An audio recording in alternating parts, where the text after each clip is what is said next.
The Best Letters of Charles Lamb ****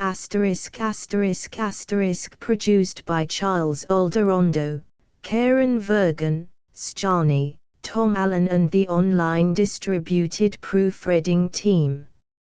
Laurel-crowned letters Charles Lamb. It may well be that the essays of Elia will be found to have kept their perfume, and the letters of Charles Lamb to retain their old sweet savor, when Sartor Resartus has about as many readers as Bulwer's artificial changeling and 9/10 even of Don Juan lie darkening under the same deep dust that covers the rarely troubled pages of the Secchia Rapita. A.C. Swinburne. No assemblage of letters, parallel or kindred to that in the hands of the reader, if we consider its width of range, the fruitful period over which it stretches, and its typical character, has ever been produced. W. C. Hazlitt on Lamb's Letters. The Best Letters of Charles Lamb, edited with an introduction by Edward Gilpin Johnson AD 1892. Contents: Introduction. Letter I. To Samuel Taylor Coleridge. 2. To Coleridge. 3. To Coleridge. 4. To Coleridge v. To Coleridge. 6. To Coleridge. 7. To Coleridge. 8. To Coleridge. 9. To Coleridge X. To Coleridge. 11. To Coleridge. 12. To Coleridge. 13. To Coleridge. 14. To Coleridge. 15. To Robert Southey. 16. To Southey. 17. To Southey. 18. To Southey. 19. To Thomas Manning XX. To Coleridge XXI. To Manning XXII. To Coleridge. 23. To Manning XIV. To Manning XXV. To Coleridge XXVI. To Manning XXAE. To Coleridge XXVIII. To Coleridge XXVI. To Manning XXX. To Manning XXXI. To Manning XXY. To Manning XXXIII. To Coleridge XXV. To Wordsworth XXXV. To Wordsworth XXXV. To Manning XXAE. To Manning XXVIII. To Manning XXVI. To Coleridge XL. To Manning XLI. To Manning XLII. To Manning XLIII. To William Godwin Xliv. To Manning XLV. To Miss Wordsworth XLVI. To Manning Xlai. To Wordsworth Xlate. To Manning Xlix. To Wordsworth L. To Manning Lee. To Miss Wordsworth LII. To Wordsworth LIII. To Wordsworth Live. To Wordsworth LV. To Wordsworth LVI. To Southey LVII. To Miss Hutchinson late. To Manning LIX. To Manning LX. To Wordsworth LXI. To Wordsworth LXII. To H. Dodwell Lxit. To Mrs. Wordsworth Lxiv. To Wordsworth LXV. To Manning LXVI. To Miss Wordsworth Lxae. To Coleridge Lxate. To Wordsworth Lx6. To John Clarke LXX. To Mr. Barrenfield LXXI. To Walter Wilson Lxy. To Bernard Barton LXXIII. To Miss Wordsworth LXIV. To Mr. and Mrs. Bruton LXXV. To Bernard Barton LXXV. To Miss Hutchinson LXXAE. To Bernard Barton LXXVIII. To Mrs. Hazlitt LXXVI. To Bernard Barton LXXX. To Bernard Barton LXXZ. To Bernard Barton LXXY. To Bernard Barton LXXXIII. To Bernard Barton LXXV. To Bernard Barton LXXXV. To Bernard Barton LXXV. To Wordsworth LXXAE. To Bernard Barton LXXVIII. To Bernard Barton LXXVI. To Bernard Barton XC. To Southey XCI. To Bernard Barton XCII. To J.B. Dubdinxit. To Henry Crabb Robinson XIV. To Peter George Patmore XCV. To Bernard Barton XCVI. To Thomas Hood XAI. To P.G. Patmore XAIT. To Bernard Barton XX. To Proctor C. To Bernard Barton CI.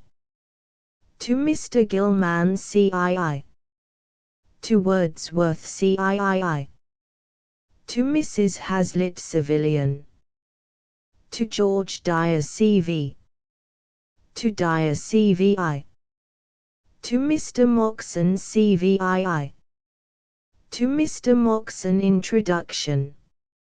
No writer, perhaps, since the days of Dr. Johnson has been oftener brought before us in biographies, essays, letters, etc., than Charles Lamb. His stammering speech, his gaiter-clad legs, almost immaterial legs Hood called them, his frail wisp of a body, topped by a head worthy of Aristotle, his love of punning, of the Indian weed, and, alas, of the kindly production of the juniper berry, he was not, he owned, constellated under Aquarius. His antiquarianism of taste, and relish of the crotchets and whimsies of authorship, are as familiar to us almost as they were to the group he gathered round him Wednesdays at No. 4 in a Temple Lane, where a clear fire, a clean hearth, and the rigour of the game awaited them. Talfourd has unctuously celebrated Lamb's Wednesday nights. He has kindly left ajar a door through which posterity peeps in upon the company, Hazlitt, Leigh Hunt, Barry Cornwall Godwin, Martin Burney, Crabb Robinson, a ubiquitous shade, dimly suggestive of that figment, Mrs. Harris, Charles Kemble, Fanny Kelly, Barbara S., on red-letter occasions Coleridge and Wordsworth, and sees them discharging the severer offices of the whist table. Cards were cards then, and, later, unbending their minds over poetry, criticism, and metaphysics. Elia was no Barmecide host, and the sergeant dwells not without regret upon the solider business of the evening, the cold roast lamb or boiled beef, the heaps of smoking roasted potatoes, and the vast jug of porter, often replenished from the foaming pots which the best tap of Fleet Street supplied, hospitably presided over by the most quiet, sensible, and kind of women, Mary Lamb. The Terati Talfourd's day were clearly hardier of digestion than their descendants are. Roast lamb, boiled beef, heaps of smoking roasted potatoes, pots of porter, a noon-tea'd meal for a hodman, and the hour midnight. One is reminded, apropos of Miss Lamb's robust viands, that Elia somewhere confesses to an occasional nightmare, but I do not, he adds, keep a whole stud of them. To go deeper into this matter, to speculate upon the possible germs, the first vague intimations to the mind of Coleridge of the weird spectra of the ancient mariner, the phantasmagoria of Kubla Khan, would be, perhaps, over-refining. Barry Cornwall too, Lamb tells us, had his tritons and his Nereids gambolling before him in nocturnal visions. No wonder. It is not intended here to rethresh the straw left by Talfourd, Fitzgerald, Canonainger, and others, in the hope of discovering something new about Charles Lamb. In this quarter, at least, the wind shall be tempered to the reader, shorn as he is by these pages of a charming letter or two. So far as fresh facts are concerned, the theme may fairly be considered exhausted. Numberless writers, too, have rung the changes upon poor Charles Lamb, dear Charles Lamb, gentle Charles Lamb, and the rest, the final epithet, by the way, being one that Elia, living, specially resented. For God's sake, he wrote to Coleridge. Don't make me ridiculous any more by terming me gentle-hearted in print, or do it in better verses. It did well enough 5 years ago, when I came to see you, and was moral coxcomb enough at the time you wrote the lines to feed upon such epithets, but besides that the meaning of gentle is equivocal at best, and almost always means poor-spirited. The very quality of gentleness is abhorrent to such vile trumpetings. My sentiment is long since vanished. I hope my virtues have done sucking. I can scarce think but you meant it in joke. I hope you did, for I should be ashamed to believe that you could think to gratify me by such praise, fit only to be a cordial to some green sick sonneteer. The indulgent pity conventionally bestowed upon Charles Lamb, one of the most manly, self-reliant of characters, to say nothing of his genius, is absurdly misplaced. Still farther be it from us to blunt the edge of appetite by sapiently essaying to analyze and account for Lamb's special zest and flavor, as though his writings, or any others worth the reading, were put together upon principles of clockwork. We are perhaps over-fond of these arid pastimes nowadays. It is not the sweet musk roses, the apricots and dewberries of literature that please us best. Like Bottom the Weaver, we prefer the bottle of hay. What a mockery of right enjoyment our endless prying and sifting, our hunting of riddles in metaphors, innuendos in tropes, ciphers in Shakespeare. Literature exhausted, we may turn to art, and resolve, say, the Sistine Madonna, I deprecate the manes of the divine painter, into some ingenious and recondite rebus. For such critical chopped hay, sweeter to the modern taste than honey of Hybla, Charles Lamb had little relish. I am, sir, he once boasted to an analytical, unimaginative proser who had insisted upon explaining some quaint passage in Marvel or Wither, I am, sir, a matter of lie man. It was his best warrant to sit at the Muses' banquet. Charles Lamb was blessed with an intellectual palate as fine as Keats's, and could enjoy the savor of a book, or of that dainty, in the whole mundus edibilis the most delicate roast pig, for that matter, without pragmatically asking, as the king did of the apple in the dumpling, how the devil it got there. His value as a critic is grounded in this capacity of naive enjoyment, not of pig, but of literature, of discerning beauty and making us discern it, thus adding to the known treasures and pleasures of mankind. Suggestions not unprofitable for these later days lurk in these trays of Elia the student and critic. How worthy the imitation, for instance, of those disciples who band together to treat a fine poem, of Browning, say, or Shelley, as they might a chapter in the Revelation, speculating sagely upon the import of the 7 seals and the horns of the great beast, instead of enjoying the obvious beauties of their author. To the schoolmaster, whose motto would seem too often to be the counsel of the irate old lady in Dickens, give him a meal of chaff. Charles Lamb's critical methods are rich in suggestion.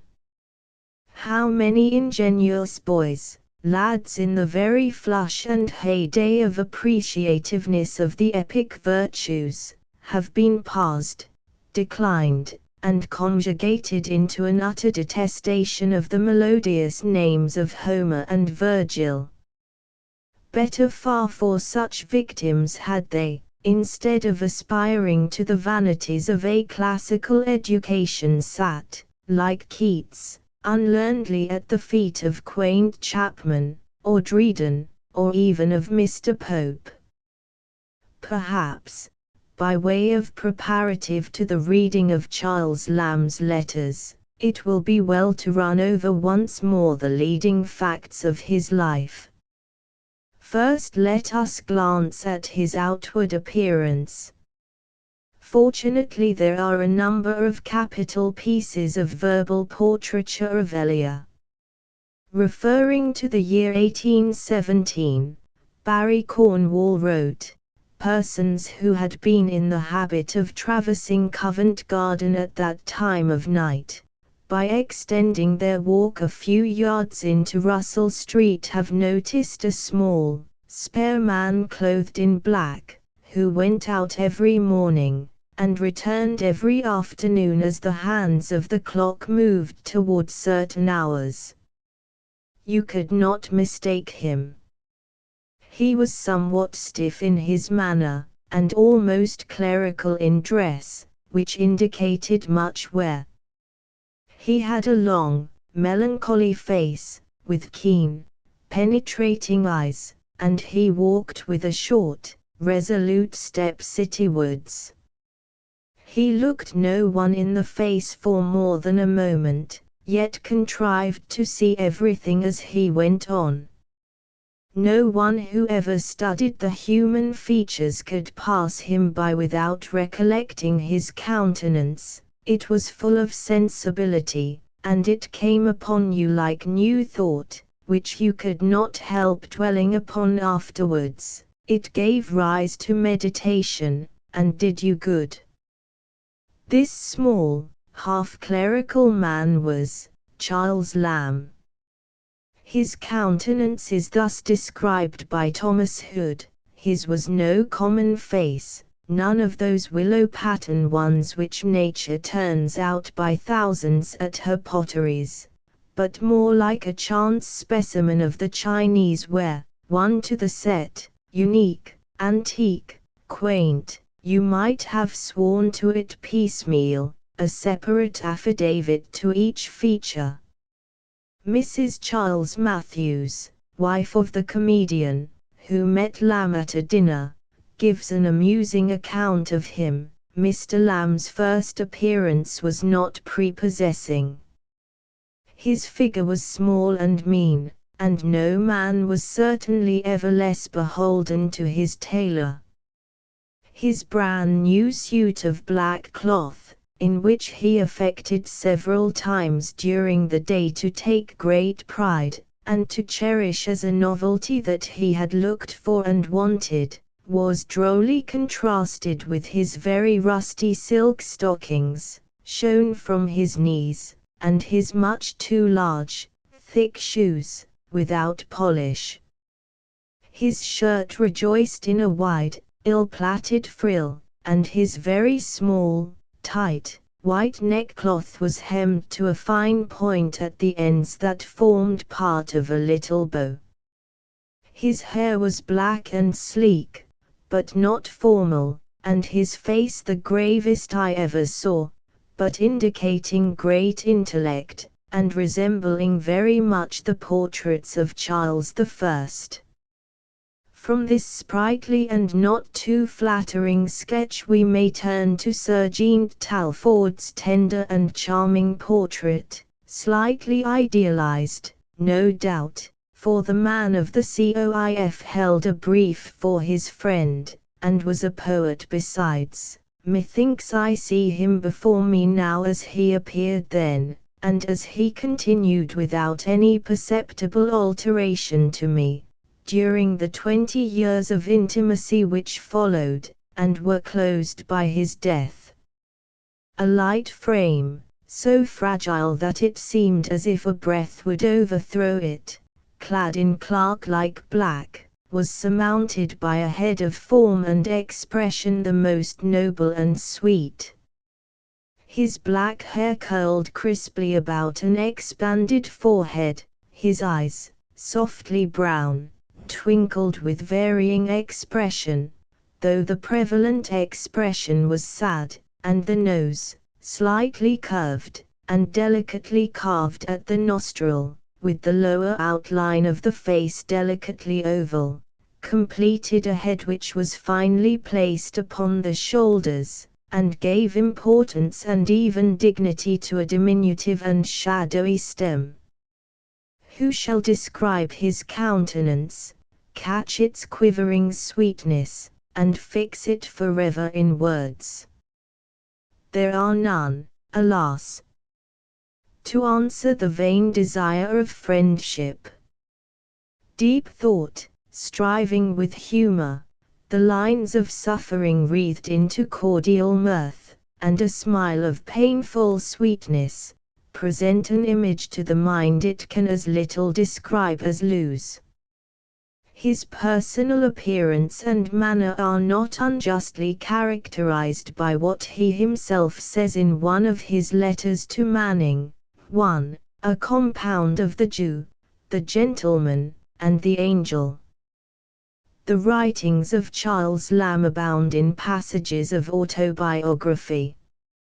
I was born, he tells us in that delightful sketch, the old benches of the Inner Temple, and passed the first 7 years of my life in the Temple. Its church, its halls, its gardens, its fountain, its river, I had almost said, for in those young years what was this king of rivers to me but a stream that watered our pleasant places? These are of my oldest recollections. His father, John Lamb, the Lovell of the essay cited, had come up a little boy from Lincolnshire to enter the service of Samuel Salt, one of those old benchers upon whom the pen of Elia has shed immortality, a stanch friend and patron to the Lambs, the kind proprietor of that spacious closet of good old English reading upon whose fair and wholesome pasturage Charles and his sister, as children, browsed at will. John Lamb had married Elizabeth Field, whose mother was for 50 years housekeeper at the country seat of the Plumers, Blakesware, in Hertfordshire, the Blakesmoor of the essays, frequent scene of Lamb's childish holiday sports, a spacious mansion, with its park and terraces and furry wilderness, the haunt of the squirrel and day-long murmuring wood-pigeon, an Eden it must have seemed to the London-bred child, in whose fancy the dusty trees and sparrows and smoke-grimed fountain of Temple Court had been a pastoral. Within the cincture of its excluding garden walls, wrote Elia in later years, I could have exclaimed with that garden-loving poet, to bind me, ye woodbines, in your twines, curl me about, ye gadding vines, and oh, so close your circles lace that I may never leave this place, but lest your fetters prove too weak, ere I your silken bondage break, do you, O brambles, chain me to, and, courteous briars, nail me through. At Blakesware, too, was the room whence the spirit of Sarah Battle, that gentlewoman born, winged its flight to a region where of oaks and lukewarm gamesters are unknown.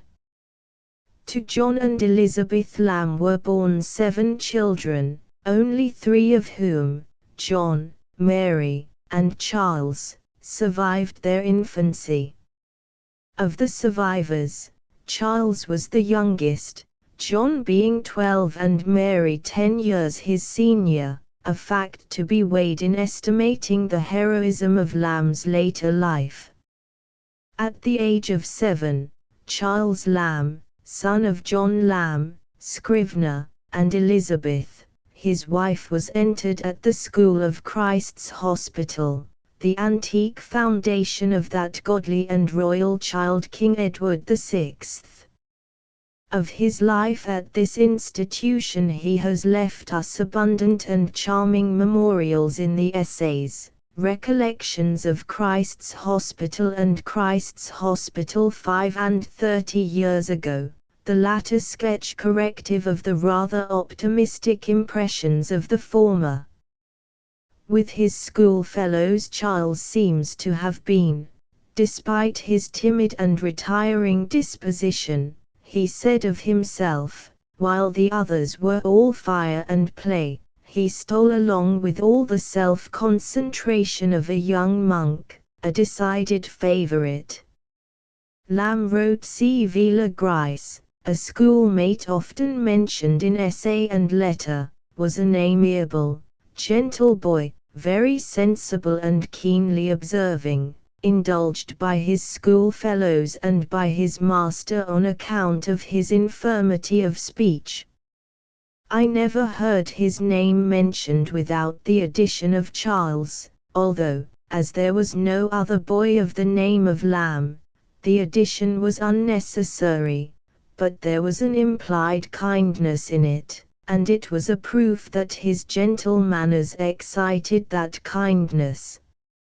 For us the most important fact of the Christ's Hospital school days is the commencement of Lamb's lifelong friendship with Samuel Taylor Coleridge, 2 years his senior, and the object of his fervent hero worship. Most of us, perhaps, can find the true source of whatever of notable good or evil we have effected in life in the moulding influence of one of these early friendships or admirations. It is the boy's hero, the one he loves and reverences among his schoolfellows, not his taskmaster, that is his true teacher, the setter of the broader standards by which he is to abide through life. Happy the man the feet of whose early idols have not been of clay. It was under the quickening influence of the eloquent, precocious genius of the inspired charity boy that Charles Lamb's ideals and ambitions shaped themselves out of the haze of a child's conceptions. Coleridge at 16 was already a poet, his ear attuned to the subtlest melody of verse, and his hand rivaling, in preluding fragments, the efforts of his maturer years. He was already a philosopher, wrapped in utopian schemes and mantling hopes as enchanting, and as chimerical, as the pleasure domes and caves of ice decreed by Kubla Khan, and the younger lad became his ardent disciple.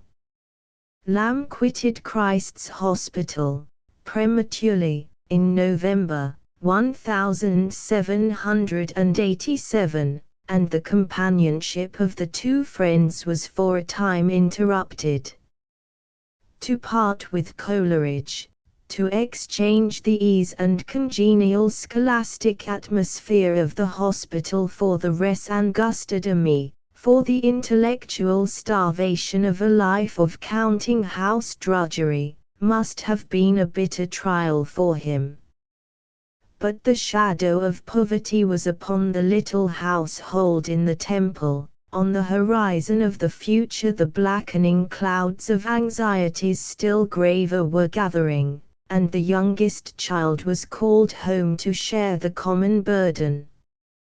Charles Lamb was first employed in the South Sea House, where his brother John, 3, a cheerful optimist, a dilettante in art, genial, prosperous, thoroughly selfish, in so far as the family fortunes were concerned an outsider, already held a lucrative post.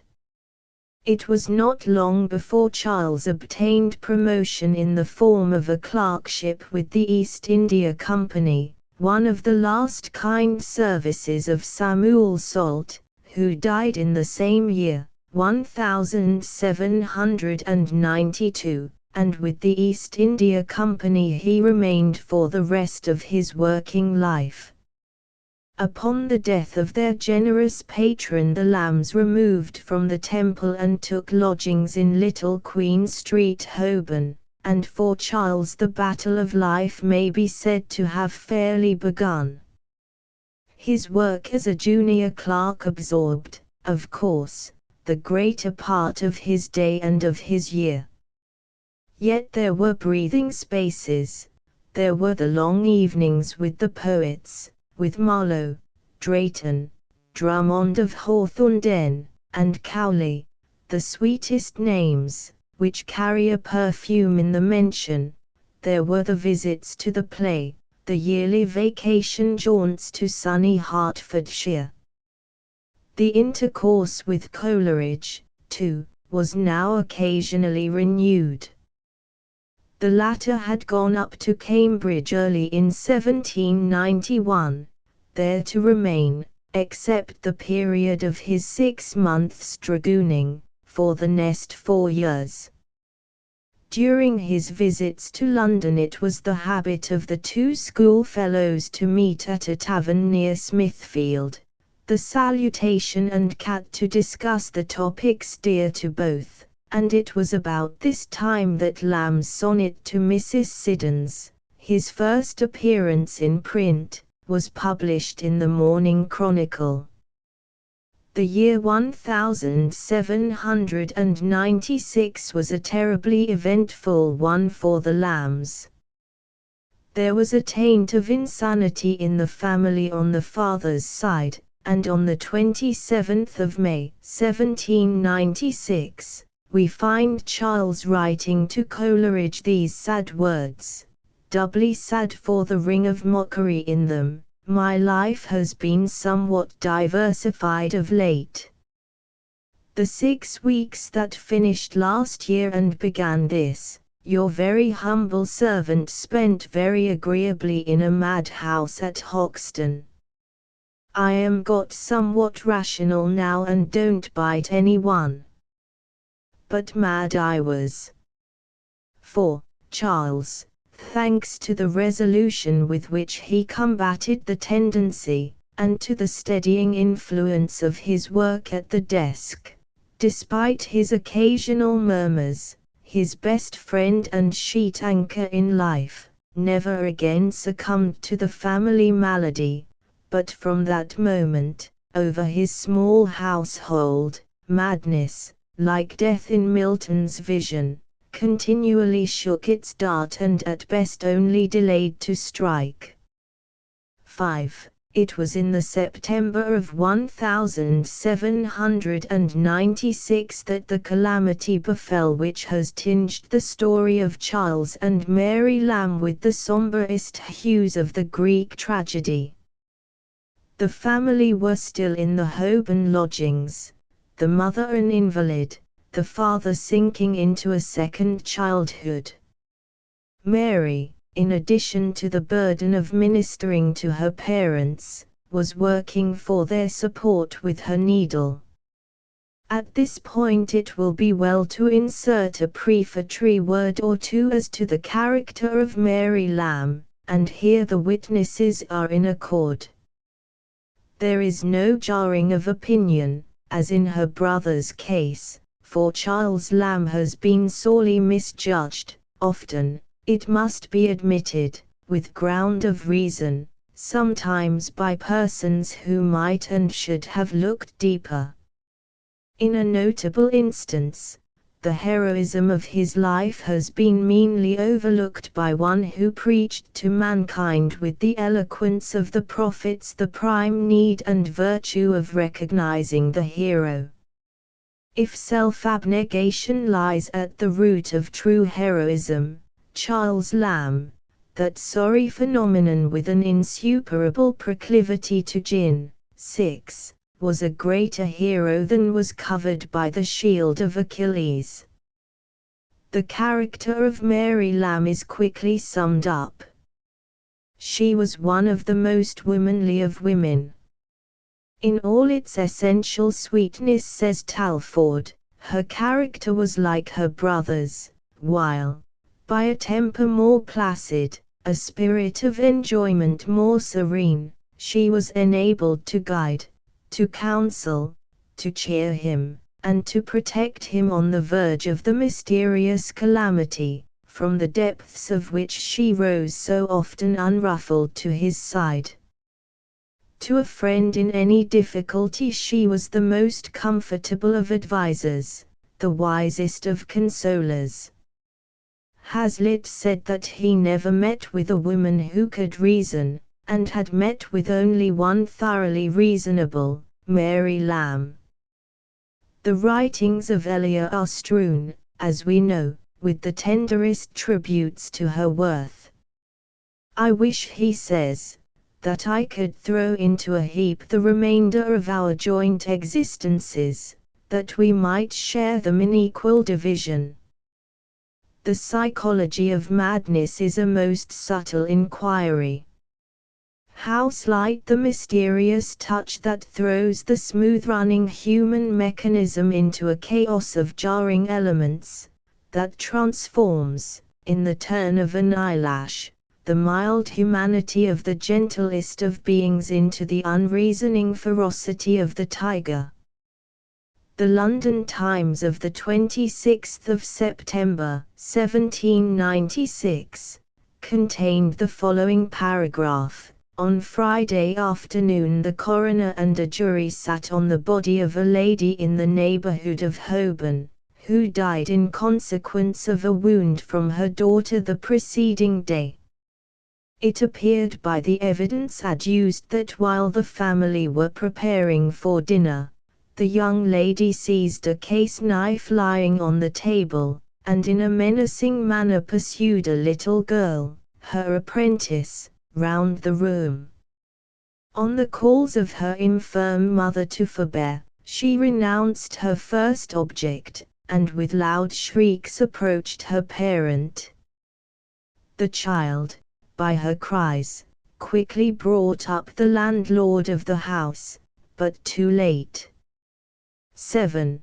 The dreadful scene presented him the mother lifeless, pierced to the heart, on a chair, her daughter yet wildly standing over her with the fatal knife, and the old man, her father, weeping by her side, himself bleeding at the forehead from the effects of a severe blow he received from one of the forks she had been madly hurling about the room.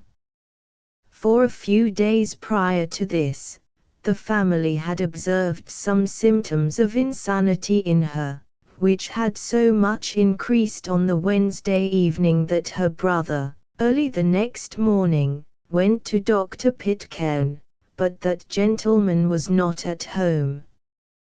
The jury of course brought in their verdict, a lunacy. I need not supply the omitted names of the actors in this harrowing scene. Mary Lamb was at once placed in the asylum at Hoxton, and the victim of her frenzy was laid to rest in the churchyard of St. Andrews, Holborn. It became necessary for Charles and his father to make an immediate change of residence, and they took lodgings at Pentonville. There is a pregnant sentence in one of Lamb's letters that flashes with the vividness of lightning into the darkest recesses of those early troubles and embarrassments. "We are," he wrote to Coleridge, "in a manner marked." Charles Lamb after some weeks obtained the release of his sister from the Hoxton Asylum by formally undertaking her future guardianship, a charge which was borne, until death released the compact, with a steadfastness, a cheerful renunciation of what men regard as the crowning blessings of manhood, 8. That has shed a halo more radiant even than that of his genius about the figure. "It was small and mean," said sprightly Mrs. Matthews, of the India House clerk. As already stated, the mania that had once attacked Charles never returned, but from the side of Mary Lamb this grimmest of spectres never departed. Maria is again from home. Mary is fallen ill again. How often do such tear-fraught phrases, tenderly veiled, lest some chance might bring them to the eye of the blameless sufferer, recur in the letters. Brother and sister were ever on the watch for the symptoms premonitory of the return of this their sorrow's crown of sorrows. Upon their little holiday excursions, says Talfourd, a strait waistcoat, carefully packed by Miss Lamb herself, was their constant companion. Charles Lloyd relates that he once met them slowly pacing together a little footpath in Hoxton Fields, both weeping bitterly, and found on joining them that they were taking their solemn way to the old asylum. Thus, upon this guiltless pair were visited the sins of their fathers. With the tragical events just narrated, the storm of calamity seemed to have spent its force, and there were thenceforth plenty of days of calm and of sunshine for Charles Lamb. The stress of poverty was lightened and finally removed by successive increases of salary at the India House, the introductions of Coleridge and his own growing repute in the world of letters gathered about him a circle of friends, Southey, Wordsworth, Hazlitt, Manning, Barton, and the rest, more congenial, and certainly more profitable, than the vagrant intermados, to the world's eye a ragged regiment who had wasted his substance and his leisure in the early Temple days. Lamb's earliest avowed appearance as an author was in Coleridge's first volume of poems, published by Cottle, of Bristol, in 1796. The effusions signed C.L., says Coleridge in the preface, were written by Mr. Charles Lamb, of the India House. Independently of the signature, their superior merit would have sufficiently distinguished them. The effusions were 4 sonnets, 2 of them, the most noteworthy, touching upon the one love romance of Lamb's life, 9, his early attachment to the fair-haired Hertfordshire girl, the Anna of the sonnets, the Alice W. N of the essays. We remember that Ella, in describing the gallery of old family portraits, in the essay, Blake's Moor in H. Shire, dwells upon that beauty with the cool, blue, pastoral drapery, and a lamb, that hung next the great bay window, with the bright yellow Hertfordshire hair, so like my Alice. In 1797 Cottle issued a second edition of Coleridge's poems, this time with 11 additional pieces by Lamb, making 15 of his in all, and containing verses by their friend Charles Lloyd. It is unlikely, observes Canon Ainger, that this little venture brought any profit to its authors, or that a subsequent volume of blank verse by Lamb and Lloyd in the following year proved more remunerative. In 1798 Lamb, anxious for his sister's sake to add to his slender income, composed his miniature romance, as Talfourd calls it, Rosamund Grey, and this little volume, which has not yet lost its charm, proved a moderate success. Shelley, writing from Italy to Leigh Hunt in 1819, said of it, "What a lovely thing is his Rosamund Grey! How much knowledge of the sweetest and deepest part of our nature in it!" When I think of such a mind as Lamb's, when I see how unnoticed remain things of such exquisite and complete perfection, what should I hope for myself if I had not higher objects in view than fame? It is rather unpleasant, in view of this generous, if overstrained, tribute, to find the object of it referring later to the works of his encomiast as thin sown with profit or delight. 10. In 1802 Lamb published in a small duodecimo his blank verse tragedy, John Woodville. It had previously been declined by John Kemble as unsuited to the stage, and in 1806 was produced at the Drury Lane Theatre his farce Mr. H, the summary failure of which is chronicled with much humour in the letters. 11. The Tales from Shakespeare by Charles and Mary Lamb were published by Godwin in 1807, and a second edition was called for in the following year. Lamb was now getting on surer, and more remunerative, ground, and in 1808 he prepared for the firm of Longmans his masterly specimens of the English dramatic poets contemporary with Shakespeare. Concerning this work he wrote to Manning, "Specimens are becoming fashionable. We have specimens of ancient English poets, specimens of modern English poets, specimens of ancient English prose writers, without end. They used to be called beauties. You have seen beauties of Shakespeare. So have many people that never saw any beauties in Shakespeare." From Charles Lamb's specimens dates, as we know, the revival of the study of the Old English dramatists other than Shakespeare. He was the first to call attention to the neglected beauties of those great Elizabethans, Webster, Marlowe, Ford, Dekker, Massinger, no longer accounted mere mushrooms that sprang up in a ring under the great oak of Arden. 12. The opportunity that was to call forth Lamb's special faculty in authorship came late in life. In January 1820, Baldwin, Cradock, and Joy, the publishers, brought out the first number of a new monthly journal under the name of an earlier and extinct periodical, the London Magazine, and in the August number appeared an article, "Recollections of the South Sea House," over the signature Elia.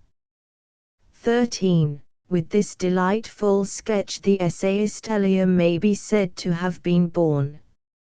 In none of Lamb's previous writings had there been more than a hint of that unique vein, wise, playful, tender, fantastic, everything by starts, and nothing long exhibited with a felicity of phrase certainly unexcelled in English prose literature, that we associate with his name.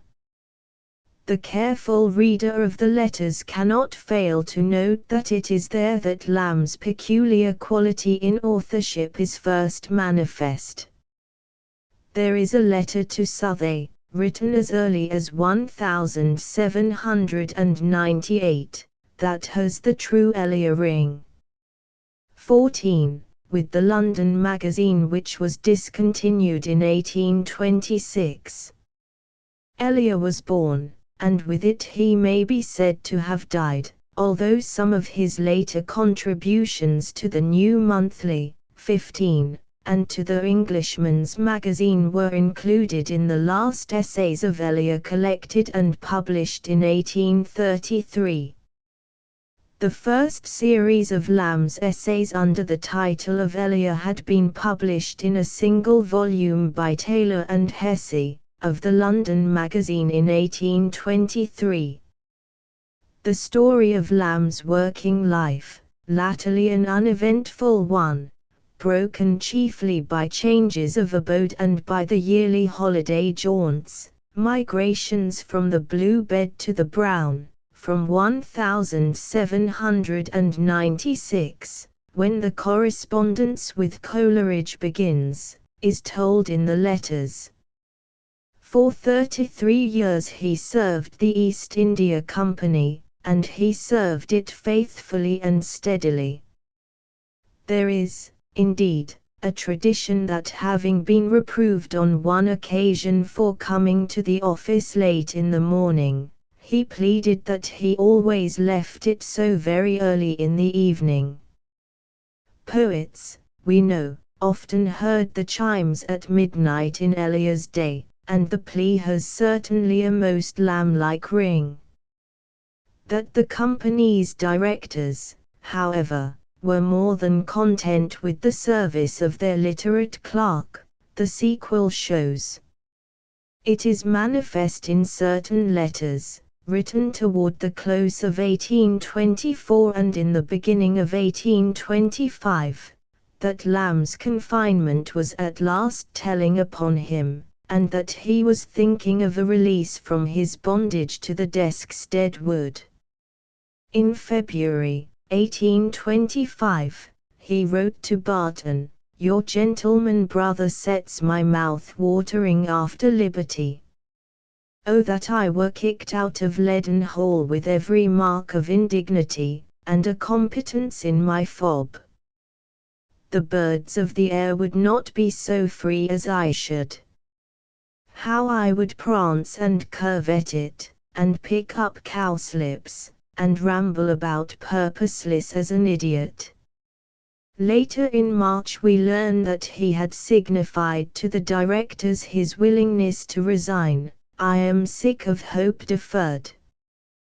The grand wheel is in agitation that is to turn up my fortune, but round it rolls, and will turn up nothing. I have a glimpse of freedom, of becoming a gentleman at large, but I am put off from day to day. I have offered my resignation, and it is neither accepted nor rejected. 8 weeks am I kept in this fearful suspense. Guess what an absorbing state I feel it. I am not conscious of the existence of friends, present or absent. The East India directors alone can be that thing to me. I have just learned that nothing will be decided this week. Why the next? Why any week?"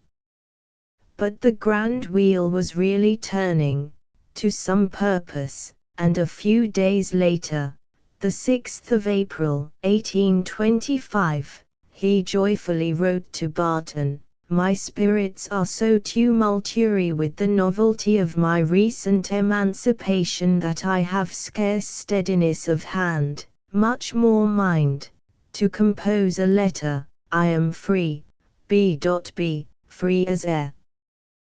The little bird that wings the sky knows no such liberty. I was set free on Tuesday in last week at 4 o'clock. I came home forever." The quality of the generosity of the East India directors was not strained in Lamb's case. It should be recorded as an agreeable commercial phenomenon that these officials, men of business acting in a business matter, words too often held to exclude all such quixotic matters as sentiment, gratitude, and Christian equity between man and man, were not only just, but munificent. 16. From the path of Charles and Mary Lamb, already beset with anxieties grave in removed forever the shadow of want. Lamb's salary at the time of his retirement was nearly £700 a year, and the offer made to him was a pension of £450, with a deduction of £9 a year for his sister, should she survive him. Lamb lived to enjoy his freedom and the company's bounty nearly 9 years. Soon after his retirement he settled with his sister at Enfield, within easy reach of his loved London, removing thence to the neighbouring parish of Edmonton, his last change of residence. Coleridge's death, in July, 1834, was a heavy blow to him. When I heard of the death of Coleridge, he wrote, it was without grief. It seemed to me that he had long been on the confines of the next world, that he had a hunger for eternity. I grieved then that I could not grieve, but since, I feel how great a part he was of me. His great and dear spirit haunts me. I cannot think a thought, I cannot make a criticism on men or books, without an ineffectual turning and reference to him. He was the proof and touchstone of all my cogitations. Lamb did not long outlive his old schoolfellow. Walking in the middle of December along the London road, he stumbled and fell, inflicting a slight wound upon his face. The injury at first seemed trivial, but soon after, erysipelas appearing, it became evident that his general health was too feeble to resist. On the 27th of December, 1834, he passed quietly away, whispering in his last moments the names of his dearest friends. Mary Lamb survived her brother nearly 13 years, dying, at the advanced age of 82, on the 20th of May, 1847. With increasing years her attacks had become more frequent and of longer duration, till her mind became permanently weakened. After leaving Edmonton, she lived chiefly in a pleasant house in St. John's Wood, surrounded by old books and prints, under the care of a nurse. Her pension, together with the income from her brother's savings, was amply sufficient for her support. Talfourd, who was present at the burial of Mary Lamb, has eloquently described the earthly reunion of the brother and sister, a few survivors of the old circle, then sadly thinned, attended her remains to the spot in Edmonton churchyard where they were laid above those of her brother. In accordance with Lamb's own feeling, so far as it could be gathered from his expressions on a subject to which he did not often or willingly refer, he had been interred in a deep grave, simply dug and wattled round, but without any affectation of stone or brickwork to keep the human dust from its kindred earth. So dry, however, is the soil of the quiet churchyard that the excavated earth left perfect walls of stiff clay, and permitted us just to catch a glimpse of the still untarnished edges of the coffin, in which all the mortal part of one of the most delightful persons who ever lived was contained, and on which the remains of her he had loved with love passing the love of woman were henceforth to rest, the last glances we shall ever have even of that covering, concealed from us as we parted by the coffin of the sister. We felt, I believe, after a moment's strange shuddering, that the reunion was well accomplished, although the true-hearted son of Admiral Burney, who had known and loved the pair we quitted from a child, and who had been among the dearest objects of existence to him, refused to be comforted. There are certain handy phrases, the legal tender of conversation, that people generally use without troubling themselves to look into their title to currency. It is often said, for instance, with an air of deploring a phase of general mental degeneracy, that letter writing is a lost art. And so it is, not because men nowadays, if they were put to it, could not, on the average, write as good letters as ever. The average, although we certainly have no Lambs, and perhaps no Walpoles or Southys to raise it, would probably be higher, but because the conditions that call for and develop the epistolary art have largely passed away. With our modern facility of communication, the letter has lost the pristine dignity of its function. The earth has dwindled strangely since the advent of steam and electricity, and in a generation used to Mr. Edison's devices, Puck's girdle presents no difficulties to the imagination. In Charles Lamb's time the expression from Land's End to John O'Groats meant something. Today it means a few comfortable hours by rail, a few minutes by telegraph. Wordsworth in the north of England was to Lamb, so far as the chance of personal contact was concerned, nearly as remote as Manning in China. Under such conditions a letter was of course a weighty matter, it was a thoughtful summary of opinion, a rarely recurring budget of general intelligence, expensive to send, and paid for by the recipient, and men put their minds and energies into composing it. One wrote at that time, says W. C. Hazlitt, a letter to an acquaintance in one of the home counties which one would only write nowadays to a settler in the colonies or a relative in India. But to whatever conditions or circumstances we may owe the existence of Charles Lamb's letters, their quality is of course the fruit of the genius and temperament of the writer.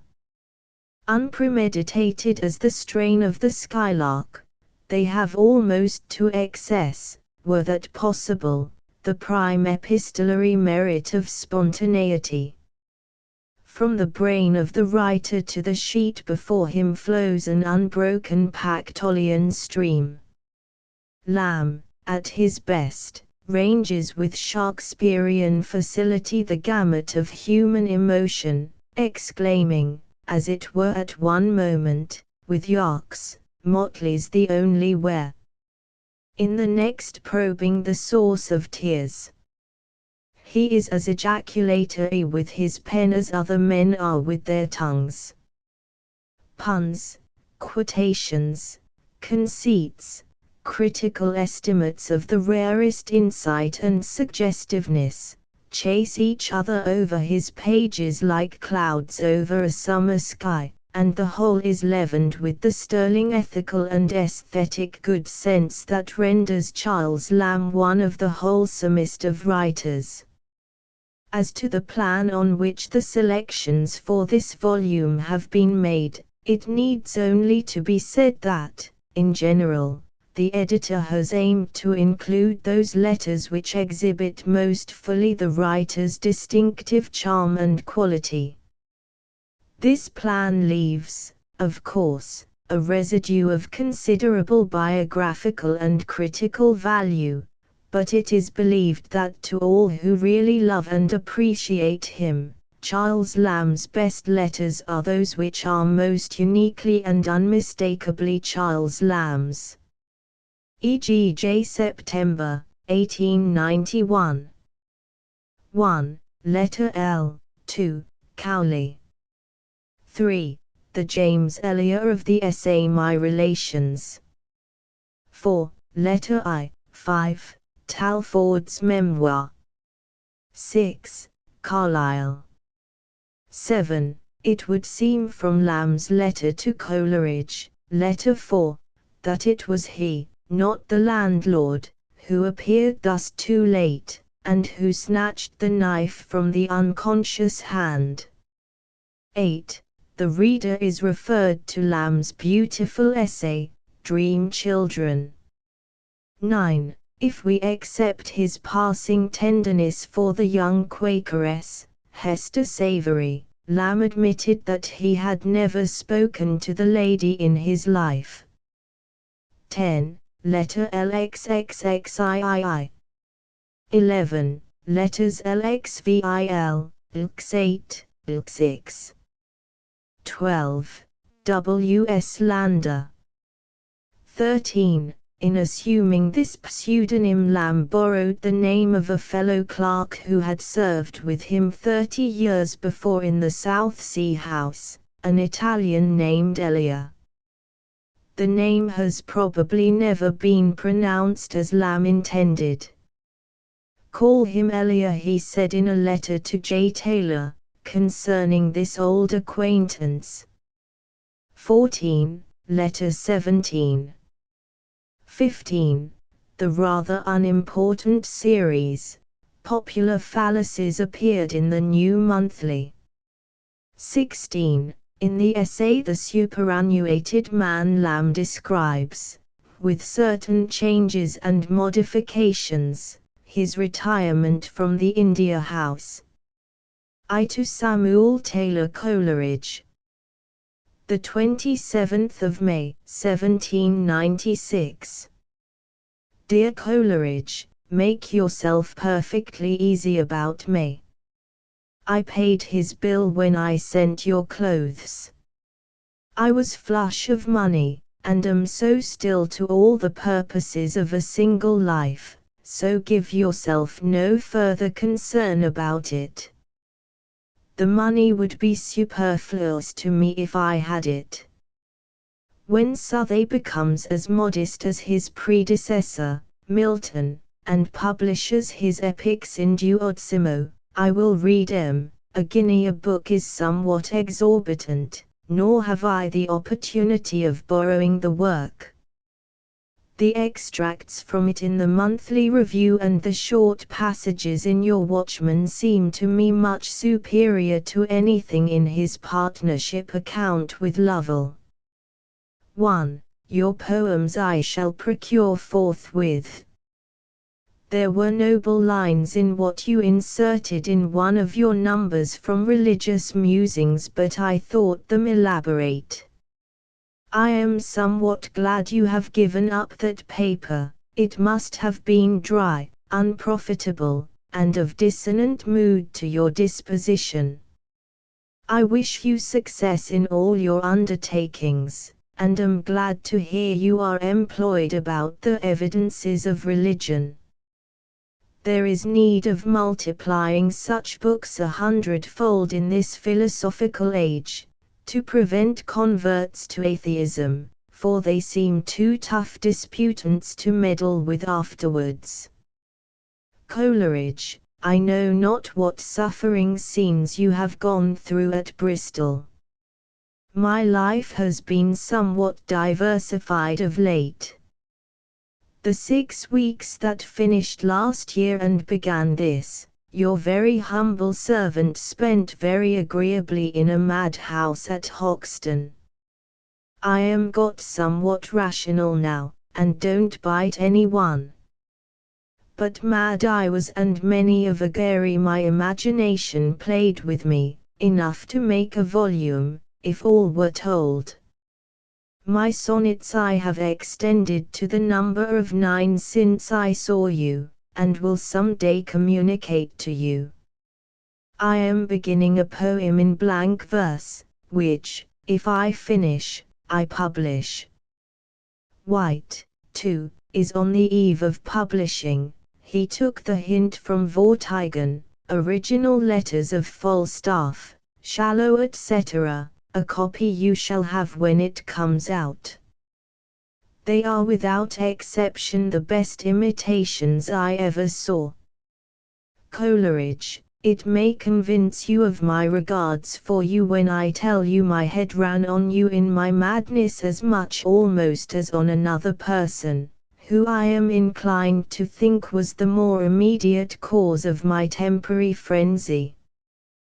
The sonnet I send you has small merit as poetry, but you will be curious to read it when I tell you it was written in my prison house in one of my lucid intervals. To my sister.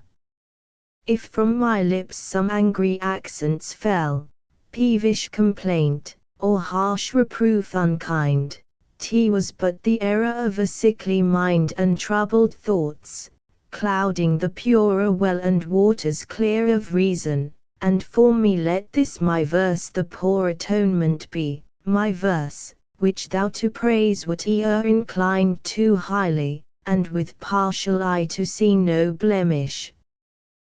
Thou to me didst ever show kindest affection, and wouldst oft times lend an ear to the desponding love-sick lay, weeping my sorrows with me, who repay but ill the mighty debt of love I owe, Mary, to thee, my sister and my friend. With these lines, and with that sister's kindest remembrances to Cottle, I conclude. Yours sincerely, Lamb. 1. Southey had just published his Joan of Arc in quarto. He and Lovell had published jointly, 2 years before, poems by Byron and Martius. 2. A Christ's Hospital schoolfellow, the gem white of the Elia essay, The Praise of Chimney Sweepers. 2. To Coleridge.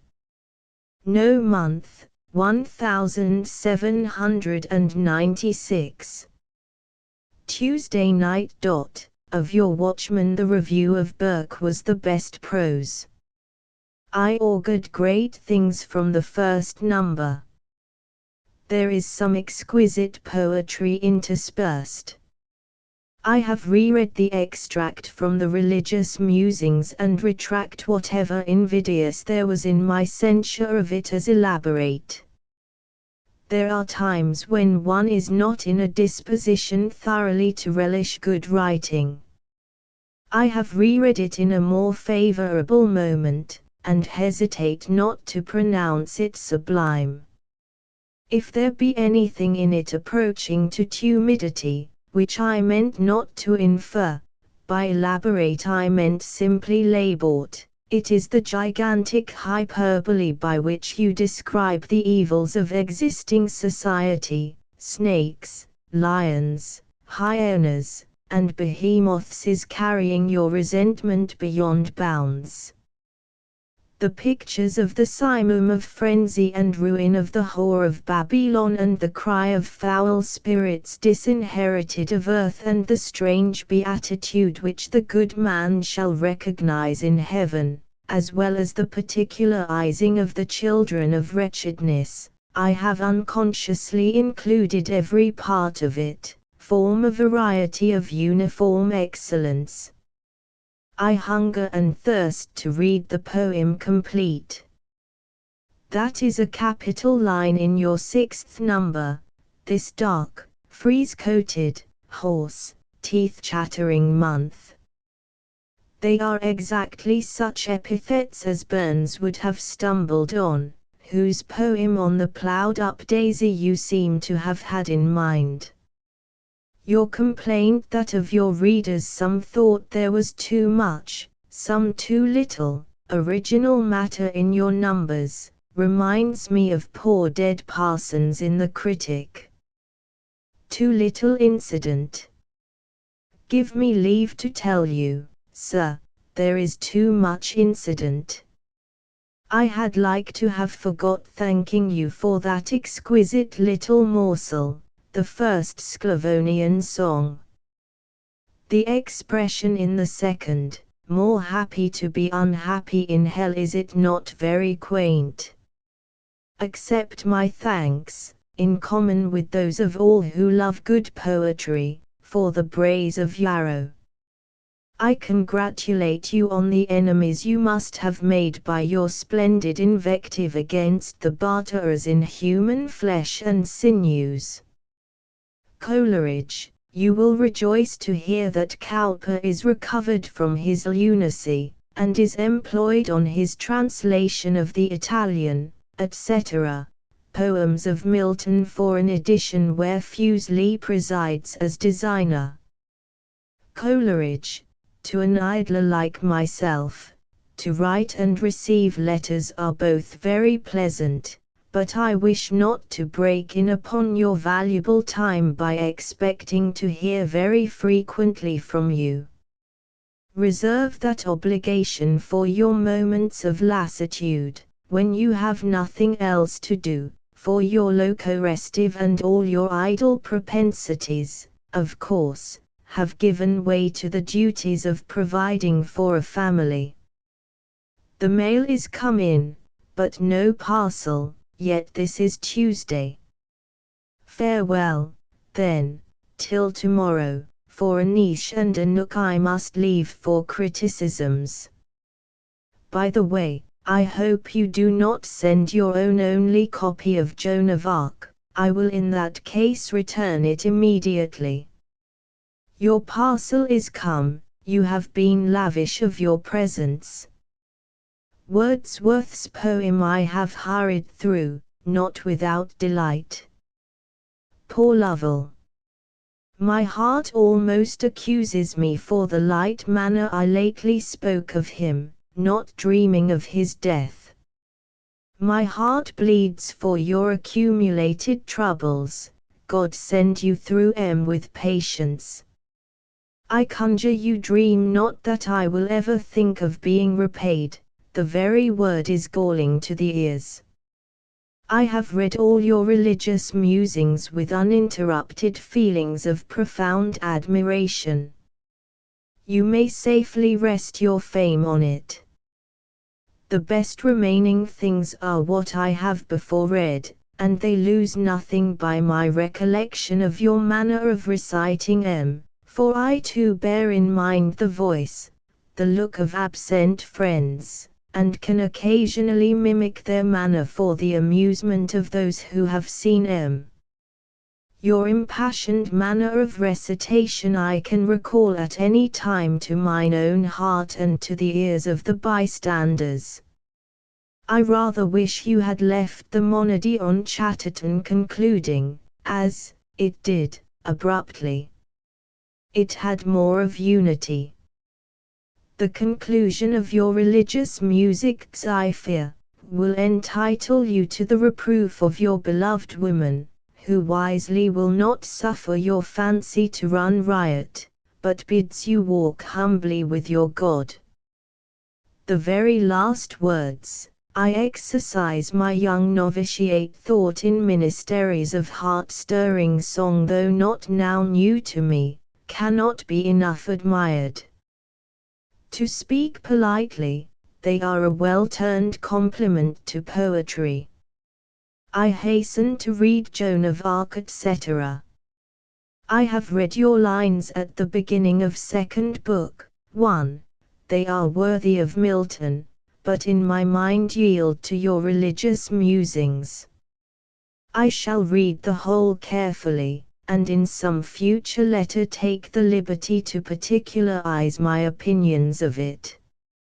Of what is new to me among your poems next to the musings that beginning my pensive sorrow gave me most pleasure. The lines in it I just alluded to are most exquisite, they made my sister and self smile, as conveying a pleasing picture of Mrs. C. checking your wild wanderings, which we were so fond of hearing you indulge when among us. It has ended us more than anything to your good lady, and your own self-reproof that follows delighted us. T is a charming poem throughout, you have well remarked that charming, admirable, exquisite are the words expressive of feelings more than conveying of ideas, else I might plead very well want of room in my paper as excuse for generalizing. I want room to tell you how we are charmed with your verses in the manner of Spenser, etc. I am glad you resume the Watchman. Change the name, leave out all articles of news, and whatever things are peculiar to newspapers, and confine yourself to ethics, verse, criticism, or, rather, do not confine yourself. Let your plan be as diffuse as the Spectator, and I'll answer for it the work prospers. If I am vain enough to think I can be a contributor, rely on my inclinations. Coleridge, in reading your religious musings I felt a transient superiority over you. I have seen Priestley. I love to see his name repeated in your writings. I love and honor him almost profanely. You would be charmed with his sermons, if you never read 'em. You have doubtless read his books illustrative of the doctrine of necessity. Prefixed to a late work of his in answer to Paine, there is a preface giving an account of the man and his services to men, written by Lindsay, his dearest friend, well worth your reading. Tuesday Eve. Forgive my prolixity, which is yet too brief for all I could wish to say. God give you comfort, and all that are of your household. Our loves and best good wishes to Mrs. C. C. Lamb. 1. Coleridge contributed some 400 lines to the second book of Southey's epic. 3. To Coleridge. The 10th of June, 1796. With Joan of Arc I have been delighted, amazed. I had not presumed to expect anything of such excellence from Southey. Why, the poem is alone sufficient to redeem the character of the age we live in from the imputation of degenerating in poetry, were there no such beings extant as Burns, and Bowles, Cowper, and, fill up the blank how you please, I say nothing. The subject is well chosen, it opens well. To become more particular, I will notice in their order a few passages that chiefly struck me on perusal. Page 26, Fierce and terrible benevolence, is a phrase full of grandeur and originality. The whole context made me feel possessed, even like Joan herself. Page 28, it is most horrible with the keen sword to gore the finely fibered human frame, and what follows pleased me mightily. In the second book, the first 40 lines in particular are majestic and high-sounding. Indeed, the whole vision of the palace of ambition and what follows are supremely excellent. Your simile of the Laplander, by Niemi's Lake, or Balder Geoch, or the mossy stone of Solfar Kappa, 1, will bear comparison with any in Milton for fullness of circumstance and lofty-pacedness of versification. Southey's similes, though many of them are capital, are all inferior. In one of his books, the simile of the oak in the storm occurs, I think, 4 times. To return, the light in which you view the heathen deities is accurate and beautiful. Southey's personifications in this book are so many fine and faultless pictures. I was much pleased with your manner of accounting for the reason why monarchs take delight in war. At the 447th line you have placed prophets and enthusiasts cheek by jowl, on too intimate a footing for the dignity of the former. Necessarian-like speaking, it is correct. Page 98, dead is the Douglas. Cold thy warrior frame, illustrious Buchan etc., are of kindred excellence with Gray's cold is Cadwallow's tongue etc. How famously the maid baffles the doctors, Sraffic and irrefragable, with all their trumpery. Page 126, the procession, the appearances of the maid, of the bastard son of Orleans, and of Tremoril, are full of fire and fancy, and exquisite melody of versification. The personifications from line 303 to 309, in the heat of the battle, had better been omitted. They are not very striking, and only encumber the converse which Joan and Conrad hold on the banks of the Loire is altogether beautiful.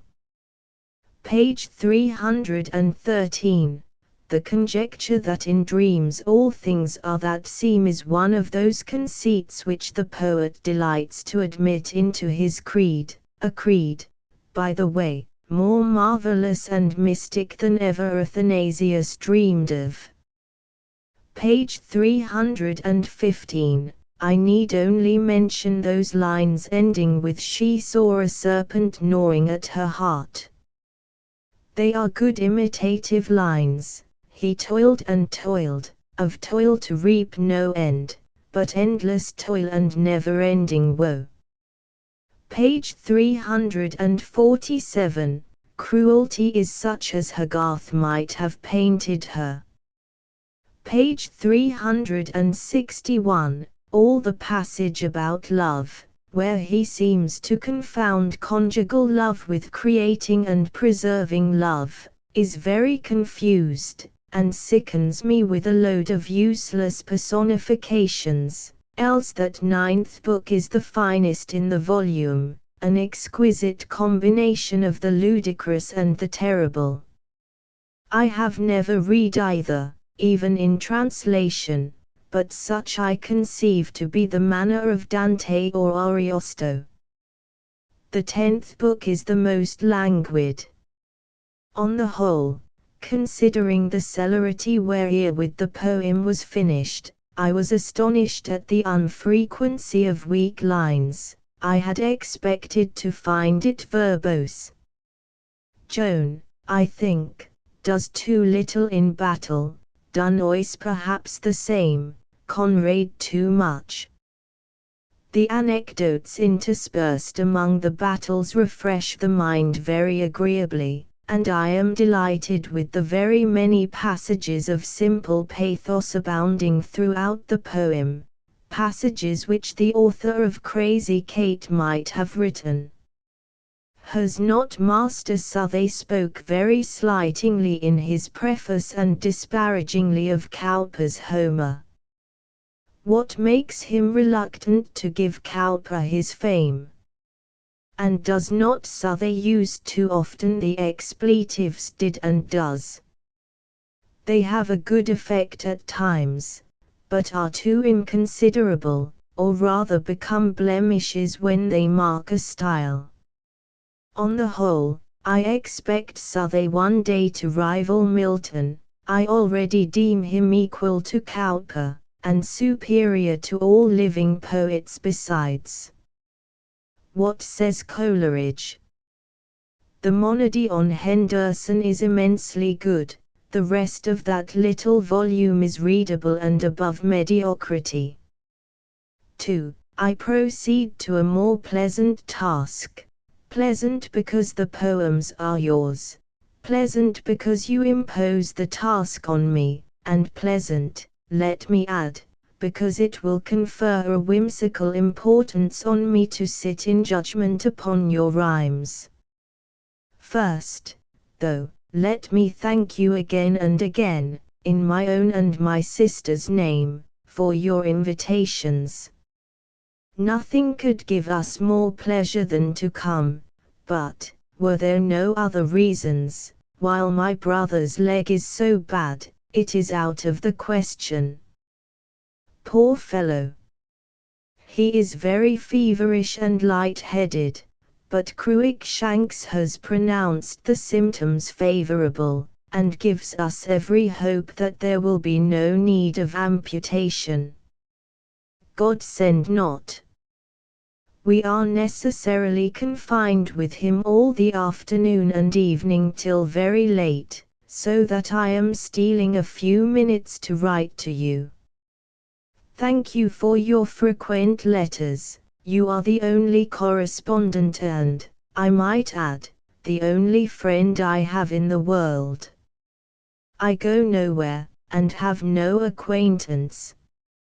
Slow of speech and reserved of manners, no one seeks or cares for my society, and I am left alone. Austin calls only occasionally, as though it were a duty rather, and seldom stays 10 minutes. Then judge how thankful I am for your letters. Do not, however, burden yourself with the correspondence. I trouble you again so soon only in obedience to your injunctions. Complaints apart, proceed we to our task.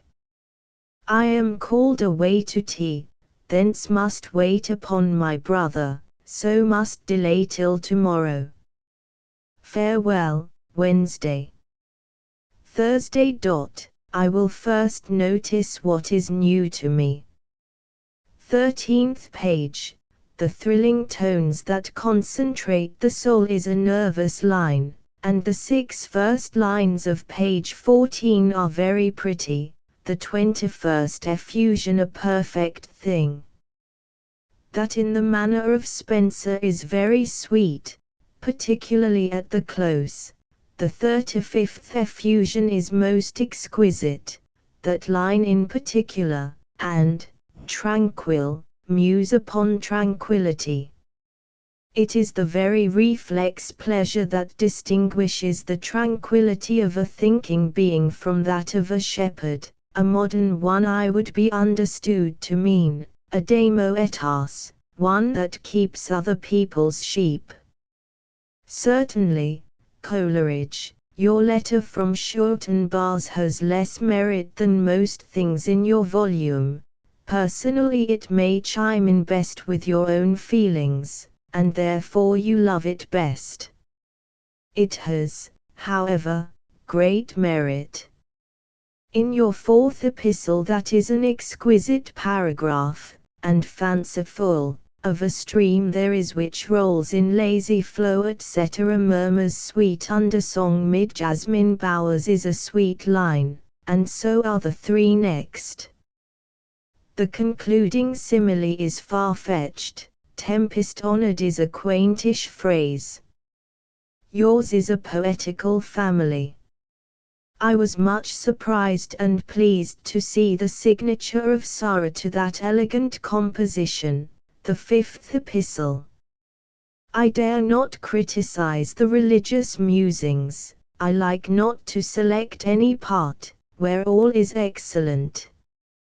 I can only admire, and thank you for it in the name of a Christian, as well as a lover of good poetry. Only let me ask, is not that thought and those words in Young, Stands in the Sun, or is it only such as Young, in one of his better moments, might have writ?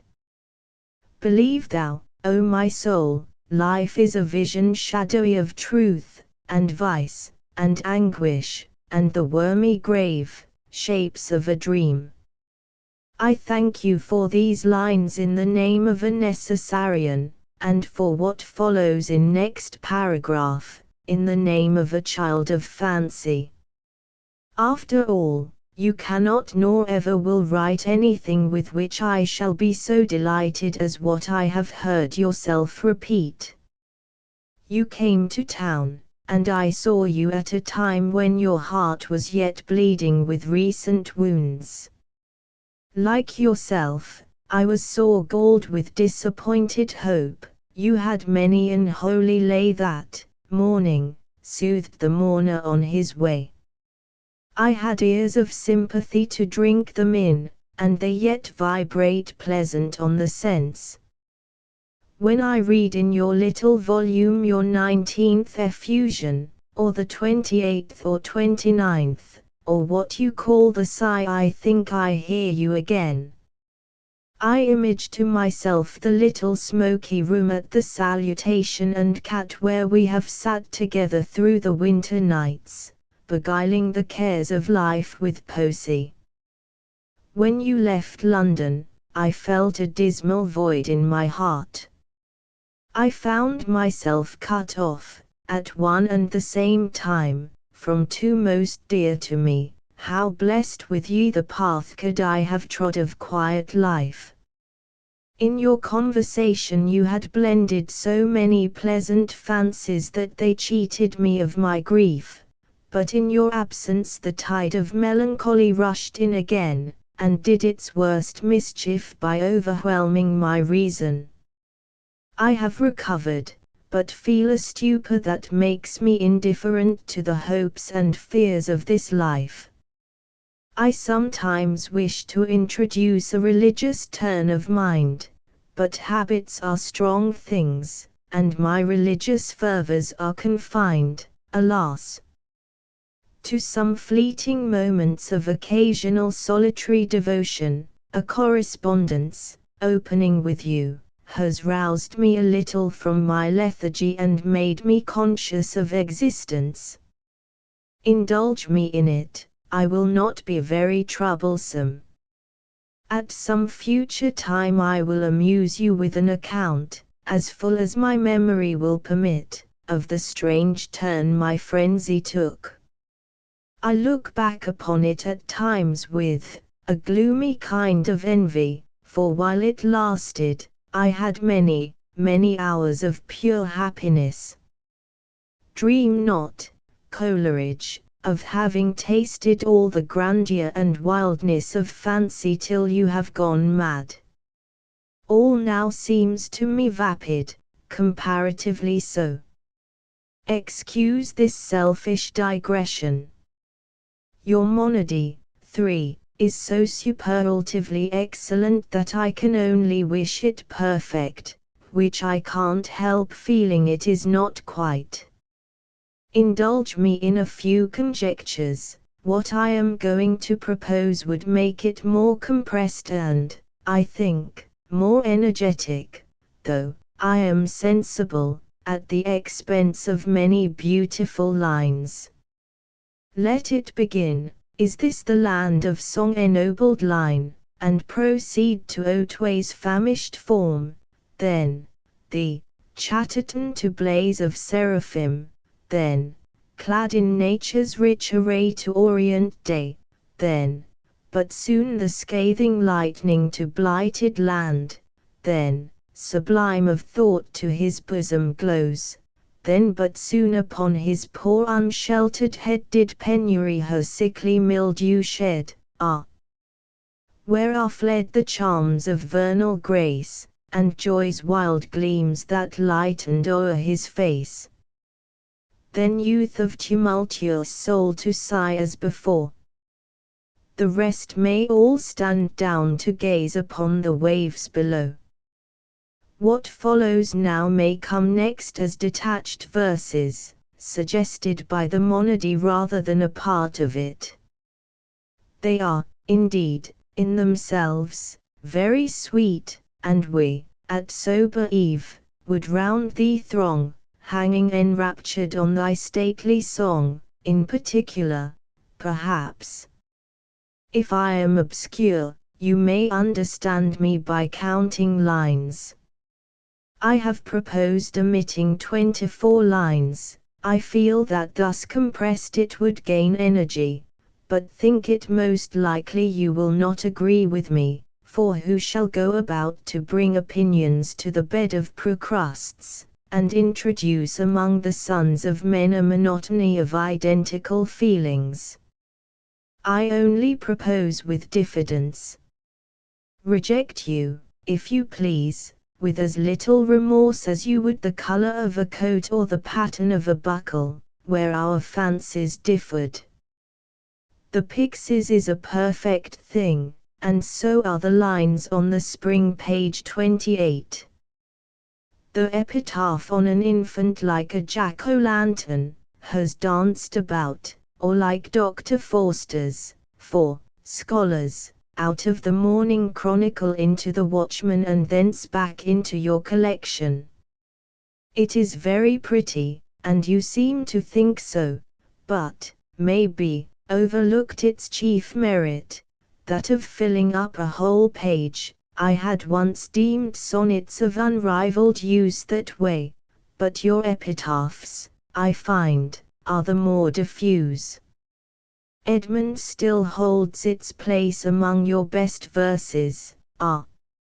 Fair delights to roses round in your poem called Absence recall, none more forcibly, to my mind the tones in which you recited it. I will not notice, in this tedious, to you, manner, verses which have been so long delightful to me, and which you already know my opinion of.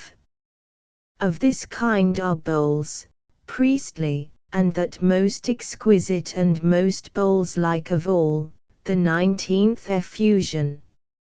It would have better ended with agony of care. The last 2 lines are obvious and unnecessary, and you need not now make 14 lines of it, now it is rechristened from a sonnet to an effusion.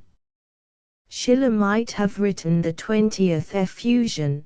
T is worthy of him in any sense. I was glad to meet with those lines you sent me when my sister was so ill. I had lost the copy, and I felt not a little proud at seeing my name in your verse.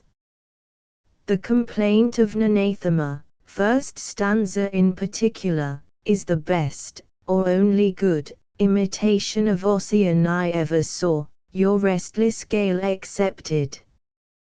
To an infant is most sweet, is not foodful though very harsh. Would not dulcet fruit be less harsh, or some other friendly bisyllable? In Edmund frenzy. Fierce-eyed child is not so well as frantic, though that is an epithet adding nothing to the meaning. Slander couching was better than squatting. In the Man of Ross it was a better line thus, if neath this roof thy wine-cheered moments pass than as it stands now. Time nor nothing can reconcile me to the concluding 5 lines of Kosciuszko, call it anything you will but sublime. In my 12th effusion I had rather have seen what I wrote myself, though they bear no comparison with your exquisite lines, on rose-leaf beds amid your flowery bowers etc. I love my sonnets because they are the reflected images of my own feelings at different times. To instance, in the 13th, How reason reeled etc., are good lines, but must spoil the whole with me, who know it is only a fiction of yours, and that the rude dashings did in fact not rock me to repose. I grant the same objection applies not to the former sonnet, but still I love my own feelings, they are dear to memory, though they now and then wake a sigh or a tear, thinking on divers things fordone I charge you, Coleridge, spare my ewe lambs. And though a gentleman may borrow 6 lines in an epic poem, I should have no objection to borrow 500, and without acknowledging, still, in a sonnet, a personal poem, I do not ask my friend the aiding verse, I would not wrong your feelings. By proposing any improvements, did I think myself capable of suggesting error? In such personal poems as thou bleedest, my poor heart, Odiso, I am caught, I have already done it, but that simile I propose abridging would not change the feeling or introduce any alien ones. Do you understand me? In the 28th, however, and in the sigh and that composed at Clevedon, things that come from the heart direct, not by the medium of the fancy, I would not suggest an alteration. When my blank verse is finished, or any long fancy poem, propinot tibi altrandum, cut up handum, abridgendum, just what you will with it, but spare my ewe lambs. That to Mrs. Siddons now, you were welcome to improve, if it had been worth it, but I say unto you again, Coleridge, spare my ewe lambs. I must confess, were the mine, I should omit, in edition secunda, effusions 2 and 3, because satiric and below the dignity of the poet of religious musings 5th, 7th, half of the 8th, that written in early youth as far as Thousand Eyes, though I part not unreluctantly with that lively line, chaste joyance dancing in her bright blue eyes, and one or two just thereabouts. But I would substitute for it that sweet poem called Recollection in the 5th number of the Watchman, better, I think, than the remainder of this poem, though not differing materially. As the poem now stands, it looks altogether confused. And do not omit those lines upon the early blossom in your 6th number of the Watchman, and I would omit the 10th effusion, or what would do better, alter and improve the last 4 lines. In fact, I suppose, if they were mine, I should not omit M, but your verse is, for the most part, so exquisite that I like not to see aught of meaner matter mixed with it.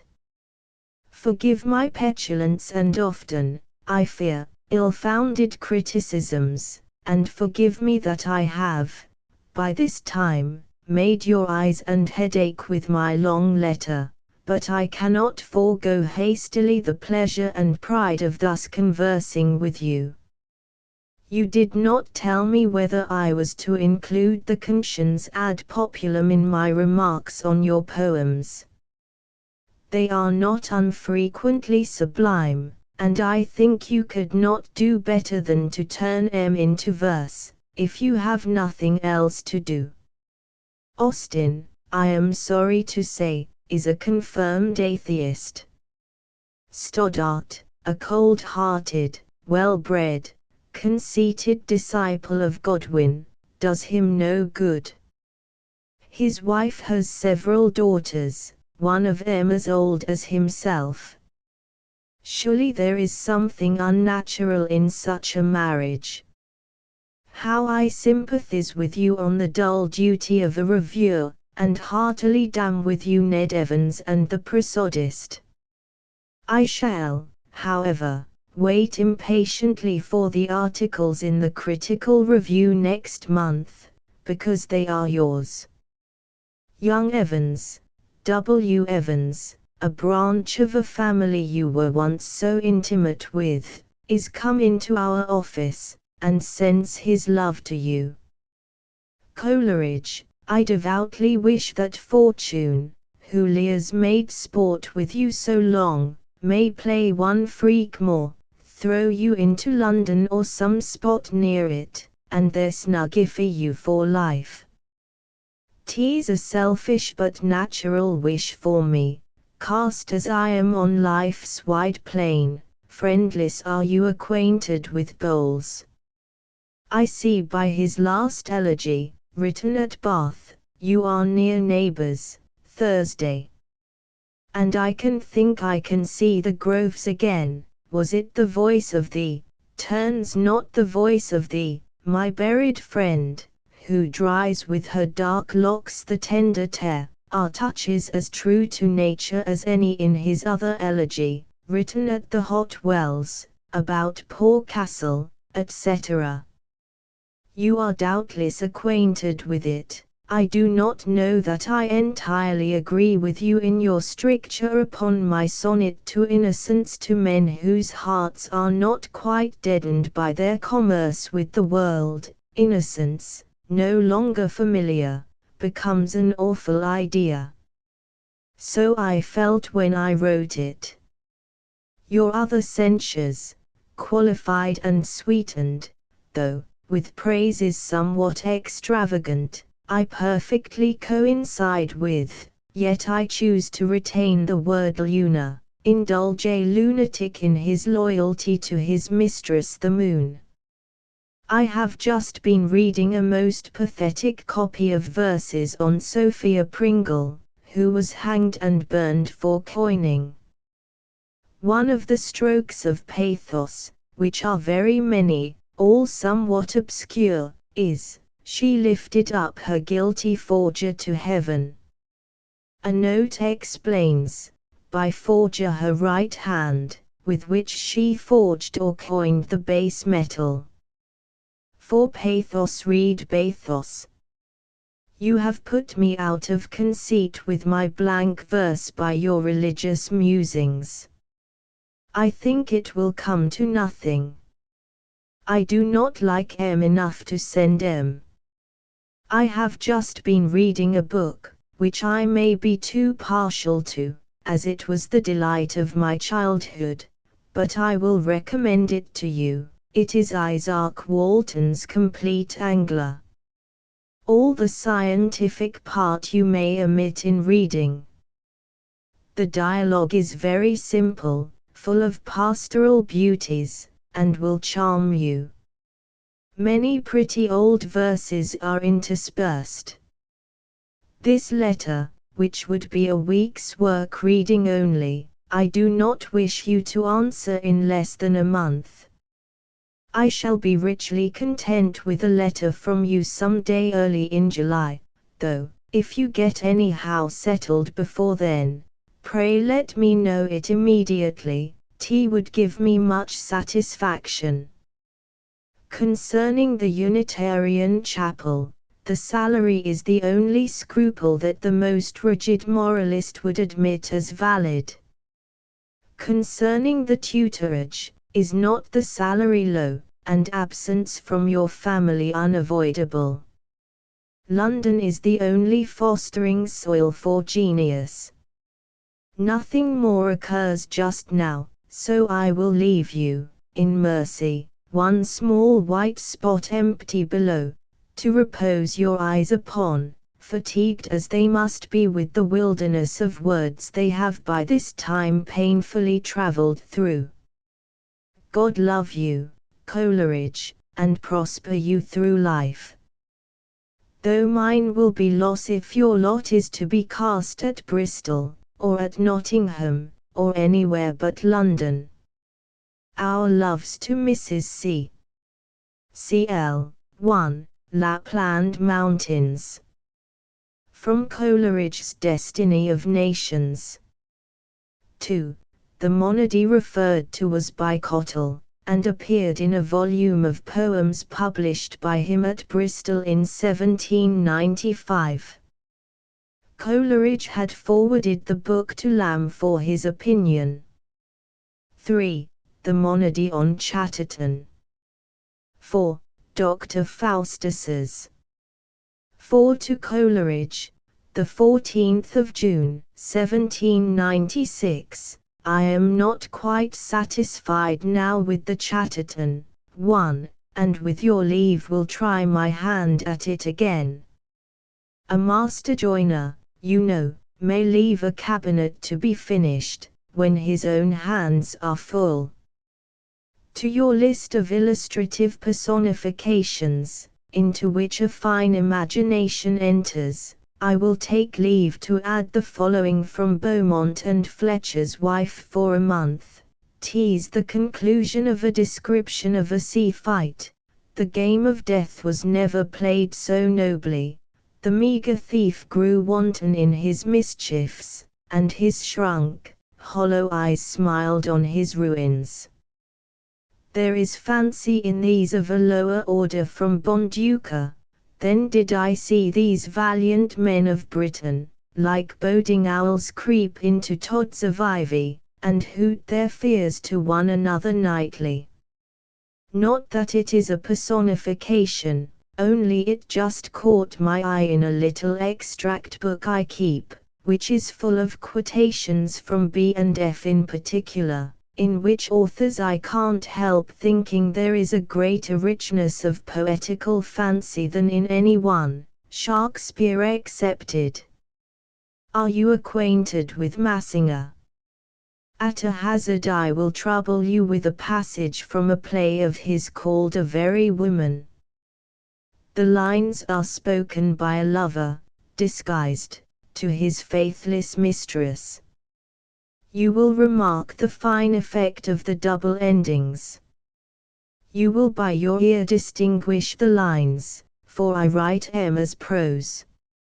Not far from where my father lives, a lady, a neighbor by, blessed with as great a beauty as nature durst bestow without undoing, dwelt, and most happily, as I thought then, and blessed the house 1,000 times she dwelt in.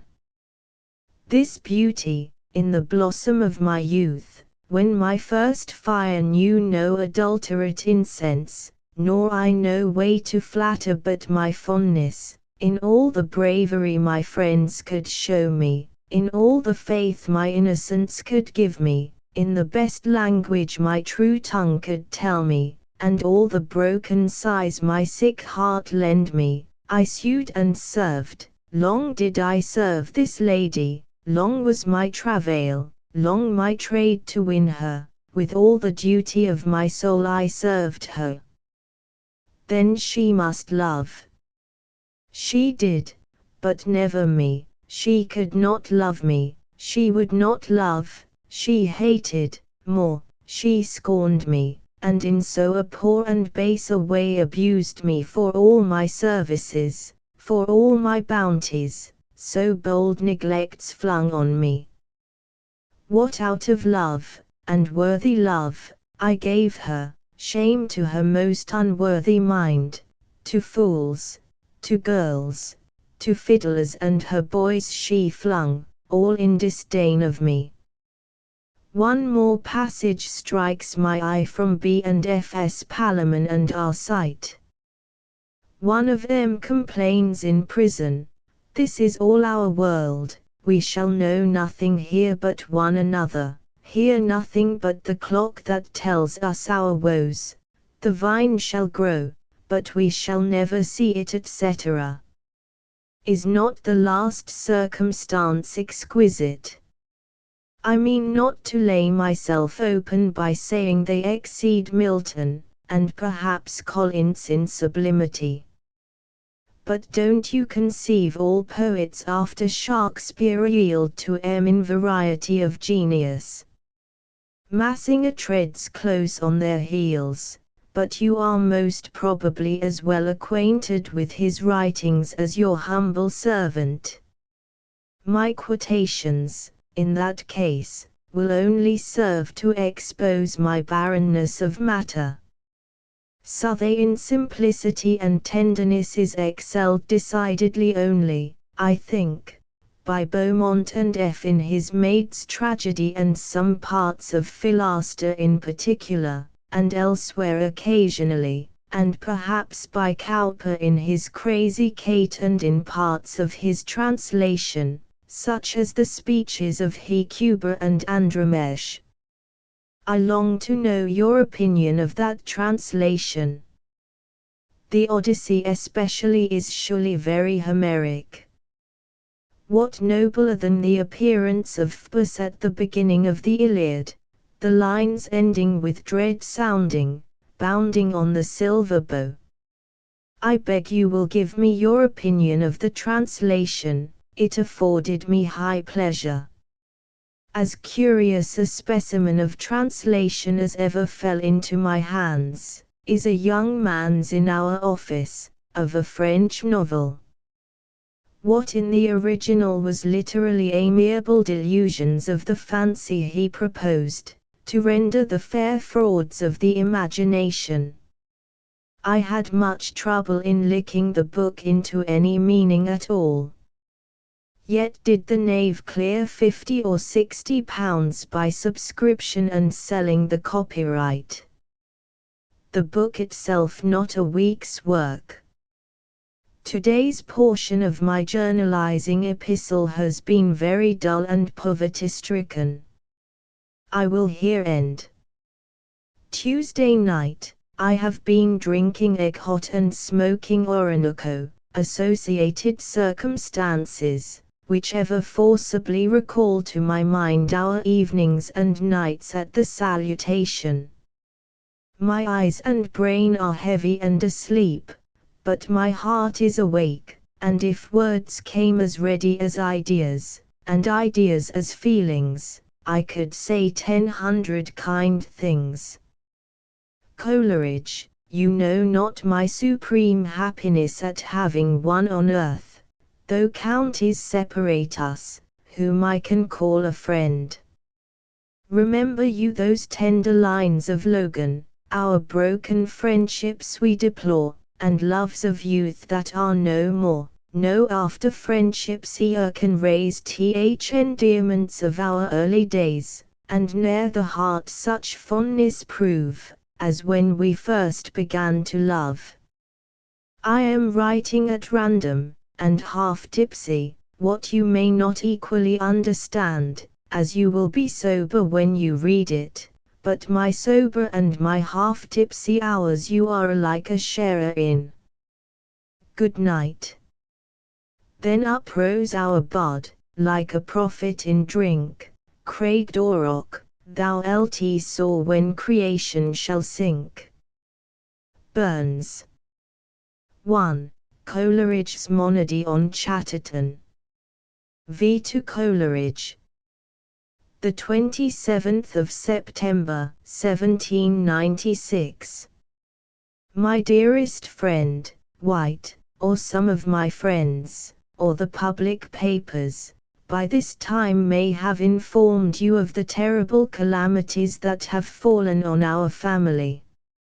I will only give you the outlines. My poor dearest sister, in a fit of insanity, has been the death of her own mother. I was at hand only time enough to snatch the knife out of her grasp. She is at present in a madhouse, from whence I fear she must be moved to an hospital. God has preserved to me my senses, I eat, and drink, and sleep, and have my judgment, I believe, very sound. My poor father was slightly wounded, and I am left to take care of him and my aunt. Mr. Norris, of the Bluecoat School, has been very kind to us, and we have no other friend, but, thank God, I am very calm and composed, and able to do the best that remains to do. Write as religious a letter as possible, but no mention of what is gone and done with. With me the former things are passed away and I have something more to do than to feel. God Almighty have us all in His keeping. C. Lamb. Mention nothing of poetry. I have destroyed every vestige of past vanities of that kind. Do as you please. But if you publish mine, I give free leave, without name or initial, and never send me a book, I charge you.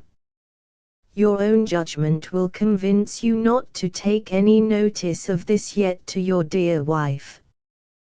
You look after your family, I have my reason and strength left to take care of mine. I charge you, don't think of coming to see me. Write. I will not see you, if you come, God Almighty love you and all of us. C. Lamb. 6 to Coleridge. The 3rd of October, 1796. My dearest friend, your letter was an inestimable treasure to me. It will be a comfort to you, I know, to know that our prospects are somewhat brighter.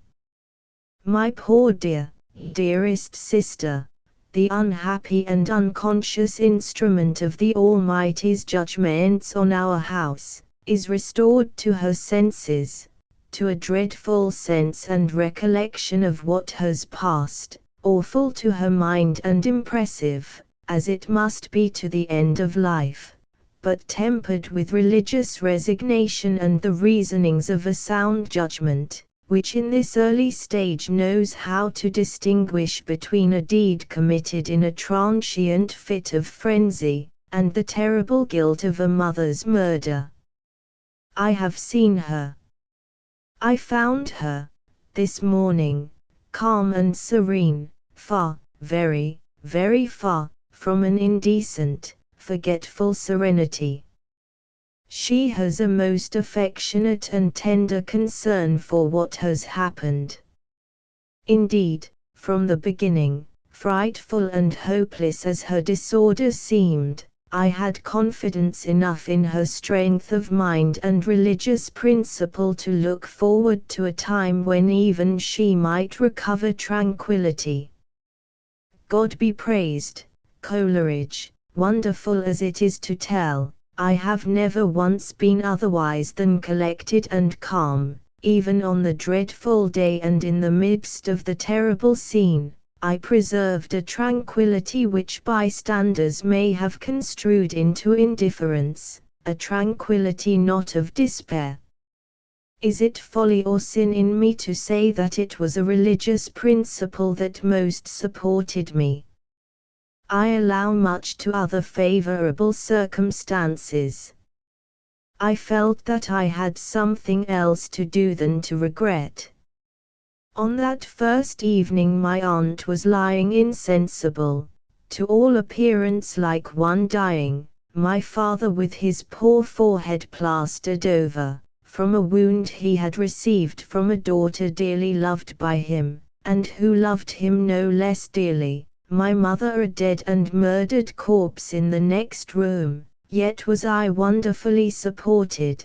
I dosed not my eyes in sleep that night, but lay without terrors and without despair. I have lost no sleep since. I had been long used not to rest in things of sense, had endeavored after a comprehension of mind unsatisfied with the ignorant present time, and this kept me up.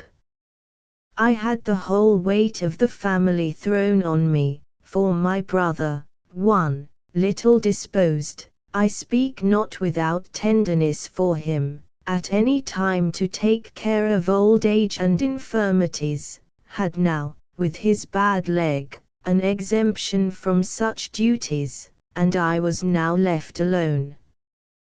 One little incident may serve to make you understand my way of managing my mind. Within a day or two after the fatal one, we dressed for dinner a tongue which we had had salted for some weeks in the house. As I sat down, a feeling like remorse struck me.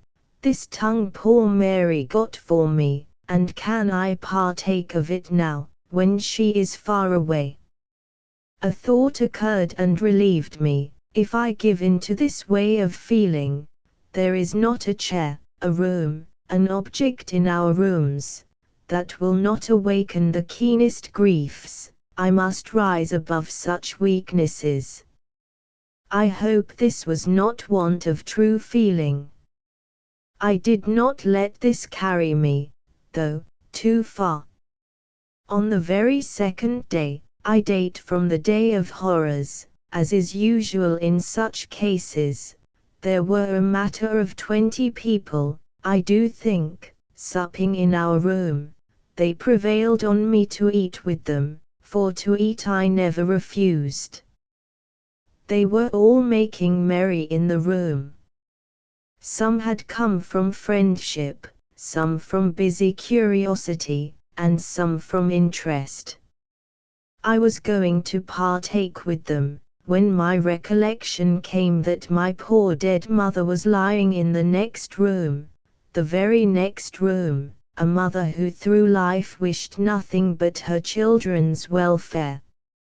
Indignation, the rage of grief, something like remorse, rushed upon my mind.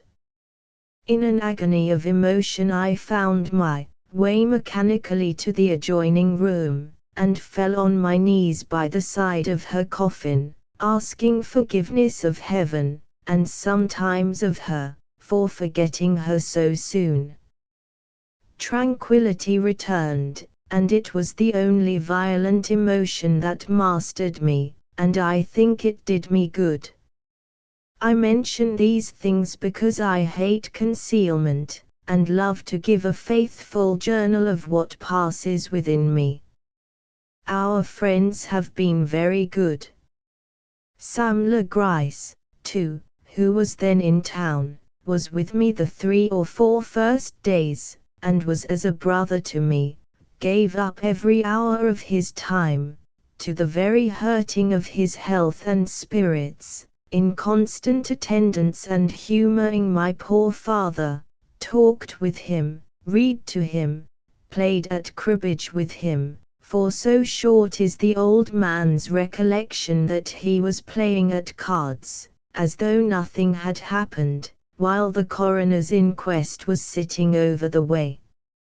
Samuel wept tenderly when he went away, for his mother wrote him a very severe letter on his loitering so long in town, and he was forced to go. Mr. Norris, of Christ's Hospital, has been as a father to me, Mrs. Norris as a mother, though we had few claims on them. A gentleman, brother to my godmother, from whom we never had right or reason to expect any such assistance, sent my father £20, and to crown all these God's blessings to our family at such a time, an old lady, a cousin of my father and aunt's, a gentlewoman of fortune, is to take my aunt and make her comfortable for the short remainder of her days. My aunt is recovered, and as well as ever, and highly pleased at thoughts of going, and has generously given up the interest of her little money, which was formerly paid my father for her board, wholly and solely to my sister's use. Reckoning this, we have, Daddy and I, 4 or 2 selves and an old maid servant to look after him when I am out, which will be necessary, £170, or £180 rather, a year, out of which we can spare £50 or £60 at least for Mary while she stays at Islington, where she roosed and shall stay during her father's life, for his and her comfort.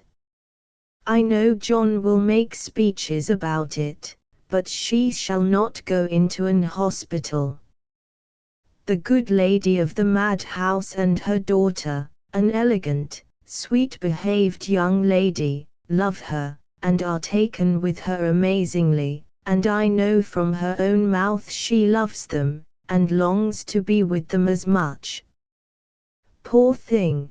They say she was but the other morning saying she knew she must go to Bethlehem for life, that one of her brothers would have it so, but the other would wish it not, but be obliged to go with the stream, that she had often, as she passed Bethlehem, thought it likely, here it may be my fate to end my days conscious of a certain flightiness in her poor head oftentimes, and mindful of more than one severe illness of that nature before.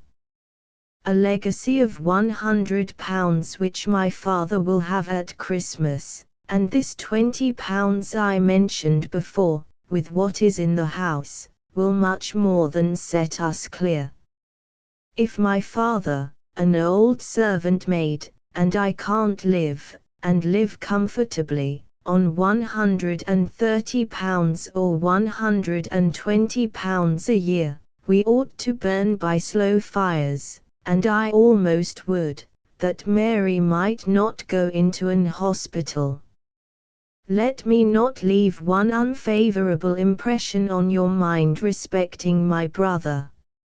Since this has happened, He has been very kind and brotherly, but I fear for his mind. He has taken his ease in the world, and is not fit himself to struggle with difficulties, nor has much accustomed himself to throw himself into their way, and I know his language is already, Charles, you must take care of yourself, you must not abridge yourself of a single pleasure you have been used to, etc., and in that style of talking. But you, a necessarian, can respect a difference of mind, and love what is amiable in a character not perfect. He has been very good, but I fear for his mind. Thank God, I can unconnect myself with him, and shall manage all my father's moneys in future myself, if I take charge of Daddy, which poor John has not even hinted a wish, at any future time even, to share with me. The lady at this madhouse assures me that I may dismiss immediately both doctor and apothecary, retaining occasionally a composing draught or so for a while, and there is a less expensive establishment in her house, where she will only not have a room and nurse to herself, for £50 or guineas a year. The outside would be £60. You know, by economy, how much more even I shall be able to spare for her comforts. She will, I fancy, if she stays, make one of the family rather than of the patients, and the old and young ladies I like exceedingly, and she loves dearly, and they, as the saying is, take to her very extraordinarily, if it is extraordinary that people who see my sister should love her. Of all the people I ever saw in the world, my poor sister was most and thoroughly devoid of the least tincture of selfishness. I will enlarge upon her qualities, poor dear, dearest soul, in a future letter, for my own comfort, for I understand her thoroughly, and if I mistake not, in the most trying situation that a human being can be found in, she will be found. I speak not with sufficient humility, I fear, but humanly and foolishly speaking, she will be found, I trust, uniformly great and amiable. God keep her in her present mind, to whom be thanks and praise for all his dispensations to mankind.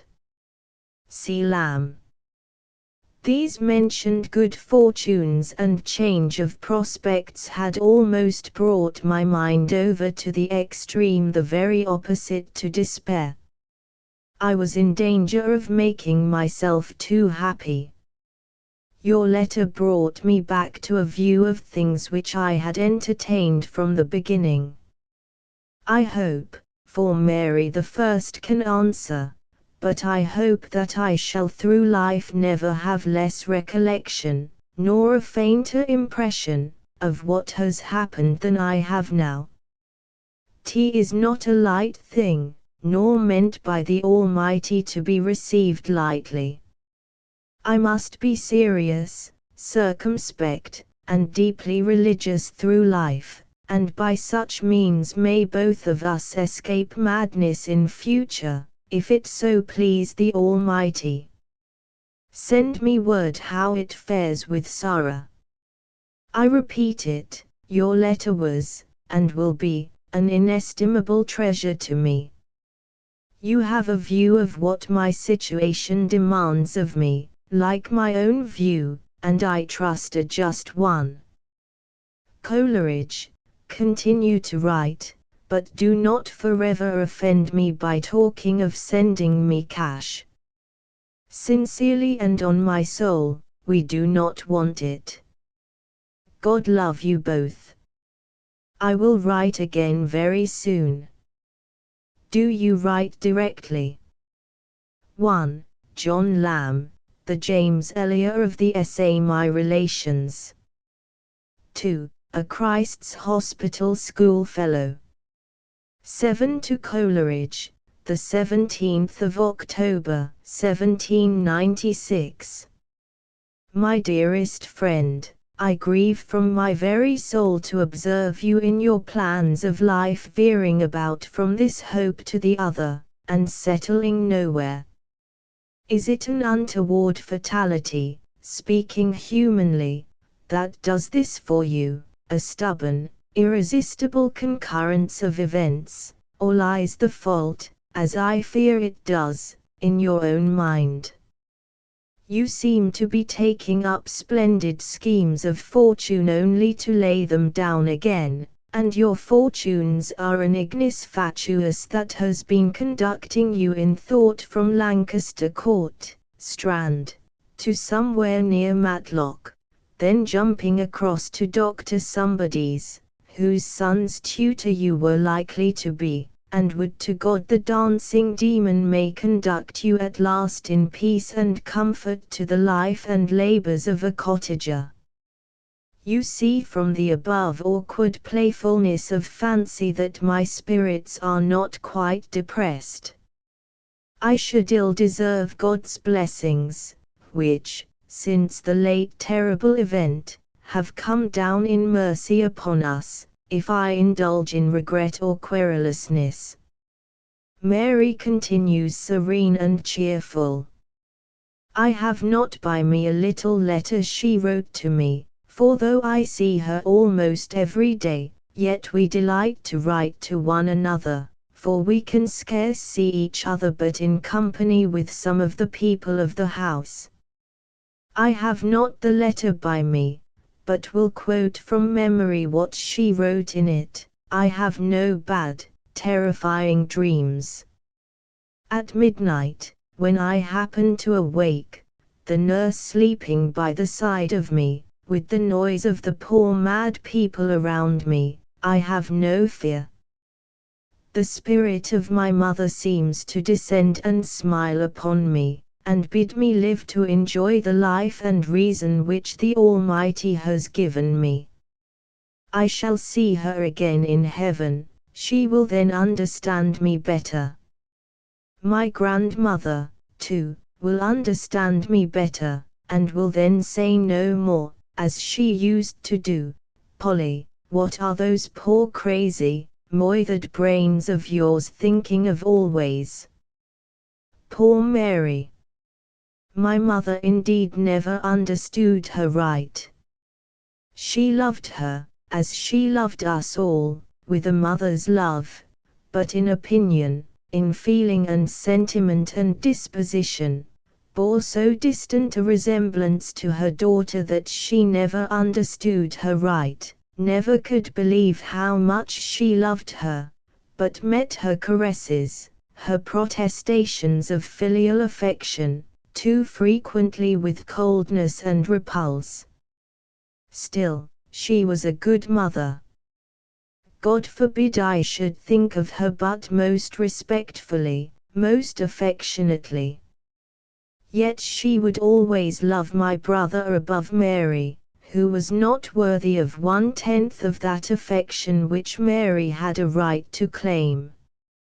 But it is my sister's gratifying recollection that every act of duty and of love she could pay, every kindness, and I speak true, when I say to the hurting of her health, and most probably in great part to the derangement of her senses, through a long course of infirmities and sickness she could show her, she ever did. I will some day, as I promised, enlarge to you upon my sister's excellencies. It will seem like exaggeration, but I will do it. At present, short letters suit my state of mind best. So take my kindest wishes for your comfort and establishment in life, and for Sarah's welfare and comforts with you. God love you, God love us all. C. Lamb. 8 to Coleridge. The 14th of November, 1796. Coleridge, I love you for dedicating your poetry to bowls. 1. Genius of the sacred fountain of tears, it was he who led you gently by the hand through all this valley of weeping, showed you the dark green yew trees and the willow shades where, by the fall of waters, you might indulge in uncomplaining melancholy, a delicious regret for the past, or weave fine visions of that awful future, when all the vanities of life's brief day oblivion's hurrying hand hath swept away, and all its sorrows, at the awful blast of the archangel's trump, are but as shadows past. I have another sort of dedication in my head for my few things, which I want to know if you approve of and can insert. 2. I mean to inscribe them to my sister. It will be unexpected, and it will jar her pleasure, or do you think it will look whimsical at all? As I have not spoke to her about it, I can easily reject the idea.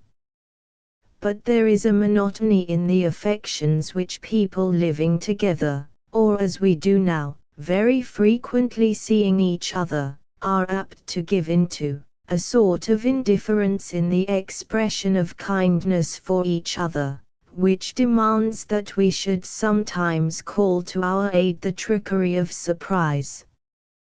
Do you publish with Lloyd, or without him? In either case my little portion may come last, and after the fashion of orders to a country correspondent, I will give directions how I should like to have them done. The title page to stand thus, Poems by Charles Lamb, of the India House. Under this title the following motto, which, for want of room, I put over leaf, and desire you to insert whether you like it or no.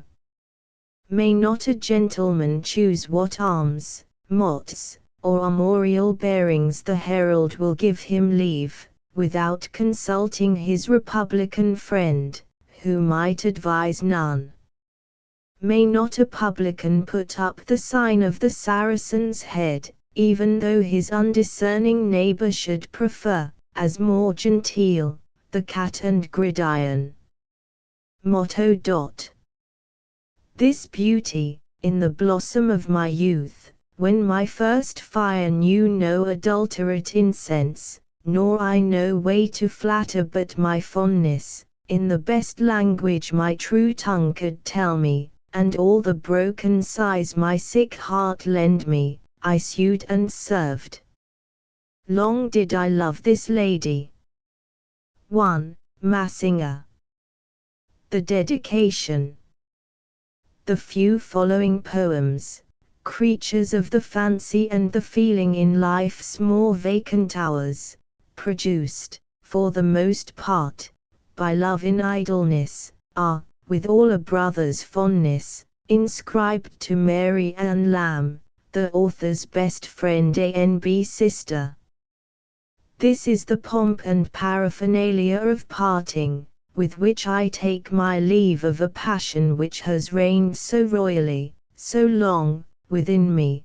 Thus, with its trappings of laureateship, I fling it off, pleased and satisfied with myself that the weakness troubles me no longer. I am wedded. Coleridge, to the fortunes of my sister and my poor old father. Oh, my friend, I think sometimes, could I recall the days that are past, which among them should I choose? Not those merrier days, not the pleasant days of hope, not those wanderings with a fair-haired maid, too, which I have so often, and so feelingly regretted, but the days, Coleridge, of a mother's fondness for her schoolboy. What would I give to call her back to earth for one day, on my knees to ask her pardon for all those little asperities of temper which from time to time have given her gentle spirit pain. And the day, my friend, I trust will come. There will be time enough for kind offices of love, if heaven's eternal year be ours. Hereafter, her meek spirit shall not reproach me. Oh, my friend, cultivate the filial feelings, and let no man think himself released from the kind charities of relationship. These shall give him peace at the last. These are the best foundation for every species of benevolence. I rejoice to hear, by certain channels, that you, my friend, are reconciled with all your relations. Tea is the most kindly and natural species of love, and we have all the associated train of early feelings to secure its strength and perpetuity.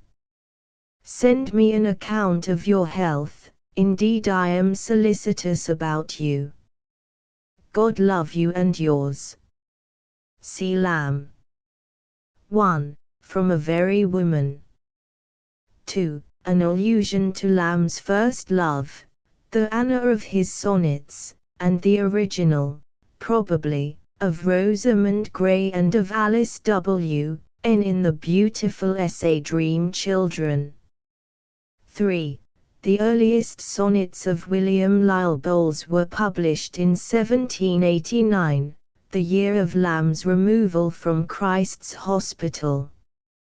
4. Alluding to the prospective joint volume of poems, by Coleridge, Lamb, and Charles Lloyd, to be published by Cottle in 1797. This was Lamb's second serious literary venture, he and Coleridge having issued a joint volume in 1796. 9 to Coleridge.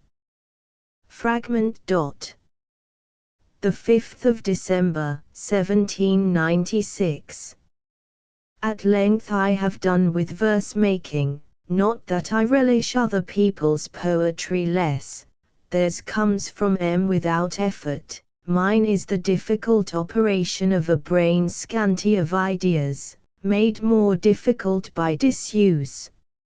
I have been reading the task with fresh delight. I am glad you love Cowper. I could forgive a man for not enjoying Milton, but I would not call that man my friend who should be offended with the divine chit-chat of Cowper. Write to me. God love you and yours. CLX to Coleridge, the 10th of December, 1796. I had put my letter into the post rather hastily, not expecting to have to acknowledge another from you so soon. This morning's present has made me alive again. My last night's epistle was childishly querulous, but you have put a little life into me, and I will thank you for your remembrance of me, while my sense of it is yet warm. For if I linger a day or two, I may use the same phrase of acknowledgement, or similar, but the feeling that dictates it now will be gone. I shall send you a caput mortuum, not a cor vivens. Thy watchman's thy bellman's verses, I do retort upon thee, the libellous varlet. Why, you cried the hours yourself, and who made you so proud? But I submit, to show my humility, most implicitly to your dogmas. I reject entirely the copy of verses you reject.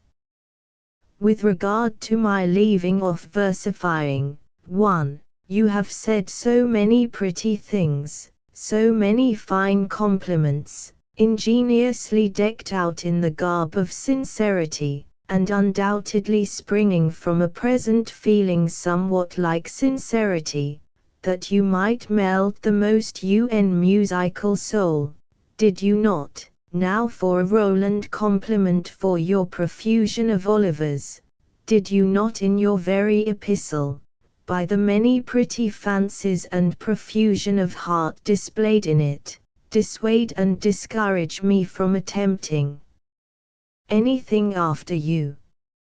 At present I have not leisure to make verses, nor anything approaching to a fondness for the exercise. In the ignorant present time, who can answer for the future man? At lovers' perjuries Jove laughs, and poets have sometimes a disingenuous way of forswearing their occupation. This, though, is not my case. The tender cast of soul, sombered with melancholy and subsiding recollections, is favourable to the sonnet or the elegy, but from the sainted growing woof the teasing troubles keep aloof. The music of poesy may charm for a while the importunate, teasing cares of life, but the teased and troubled man is not in a disposition to make that music. You sent me some very sweet lines relative to Burns, but it was at a time when, in my highly agitated and perhaps distorted state of mind, I thought it a duty to read M hastily and burn M. I burned all my own verses, all my book of extracts from Beaumont and Fletcher and 1,000 sources. I burned a little journal of my foolish passion which I had a long time kept, noting, ere they passed away, the little lines of yesterday. I almost burned all your letters. I did as bad. I lent M to a friend to keep out of my brother's sight, should he come and make inquisition into our papers, for much as he dwelt upon your conversation while you were among us, and delighted to be with you, it has been his fashion, ever since to depreciate and cry you down. You were the cause of my madness, you and your damned foolish sensibility and melancholy. And he lamented with a true brotherly feeling that we ever met, even as the sober citizen, when his son went astray upon the mountains of Parnassus, is said to have cursed wit, and poetry, and Pope. 2. I quote wrong, but no matter. These letters I lent to a friend to be out of the way for a season, but I have claimed them in vain, and shall not cease to regret their loss. Your packets posterior to the date of my misfortunes, commencing with that valuable consolatory epistle, are every day accumulating. They are sacred things with me. Publish your Burns.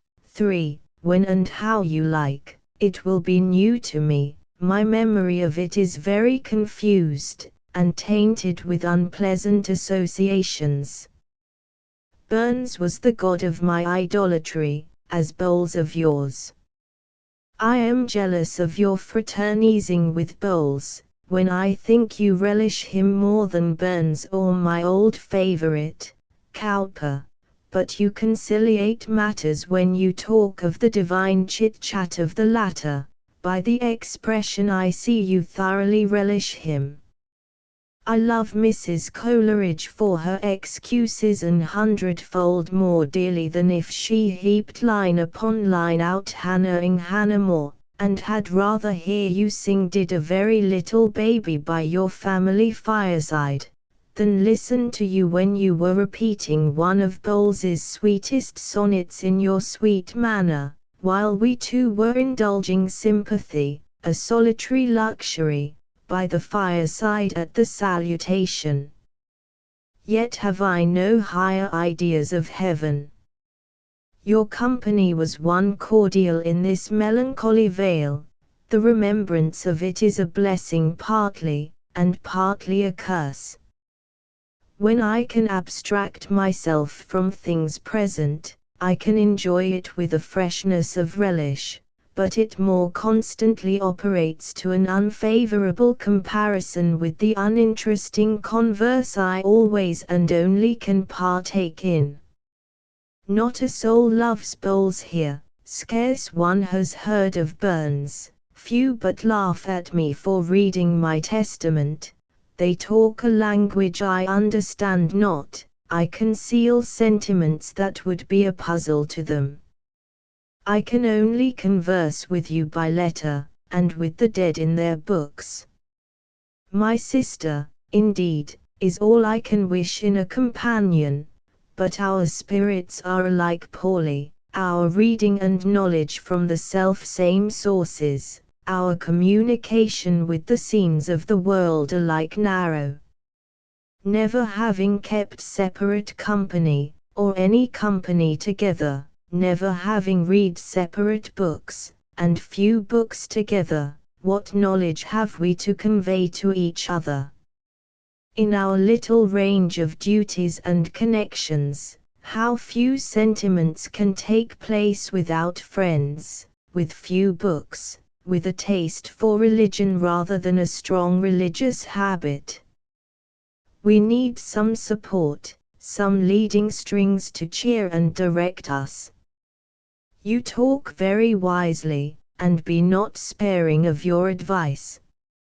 Continue to remember us, and to show us you do remember us, we will take as lively an interest in what concerns you and yours. All I can add to your happiness will be sympathy. You can add to mine more, you can teach me wisdom. I am indeed an unreasonable correspondent, but I was unwilling to let my last night's letter go off without this qualifier. You will perceive by this my mind is easier, and you will rejoice.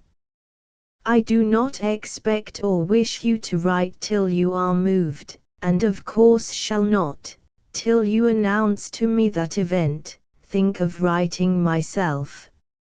Love to Mrs. Coleridge and David Hartley, and my kind remembrance to Lloyd, if he is with you. C. Lamb. 1. See preceding letter. 2. Epistle to Arbuthnot. Poor Cornus sees his frantic wife elope, and curses wit, and poetry, and Pope. 3. The lines on him which Coleridge had sent to Lamb, and which the latter had burned. 11 to Coleridge.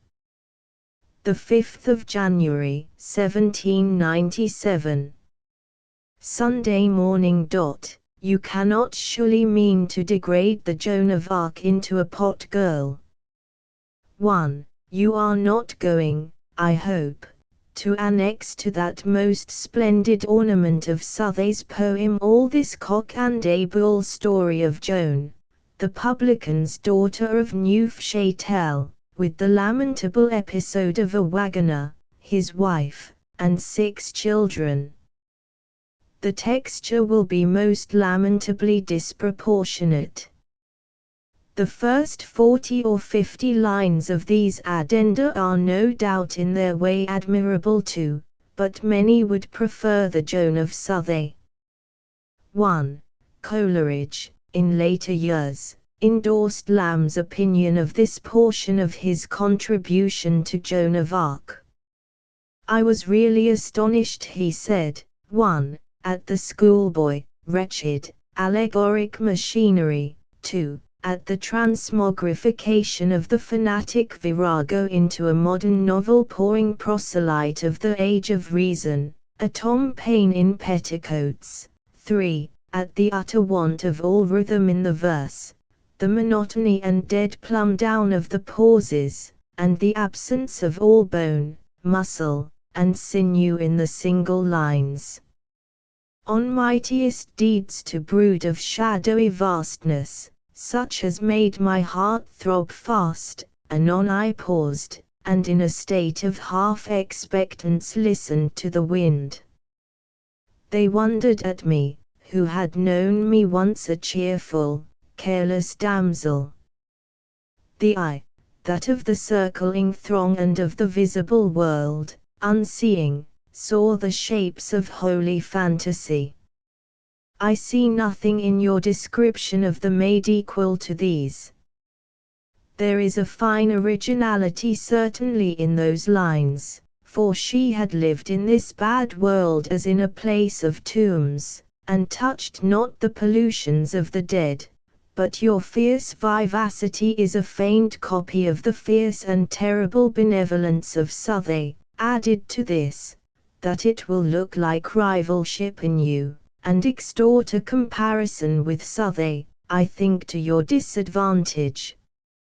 And the lines, considered in themselves as an addition to what you had before written, strains of a far higher mood, are but such as Madame Fancy loves in some of her more familiar moods, at such times as she has met Noel Goldsmith, and walked and talked with him, calling him old acquaintance.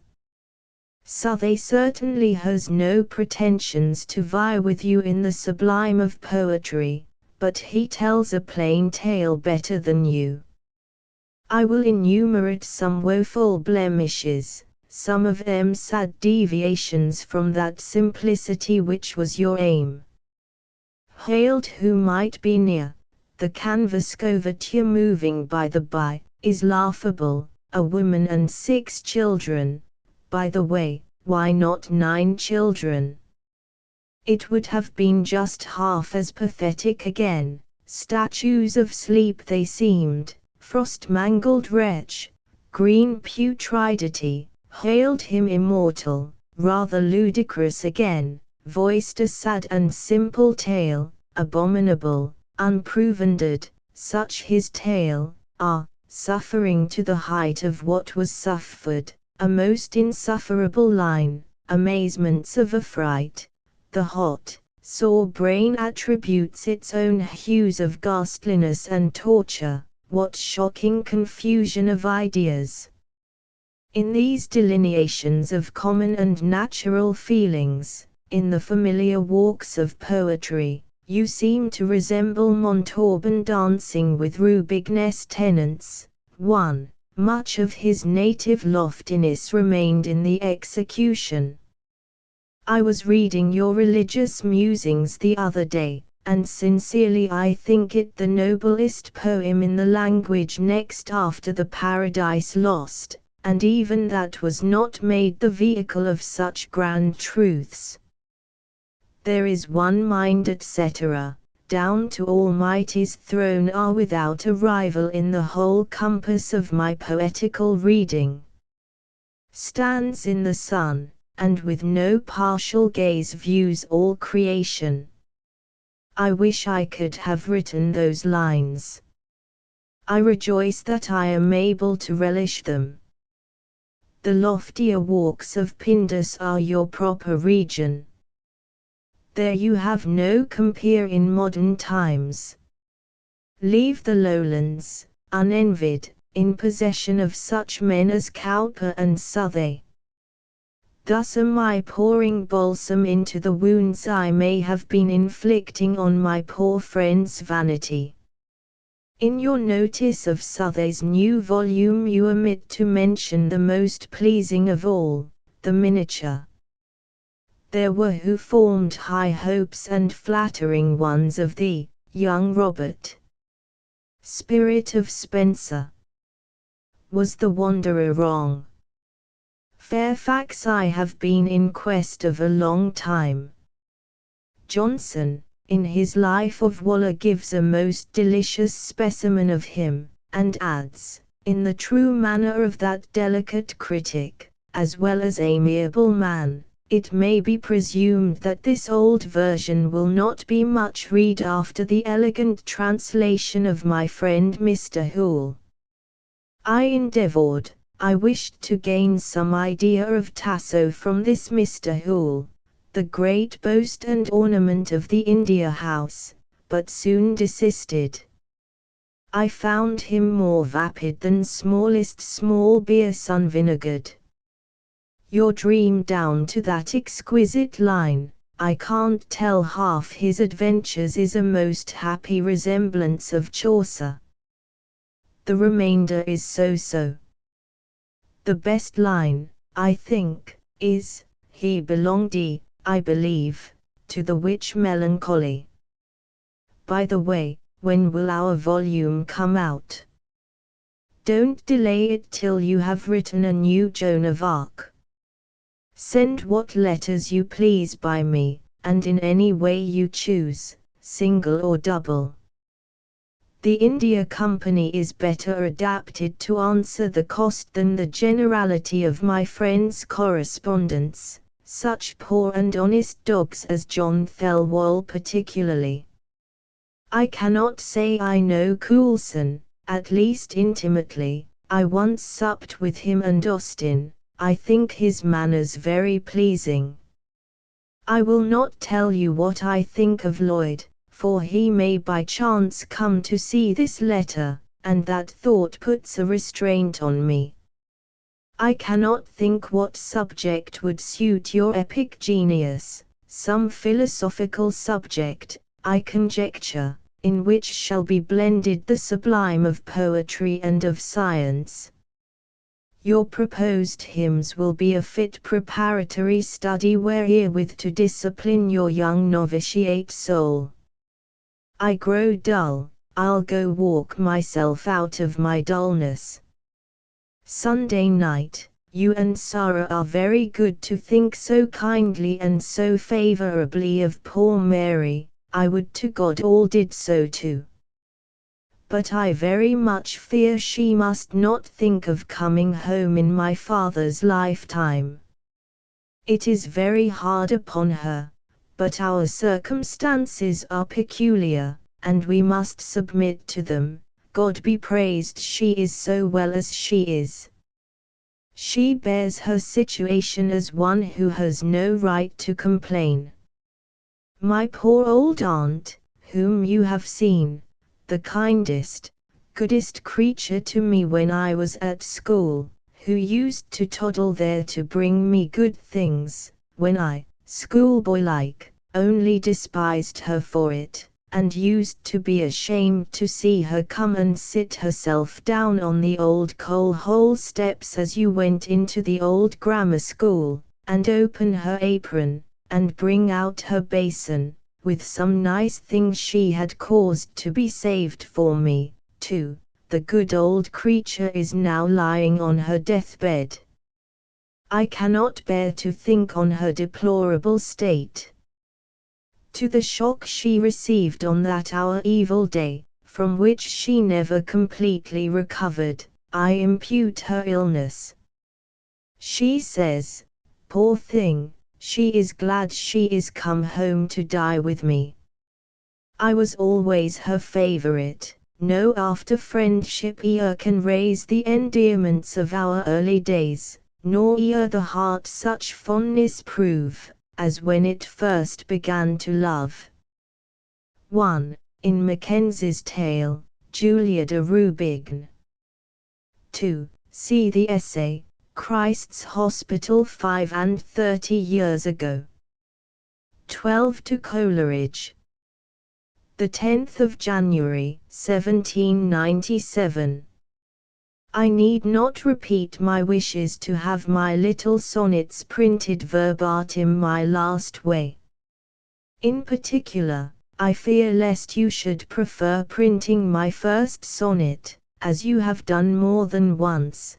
Did the wand of Merlin wave, it looks so like Mr. Merlin. 1.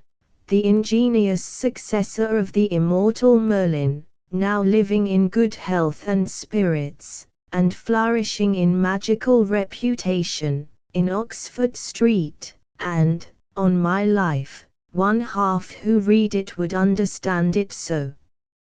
Do put M forth finally, as I have, in various letters, settled it, for first a man's self is to be pleased, and then his friends, and of course the greater number of his friends, if they differ inter esse.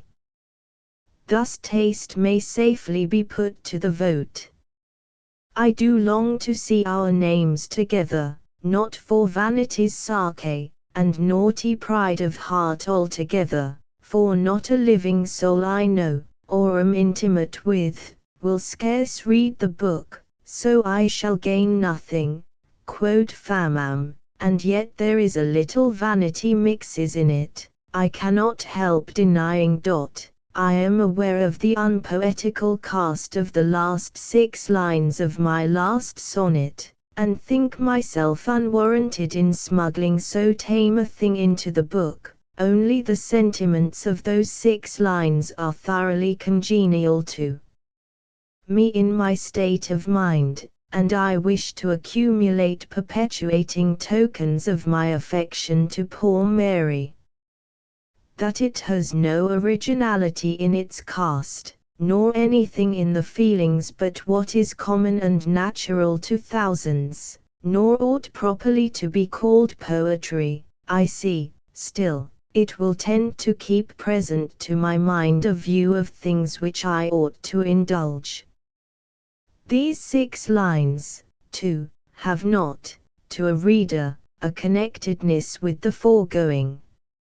Omit it if you like. What a treasure it is to my poor, indolent, and unemployed mind thus to lay hold on a subject to talk about, though 'tis but a sonnet, and that of the lowest order. How mournfully inactive I am. 'Tis night. Good night. My sister, I thank God, is nigh recovered. She was seriously ill. Do, in your next letter, and that right soon, give me some satisfaction respecting your present situation at Stowey. Is it a farm that you have got? And what does your worship know about farming? Coleridge, I want you to write an epic poem. Nothing short of it can satisfy the vast capacity of true poetic genius. Having one great end to direct all your poetical faculties to, and on which to lay out your hopes, your ambition will show you to what you are equal. By the sacred energies of Milton. By the dainty, sweet, and soothing fantasies of honey-tongued Spenser. I adjure you to attempt the epic, or do something more ample than the writing an occasional brief ode or sonnet, something to make yourself forever known, to make the age to come your own. But I prate, doubtless you meditate something. When you are exalted among the lords of epic fame, I shall recall with pleasure and exultingly the days of your humility, when you disdained not to put forth, in the same volume with mine, your religious musings and that other poem from the Joan of Arc, those promising first fruits of high renown to come. You have learning, you have fancy, you have enthusiasm, you have strength and amplitude of wing enow for flights like those I recommend. In the vast and unexplored regions of fairyland there is ground enough unfound and uncultivated. Search there, and realize your favorite Susquehanna scheme. In all our comparisons of taste, I do not know whether I have ever heard your opinion of a poet very dear to me, the now out of fashion Cowley. Favor me with your judgment of him, and tell me if his prose essays, in particular, as well as no inconsiderable part of his verse, be not delicious. I prefer the graceful rambling of his essays even to the courtly elegance and ease of Addison, abstracting from this the latter's exquisite humor. When the little volume is printed, send me 3 or 4, at all events not more than 6, copies, and tell me if I put you to any additional expense by printing with you. I have no thought of the kind, and in that case must reimburse you. Priestley, whom I sin in almost adoring, speaks of such a choice of company as tends to keep up that right bent and firmness of mind which a necessary intercourse with the world would otherwise warp and relax. Such fellowship is the true balsam of life. Its cement is infinitely more durable than that of the friendships of the world, and it looks for its proper fruit and complete gratification to the life beyond the grave. Is there a possible chance for such an one as I to realize in this world such friendships? Where am I to look for them? What testimonials shall I bring of my being worthy of such friendship? Alas! The great and good go together in separate herds, and leave such as I to lag far, far behind in all intellectual and, far more grievous to say, in all moral accomplishments. Coleridge, I have not one truly elevated character among my acquaintance, not one Christian, not one but undervalues Christianity. Singly, what am I to do? Wesley, have you read his life? Was he not an elevated character? Wesley has said, religion is not a solitary thing. Alas! It necessarily is so with me, or next to solitary. 'Tis true you write to me. But correspondence by letter and personal intimacy are very widely different. Do write to me, and do some good to my mind, already how much warped and relaxed by the world. Tea is the conclusion of another evening. Good night, God have us all in his keeping.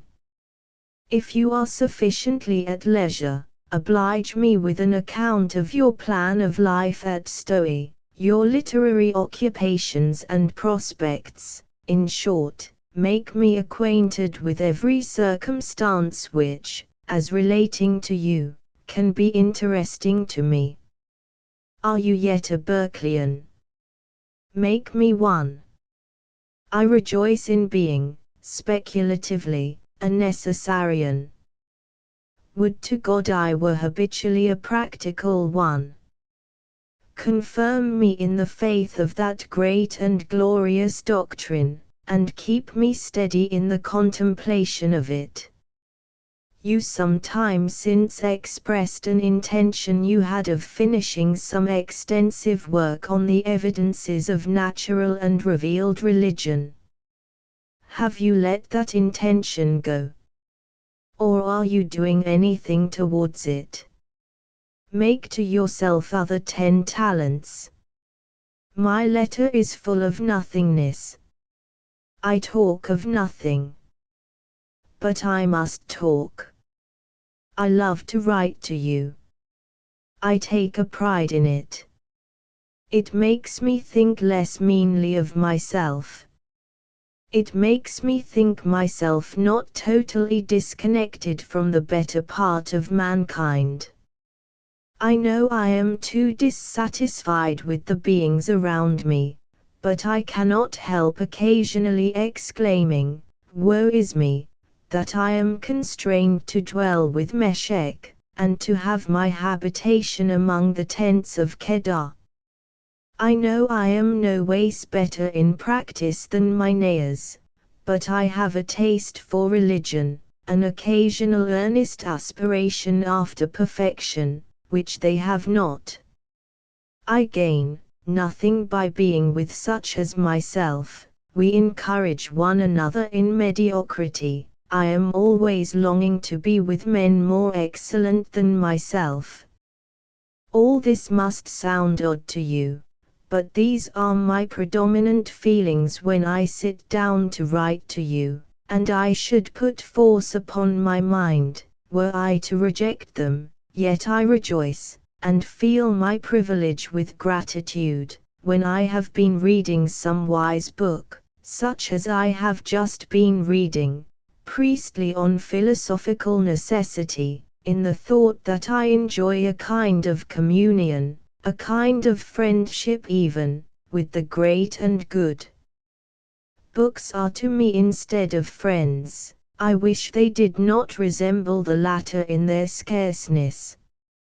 And how does little David Hartley? Equid in antiquam virtutum. Does his mighty name work wonders yet upon his little frame and opening mind? I did not distinctly understand you. You don't mean to make an actual plowman of him? Is Lloyd with you yet? Are you intimate with Southey? What poems is he about to publish? He hath a most prolific brain, and is indeed a most sweet poet. But how can you answer all the various mass of interrogation I have put to you in the course of the sheet? Write back just what you like, only write something, however brief.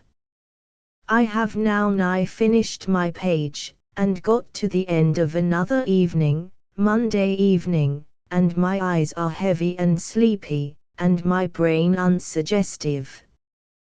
I have just heart enough awake to say good night once more, and God love you, my dear friend, God love us all.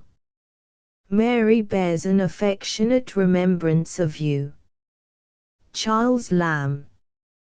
1. A well-known conjurer of the time. 13 to Coleridge.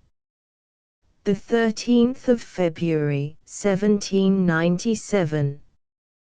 Your poem is altogether admirable, parts of it are even exquisite, in particular your personal account of the Maid far surpasses anything of the sort in Southey.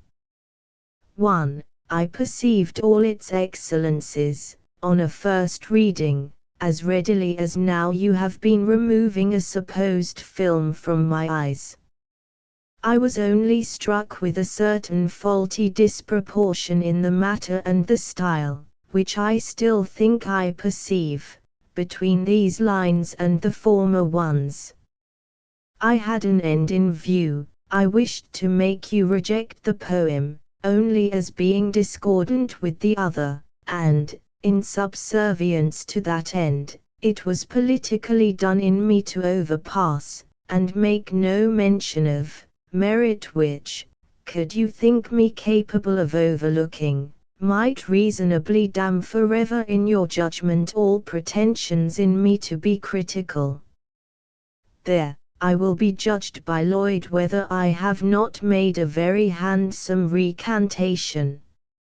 I was in the case of a man whose friend has asked him his opinion of a certain young lady.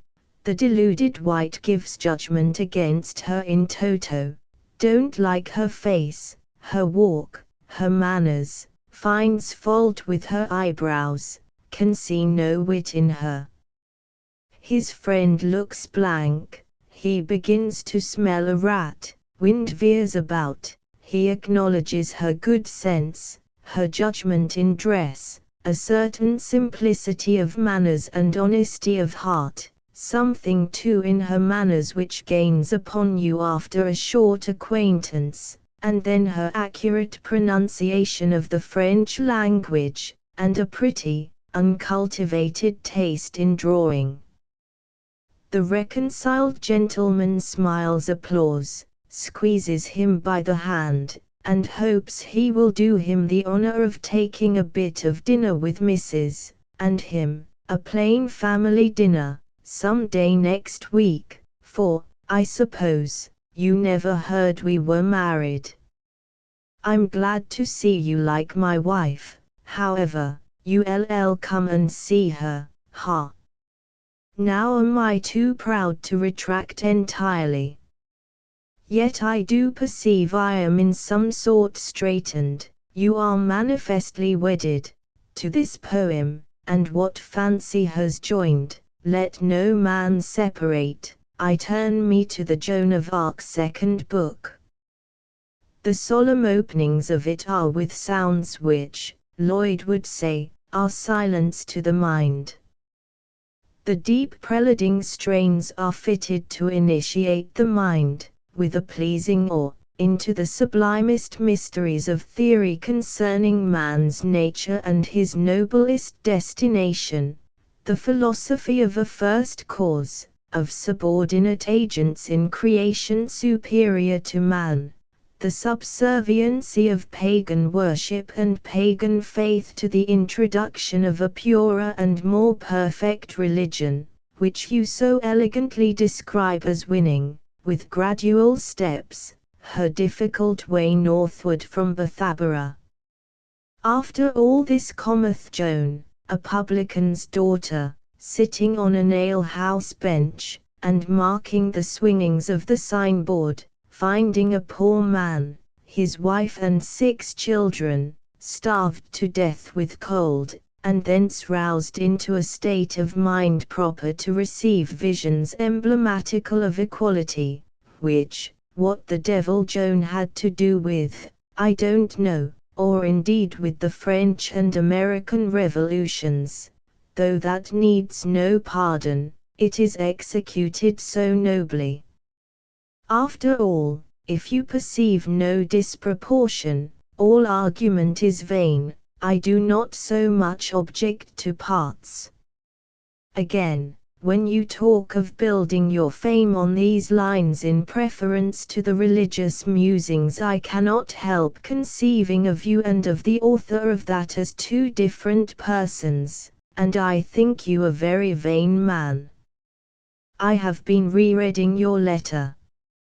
Much of it I could dispute, but with the latter part of it, in which you compare the 2 Joans with respect to their predispositions for fanaticism, I toto cord coincide, only I think that Southey's strength rather lies in the description of the emotions of the maid under the weight of inspiration.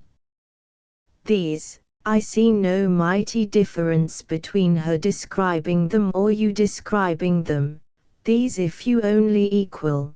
The previous admirers of his poem, as is natural, will prefer his, if you surpass, prejudice will scarcely allow it, and I scarce think you will surpass, though your specimen at the conclusion, I am in earnest, I think very nigh equals them. And in an account of a fanatic or of a prophet the description of her emotions is expected to be most highly finished.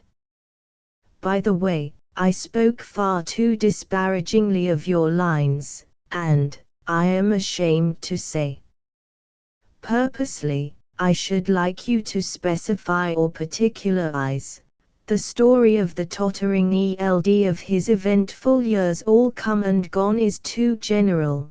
Why not make him a soldier, or some character, however, in which he has been witness to frequency of cruel wrong and strange distress? I think I should, when I laughed at the miserable man crawling from beneath the coverture. I wonder I did not perceive it was a laugh of horror, such as I have laughed at Dante's picture of the famished Ugolino. Without falsehood, I perceive 100 beauties in your narrative. Yet I wonder you do not perceive something out of the way, something unseemly and artificial, in the expression, voiced a sad tale. I hate made dishes at the Muses' banquet. I believe I was wrong in most of my other objections. But surely hailed him immortal adds nothing to the terror of the man's death, which it was your business to heighten, not diminish by a phrase which takes away all terror from it. I like that line. They closed their eyes in sleep, nor knew 'twas death indeed. There is scarce a line I do not like.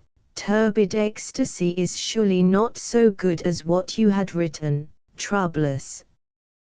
Turbid rather suits the muddy kind of inspiration which London porter confers. The versification is throughout, to my ears, unexceptionable, with no disparagement to the measure of the religious musings which is exactly fitted to the thoughts. You were building your house on a rock when you rested your fame on that poem.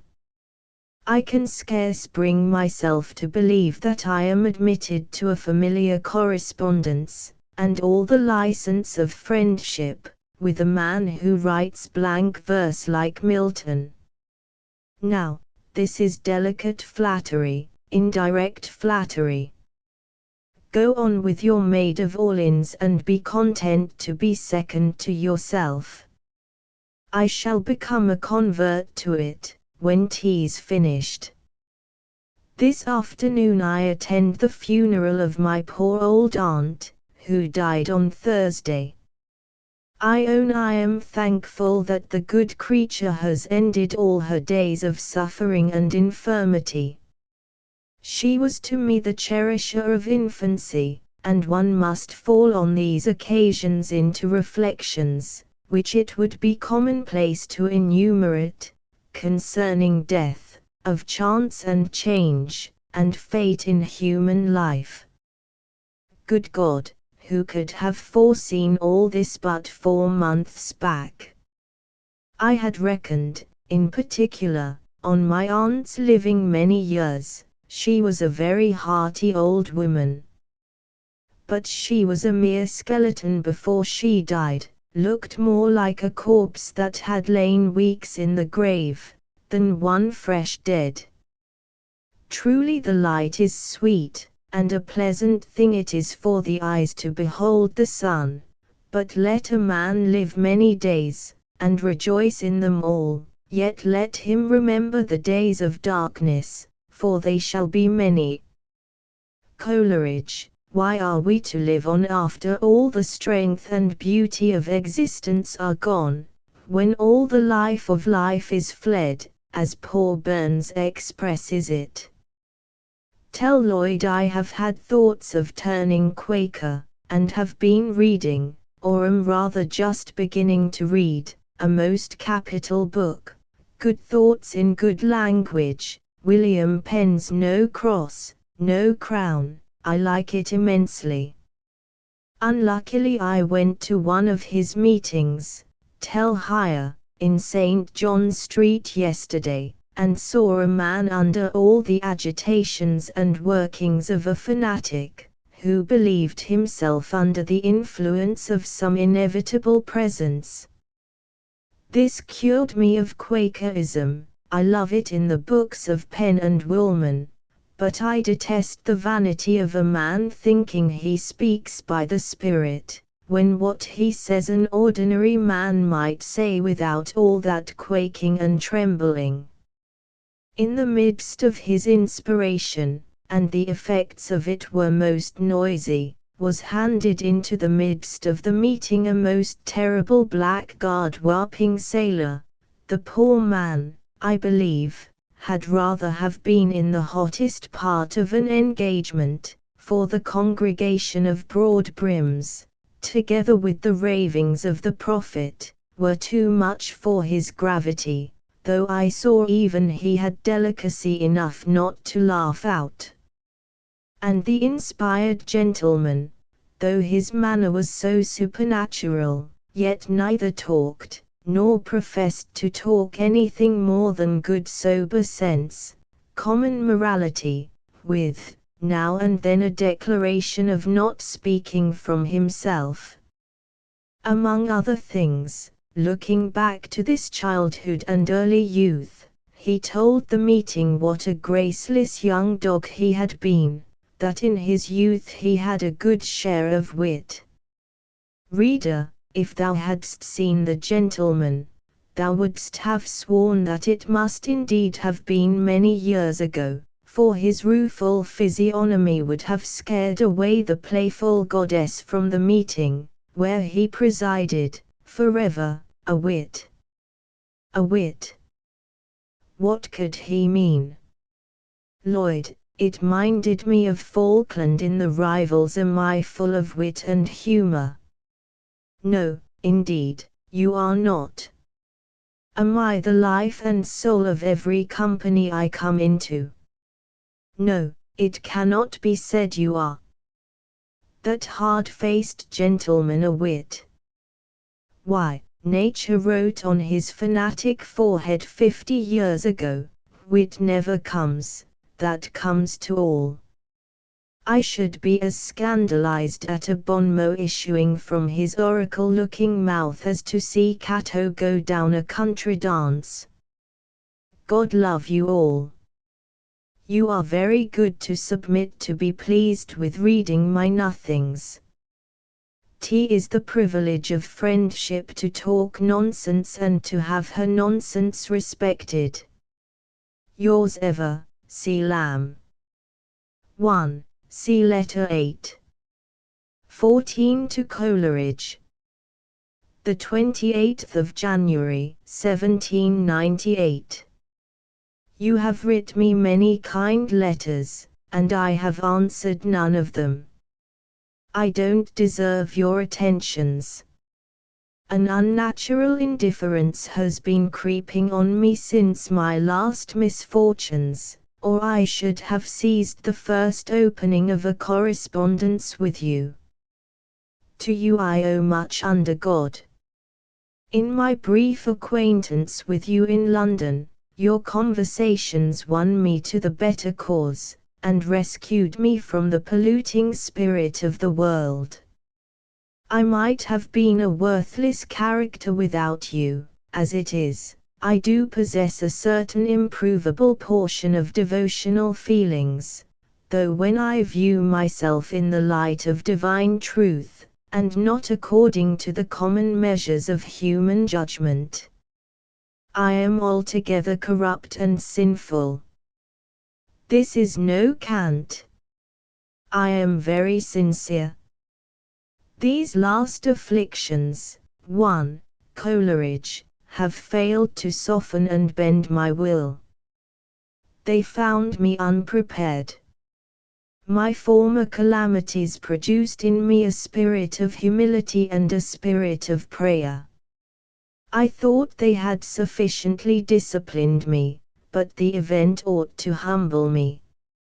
If God's judgments now fail to take away from the heart of stone, what more grievous trials ought I not to expect?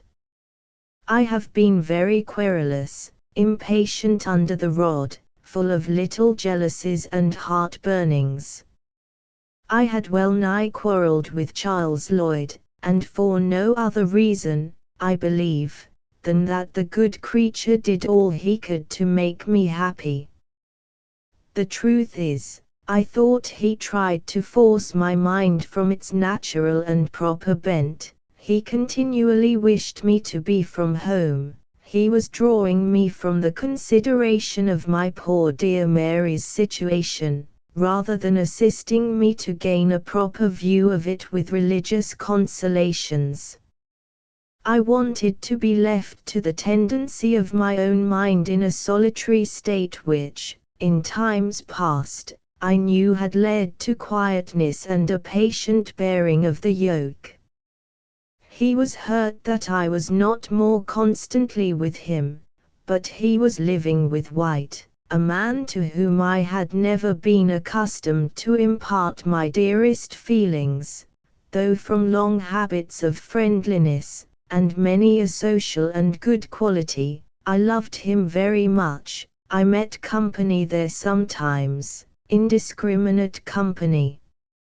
Any society almost, when I am in affliction, is sorely painful to me. I seem to breathe more freely, to think more collectedly, to feel more properly and calmly, when alone.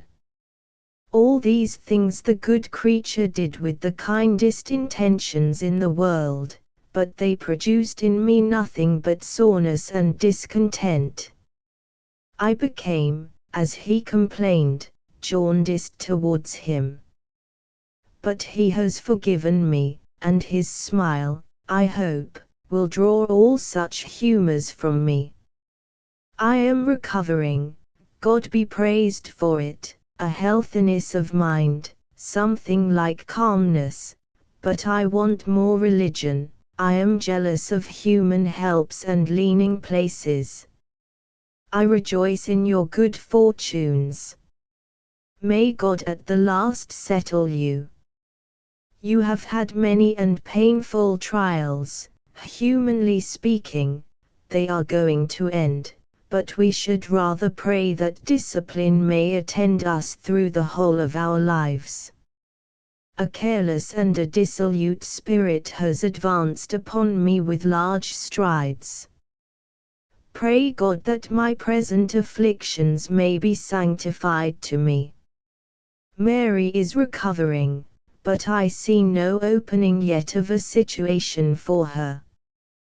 Your invitation went to my very heart, but you have a power of exciting interest, of leading all hearts captive, too forcible to admit of Mary's being with you.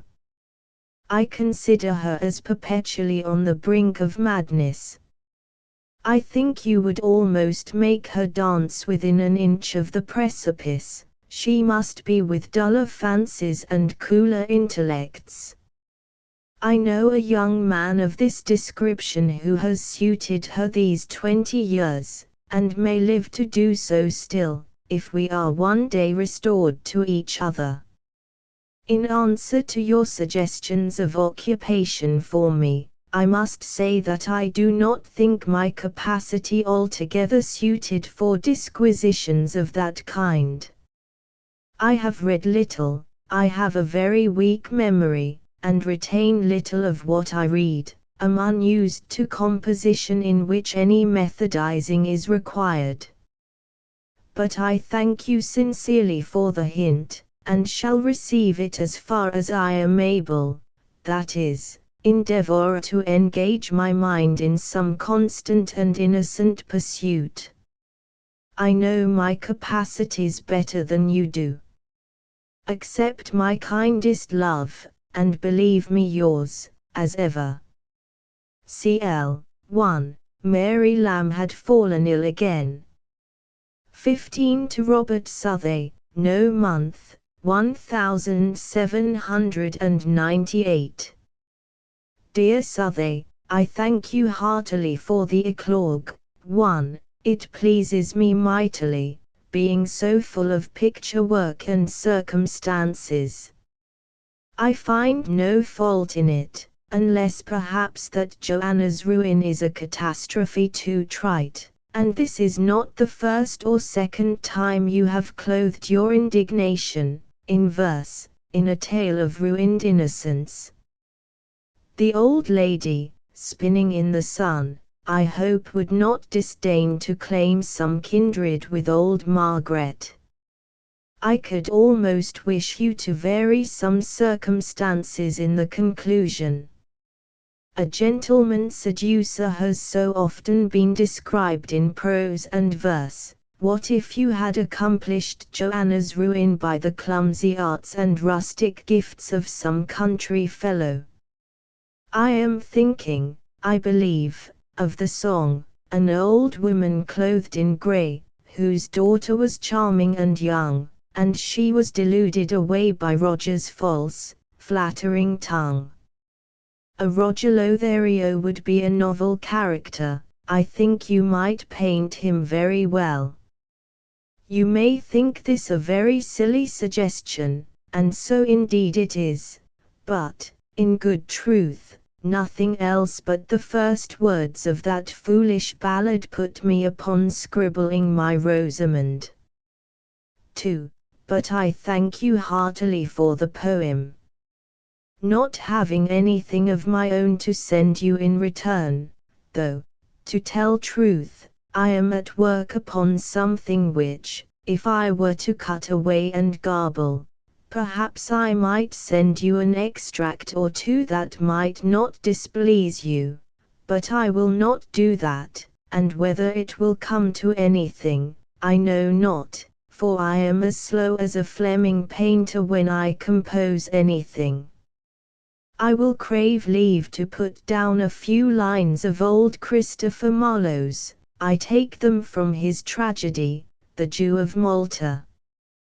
The Jew is a famous character, quite out of nature, but when we consider the terrible idea our simple ancestors had of a Jew, not more to be discommended for a certain discoloring, I think Addison calls it, than the witches and fairies of Marlowe's mighty successor. The scene is betwixt Barabbas, the Jew, and Ithamor, a Turkish captive exposed to sale for a slave. Barabbas. A precious rascal. As for myself, I walk abroad o' nights, and kill sick people groaning under walls. Sometimes I go about and poison wells, and now and then, to cherish Christian thieves, I am content to lose some of my crowns, that I may, walking in my gallery, see 'em go pinioned along by my door. Being young, I studied physic, and began to practice first upon the Italian. There I enriched the priests with burials, and always kept the sexton's arms in U. 3, with digging graves and ringing dead men's knells. And after that, was I an engineer, and in the wars twixt France and Germany, under pretence of serving Charles V, slew friend and enemy with my stratagems.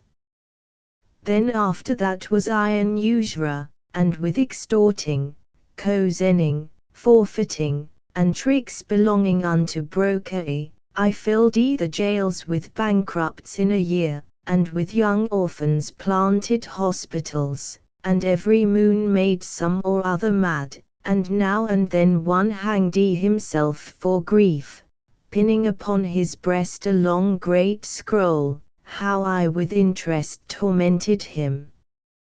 Now hear Ithamor, the other gentle nature, explain how he has spent his time. Ithamor, a comical dog. Faith, master, in setting Christian villages on fire, chaining of eunuchs, binding galley slaves. One time I was an hostler in an inn, and in the night time secret would I steal to travellers' chambers, and there cut their throats.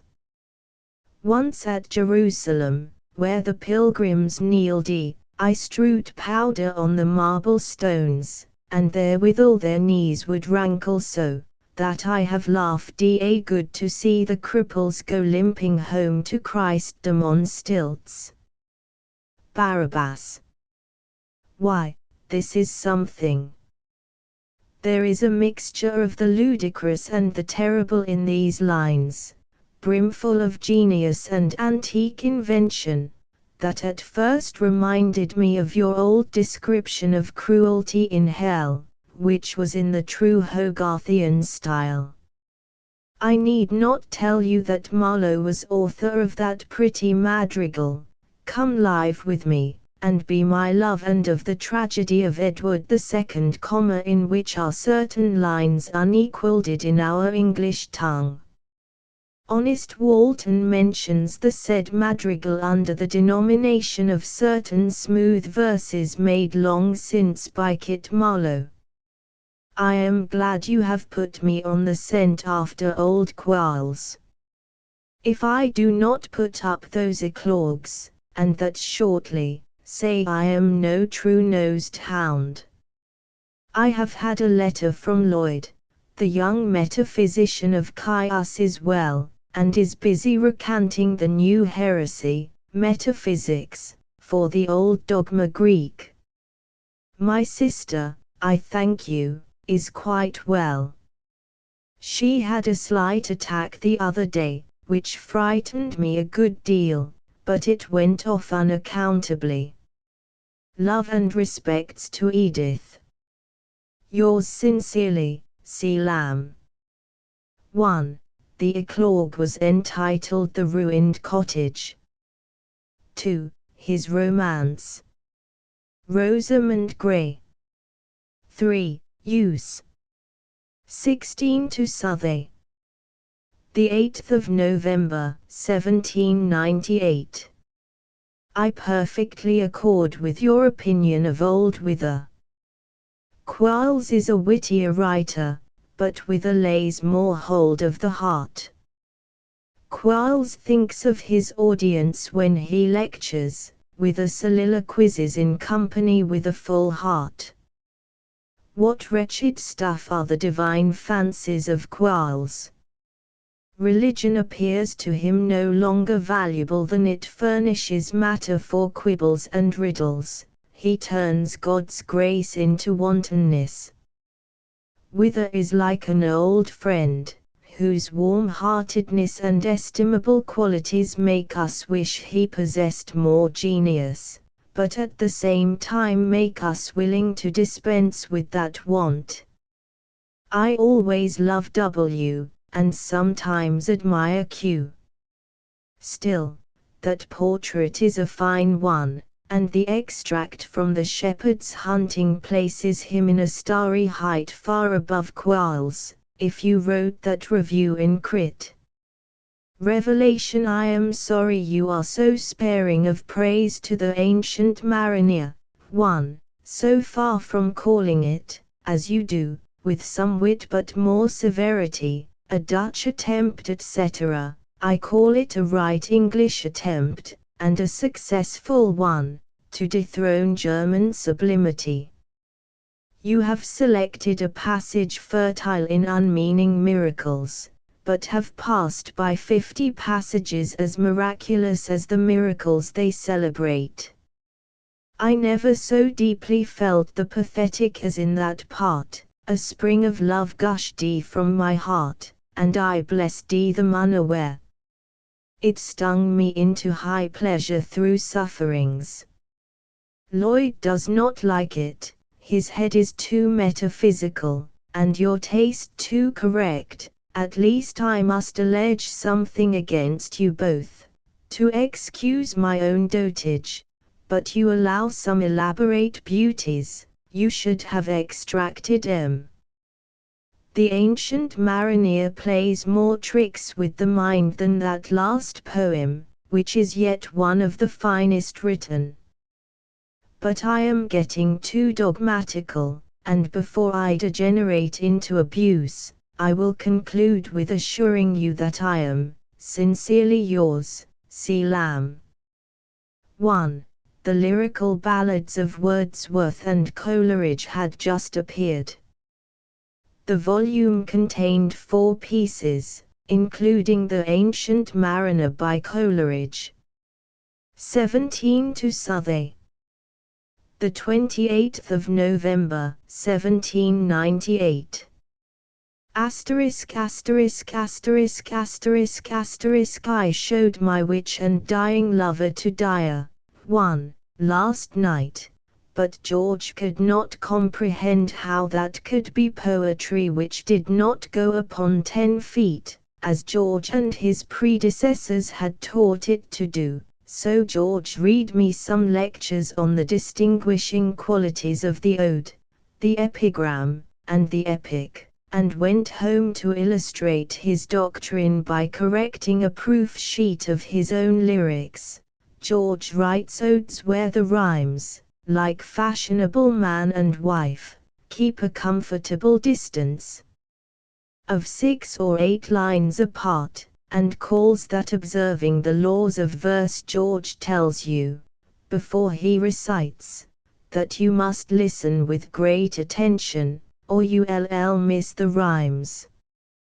I did so, and found them pretty exact. George, speaking of the dead Ossian, exclaimeth, "Dark are the poet's eyes." I humbly represented to him that his own eyes were dark, and many a living bard's besides, and recommended closed are the poet's eyes. But that would not do. I found there was an antithesis between the darkness of his eyes and the splendor of his genius, and I acquiesced. Your recipe for a Turk's poison is invaluable and truly Marlowish. Lloyd objects to shutting up the womb of his purse in my curse, which for a Christian which in a Christian country is not too mild. I hope do you object? I think there is a strangeness in the idea, as well as shaking the poor like snakes from his door, which suits the speaker. Witches illustrate, as fine ladies do, from their own familiar objects, and snakes and shutting up of wombs are in their way. I don't know that this last charge has been before brought against M, nor either the sour milk or the mandrake babe, but I affirm these be things a witch would do if she could. My tragedy, too, will be a medley, as I intend it to be a medley, of laughter and tears, prose and verse, and in some places rhyme, songs, wit, pathos, humor, and if possible, sublimity. At least, it is not a fault in my intention if it does not comprehend most of these discordant colors. Heaven send they dance not the dance of death. I hear that the two noble Englishmen, 3, have parted no sooner than they set foot on German earth, but I have not heard the reason, possibly to give novelists a handle to exclaim, "Ah me, what things are perfect!" I think I shall adopt your emendation in The Dying Lover, though I do not myself feel the objection against silent prayer. My tailor has brought me home a new coat lapelled, with a velvet collar. He assures me everybody wears velvet collars now. Some are born fashionable, some achieve fashion, and others, like your humble servant, have fashion thrust upon them. The rogue has been making inroads hitherto by modest degrees, foisting upon me an additional button, recommending gaiters, but to come upon me thus in a full tide of luxury, neither becomes him as a tailor or the 9th of a man. My meek gentleman was robbed the other day, coming with his wife and family in a 1-horse shay from Hampstead. The villains rifled him of 4 guineas, some shillings and halfpence, and a bundle of customers' measures, which they swore were bank notes. They did not shoot him, and when they rode off he addressed them with profound gratitude, making a congy, "Gentlemen, I wish you good night, and we are very much obliged to you that you have not used us ill.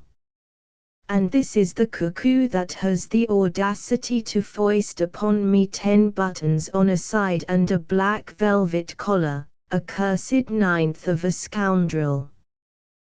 When you write to Lloyd, he wishes his Jacobin correspondents to address him as Mr. C. L. Love and respects to Edith. I hope she is well.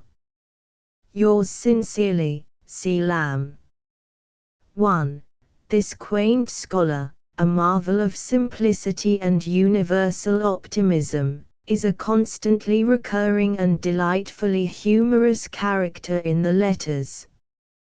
Lamb and Dyer had been schoolfellows at Christ's Hospital. 2. John Woodville. 3. Coleridge and Wordsworth, who started for Germany together. 18 to Southey. The 20th of March, 1799. I am hugely pleased with your Spider, your old Freemason as you call him. The 3 first stanzas are delicious. They seem to me a compound of Burns and Old Quarles, those kind of home strokes, where more is felt than strikes the ear, a terseness, a jocular pathos which makes one feel in laughter. The measure, too, is novel and pleasing. I could almost wonder Rob Burns in his lifetime never stumbled upon it. The 4th stanza is less striking, as being less original. The 5th falls off. It has no felicity of phrase, no old-fashioned phrase or feeling. Young hopes, and love's delightful dreams savour neither of Burns nor Quarles. They seem more like shreds of many a modern sentimental sonnet. The last stanza hath nothing striking in it, if I accept the two concluding lines, which are Burns all over. I wish, if you concur with me, these things could be looked to. I am sure this is a kind of writing which comes tenfold better recommended to the heart, comes there more like a neighbor or familiar, than thousands of Hamnels and Zillahs and Madelons. I beg you will send me the Holitry if it at all resemble this, for it must please me. I have never seen it. I love this sort of poems, that open a new intercourse with the most despised of the animal and insect race. I think this vein may be further opened. Peter Pindareth very prettily apostrophes the fly, Burnseth his mouse and his louse. Coleridge, less successfully, hath made overtures of intimacy to a jackass, therein only following at unresembling distance stern and greater servants. Besides these, I know of no other examples of breaking down the partition between us and our poor earth-born companions. It is sometimes revolting to be put in a track of feeling by other people, not one's own immediate thoughts, else I would persuade you, if I could, I am in earnest, to commence a series of these animal poems, which might have a tendency to rescue some poor creatures from the antipathy of mankind. Some thoughts come across me, for instance, to a rat, to a toad, to a cockchafer, to a mole. People bake moles alive by a slow oven fire to cure consumption. Rats are, indeed, the most despised and contemptible parts of God's earth. I killed a rat the other day by punching him to pieces, and feel a weight of blood upon me to this hour. Toads, you know, are made to fly, and tumble down and crush all to pieces. Cockchafers are old sport. Then again to a worm, with an apostrophe to anglers, those patient tyrants, meek inflictors of pangs intolerable, cool devils. 1. To an owl, to all snakes, with an apology for their poison, to a cat in boots or bladders. Your own fancy, if it takes a fancy to these hints, will suggest many more. A series of such poems, suppose them accompanied with plates descriptive of animal torments, cooks roasting lobsters, fishmongers crimping skates, etc., would take excessively. I will willingly enter into a partnership in the plan with you. I think my heart and soul would go with it too, at least, give it a thought.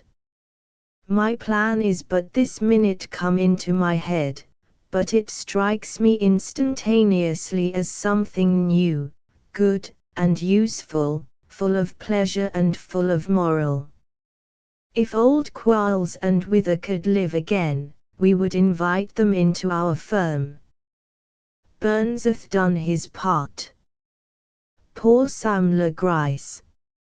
I am afraid the world and the camp and the university have spoiled him among them. 'Tis certain he had at one time a strong capacity of turning out something better.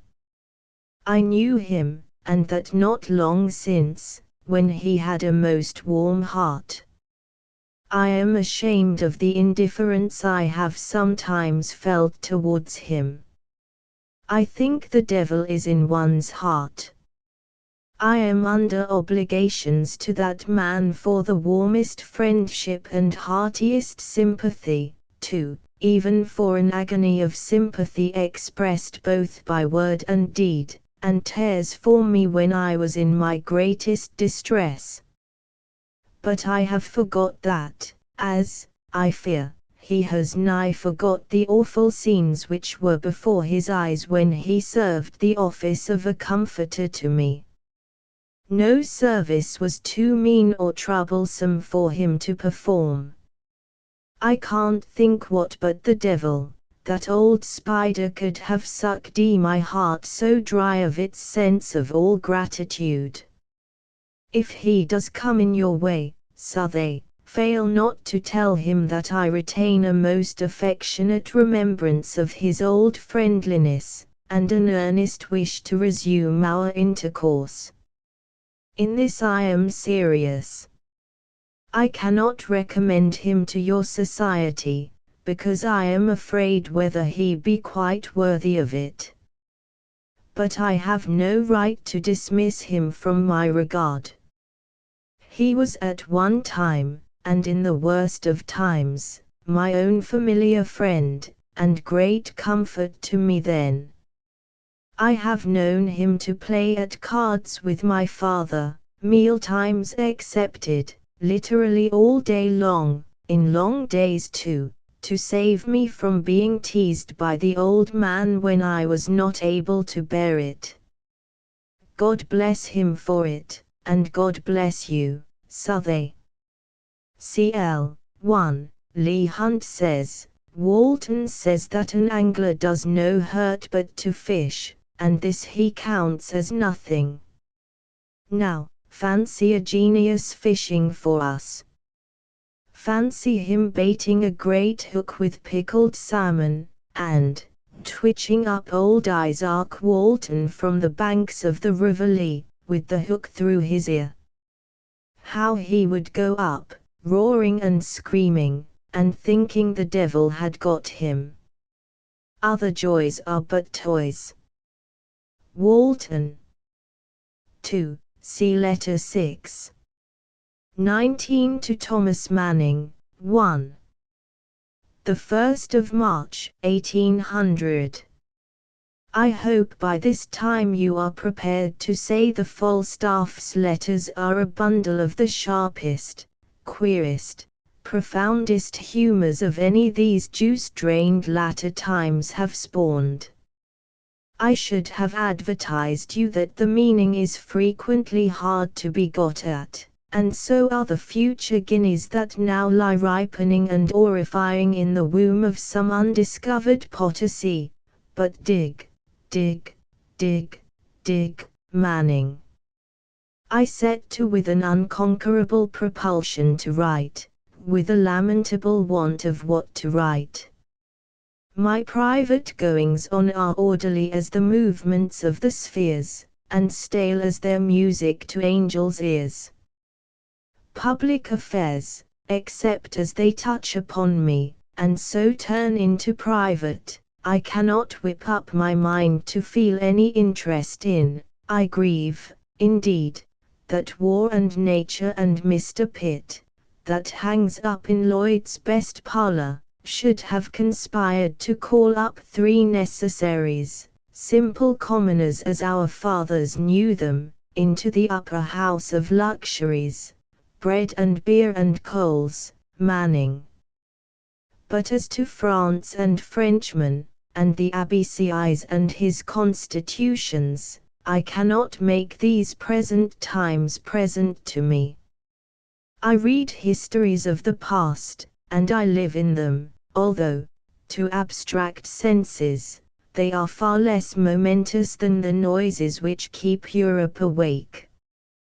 I am reading Burnet's Own Times. Did you ever read that garrulous, pleasant history? He tells his story like an old man, past political service, bragging to his sons on winter evenings of the part he took in public transactions when his old cap was new. Full of scandal, which all true history is. No palliatives, but all the stark wickedness that actually gives the momentum to national actors. Quite the prattle of age and outlived importance.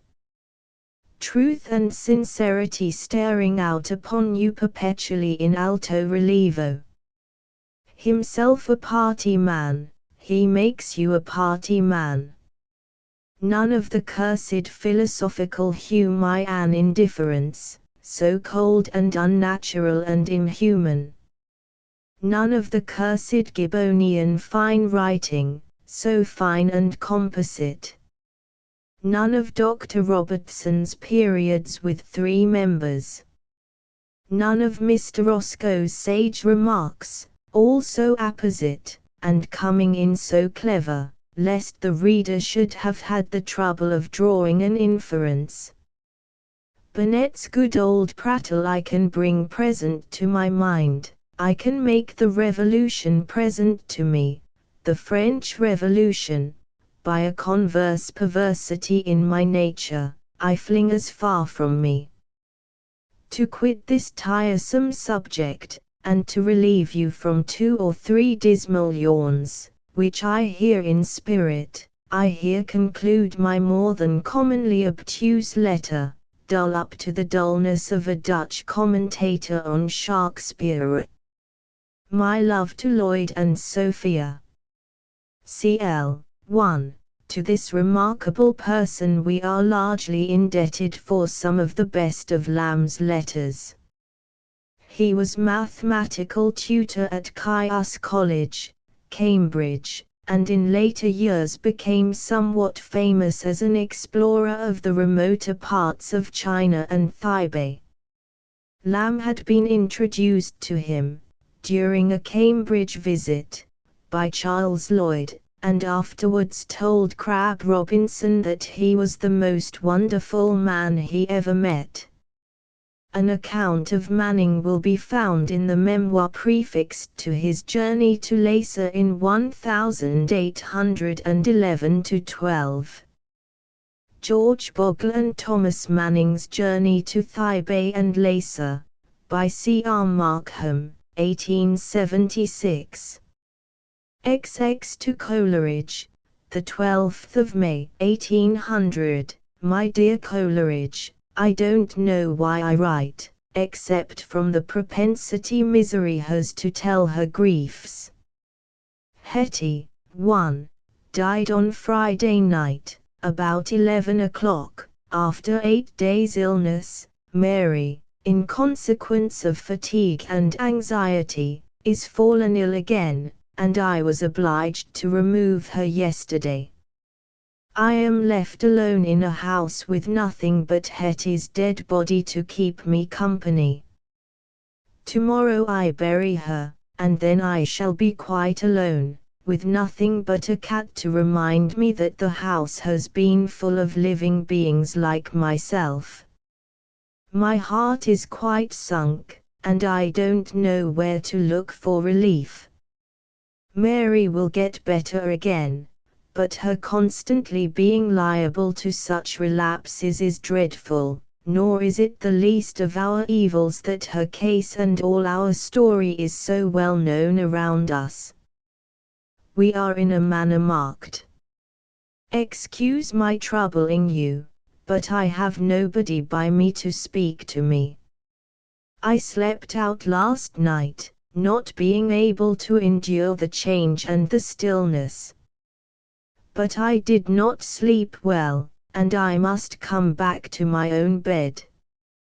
I am going to try and get a friend to come and be with me tomorrow. I am completely shipwrecked.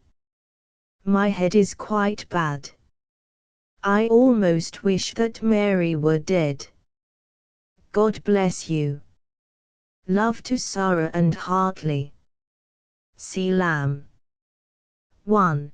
The Lamb's old servant. XXI to Manning.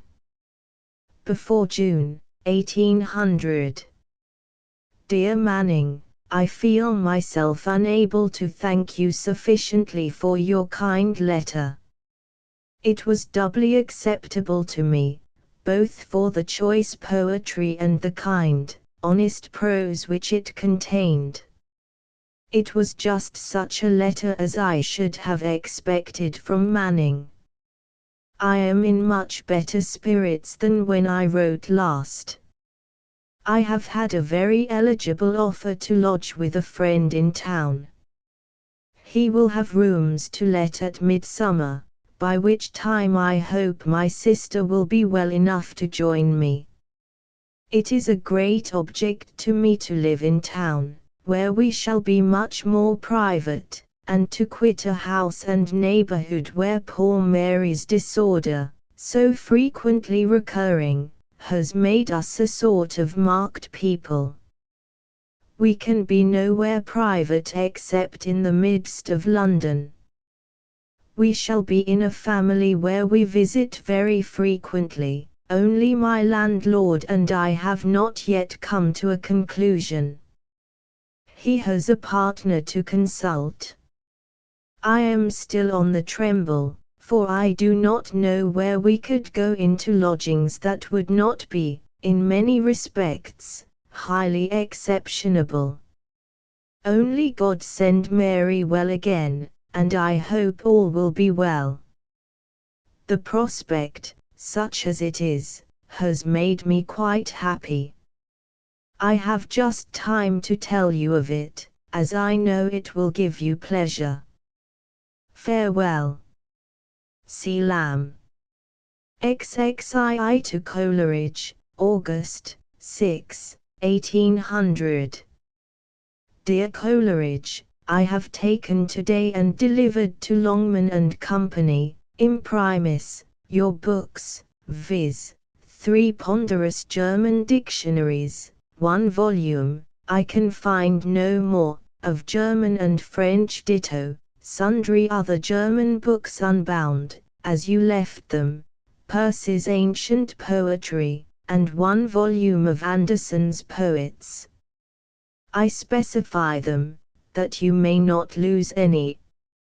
Secundu, a dressing gown, value, 5d, in which you used to sit and look like a conjurer when you were translating Wallenstein. A case of 2 razors and a shaving box and strap. This it has cost me a severe struggle to part with. They are in a brown paper parcel, which also contains sundry papers and poems, sermons, some few epic poems, one about Cain and Abel, which came from Poole, etc., and also your tragedy, with 1 or 2 small German books, and that drama in which Gottfeder performs. Tertio, a small oblong box containing all your letters, collected from all your waste papers, and which fill the said little box. All other waste papers, which I judged worth sending, are in the paper parcel aforesaid.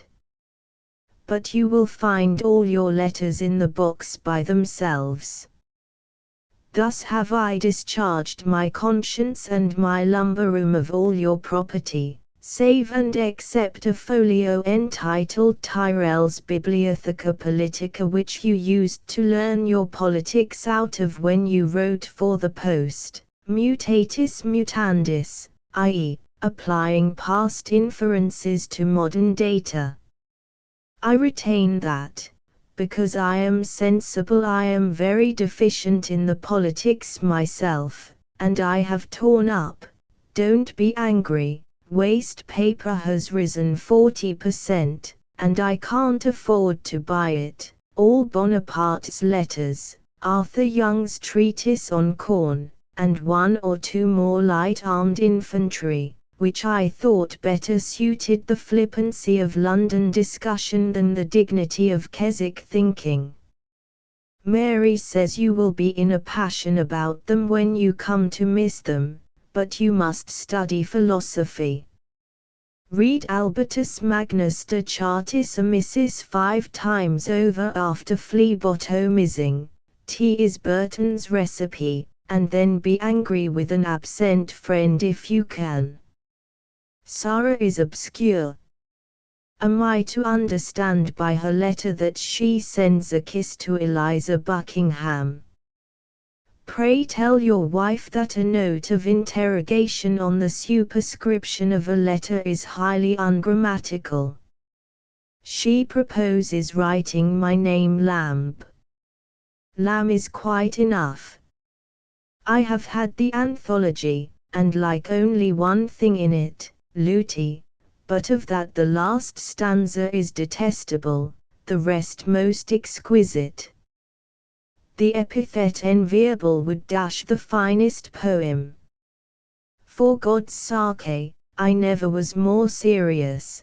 Don't make me ridiculous any more by terming me gentle-hearted in print, or do it in better verses. 1. It did well enough 5 years ago, when I came to see you, and was moral coxcomb enough at the time you wrote the lines, to feed upon such epithets, but, besides that, the meaning of gentle is equivocal at best, and almost always means poor-spirited. The very quality of gentleness is abhorrent to such vile trumpetings.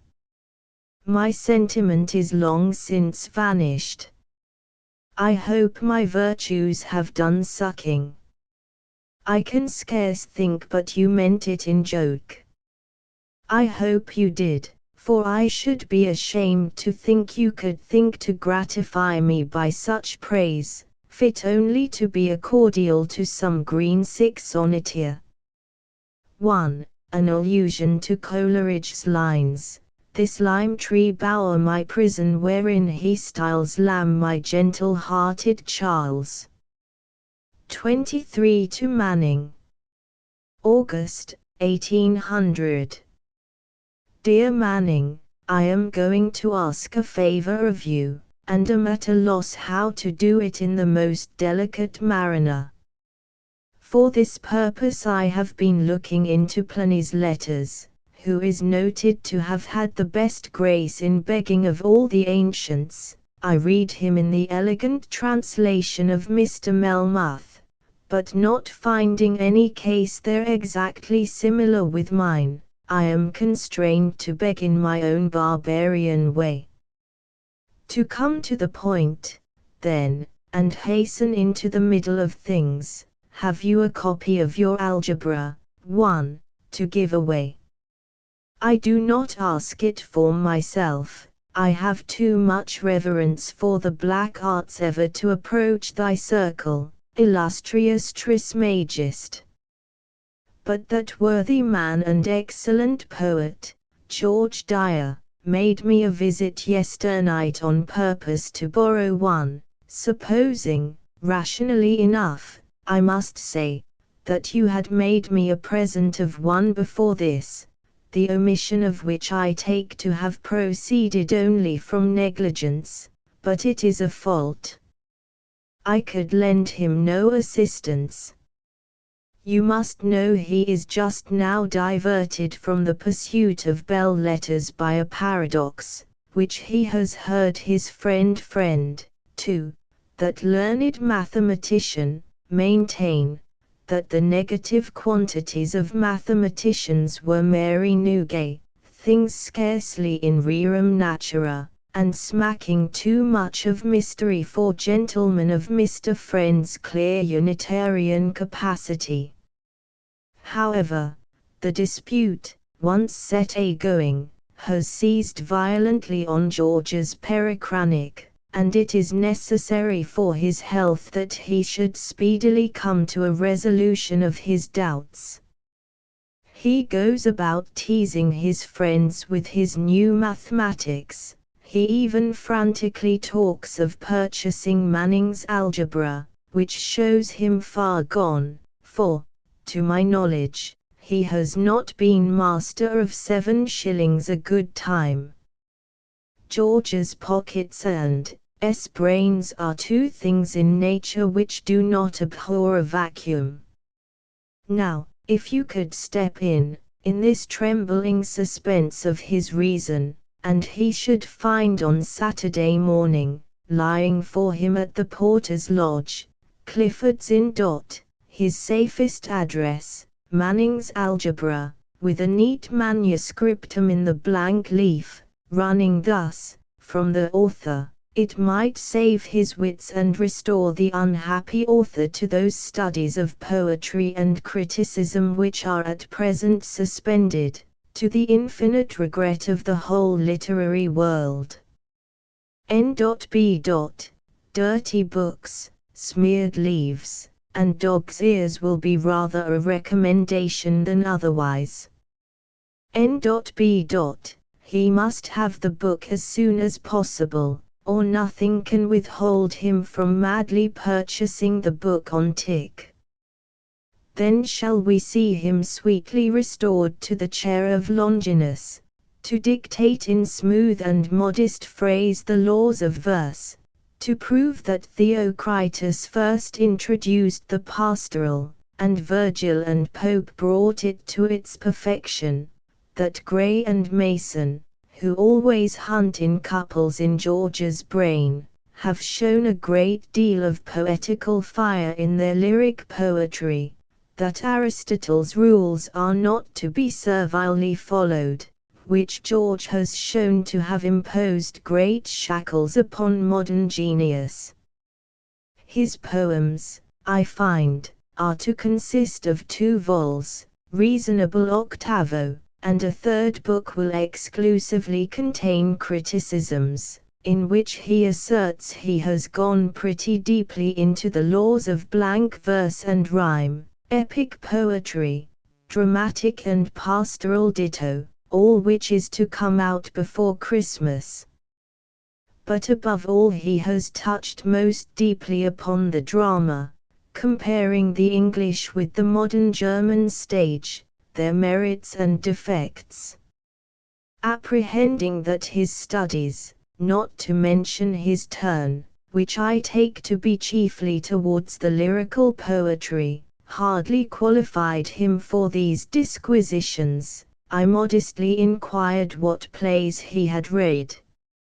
I found by George's reply that he had read Shakespeare, but that was a good while since. He calls him a great but irregular genius, which I think to be an original and just remark.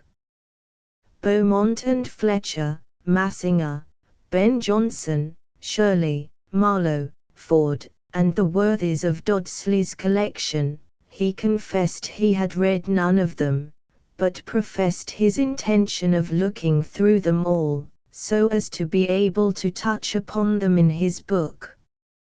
So Shakespeare, Otway, and I believe Rowe, to whom he was naturally directed by Jonson's Lives, and these not read lately, are to stand him instead of a general knowledge of the subject. God bless his dear absurd head. By the by, did I not write you a letter with something about an invitation in it? But let that pass, I suppose it is not agreeable. N.B. It would not be amiss if you were to accompany your present with a dissertation on negative quantities. C.L. 1. Manning, while at Cambridge, published a work on algebra. 2. The Reverend William Friend, who was expelled from Cambridge for Unitarianism. Xiv to Manning. 1800 George Dyer is an Archimedes and an Archimagus and a Tycho Brahe and a Copernicus, and thou art the darling of the 9, and midwife to their wandering babe also. We take tea with that learned poet and critic on Tuesday night, at 5:30, in his neat library. The repast will be light and Attic, with criticism. If thou couldst contrive to wheel up thy dear carcass on the Monday, and after dining with us on tripe, calves' kidneys, or whatever else the cornucopia of St. Clair may be willing to pour out on the occasion, might we not adjourn together to the heathens, thou with thy black backs, and I with some innocent volume of the bell letters, Shenstone, or the like? It would make him wash his old flannel gown, that has not been washed, to my knowledge, since it has been his, the long time, with tears of joy. Thou shouldst settle his scruples, and unravel his cobwebs, and sponge off the sad stuff that weighs upon his dear wounded pia mater, thou shouldst restore light to his eyes, and him to his friends and the public. Parnassus should shower her civic crowns upon thee for saving the wits of a citizen. I thought I saw a lucid interval in George the other night. He broke in upon my studies just at tea time, and brought with him Dr. Anderson, an old gentleman who ties his breeches knees with pack thread, and boasts that he has been disappointed by ministers. The doctor wanted to see me, for, I being a poet, he thought I might furnish him with a copy of verses to suit his agricultural magazine. The doctor, in the course of the conversation, mentioned a poem, called the Epigoniad by one Wilkie, an epic poem, in which there is not one tolerable good line all through, but every incident and speech borrowed from Homer. George had been sitting inattentive seemingly to what was going on, hatching of negative quantities, when, suddenly, the name of his old friend Homer stung his pericranics, and, jumping up, he begged to know where he could meet with Wilkie's work. It was a curious fact that there should be such an epic poem and he not know of it, and he must get a copy of it, as he was going to touch pretty deeply upon the subject of the epic, and he was sure there must be some things good in a poem of 8,000 lines. I was pleased with this transient return of his reason and recurrence to his old ways of thinking. It gave me great hopes of a recovery, which nothing but your book can completely ensure.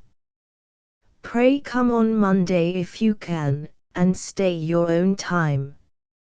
I have a good large room, with 2 beds in it, in the handsomest of which thou shalt repose a nights, and dream of spheroids. I hope you will understand by the nonsense of this letter that I am not melancholy at the thoughts of thy coming. I thought it necessary to add this, because you love precision.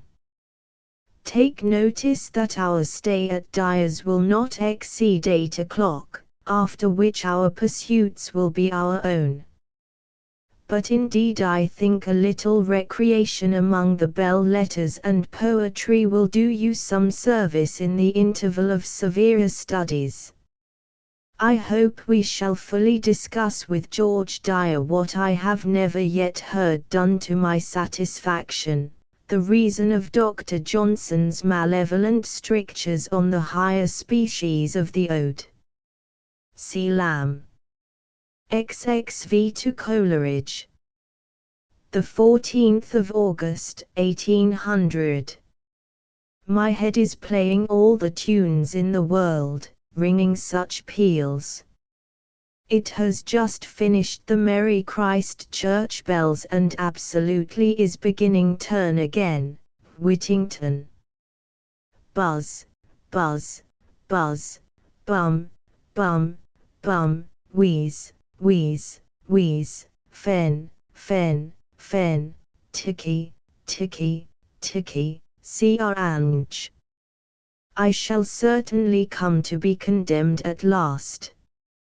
I have been drinking too much for 2 days running. I find my moral sense in the last stage of a consumption, and my religion getting faint. This is disheartening, but I trust the devil will not overpower me. In the midst of this infernal torture conscience is barking and yelping as loud as any of them. I have sat down to read over again, and I think I do begin to spy out something with beauty and design in it. I perfectly accede to all your alterations, and only desire that you had cut deeper, when your hand was in. Asterisk asterisk asterisk asterisk asterisk. Now I am on the subject of poetry, I must announce to you, who, doubtless, in your remote part of the island, have not heard tidings of so great a blessing, that George Dyer hath prepared 2 ponderous volumes full of poetry and criticism. They impend over the town, and are threatened to fall in the winter. The first volume contains every sort of poetry except personal satire, which George, in his truly original prospectus, renounceth forever, whimsically foisting the intention in between the price of his book and the proposed number of subscribers. If I can, I will get you a copy of his handbill. He has tried his vein in every species besides the Spenserian, Thomsonian, Masonic, and Akensidish more especially.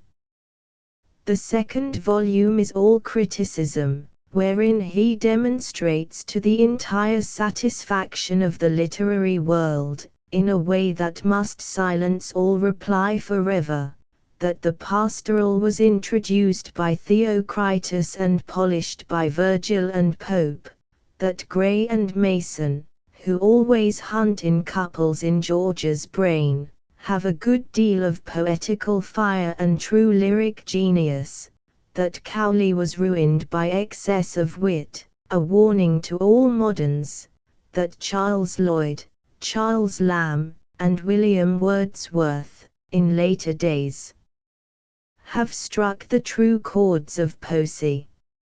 Oh, George, George, with a head uniformly wrong and a heart uniformly right, that I had power and might equal to my wishes, then would I call the gentry of thy native island, and they should come in troops, flocking at the sound of thy prospectus trumpet, and crowding who shall be first to stand in thy list of subscribers. I can only put 12 shillings into thy pocket, which, I will answer for them, will not stick there long, out of a pocket almost as bare as thine. Is it not a pity so much fine writing should be erased? But, to tell the truth, I began to scent that I was getting into that sort of style which Longinus and Dionysius Halicarnassus fitly call the affected. CLXXVI. To Manning. The 22nd of August, 1800. Dear Manning, you need not imagine any apology necessary. Your fine hair and fine birds, which just now are dangling by our kitchen blaze, discourse most eloquent music in your justification. You just nicked my palate, for, with all due decorum and leave may it be spoken, my worship hath taken physic today, and being low and puling, requireth to be pampered. Fob. How beautiful and strong those buttered onions come to my nose! For you must know we extract a divine spirit of gravy from those materials which, duly compounded with a consistence of bread and cream, yclept bread sauce, each to each giving double grace, do mutually illustrate and set off, as skilful gold foils to rare jewels, your partridge, pheasant, woodcock, snipe, teal, widgeon, and the other lesser daughters of the ark. My friendship, struggling with my carnal and fleshly prudence, which suggests that a bird a man is the proper allotment in such cases, yearneth sometimes to have thee here to pick a wing or so. I question if your Norfolk sauces match our London culinary. George Dyer has introduced me to the table of an agreeable old gentleman, Dr. Anderson, who gives hot legs of mutton and grape pies at his sylvan lodge at Isleworth, where, in the middle of a street, he has shot up a wall most preposterously before his small dwelling, which, with the circumstance of his taking several panes of glass out of bedroom windows, for air, causeth his neighbours to speculate strangely on the state of the good man's pericranics. Plainly, he lives under the reputation of being deranged. George does not mind this circumstance, he rather likes him the better for it. The doctor, in his pursuits, joins agricultural to poetical science, and has set George's brains mad about the old Scotch writers, Barbour, Douglas's Aeneid, Blind Harry, etc. We returned home in a return post-chaise, having dined with the doctor, and George kept wondering and wondering, for 8 or 9 turnpike miles, what was the name, and striving to recollect the name, of a poet anterior to Barbour. I begged to know what was remaining of his works. There is nothing extant of his works, sir, but by all accounts he seems to have been a fine genius. This fine genius, without anything to show for it or any title beyond George's courtesy, without even a name, and Barbour and Douglas and Blind Harry now are the predominant sounds in George's pia mater, and their buzzings exclude politics, criticism, and algebra, the late lords of that illustrious lumber room. Mark, he has never read any of these books, but is impatient till he reads them all, at the doctor's suggestion. Poor Dyer! His friends should be careful what sparks they let fall into such inflammable matter. Could I have my will of the heathen, I would lock him up from all access of new ideas. I would exclude all critics that would not swear me first, upon their Virgil, that they would feed him with nothing but the old, safe, familiar notions and sounds, the rightful aborigines of his brain, Gray, Akenside, and Mason. In these sounds, reiterated as often as possible, there could be nothing painful, nothing distracting. God bless me, here are the birds, smoking hot. All that is gross and unspiritual in me rises at the sight. Avaunt friendship and all memory of absent friends. See Lamb. Xxei to Coleridge. The 26th of August, 1800. George Dyer is the only literary character I am happily acquainted with. The oftener I see him, the more deeply I admire him. He is goodness itself.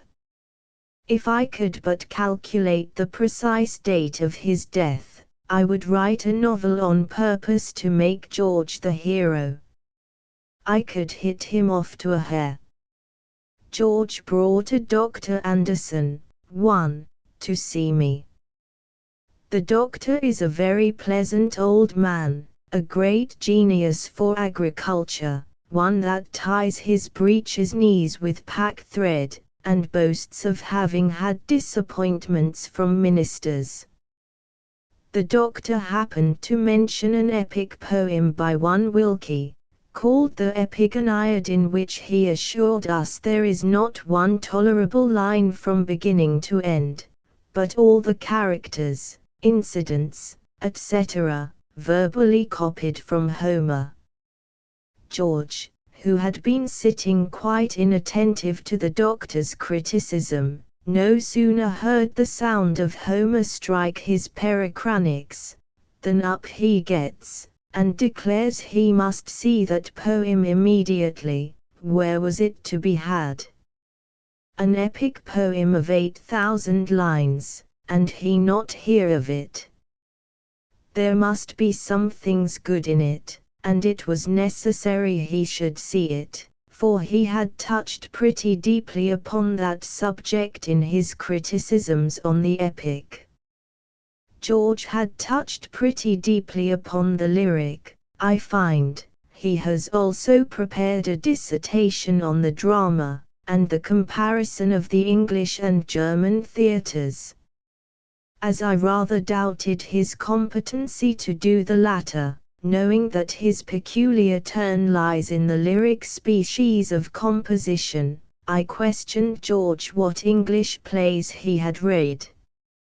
I found that he had read Shakespeare, whom he calls an original, but irregular, genius, but it was a good while ago, and he has dipped into Rowe and Otway, I suppose having found their names in Johnson's Lives at full length, and upon this slender ground he has undertaken the task.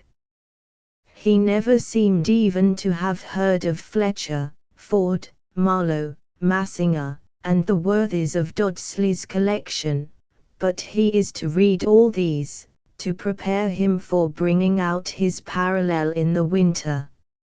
I find he is also determined to vindicate poetry from the shackles which Aristotle and some others have imposed upon it, which is very good-natured of him, and very necessary just now.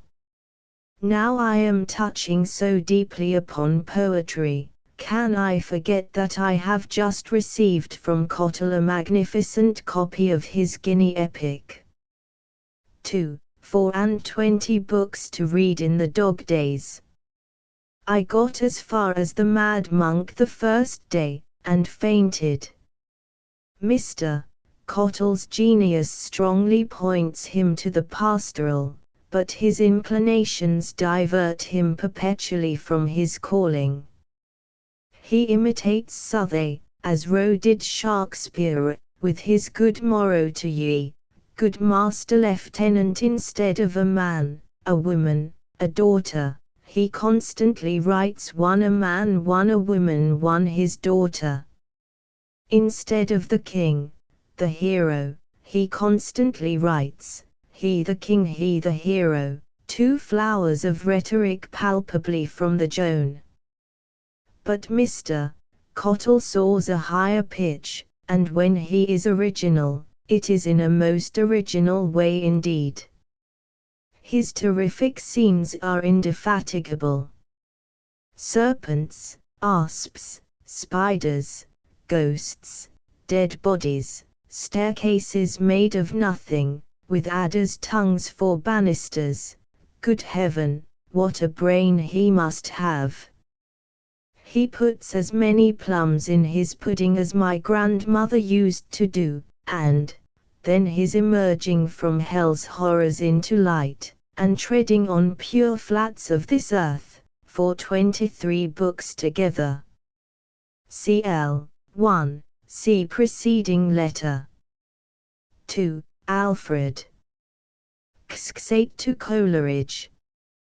The 9th of October, 1800. I suppose you have heard of the death of Amos Cottle. I paid a solemn visit of condolence to his brother, accompanied by George Dyer, of burlesque memory. I went, trembling, to see poor Cottle so immediately upon the event. He was in black, and his younger brother was also in black. Everything wore an aspect suitable to the respect due to the freshly dead. For some time after our entrance, nobody spake, till George modestly put in a question, whether Alfred was likely to sell. This was Lethe to Cottle, and his poor face wet with tears, and his kind eye brightened up in a moment. Now I felt it was my cue to speak. I had to thank him for a present of a magnificent copy, and had promised to send him my remarks, the least thing I could do, so I ventured to suggest that I perceived a considerable improvement he had made in his first book since the state in which he first read it to me.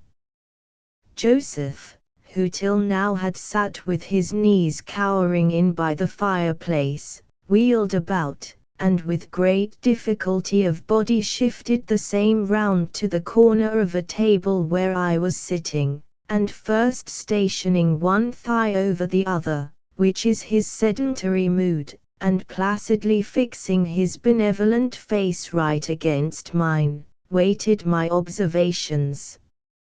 At that moment it came strongly into my mind that I had got Uncle Toby before me, he looked so kind and so good. I could not say an unkind thing of Alfred. So I set my memory to work to recollect what was the name of Alfred's queen, and with some adroitness recalled the well-known sound to Cottle's ears of Alswitha. At that moment I could perceive that Cottle had forgot his brother was so lately become a blessed spirit. In the language of mathematicians, the author was as 9, the brother as 1. I felt my cue, and strong pity working at the root, I went to work and beslabbered Alfred with most unqualified praise, or only qualifying my praise by the occasional polite interposition of an exception taken against trivial faults, slips, and human imperfections, which, by removing the appearance of insincerity, did but in truth heighten the relish. Perhaps I might have spared that refinement, for Joseph was in a humor to hope and believe all things. What I said was beautifully supported, corroborated, and confirmed by the stupidity of his brother on my left hand, and by George on my right, who has an utter incapacity of comprehending that there can be anything bad in poetry. All poems are good poems to George, all men are fine geniuses. So what with my actual memory, of which I made the most, and Cottle's own helping me out, for I really had forgotten a good deal of Alfred, I made shift to discuss the most essential parts entirely to the satisfaction of its author, who repeatedly declared that he loved nothing better than candid criticism. Was I a candid greyhound now for all this? Or did I do right? I believe I did. The effect was luscious to my conscience. For all the rest of the evening Amos was no more heard of, till George revived the subject by inquiring whether some account should not be drawn up by the friends of the deceased to be inserted in Phillips's monthly obituary, adding, that Amos was estimable both for his head and heart, and would have made a fine poet if he had lived. To the expediency of this measure Cottle fully assented, but could not help adding that he always thought that the qualities of his brother's heart exceeded those of his head. I believe his brother, when living, had formed precisely the same idea of him, and I apprehend the world will assent to both judgments. I rather guess that the brothers were poetical rivals. I judged so when I saw them together. Poor Cottle, I must leave him, after his short dream, to muse again upon his poor brother, for whom I am sure in secret he will yet shed many a tear. Now send me in return some Greta news. C. Elx. To Manning. The 16th of October, 1800. Dear Manning, had you written 1 week before you did, I certainly should have obeyed your injunction. You should have seen me before my letter. I will explain to you my situation. There are 6 of us in one department. 2 of us, within these 4 days, are confined with severe fevers, and 2 more, who belong to the Tower Militia, expect to have marching orders on Friday. Now, 6 are absolutely necessary, I have already asked and obtained 2 young hands to supply the loss of the feverities, and with the other prospect before me, you may believe I cannot decently ask leave of absence for myself. All I can promise, and I do promise with the sincerity of Saint Peter, and the contrition of sinner Peter if I fail, is, that I will come the very first spare week, and go nowhere till I have been at Cambridge. No matter if you are in a state of pupillage when I come, for I can employ myself in Cambridge very pleasantly in the mornings. Are there not libraries, halls, colleges, books, pictures, statues? I wish you had made London in your way. There is an exhibition quite uncommon in Europe, which could not have escaped your genius, a live rattlesnake, 10 feet in length, and the thickness of a big leg. I went to see it last night by candlelight. We were ushered into a room very little bigger than ours at Pentonville. A man and woman and 4 boys live in this room, joint tenants with 9 snakes, most of them such as no remedy has been discovered for their bite. We walked into the middle, which is formed by a half-moon of wired boxes, all mansions of snakes, whip snakes, thunder snakes, pig-nose snakes, American vipers, and this monster.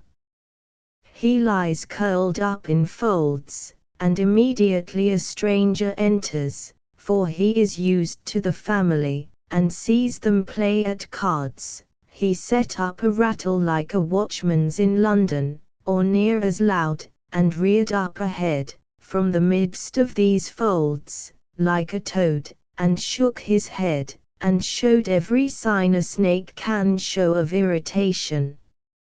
I had the foolish curiosity to strike the wires with my finger, and the devil flew at me with his toad mouth wide open.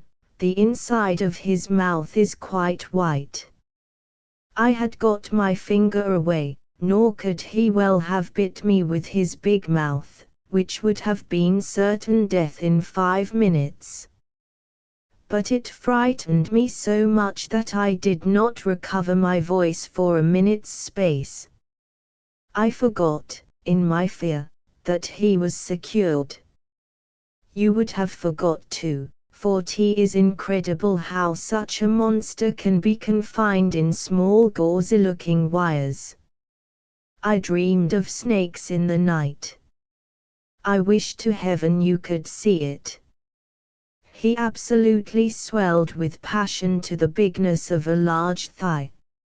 I could not retreat without infringing on another box, and just behind, a little devil, not an inch from my back, had got his nose out, with some difficulty and pain, quite through the bars. He was soon taught better manners. All the snakes were curious, and objects of terror, but this monster, like Aaron's serpent, swallowed up the impression of the rest. He opened his cursed mouth, when he made at me, as wide as his head was broad. I hallooed out quite loud, and felt pains all over my body with the fright.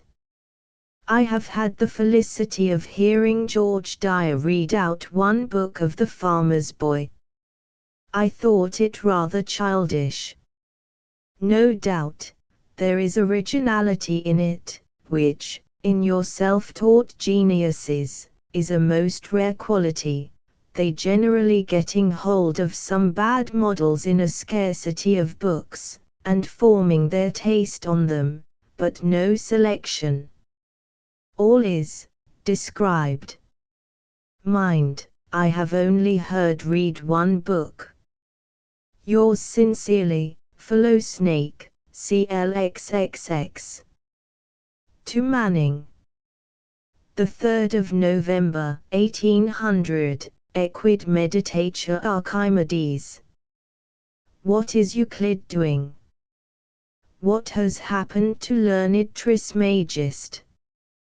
Doth he take it in ill part that his humble friend did not comply with his courteous invitation? Let it suffice, I could not come. Are impossibilities nothing, be they abstractions of the intellects, or not, rather, most sharp and mortifying realities? Nuts in the will's mouth too hard for her to crack.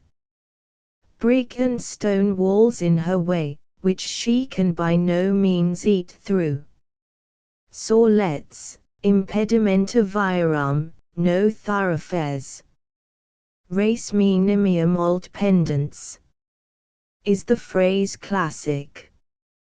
I allude to the grapes in Aesop, which cost the fox a strain, and gained the world an aphorism. Observe the superscription of this letter. In adapting the size of the letters which constitute your name and Mr. Crisp's name respectively, I had an eye to your different stations in life. 'Tis really curious, and must be soothing to an aristocrat. I wonder it has never been hit on before my time. I have made an acquisition latterly of a pleasant hand, one Rickman, to whom I was introduced by George Dyer, not the most flattering auspices under which one man can be introduced to another. George brings all sorts of people together, setting up a sort of agrarian law, or common property, in matter of society, but for once he has done me a great pleasure, while he was only pursuing a principle, as in Ius fatue may light you home. This Rickman lives in our buildings, immediately opposite our house, the finest fellow to drop in o' nights, about 9 or 10 o'clock, cold bread and cheese time, just in the wishing time of the night, when you wish for somebody to come in, without a distinct idea of a probable anybody. Just in the nick, neither too early to be tedious, nor too late to sit a reasonable time. He is a most pleasant hand, a fine, rattling fellow, has gone through life laughing at solemn apes, himself hugely literate, oppressively full of information in all stuff of conversation, from matter of fact to Xenophon and Plato, can talk Greek with Porson, politics with Thelwall, conjecture with George Dyer, nonsense with me, and anything with anybody, a great farmer, somewhat concerned in an agricultural magazine, reads no poetry but Shakespeare, very intimate with Southey, but never reads his poetry, relishes George Dyer, thoroughly penetrates into the ridiculous wherever found, understands the first time, a great desideratum in common minds, you need never twice speak to him, does not want explanations, translations, limitations, as Professor Godwin does when you make an assertion, up to anything, down to everything, whatever sapit hominum. A perfect man. All this farrago, which must perplex you to read, and has put me to a little trouble to select, only proves how impossible it is to describe a pleasant hand. You must see Rickman to know him, for he is a species in one, a new class, an exotic, any slip of which I am proud to put in my garden pot. The clearest headed fellow, fullest of matter, with least verbosity. If there be any alloy in my fortune to have met with such a man, it is that he commonly divides his time between town and country, having some foolish family ties at Christ Church, by which means he can only gladden our London hemisphere with returns of light. He is now going for 6 weeks. 1. John Rickman, Clerk Assistant at the table of the House of Commons, an eminent statistician, and the intimate friend of Lamb, Southey, and others of their set. XXXI to Manning. The 28th of November, 1800. Dear Manning, I have received a very kind invitation from Lloyd and Sophia to go and spend a month with them at the Lakes.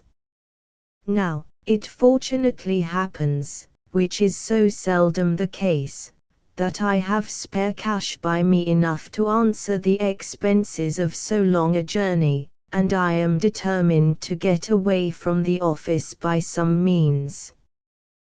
The purpose of this letter is to request of you, my dear friend, that you will not take it unkind if I decline my proposed visit to Cambridge for the present.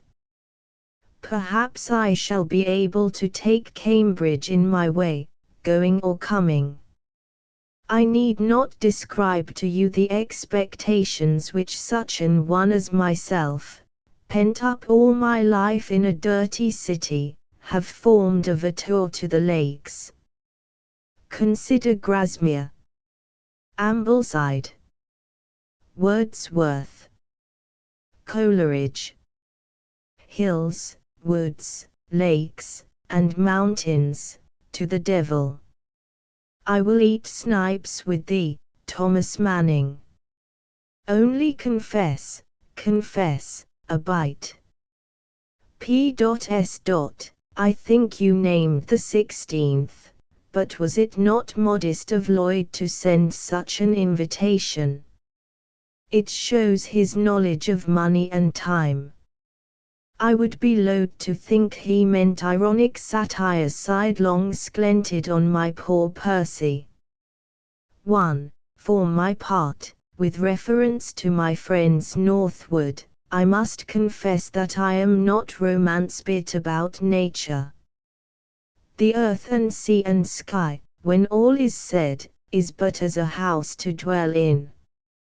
If the inmates be courteous, and good liquors flow like the conduits at an old coronation, if they can talk sensibly and feel properly, I have no need to stand staring upon the gilded looking-glass, that strained my friend's purse strings in the purchase, nor his 5-shilling print over the mantelpiece of old Nabs the carrier, which only betrays his false taste.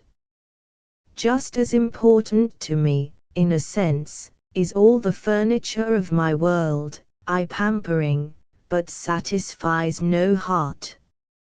Streets, streets, streets, markets, theatres, churches, Covent Gardens, shops sparkling with pretty faces of industrious milliners, neat sempstresses, ladles cheapening, gentlemen behind counters lying, authors in the street with spectacles, George Dyers, you may know them by their gait, lamps lit at night, pastrycooks and silversmiths' shops, beautiful Quakers of Pentonville, noise of coaches, drowsy cry of mechanic watchmen at night, with bucks reeling home drunk, if you happen to wake at midnight, cries of fire, and stop, thief, inns of court, with their learned air, and halls, and butteries, just like Cambridge colleges, old bookstalls, Jeremy Taylor's, Burton's on melancholy, and Religio Medicis on every stall. These are thy pleasures, O London with the many sins. O city abounding in, for these may Keswick and her giant brood go hang. CL. 1. Burns. XXI to Manning. The 27th of December, 1800. At length George Dyer's phrenitis has come to a crisis. he is raging and furiously mad. I waited upon the heathen. Thursday was a se night. The first symptom which struck my eye and gave me incontrovertible proof of the fatal truth was a pair of nankeen pantaloons 4 times too big for him, which the said heathen did pertinaciously affirm to be new. They were absolutely ingrained with the accumulated dirt of ages, but he affirmed them to be clean. He was going to visit a lady that was nice about those things, and that's the reason he wore nankeen that day. And then he danced, and capered, and fidgeted, and pulled up his pantaloons, and hugged his intolerable flannel vestment closer about his poetic loins. Anon he gave it loose to the zephyrs which plentifully insinuate their tiny bodies through every crevice, door, window, or wainscot, expressly formed for the exclusion of such impertinence. Then he caught at a proof sheet, and catched up a laundress's bill instead, made a dart at Bloomfield's poems, and threw them in agony aside. I could not bring him to one direct reply. He could not maintain his jumping mind in a right line for the tithe of a moment by Clifford's Inn clock. He must go to the printers immediately. The most unlucky accident, he had struck off 500 impressions of his poems, which were ready for delivery to subscribers, and the preface must all be expunged.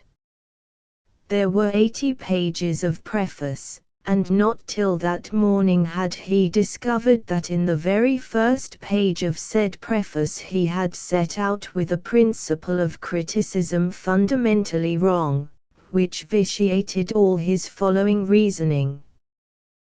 The preface must be expunged, although it cost him £30, the lowest calculation, taking in paper and printing. In vain have his real friends remonstrated against this midsummer madness.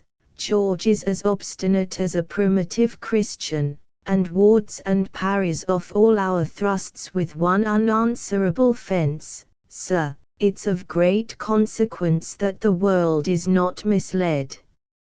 ******** Man of many snipes, I will sup with thee, Deo volant ei diabolonolent, on Monday night the 5th of January, in the new year, and crush a cup to the infant century. A word or two of my progress. Embark at 6 o'clock in the morning, with a fresh gale, on a Cambridge one-decker, very cold till 8 at night, land at St. Mary's Lighthouse, muffins and coffee upon table, or any other curious production of Turkey or both Indies, snipes exactly at 9, punch to commence at 10, with argument. Difference of opinion is expected to take place about 11, perfect unanimity, with some haziness and dimness, before 12. N.B. My single affection is not so singly wedded to snipes, but the curious and epicurean I would also take a pleasure in beholding a delicate and well-chosen assortment of teals, ortolans, the unctuous and palate-soothing flesh, of geese wild and tame, nightingales' brains, the sensorum of a young sucking pig, or any other Christmas dish, which I leave to the judgment of you and the cook of Gonville. See Lamb. XXXII to Coleridge. End of 1800. I send you, in this parcel, my play, which I beg you to present in my name, with my respect and love, to Wordsworth and his sister. You blame us for giving your direction to Miss Wesley. The woman has been 10 times after us about it, and we gave it her at last, under the idea that no further harm would ensue, but she would once write to you, and you would bite your lips and forget to answer it, and so it would end. You read us a dismal homily upon realities. We know quite as well as you do what are shadows and what are realities.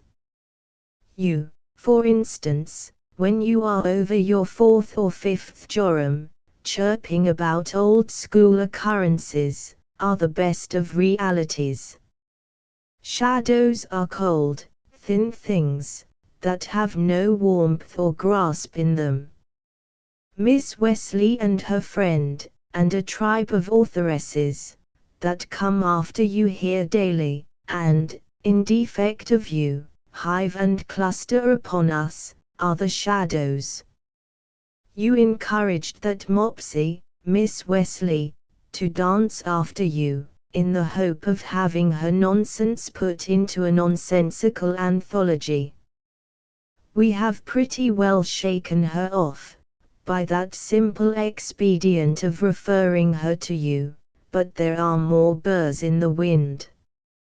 I came home the other day from business, hungry as a hunter, to dinner, with nothing, I am sure, of the author but hunger about me, and whom found I closeted with Mary but a friend of this Miss Wesley, one Miss Benj, or Benji, one, I don't know how she spells her name, I just came as time enough, I believe, luckily, to prevent them from exchanging vows of eternal friendship. It seems she is one of your authoresses, that you first foster, and then upbraid us with. But I forgive you. The rogue has given me potions to make me love him. Well, go she would not, nor step a step over our threshold, till we had promised to come and drink tea with her next night. I had never seen her before, and could not tell who the devil it was that was so familiar. We went, however, not to be impolite. Her lodgings are up 2 pairs of stairs in East Street, tea and coffee and macaroons, a kind of cake, I much love. We sat down. Presently Miss Benj broke the silence by declaring herself quite of a different opinion from Disraeli, who supposes the differences of human intellect to be the mere effect of organization. She begged to know my opinion. I attempted to carry it off with a pun upon organ, but that went off very flat. She immediately conceived a very low opinion of my metaphysics, and turning round to Mary, put some question to her in French, possibly having heard that neither Mary nor I understood French. The explanation that took place occasioned some embarrassment and much wondering.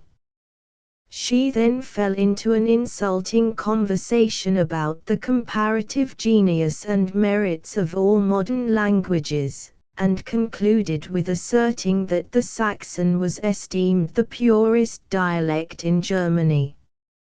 From thence she passed into the subject of poetry, where I, who had hitherto sat mute and a hearer only, humbly hoped I might now put in a word to some advantage, seeing that it was my own trade in a manner. But I was stopped by a round assertion that no good poetry had appeared since Dr. Johnson's time.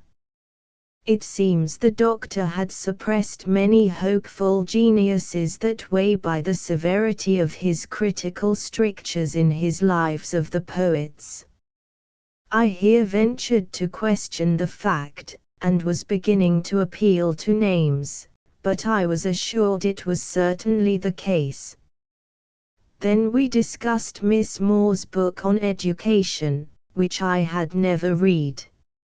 It seems Dr. Gregory, another of Miss Benjy's friends, has found fault with one of Miss Moore's metaphors.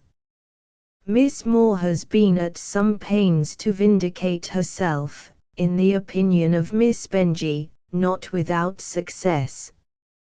It seems the Doctor is invariably against the use of broken or mixed metaphor, which he reprobates against the authority of Shakespeare himself. We next discussed the question whether Pope was a poet.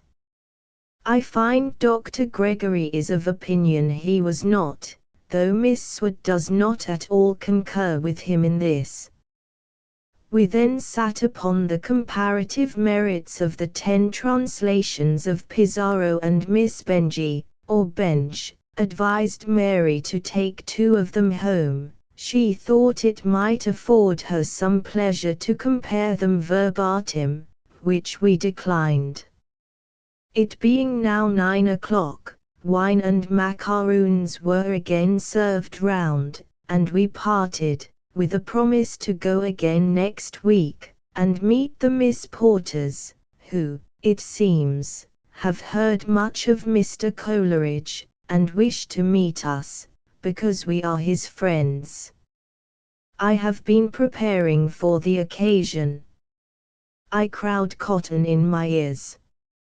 I read all the reviews and magazines of the past month against the dreadful meeting, and I hope by these means to cut a tolerable second-rate figure. Pray let us have no more complaints about shadows. We are in a fair way, through you, to surfeit sick upon them. Our loves and respects to your host and hostess. Our dearest love to Coleridge. Take no thought about your proof sheets, they shall be done as if Woodfall himself did them. Pray send us word of Mrs. Coleridge and little David Hartley, your little reality. Farewell, dear Substance. Take no umbrage at anything I have written. C. Lamb, Umbra. 1. Miss Elizabeth Benger. See Dictionary of Nationae Biography 4. 221. Xxiv to Wordsworth. January, 1801. Thanks for your letter and present. I had already borrowed your second volume. 1. What pleases one most is the Song of Lucy. Simon's sickly daughter, in the Sexton made me cry. Next to these are the description of these continuous echoes in the story of Joanna's laugh, where the mountains and all the scenery absolutely seem alive, and that fine Shakespearean character of the happy man in the Brothers, that creeps about the fields, following his fancies by the hour, to bring tears down his cheek, or solitary smiles into his face, until the setting sun right full upon his forehead. I will mention one more, the delicate and curious feeling in the wish for the Cumberland beggar that he may have about him the melody of birds, although he hear them not. Here the mind knowingly passes a fiction upon herself, first substituting her own feeling for the beggar's, and in the same breath detecting the fallacy, will not part with the wish.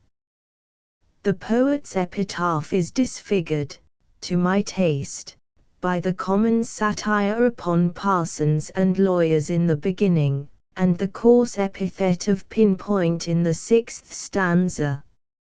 All the rest is eminently good, and your own.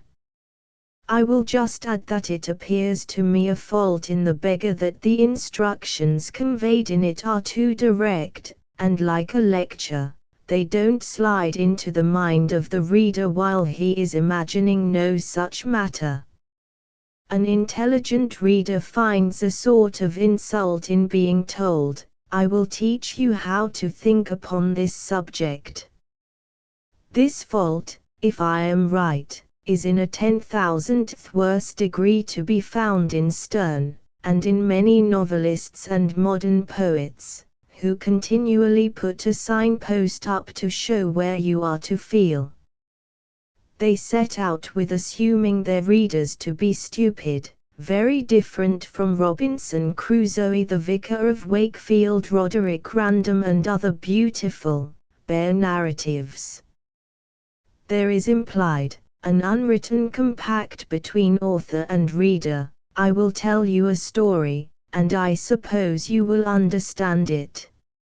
Modern novels, St. Leon's and the like, are full of such flowers as these. Let not my reader suppose, imagine, if you can, modest etc. I will here have done with praise and blame. I have written so much only that you may not think I have passed over your book without observation.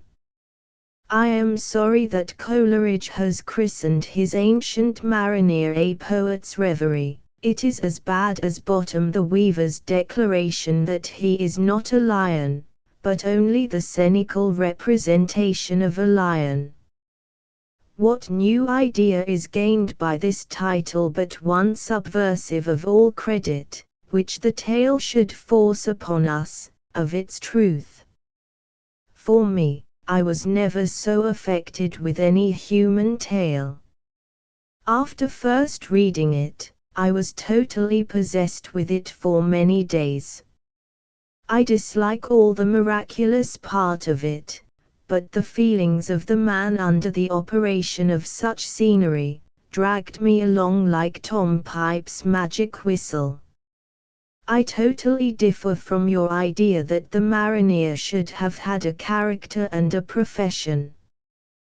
This is a beauty in Gulliver's Travels, where the mind is kept in a placid state of little wonderments, but the Ancient Mariner undergoes such trials as overwhelm and bury all individuality or memory of what he was, like the state of a man in a bad dream, one terrible peculiarity of which is, that all consciousness of personality is gone. Your other observation is, I think as well, a little unfounded. The mariner, from being conversant in supernatural events, has acquired a supernatural and strange cast of phrase, appearance, etc., which frighten the wedding guest. You will excuse my remarks, because I am hurt and vexed that you should think it necessary, with a prose apology, to open the eyes of dead men that cannot see. To sum up a general opinion of the second volume, I do not feel any one poem in it so forcibly as the Ancient Mariner and the Mad Mother and the lines at Tintern Abbey in the first. Cl. 1, of the lyrical ballads then just published. For certain results of Lamb's strictures in this letter, see letter XXXAE. XXXV to Wordsworth. The 30th of January, 1801. I ought before this to have replied to your very kind invitation into Cumberland. With you and your sister I could gang anywhere, but I am afraid whether I shall ever be able to afford so desperate a journey. Separate from the pleasure of your company, I don't much care if I never see a mountain in my life. I have passed all my days in London, until I have formed as many and intense local attachments as any of you mountaineers can have done with dead nature.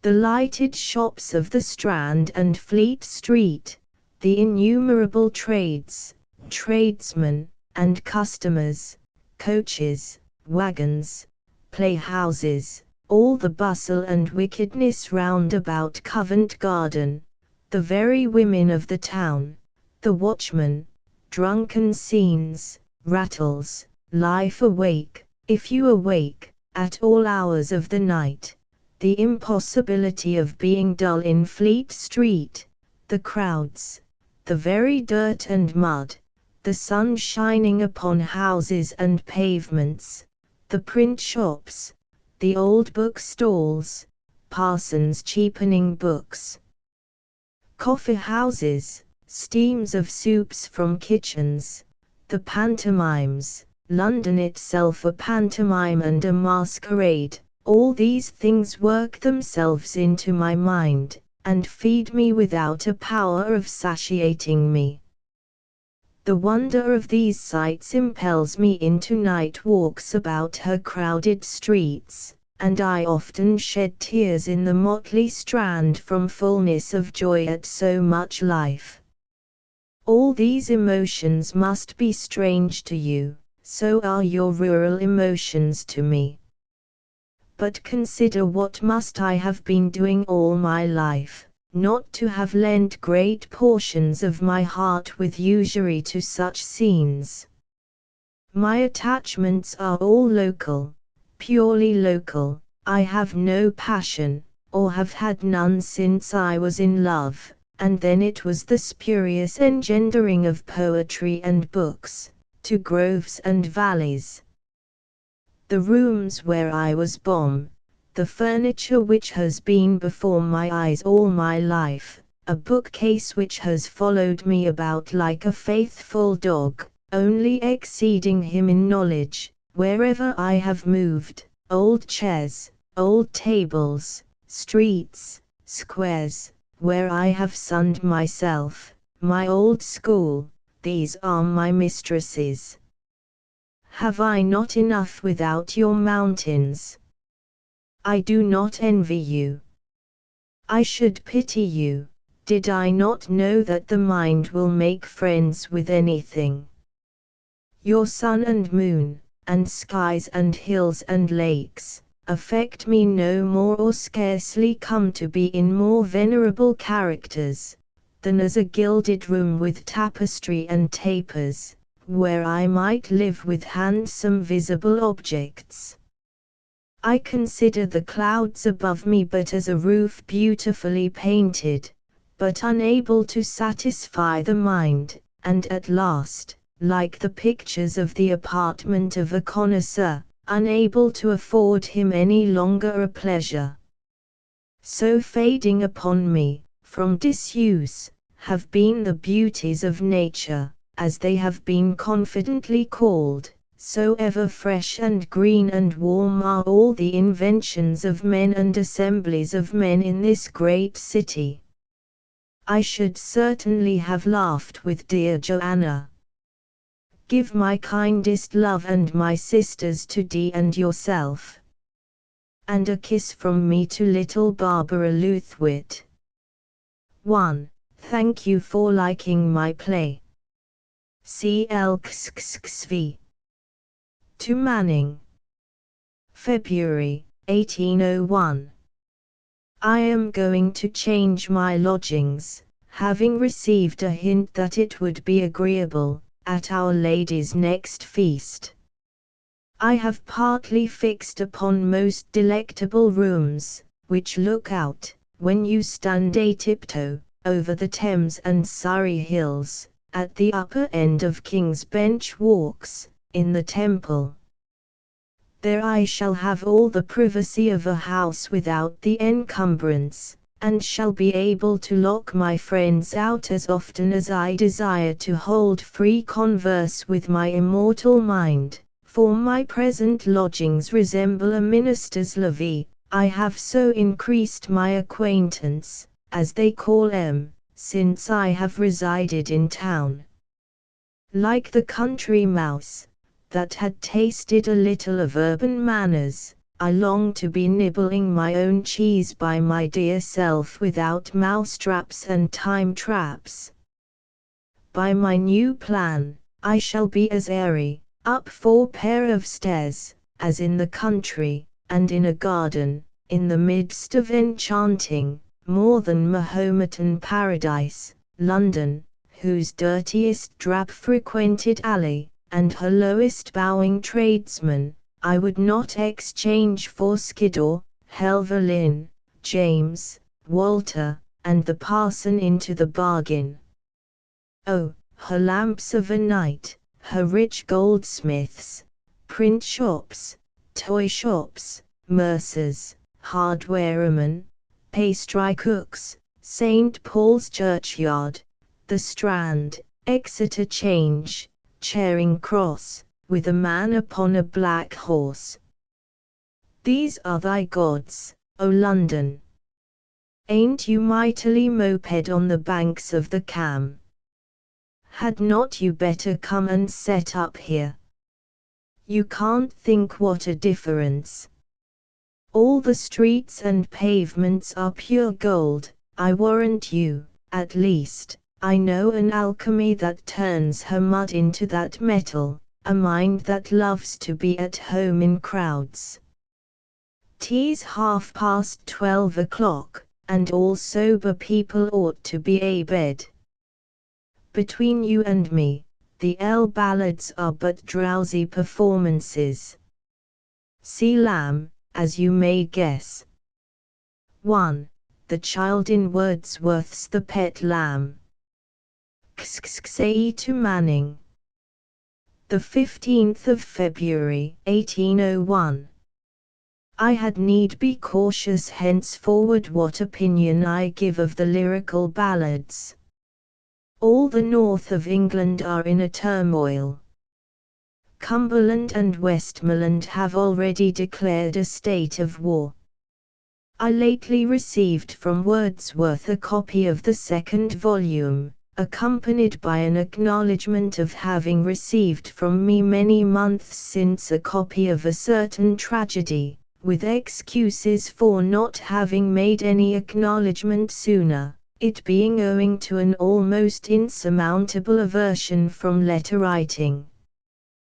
This letter I answered in due form and time, and enumerated several of the passages which had most affected me, adding, unfortunately, that no single piece had moved me so forcibly as the Ancient Mariner, the Mad Mother, or the lines at Tintern Abbey.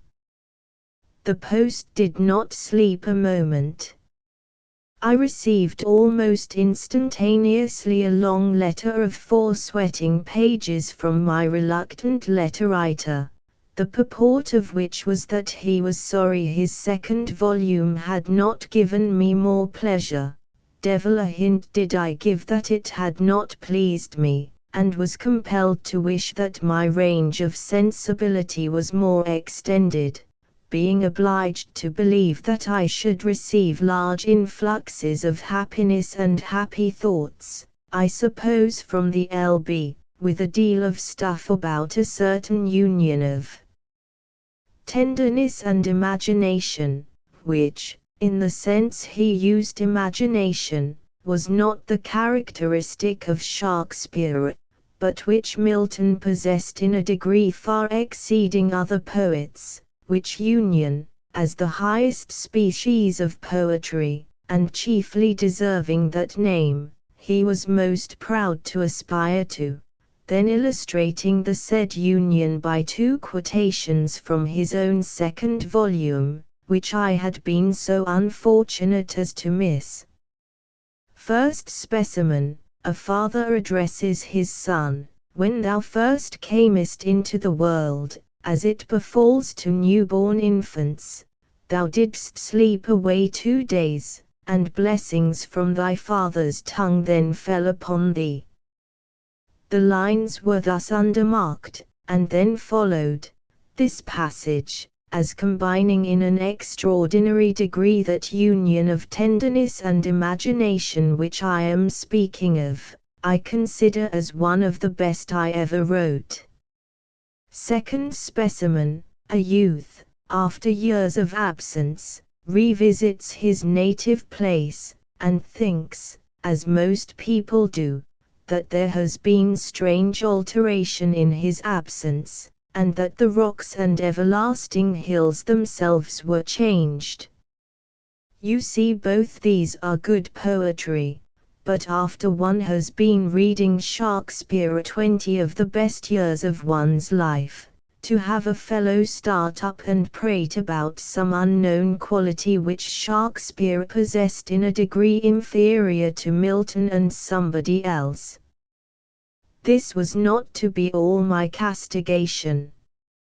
Coleridge, who had not written to me for some months before, starts up from his bed of sickness to reprove me for my tardy presumption. 4 long pages, equally sweaty and more tedious, came from him, assuring me that when the works of a man of true genius, such as W undoubtedly was, do not please me at first sight, I should expect the fault to lie in me, and not in them, etc. What am I to do with such people? I certainly shall write them a very merry letter. Writing to you, I may say that the second volume has no such pieces as the 3 I enumerated. It is full of original thinking and an observing mind, but it does not often make you laugh or cry. It too artfully aims at simplicity of expression. And you sometimes doubt if simplicity be not a cover for poverty. The best piece in it I will send you, being short. I have grievously offended my friends in the North by declaring my undue preference, but I need not fear you. She dwelt among the untrodden ways beside the springs of Dove, a maid whom there were few, to praise, and very few to love. A violet, by a mossy stone half hidden from the eye, fair as a star when only one is shining in the sky. She lived unknown, and few could know when Lucy ceased to be, but she is in the grave, and oh, the difference to me. This is choice and genuine, and so are many, many more. But one does riot like to have them rammed down one's throat. Pray take it, it's very good, let me help you, eat faster. 8 to Manning, the 24th of September, 1802. My dear Manning, since the date of my last letter, I have been a traveler. A strong desire seized me of visiting remote regions. My first impulse was to go and see Paris. It was a trivial objection to my aspiring mind that I did not understand a word of the language, since I certainly intend some time in my life to see Paris, and equally certainly never intend to learn the language, therefore that could be no objection. However, I am very glad I did not go, because you had left Paris, I see, before I could have set out. I believe Stoddart promising to go with me another year prevented that plan.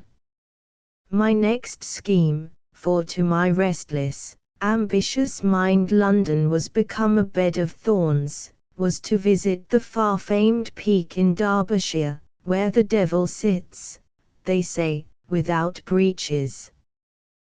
This my purer mind rejected as indelicate. And my final resolve was a tour to the lakes. I set out with Mary to Keswick, without giving Coleridge any notice, for my time, being precious, did not admit of it. He received us with all the hospitality in the world, and gave up his time to show us all the wonders of the country.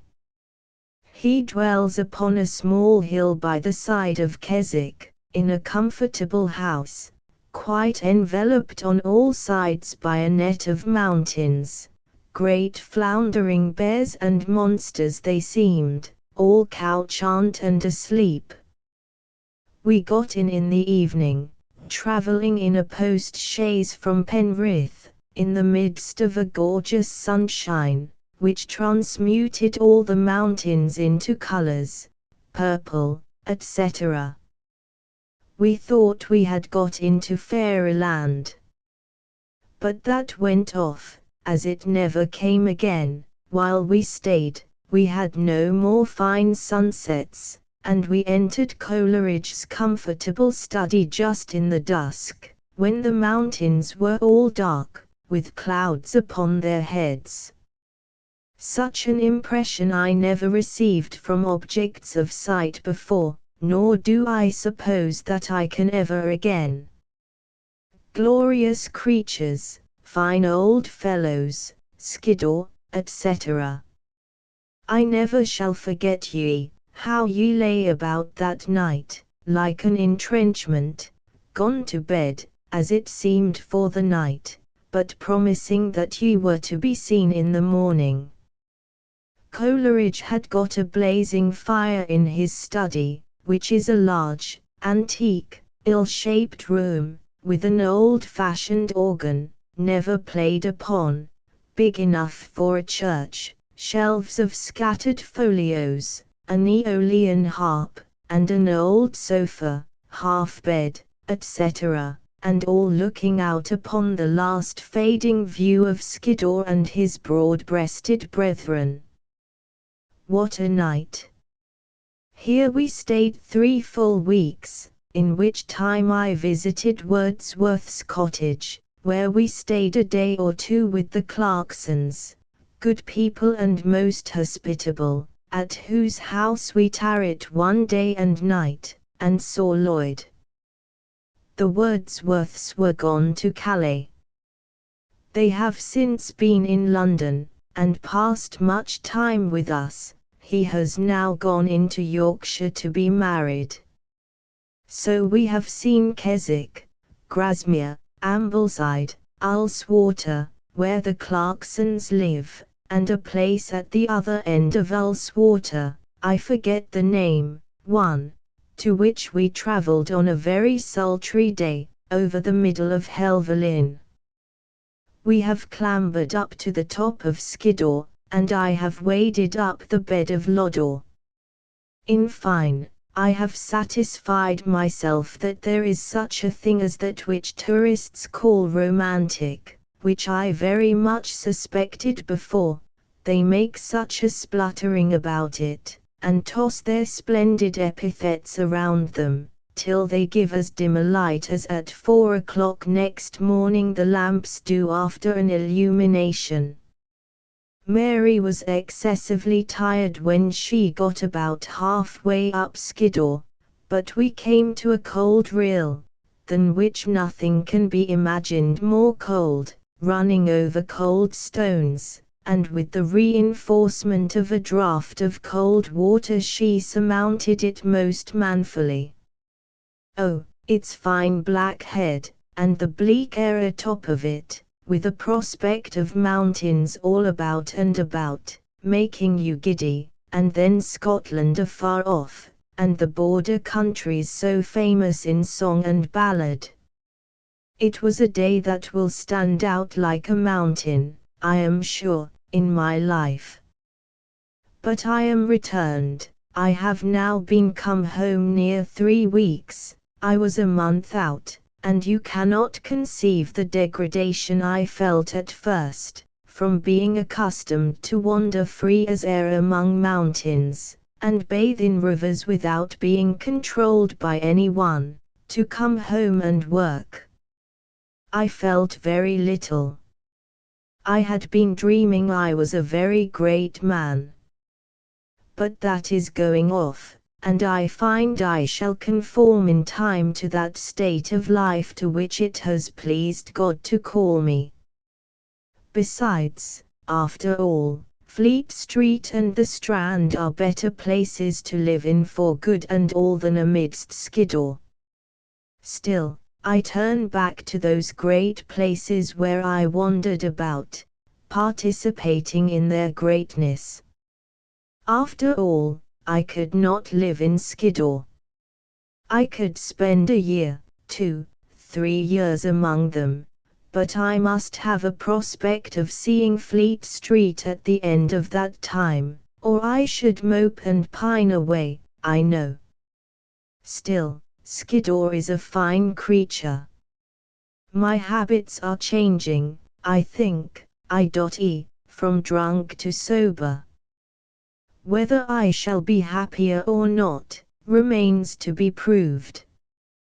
I shall certainly be more happy in a morning, but whether I shall not sacrifice the fat and the marrow and the kidneys, the night, glorious, care-drowning night, that heals all our wrongs, pours wine into our mortifications, changes the scene from indifferent and flat to bright and brilliant. O Manning, if I should have formed a diabolical resolution, by the time you come to England, of not admitting any spirituous liquors into my house, will you be my guest on such shameworthy terms? Is life, with such limitations, worth trying? The truth is, that my liquors bring a nest of friendly harpies about my house, who consume me. This is a pitiful tale to be read at St. Gothard, but it is just now nearest my heart. 1. Patterdale. 6 to Coleridge, the 23rd of October, 1802. I read daily your political essays. I was particularly pleased with Once a Jacobin, though the argument is obvious enough. The style was less swelling than your things sometimes are, and it was plausible ad populum. A vessel has just arrived from Jamaica with the news of poor Sam Le Grice's death. He died at Jamaica of the yellow fever. His course was rapid, and he had been very foolish, but I believe there was more of kindness and warmth in him than in almost any other of our schoolfellows. The annual meeting of the Blues is tomorrow, at the London Tavern, where poor Sammy dined with them 2 years ago, and attracted the notice of all by the singular foppishness of his dress. When men go off the stage so early, it scarce seems a noticeable thing in their epitaphs, whether they had been wise or silly in their lifetime. I am glad the Snuff and Pie POS's books please. Goody Two Shoes is almost out of print. Mrs. Barbauld's stuff has banished all the old classics of the nursery, and the shopman at Newbury's hardly deigned to reach them off an old exploded corner of a shelf, when Mary asked for them. Mrs. B.S. and Mrs. Trimmer's nonsense lay in piles about. Knowledge insignificant and vapid as Mrs. B.S. books convey, it seems, must come to the child in the shape of knowledge, and his empty noddle must be turned with conceit of his own powers when he has learned that a horse is an animal, and Billy is better than a horse, and such like, instead of that beautiful interest in wild tales which made the child a man, while all the time he suspected himself to be no bigger than a child. Science has succeeded to poetry no less in the little walks of children than with men. Is there no possibility of averting this sore evil? Think what you would have been now, if instead of being fed with tales and old wives' fables in childhood, you had been crammed with geography and natural history. Hang them, I mean the cursed Barbauld crew, those blights and blasts of all that is human in man and child. As to the translations, let me do 200 or 300 lines, and then do you try the nostrums upon Stuart in any way you please. If they go down, I will bray more. In fact, if I got or could but get £50 a year only, in addition to what I have, I should live in affluence. Have you anticipated it, or could not you give a parallel of Bonaparte with Cromwell, particularly as to the contrast in their deeds affecting foreign states. Cromwell's interference for the Albigenses, b. a Napart, s. against the Swiss. Then religion would come in, and Milton and you could rant about our countrymen of that period. This is a hasty suggestion, the more hasty because I want my supper. I have just finished Chapman's Homer. Did you ever read it? It has most the continuous power of interesting you all along, like a rapid original, of any, and in the uncommon excellence of the more finished parts goes beyond Fairfax or any of them. The meter is 14 syllables, and capable of all sweetness and grandeur. Cowper's ponderous blank verse detains you every step with some heavy Miltonism. Chapman gallops off with you his own free pace. Take a simile, for example. The council breaks up, being abroad, the earth was overlaid with fleckers to them, that came forth, as when of frequent bees swarms rise out of a hollow rock, repairing the degrees of their egression endlessly, with ever rising new from forth their sweet nest, as their store, still as it faded, grew, and never would cease sending forth her dusters to the spring. They still crowd out so, this flock here, that there, boring the loaded flowers. So etc. What endless aggression of phrases the dog commands. Take another dot, Agamemnon, wounded, bearing his wound, heroically for the Sarche of the army, look below, to a woman in labor, he with his lance, sword, mighty stones, poured his heroic wreak on other squadrons of the foe, whiles yet warm blood did break through his cleft veins, but when the wound was quite exhaust and crude, the eager anguish did approve his princely fortitude. As when most sharp and bitter pangs distract a laboring dame, which the divine Ilithyie, that rule the painful frame of human childbirth, pour on her, the Ilithyie that are the daughters of Saturnia, with whose extreme repair the woman in her travail strives to take the worst it gives, with thought, it must be, tease love's fruit, the end for which she lives, the mean to make herself new born, what comforts will redound. So etc. I will tell you more about Chapman and his peculiarities in my next. I am much interested in him. Yours ever affectionately, and POS's, CLXL. To Manning. November, 1802. My dear Manning, I must positively write, or I shall miss you at Toulouse. I sit here like a decayed minute hand, I lie, that does not sit, and being myself the exponent of no time, take no heed how the clocks about me are going. You possibly by this time may have explored all Italy, and toppled, unawares, into Etna, while you went too near those rotten-jawed, gap-toothed, old worn-out chaps of hell, while I am meditating a quiescent letter to the honest postmaster at Toulouse. But in case you should not have been fellowed a se, this is to tell you that your letter was quite to my palate, in particular your just remarks upon industry, cursed industry, though indeed you left me to explore the reason, were highly relishing. I've often wished I lived in the golden age, before doubt, and propositions, and corollaries, got into the world. Now, as Joseph Cottle, a bard of nature, sings, going up Malvern hills, how steep, how painful the ascent.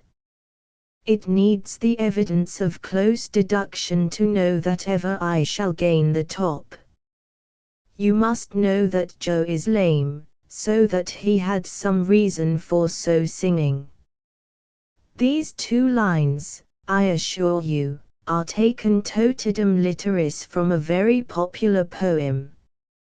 Joe is also an epic poet as well as a descriptive, and has written a tragedy, though both his drama and epopœa are strictly descriptive, and chiefly of the beauties of nature, for Joe thinks man, with all his passions and frailties, not a proper subject of the drama. Joe's tragedy hath the following surpassing speech in it. Some king is told that his enemy has engaged 12 archers to come over in a boat from an enemy's country and waylay him. He thereupon pathetically exclaims, 12, dost thou say? Curse on those dozen villains. Cottle read 2 or 3 acts out to us, very gravely on both sides, till he came to this heroic touch, and then he asked what we laughed at. I had no more muscles that day. A poet that chooses to read out his own verses has but a limited power over you. There is a bound where his authority ceases. XLI to Manning. The 19th of February, 1803. My dear Manning, the general scope of your letter afforded no indications of insanity, but some particular points raised a scruple. For God's sake, don't think any more of independent Tartary. 1. What are you to do among such Ethiopians? Is there no lineal descendant of Prester John? Is the chair empty? Is the sword unswayed? Depend upon it, they'll never make you their king as long as any branch of that great stock is remaining. I tremble for your Christianity. They will certainly circumcise you. Read Sir John Mandeville's Travels to cure you, or come over to England. There is a Tartar man now exhibiting at Exeter Change. Come and talk with him, and hear what he says first. Indeed, he is no very favourable specimen of his countrymen. But perhaps the best thing you can do is to try to get the idea out of your head. For this purpose repeat to yourself every night, after you have said your prayers, the words independent Tartary 2 or 3 times, and associate with them the idea of oblivion.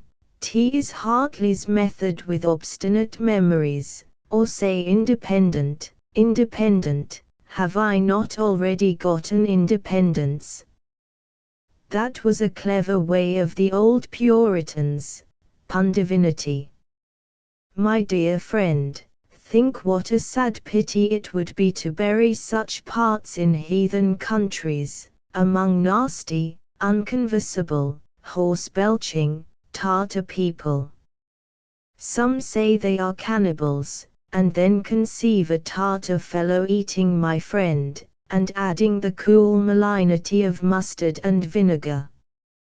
I am afraid 'tis the reading of Chaucer has misled you. His foolish stories about Cambuscan and the ring, and the horse of brass. Believe me, there are no such things. 'Tis all the poet's invention. But if there were such darling things as old Chaucer sings, I would up behind you on the horse of brass, and frisk off for Prester John's country. But these are all tales. A horse of brass never flew, and a king's daughter never talked with birds. The Tartars really are a cold, insipid, smouchy set. You'll be sadly moped, if you are not eaten among them. Pray try and cure yourself. Take hellebore, the counsel is Horace's, tea was none of my thought originally. Shave yourself oftener. Eat no saffron, for saffron eaters contract a terrible tartar-like yellow. Pray to avoid the fiend. Eat nothing that gives the heartburn. Shave the upper lip. Go about like an European. Read no book of voyages, they are nothing but lies, only now and then a romance, to keep the fancy under. Above all, don't go to any sights of wild beasts. That has been your ruin. Accustom yourself to write familiar letters on common subjects to your friends in England, such as are of a moderate understanding. And think about common things more. I supped last night with Rickman, and met a merry natural captain, who pleases himself vastly with once having made a pun at a teit in the O language. 'Tis the same man who said Shakespeare he liked, because he was so much of the gentleman. Rickman is a man absolute in all numbers. I think I may one day bring you acquainted, if you do not go to Tartary first, for you'll never come back. Have a care, my dear friend, of anthropophagi. Their stomachs are always craving.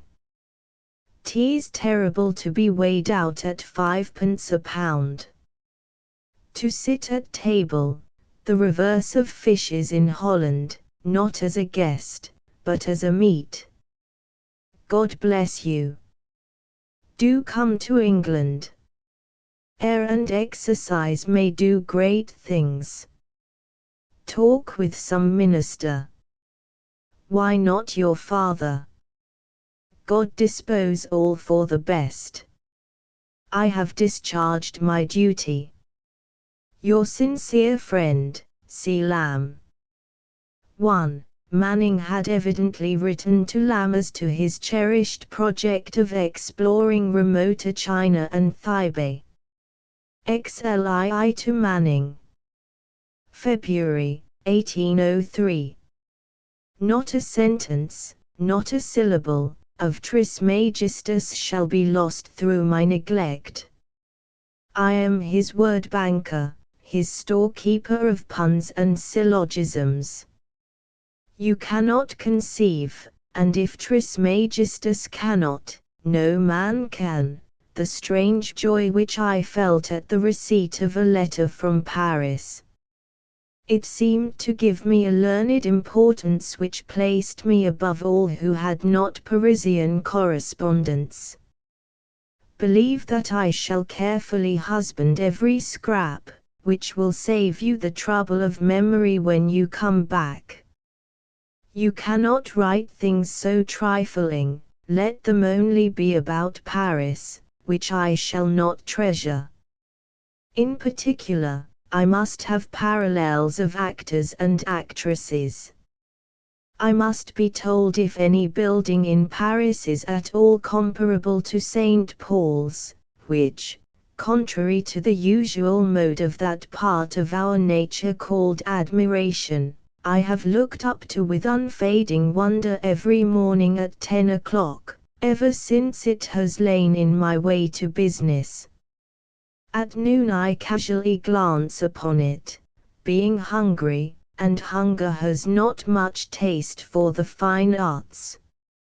Is any night walk comparable to a walk from St. Paul's to Charing Cross, for lighting and paving, crowds going and coming without respite, the rattle of coaches, and the cheerfulness of shops? Have you seen a man guillotined yet? Is it as good as hanging? Are the women all painted, and the men all monkeys? Or are there not a few that look like rational of both sexes? Are you and the First Consul thick? All this expense of ink I may fairly put you to, as your letters will not be solely for my proper pleasure, but are to serve as memoranda and notices, helps for short memory, a kind of Rumfordising recollection, for yourself on your return. Your letter was just what a letter should be, crammed and very funny. Every part of it pleased me, till you came to Paris, and your philosophical indolence or indifference stung me. You cannot stir from your rooms till you know the language. What the devil? Are men nothing but word trumpets? Are men all tongue and ear? Have these creatures, that you and I profess to know something about, no faces, gestures, gabble, no folly, no absurdity, no induction of French education upon the abstract idea of men and women, no similitude nor dissimilitude to English? Why, thou cursed smell fungus! Your account of your landing and reception, and Boulogne, I forget how you spell it, it was spelled my way in Harry the Eighth's time, was exactly in that minute style which strong impressions inspire. Writing to a Frenchman, I write as a Frenchman would. It appears to me as if I should die with joy at the first landing in a foreign country. It is the nearest pleasure which a grown man can substitute for that unknown one, which he can never know, the pleasure of the first entrance into life from the womb. I dare say, in a short time, my habits would come back like a stronger man armed, and drive out that new pleasure, and I should soon sicken for known objects. Nothing has transpired here that seems to me of sufficient importance to send dry shod over the water, but I suppose you will want to be told some news. The best and the worst to me is, that I have given up 2 guineas a week at the post and regained my health and spirits, which were upon the wane. I grew sick, and Stuart unsatisfied. Eludisti satis, tempus abiist, I must cut closer, that's all. Mr. Fell, or as you, with your usual facetiousness and drollery, call him, Mr. Fell, has stopped short in the middle of his play. Some friend has told him that it has not the least merit in it. Oh, that I had the rectifying of the litany! I would put in a libra numbers, scriptures vide licet, abiamesis.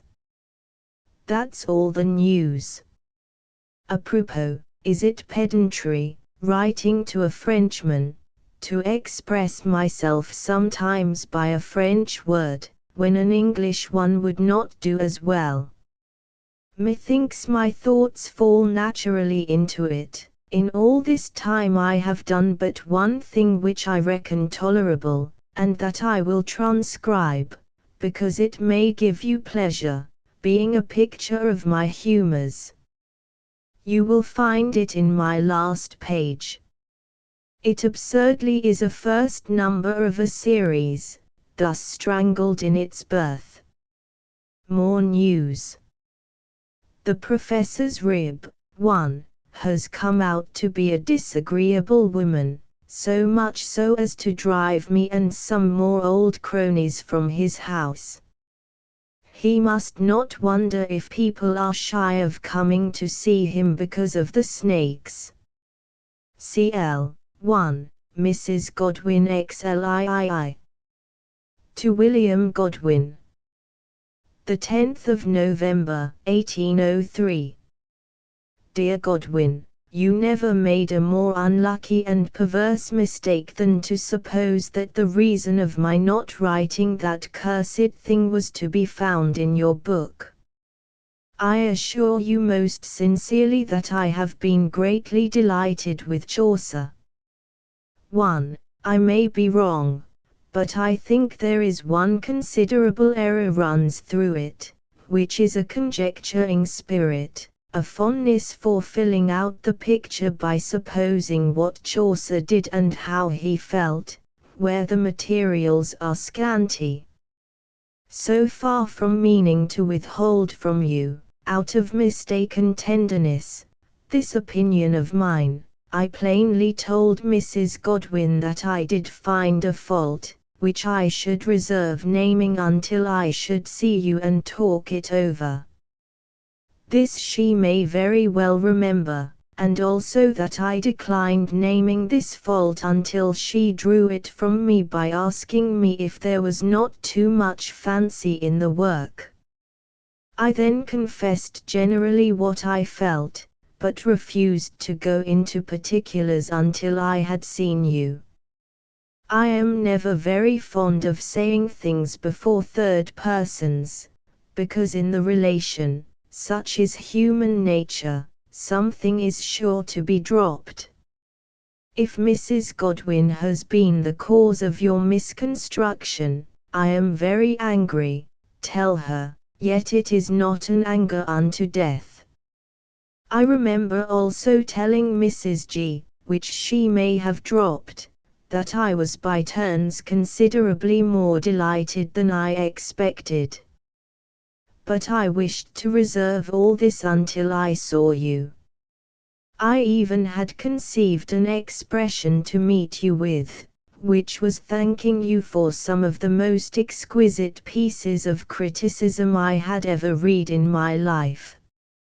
In particular, I should have brought forward that on Troilus and Cressida and Shakespeare, which, it is little to say, delighted me and instructed me, if not absolutely instructed me, yet put into full-grown sense many conceptions which had arisen in me before in my most discriminating moods. All these things I was preparing to say, and bottling them up till I came, thinking to please my friend and host the author, when lo! This deadly blight intervened. I certainly ought to make great allowances for your misunderstanding me.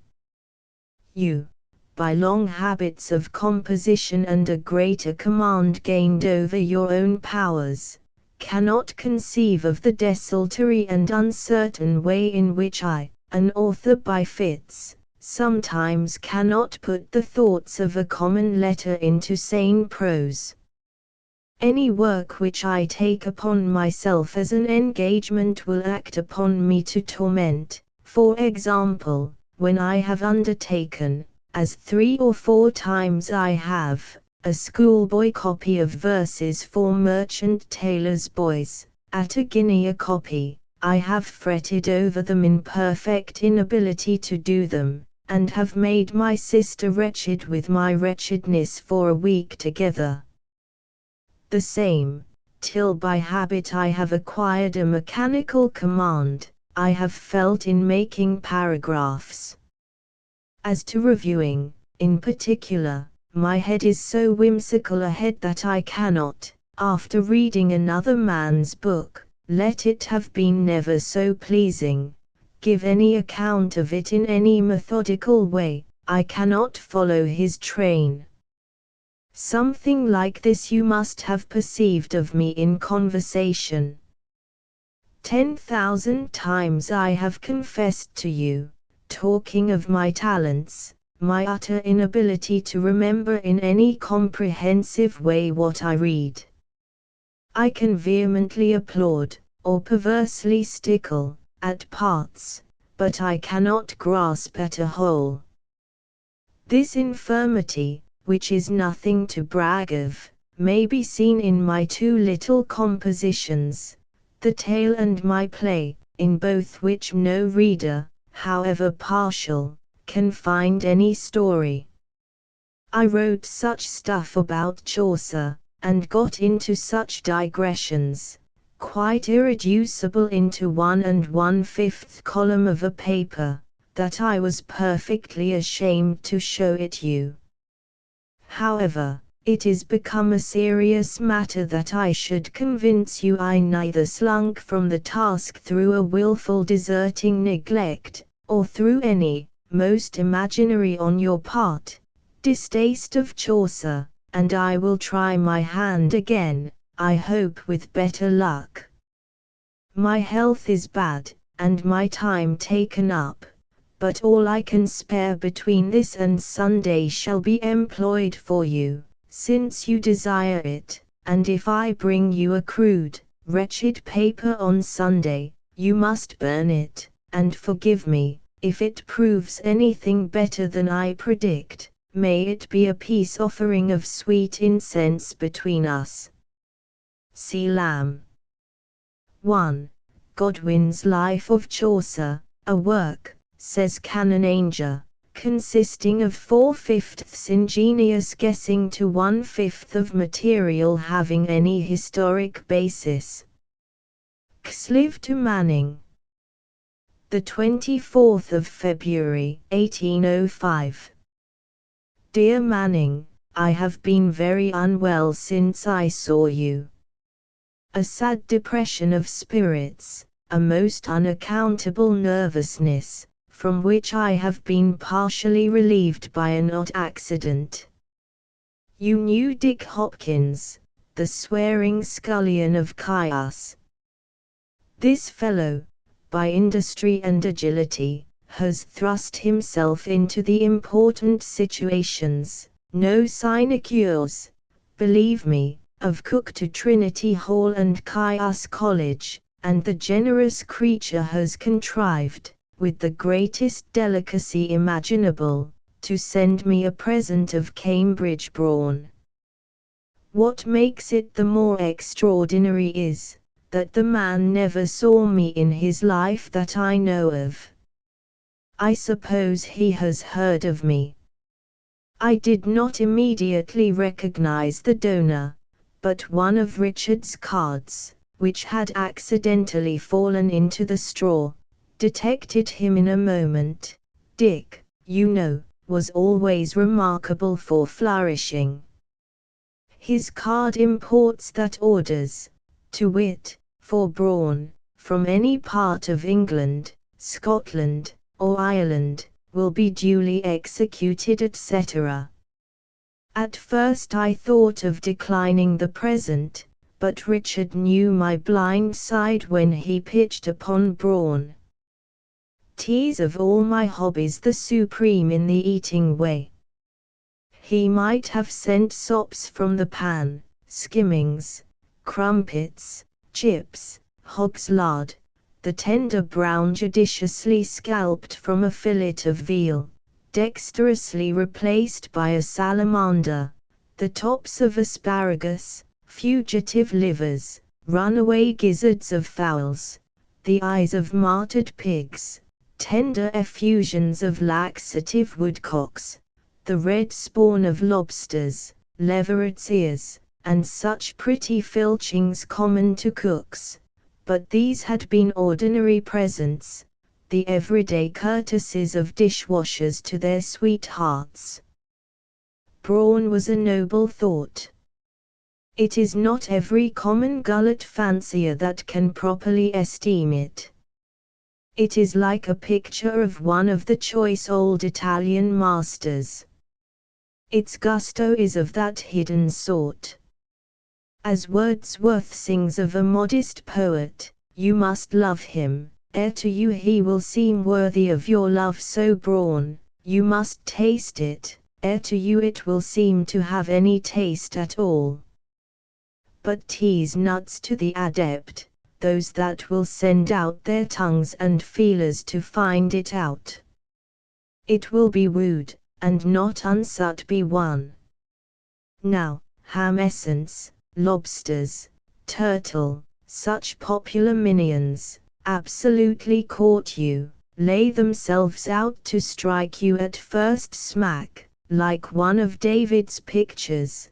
They call him David, compared with the plain russet-coated wealth of a Titian or a Correggio, as I illustrated above. Such are the obvious glaring heathen virtues of a corporation dinner, compared with the reserved collegiate worth of brawn.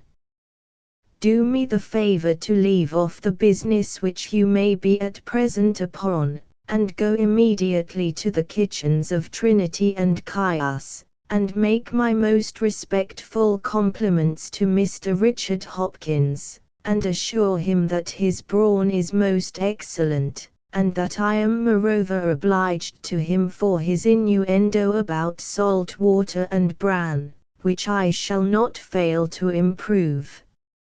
I leave it to you whether you shall choose to pay him the civility of asking him to dinner while you stay in Cambridge, or in whatever other way you may best like to show your gratitude to my friend. Richard Hopkins, considered in many points of view, is a very extraordinary character. Adieu. I hope to see you to supper in London soon, where we will taste Richard's brawn, and drink his health in a cheerful but moderate cup. We have not many such men in any rank of life as Mr. R. Hopkins. Crisp the barber, of St. Mary's, was just such another.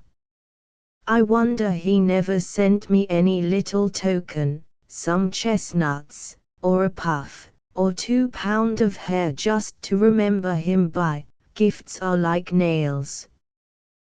Praesens ut absens, that is, your present makes amends for your absence. Yours, C. Lamb. XLV to Miss Wordsworth. The 14th of June, 1805. My dear Miss Wordsworth, I have every reason to suppose that this illness, like all Mary's former ones, will be but temporary. But I cannot always feel so. Meantime she is dead to me, and I miss a prop. All my strength is gone, and I am like a fool, bereft of her co-operation. I dare not think, lest I should think wrong, so used am I to look up to her in the least and the biggest perplexity. To say all that I know of her, would be more than I think anybody could believe or ever understand, and when I hope to have her well again with me, it would be sinning against her feelings to go about to praise her, for I can conceal nothing that I do from her. She is older and wiser and better than I, and all my wretched imperfections I cover to myself by resolutely thinking on her goodness. She would share life and death, heaven and hell, with me. She lives but for me, and I know I have been wasting and teasing her life for 5 years past incessantly with my cursed ways of going on. But even in this upbraiding of myself I am offending against her, for I know that she has cleaved to me for better, for worse, and if the balance has been against her hitherto, it was a noble trade. I am stupid, and lose myself in what I write. I write rather what answers to my feelings, which are sometimes sharp enough, than express my present ones, for I am only flat and stupid. I am sure you will excuse my writing any more, I am so very poorly. I cannot resist transcribing 3 or 4 lines which poor Mary made upon a picture, a Holy Family, which we saw at an auction only 1 week before she left home. They are sweet lines, and upon a sweet picture. But I send them only as the last memorial of her. Virgin and Child, L. the Vinci. Maternal Lady, with thy virgin grace, heaven-born thy Jesus seemeth, sure, and thou a virgin pure. Lady most perfect, when thy angel face men look upon, they wish to be a Catholic, Madonna fair, to worship thee. You had her lines about the Lady Blanche. You have not had some which she wrote upon a copy of a girl from Titian, which I had hung up where that print of Blanche and the Abbess, as she beautifully interpreted two female figures from El the Vinci, had hung in our room. 'Tis light and pretty. Who art thou, fair one, who usurpest the place of Blanche, the lady of the matchless grace? Come, fair and pretty, tell to me who in thy lifetime thou mightst be. Thou pretty art and fair, but with the Lady Blanche thou never must compare. No need for Blanche her history to tell, whoever saw her face, they there did read it well, but when I look on thee, I only know there lived a pretty maid some 100 years ago. This is a little unfair, to tell so much about ourselves, and to advert so little to your letter, so full of comfortable tidings of you all, but my own cares press pretty close upon me, and you can make allowance that you may go on gathering strength and peace is my next wish to Mary's recovery. I had almost forgot your repeated invitation. Supposing that Mary will be well and able, there is another ability which you may guess at, which I cannot promise myself. In prudence we ought not to come. This illness will make it still more prudential to wait. It is not a balance of this way of spending our money against another way, but an absolute question of whether we shall stop now, or go on wasting away the little we have got beforehand, which my evil conduct has already encroached upon one half. My best love, however, to you all, and to that most friendly creature, Mrs. Clarkson, and better health to her, when you see or write to her. Charles Lamb. XLVI, 1, to Manning. The 10th of May, 1806. My dear Manning, I didn't know what your going was till I shook a last fist with you, and then 'twas just like having shaken hands with a wretch on the fatal scaffold, and when you are down the ladder, you can never stretch out to him again. Mary says you are dead, and there's nothing to do but to leave it to time to do for us in the end what it always does for those who mourn for people in such a case. But she'll see by your letter you are not quite dead. A little kicking and agony, and then, Martin Burney took me out a walking that evening, and we talked of Manning, and then I came home and smoked for you. And at 12 o'clock came home Mary and Monkey Louisa from the play, and there was more talk and more smoking, and they all seemed first-rate characters, because they knew a certain person. But what's the use of talking about M? By the time you'll have made your escape from the Canucks, you'll have stayed so long I shall never be able to bring to your mind who Mary was, who will have died about a year before, nor who the Holcrofts were. Me perhaps you will mistake for Phillips, or confound me with Mr. Daw, because you saw us together. Mary, whom you seem to remember yet, is not quite easy that she had not a formal parting from you. I wish it had so happened. But you must bring her a token, a shawl or something, and remember a sprightly little mandarin for our mantelpiece, as a companion to the child I am going to purchase at the museum. She says you saw her writings about the other day, and she wishes you should know what they are. She is doing for Godwin's bookseller 20 of Shakespeare's plays, to be made into children's tales. 6 are already done by her, to wit, The Tempest, Winter's Tale, Midsummer Night's Dream, Much Ado, Two Gentlemen of Verona and Cumberland, and The Merchant of Venice is in forwardness.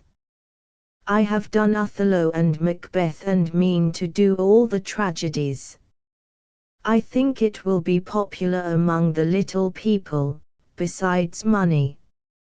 It's to bring in 60 guineas. Mary has done them capitally, I think you'd think. 2. These are the humble amusements we propose, while you are gone to plant the cross of Christ among barbarous pagan anthropophagi. Quam homo homini prestat. But then, perhaps, you'll get murdered, and we shall die in our beds, with a fair literary reputation. Be sure, if you see any of those people whose heads do grow beneath their shoulders, that you make a draft of them. It will be very curious. Oh, Manning, I am serious to sinking almost, when I think that all those evenings, which you have made so pleasant, are gone perhaps forever. 4 years you talk of, maybe 10, and you may come back and find such alterations. Some circumstances may grow up to you or to me that may be a bar to the return of any such intimacy. I dare say all this is and that all will come back, but indeed we die many deaths before we die, and I am almost sick when I think that such a hold as I had of you is gone. I have friends, but some of them are changed. Marriage, or some circumstance, rises up to make them not the same. But I felt sure of you. And that last token you gave me of expressing a wish to have my name joined with yours, you know not how it affected me, like a legacy. God bless you in every way you can form a wish. May He give you health, and safety, and the accomplishment of all your objects, and return you again to us to gladden some fireside or other. I suppose we shall be moved from the temple. I will nurse the remembrance of your steadiness and quiet, which used to infuse something like itself into our nervous minds. Mary called you our ventilator. Farewell. And take her best wishes and mine. Goodbye. CL. 1. Addressed, Mr. Manning, passenger on board the Thames East Indiaman, Portsmouth. Manning had set out for Canton. 2. Miss Lamb has amusingly described the progress of their labors on this volume. You would like to see us, as we often sit writing on one table, but not on one cushion sitting, like Hermia and Helena, in the Midsummer Night's Dream, or rather like an old literary Darby and Joan, I taking snuff, and he groaning all the while, and saying he can make nothing of it, which he always says till he has finished, and then he finds out that he has made something of it. Kingsley to Wordsworth. June, 1806. Dear Wordsworth, we are pleased, you may be sure, with the good news of Mrs. Wordsworth. 1. Hope all is well over by this time. A fine boy. Have you any more? One more and a girl. Poor copies of me, vide Mr. H. a farce which the proprietors have done me the honor, but I set down Mr. Written's own words, N.B. The ensuing letter was sent in answer to one which I wrote, begging to know if my piece had any chance, as I might make alterations, etc. I writing on Monday, there comes this letter on the Wednesday. Attend. Copy of a letter from Mr. Arreton. Sir, your piece of Mr. H, I am desired to say, is accepted at Drury Lane Theatre by the proprietors, and if agreeable to you, will be brought forwards when the proper opportunity serves. The piece shall be sent to you for your alterations in the course of a few days, as the same is not in my hands, but with the proprietors. I am, Sir, your obedient servant, Richard Retton. Dated, 66 Gower Street, Wednesday, the 11th of June, 1806. On the following Sunday Mr. Tobin comes. The scent of a manager's letter brought him. He would have gone farther any day on such a business. I read the letter to him. He deems it authentic and peremptory. Our conversation naturally fell upon pieces, different sorts of pieces, what is the best way of offering a piece, how far the caprice of managers is an obstacle in the way of a piece, how to judge of the merits of a piece, how long a piece may remain in the hands of the managers before it is acted, and my piece, and your piece, and my poor brother's piece. My poor brother was all his life endeavoring to get a piece accepted. I wrote that in mere wantonness of triumph. Have nothing more to say about it. The managers, I thank my stars, have decided its merits forever. They are the best judges of pieces, and it would be insensible in me to affect a false modesty, after the very flattering letter which I have received. Illustration, admit to boxes. Mr. H. 9th Knight Charles Lamb, I think this will be as good a pattern for orders as I can think on. A little thin flowery border, round, neat, not gaudy, and the Drury Lane Apollo, with the harp at the top. Or shall I have no Apollo, simply nothing? Or perhaps the Comic Muse? The same form, only I think without the Apollo, will serve for the pit and galleries. I think it will be best to write my name at full length, but then if I give away a great many, that will be tedious. Perhaps Chapter Lamb will do. Boxes, now I think on it, I'll have in capitals, the rest, in a neat Italian hand. Or better, perhaps, bores in old English characters, like Madoc or Thalabar. Apropos of Spenser, you will find him mentioned a page or two before, near enough for an apropos. I was discoursing on poetry, as one's apt to deceive one's self, and when a person is willing to talk of what one likes, to believe that B also likes the same, as lovers do, with a young gentleman of my office, who is deep read in Annika Ian Moore, Lord Strangford, and the principal modern poets, and I happened to mention epithalamiums, and that I could show him a very fine one of Spenser's.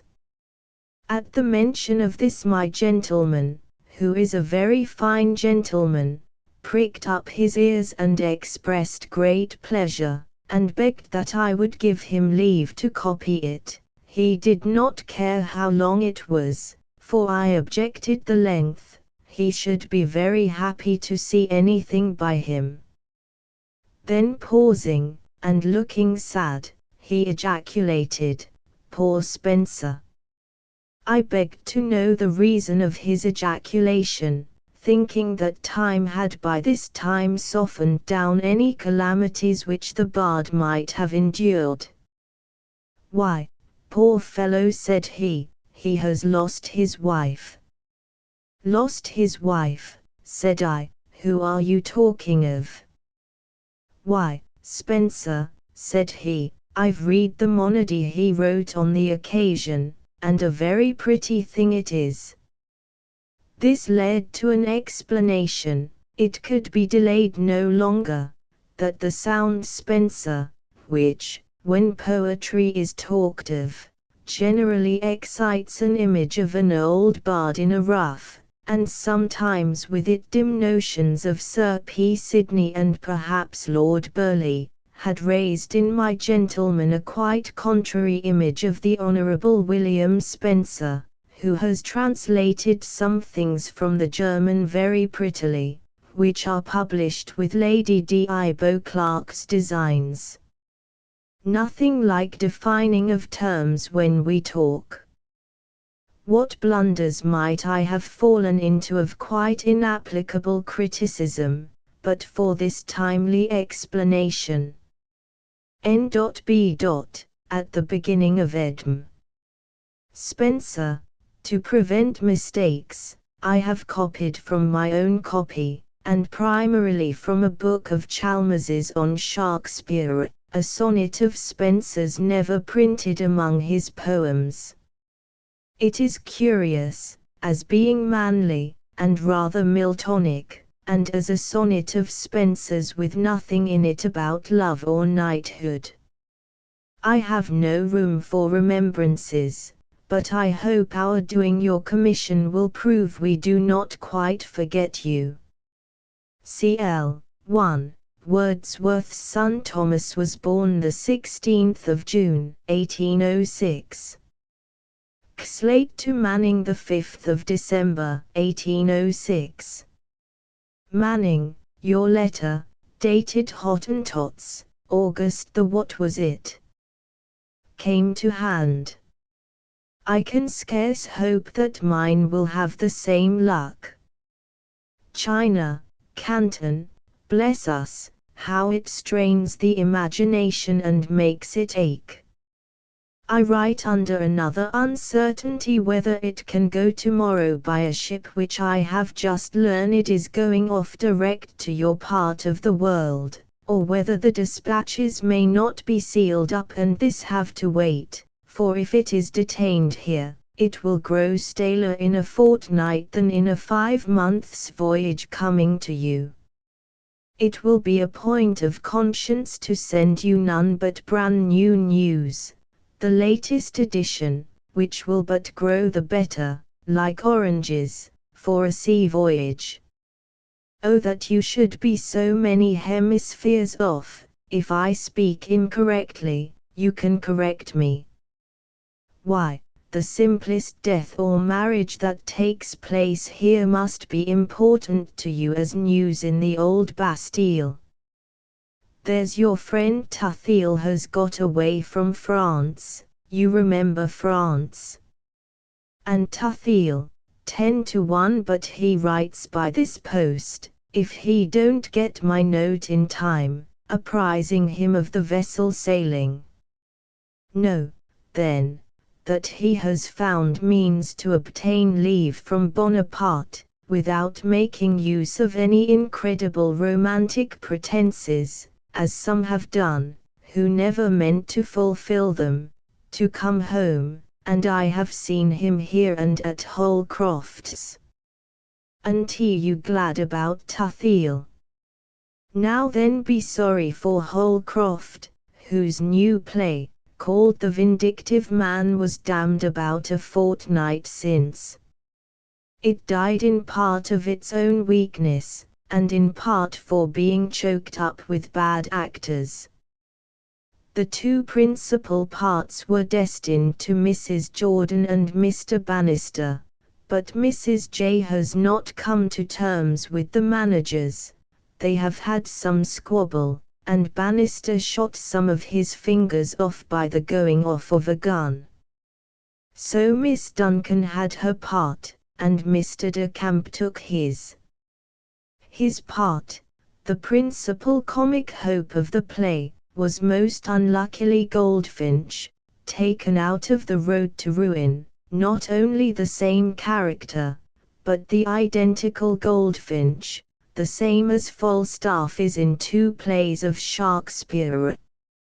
As the devil of ill luck would have it, half the audience did not know that H had written it, but were displeased at his stealing from the road to ruin, and those who might have home a gentlemanly coxcomb with his "That's your sort, go it," such as Lewis is, did not relish the intolerable vulgarity and inanity of the idea stripped of his manner. De Camp was hooted, more than hissed, hooted and bellowed off the stage before the second act was finished, so that the remainder of his part was forced to be, with some violence to the play, omitted. In addition to this, a strumpet was another principal character, a most unfortunate choice in this moral day. The audience were as scandalized as if you were to introduce such a personage to their private tea tables. Besides, her action in the play was gross, wheedling an old man into marriage.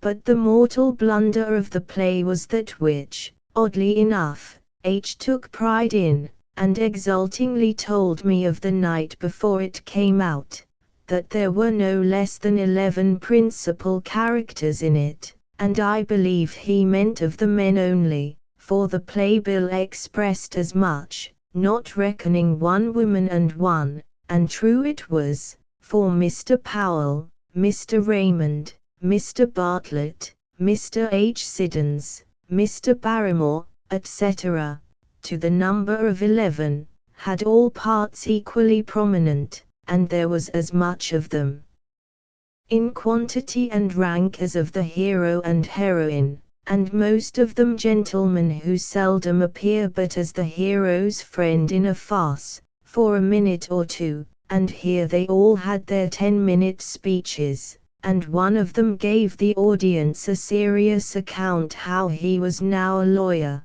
but had been a poet, and then a long enumeration of the inconveniences of authorship, rascally booksellers, reviewers, etc., which first set the audience a-gaping. But I have said enough. You will be so sorry that you will not think the best of me for my detail, but news is news at Canton. Poor H. I fear will feel the disappointment very seriously in a pecuniary light. From what I can learn, he has saved nothing. You and I were hoping one day that he had, but I fear he has nothing but his pictures and books, and a no very flourishing business, and to be obliged to part with his long-necked Guido that hangs opposite as you enter, and the game piece that hangs in the back drawing-room, and all those Van Dykes, etc. God should temper the wind to the shorn connoisseur. I hope I need not say to you that I feel for the weather-beaten author and for all his household. I assure you his fate has soured a good deal the pleasure I should have otherwise taken in my own little farce being accepted, and I hope about to be acted. It is in rehearsal actually, and I expect it to come out next week. It is kept a sort of secret, and the rehearsals have gone on privately, lest by many folks knowing it, the story should come out, which would infallibly damn it. You remember I had sent it before you went. Written read it, and was much pleased with it. I speedily got an answer. I took it to make alterations, and lazily kept it some months, then took courage and furbished it up in a day or two and took it. In less than a fortnight I heard the principal part was given to Elliston, who liked it, and only wanted a prologue, which I have since done and sent, and I had a note the day before yesterday from the manager, written, bless his fat face, he is not a bad actor in some things. To say that I should be summoned to the rehearsal after the next, which next was to be yesterday. I had no idea it was so forward. I have had no trouble, attended no reading or rehearsal, made no interest. What a contrast to the usual parade of authors. But it is peculiar to modesty to do all things without noise or pomp. I have some suspicion it will appear in public on Wednesday next, for W says in his note, it is so forward that if wanted it may come out next week, and a new melodrama is announced for every day till then, and a new farce is in rehearsal is put up in the bills. Now, you'd like to know the subject. The title is Mr. H, no more. How simple, how taking. A great H sprawling over the playbill and attracting eyes at every corner. The story is a coxcomb appearing at Bath, vastly rich, all the ladies dying for him, all bursting to know who he is, but he goes by no other name than Mr. H. A curiosity like that of the dames of Strasbourg about the man with the great nose. But I won't tell you any more about it. Yes, I will, but I can't give you an idea how I have done it. I'll just tell you that after much vehement admiration, when his true name comes out, hog's flesh all the women shun him, avoid him, and not one can be found to change their name for him. That's the idea. How flat it is here, one, but how whimsical in the farce. And only think how hard upon me it is that the ship is dispatched tomorrow, and my triumph cannot be ascertained till the Wednesday after, but all China will ring of it by and by. N.B. But this is a secret. The professor, too, has got a tragedy coming out, with the young Roches in it, in January next, as we say, January last it will be with you, and though it is a profound secret now, as all his affairs are, it cannot be much of one by the time you read this. However, don't let it go any farther. I understand there are dramatic exhibitions in China. One would not like to be forestalled. Do you find in all this stuff I have written anything like those feelings which one should send my old adventuring friend, that is gone to wander among Tartars, and may never come again? I don't, but you're going away, and all about you is a threadbare topic. I have worn it out with thinking, it has come to me when I have been dull with anything, till my sadness has seemed more to have come from it than to have introduced it. I want you, you don't know how much, but if I had you here in my European garret, we should but talk over such stuff as I have written, so. Those tales from Shakespeare are near coming out, and Mary has begun a new work. Mr. Dorr is turned author, he has been in such a way lately.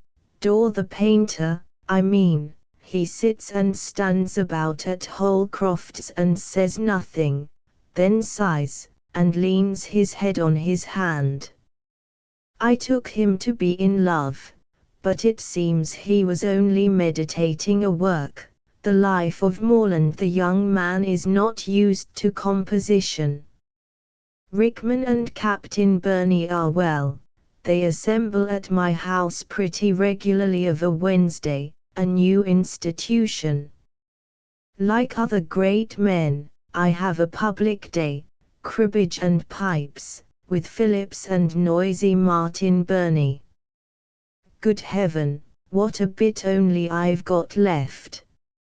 How shall I squeeze all I know into this morsel? Coleridge is come home, and is going to turn lecturer on taste at the Royal Institution. I shall get £200 from the theatre if Mr. H has a good run, and I hope £100 for the copyright. Nothing if it fails, and there never was a more ticklish thing. The whole depends on the manner in which the name is brought out, which I value myself on, as a chef d'oeuvre. How the paper grows less and less. In less than 2 minutes I shall cease to talk to you, and you may rave to the Great Wall of China. N.B. Is there such a wall? Is it as big as old London Wall by Bedlam?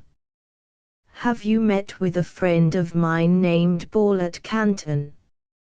If you are acquainted, remember me kindly to him. Maybe you'll think I have not said enough of Tuthill and the Holcrofts. Tuthill is a noble fellow, as far as I can judge.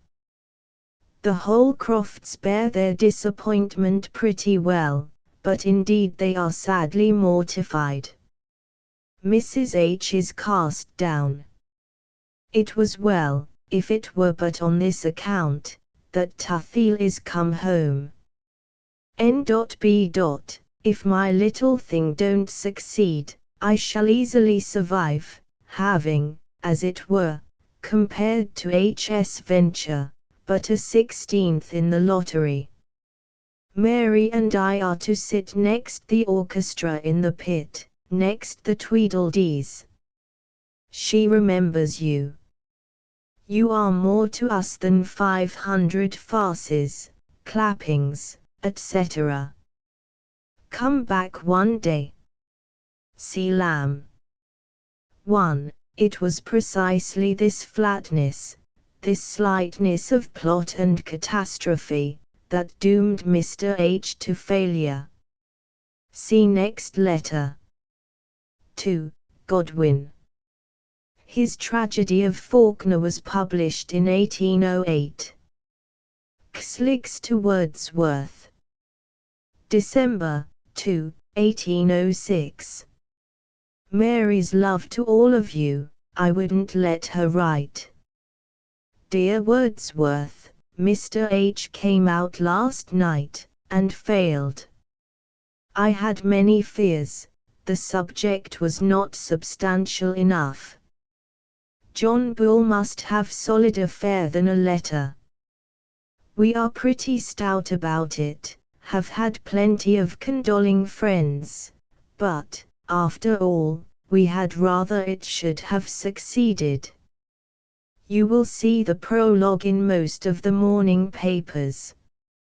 It was received with such shouts as I never witnessed to a prologue. It was attempted to be encored. How hard! A thing I did merely as a task, because it was wanted, and set no great store by, and Mr. H. The quantity of friends we had in the house, my brother and I being in public offices, etc., was astonishing, but they yielded at last to a few hisses. 100 hisses, damn the word, I write it like kisses, how different. 100 hisses outweigh 1,000 claps. 1. The former come more directly from the heart. Well, tea is withdrawn, and there is an end. Better luck to us, C. Lamb. 1. Lamb was himself in the audience, and is said to have taken a conspicuous share in the storm of hisses that followed the dropping of the curtain. L. to Manning. The 2nd of January, 1810.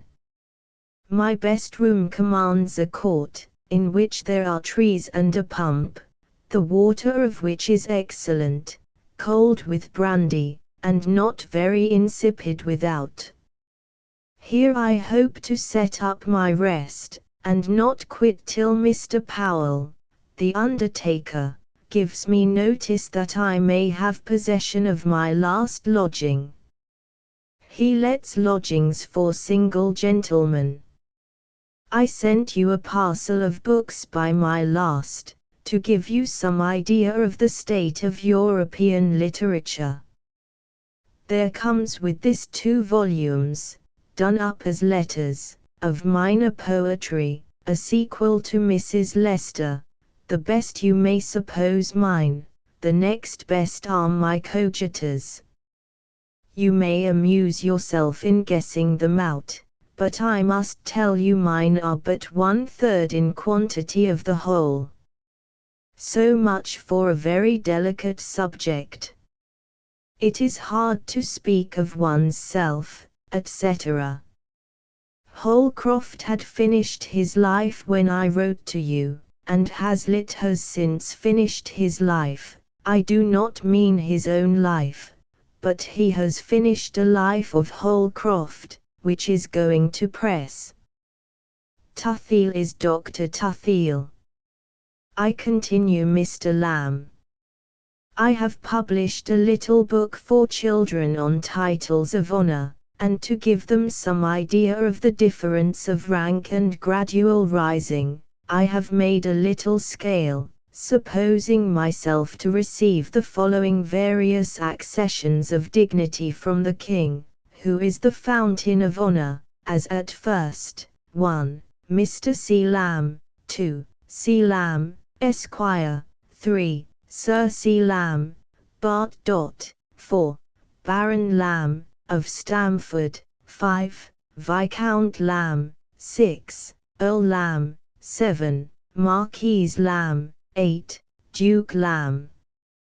It would look like quibbling to carry it on farther, and especially as it is not necessary for children to go beyond the ordinary titles of subregal dignity in our own country. Otherwise I have sometimes in my dreams imagined myself still advancing, as 9th, King Lamb, 10th, Emperor Lamb, 11th, Pope Innocent, higher than which is nothing. Puns I have not made many, nor punch much, since the date of my last, one I cannot help relating. A constable in Salisbury Cathedral was telling me that 8 people dined at the top of the spire of the cathedral, upon which I remarked that they must be very sharp set. But in general I cultivate the reasoning part of my mind more than the imaginative. I am stuffed out so with eating turkey for dinner, and another turkey for supper yesterday, turkey in Europe and turkey in Asia, that I can't jog on. It is New Year here. That is, it was New Year half a year back, when I was writing this. Nothing puzzles me more than time and space, and yet nothing puzzles me less, for I never think about them. The Persian ambassador is the principal thing talked of now. I sent some people to see him worship the sun on Primrose Hill at 6:30 in the morning, the 28th of November, but he did not come, which makes me think the old fire worshippers are a sect almost extinct in Persia. The Persian ambassador's name is Shah Ali Mirza. The common people call him Shah Nonsense. While I think of it, I have put 3 letters besides my own 3 into the India post for you, from your brother, sister, and some gentleman whose name I forget.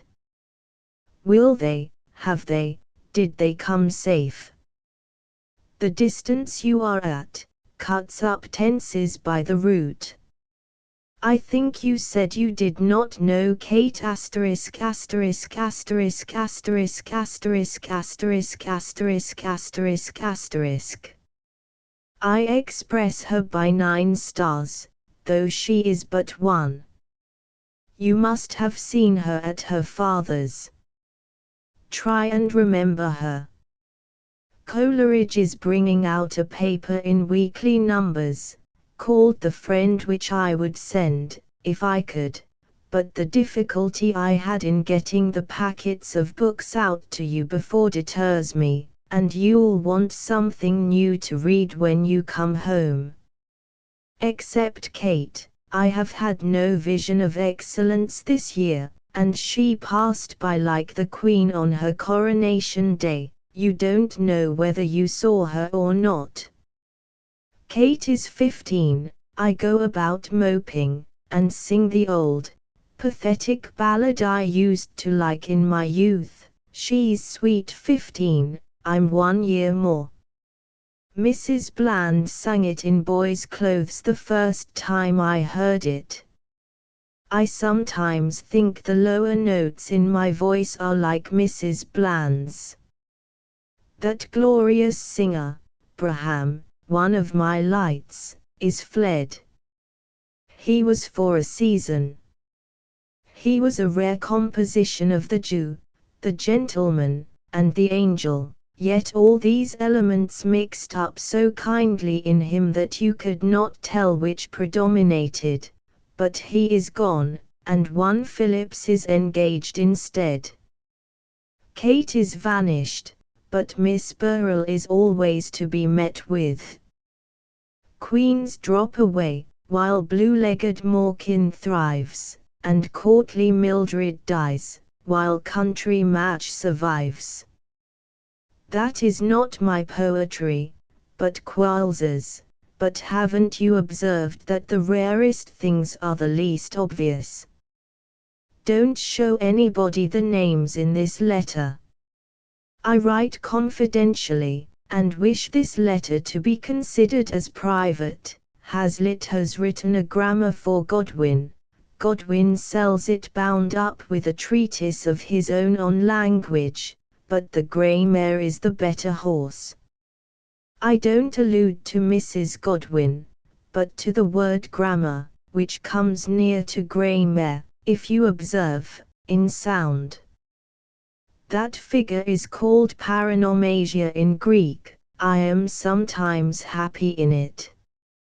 An old woman begged of me for charity. Ah, sir, said she, I have seen better days. So have I, good woman, I replied, but I meant literally, days not so rainy and overcast as that on which begged. She meant more prosperous days. Lee to Miss Wordsworth. August, 1810.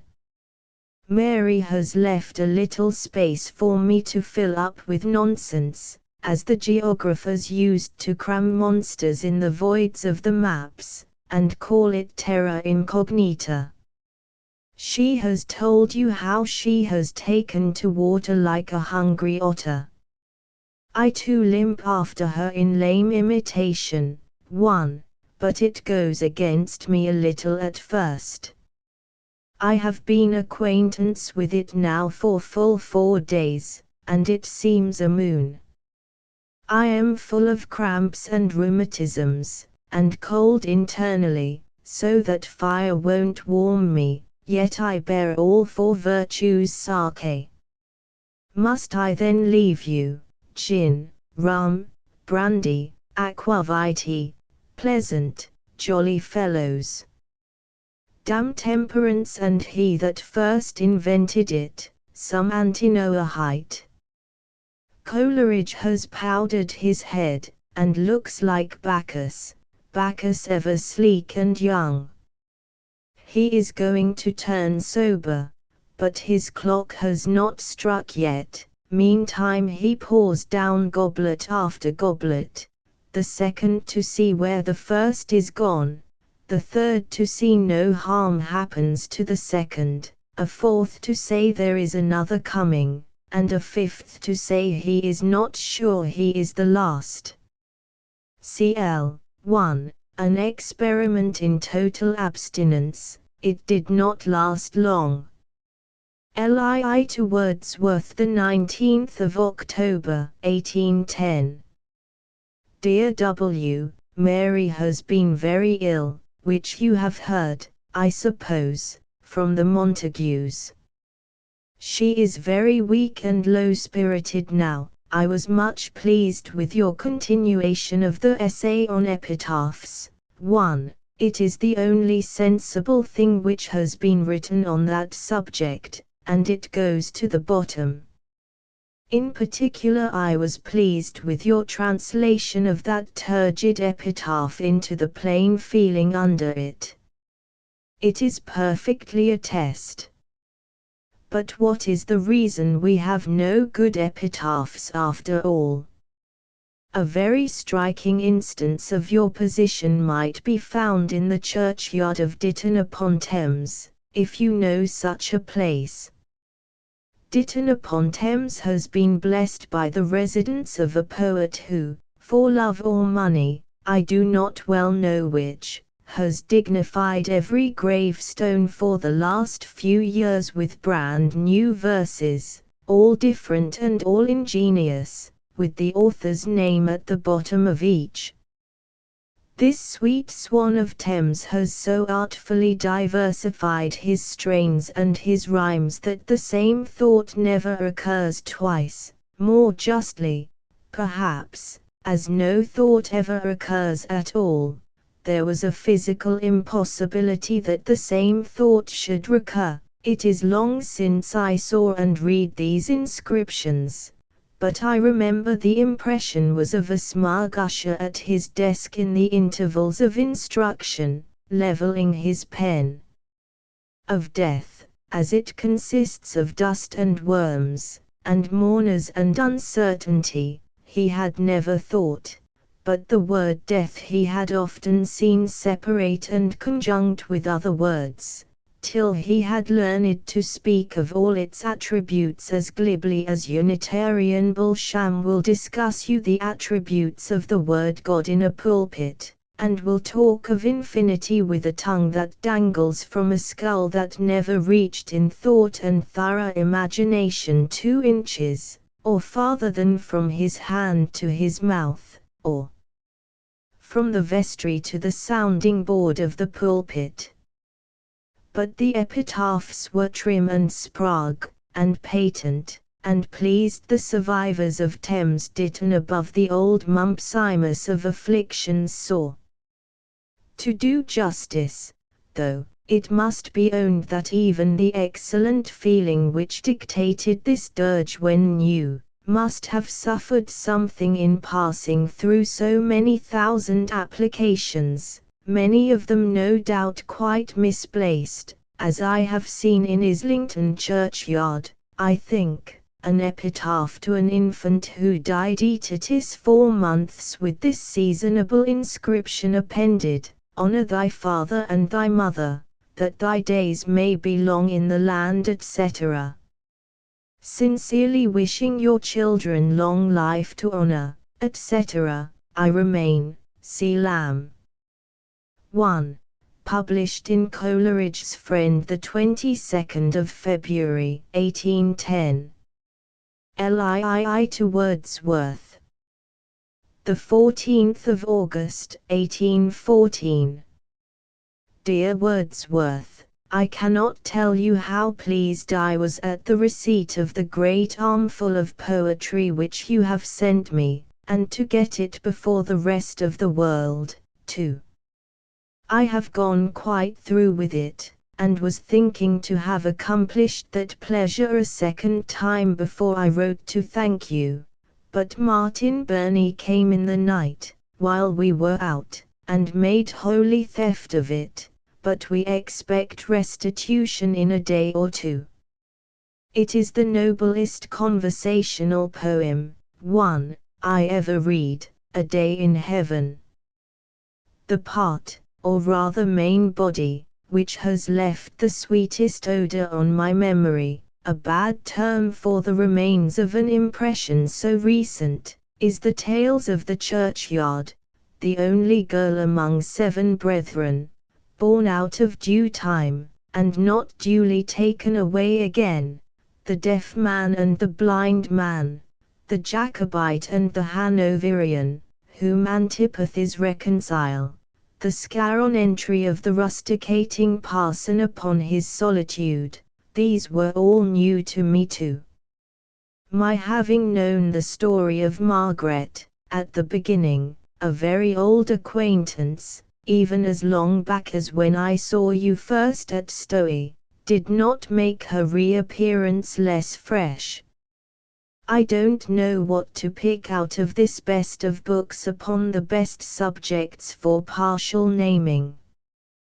That gorgeous sunset is famous. I think it must have been the identical one we saw on Salisbury Plain 5 years ago, that drew Phillips from the card table, where he had sat from rise of that luminary to its unequalled setting.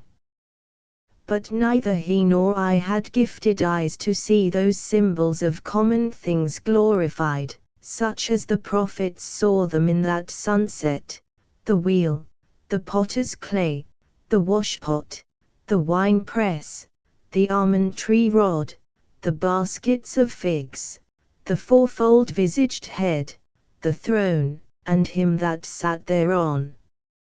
One feeling I was particularly struck with, as what I recognized so very lately at Harrow Church on entering in it after a hot and secular day's pleasure, the instantaneous coolness and calming, almost transforming, properties of a country church just entered, a certain fragrance which it has, either from its holiness, or being kept shut all the week, or the air that is let in being pure country, exactly what you have reduced into words, but I am feeling that which I cannot express. The reading your lines about it fixed me for a time a monument in Harrow Church. Do you know it, with its fine long spire, white as washed marble, to be seen, by vantage of its high site, as far as Salisbury Spire itself almost.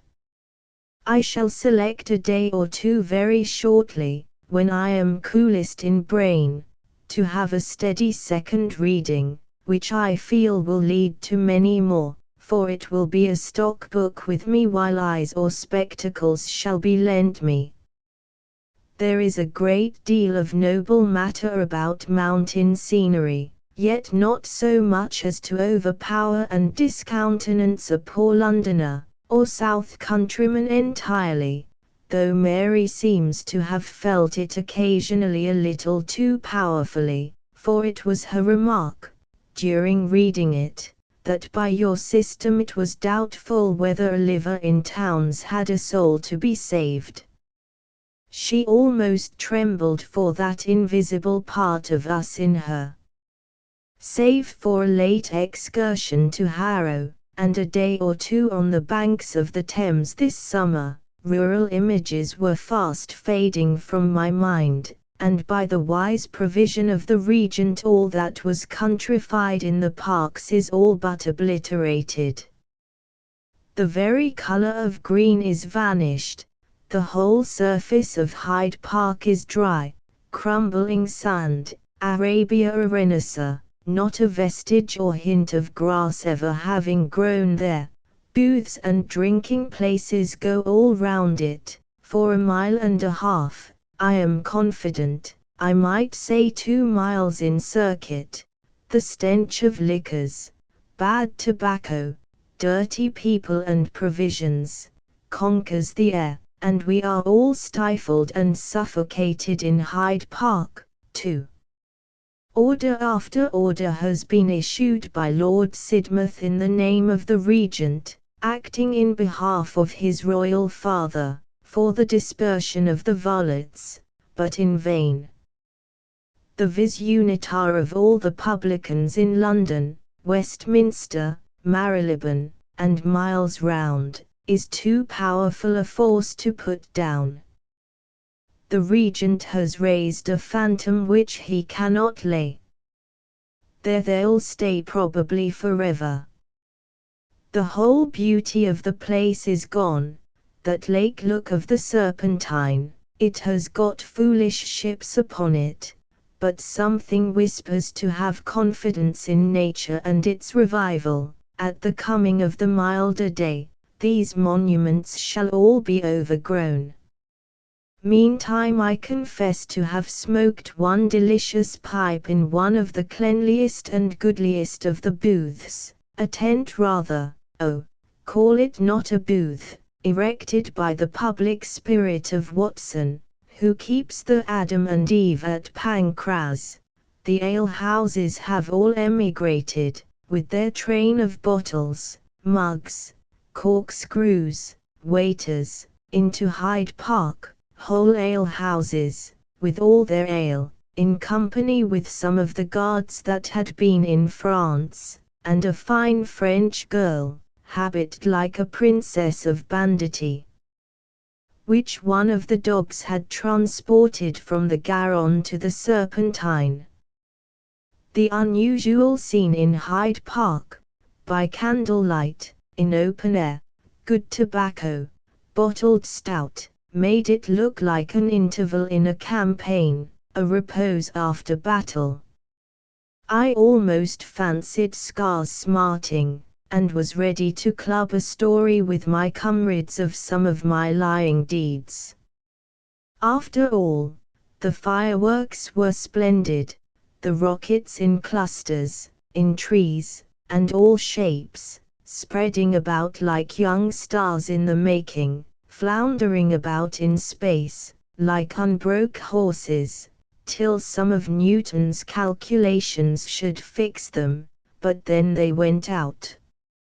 Anyone who could see M, and the still finer showers of gloomy rain-fire that fell sulkily and angrily from M, and could go to bed without dreaming of the last day, must be as hardened an atheist as. The conclusion of this epistle getting gloomy, I have chosen this part to desire our kindest loves to Mrs. Wordsworth and to Dorothea. Will none of you ever be in London again? Again let me thank you for your present, and assure you that fireworks and triumphs have not distracted me from receiving a calm and noble enjoyment from it, which I trust I shall often, and I sincerely congratulate you on its appearance. With kindest remembrances to you and household, we remain, yours sincerely, C. Lamb and sister. 1. The Excursion. 2. Early in 1814 the London parks were thrown open to the public, with fireworks, booths, illuminations, etc., in celebration of the peace between France and England. It was 2 or 3 years before they recovered their usual verdure. Live to Wordsworth. 1815. Dear Wordsworth, you have made me very proud with your successive book presents. 1. I have been carefully through the 2 volumes to see that nothing was omitted which used to be there. I think I miss nothing but a character in the antithetic manner, which I do not know why you left out, the moral to the boys building the giant, the omission whereof leaves it, in my mind, less complete, and one admirable line gone, or something come instead of it, the stone chat, and the glancing sandpiper which was a line quite alive. I demand these at your hand. I am glad that you have not sacrificed a verse to those scoundrels. I would not have had you offer up the poorest rag that lingered upon the stripped shoulders of little Alice Fell, to have atoned all their malice. I would not have given them a red cloak to save their souls.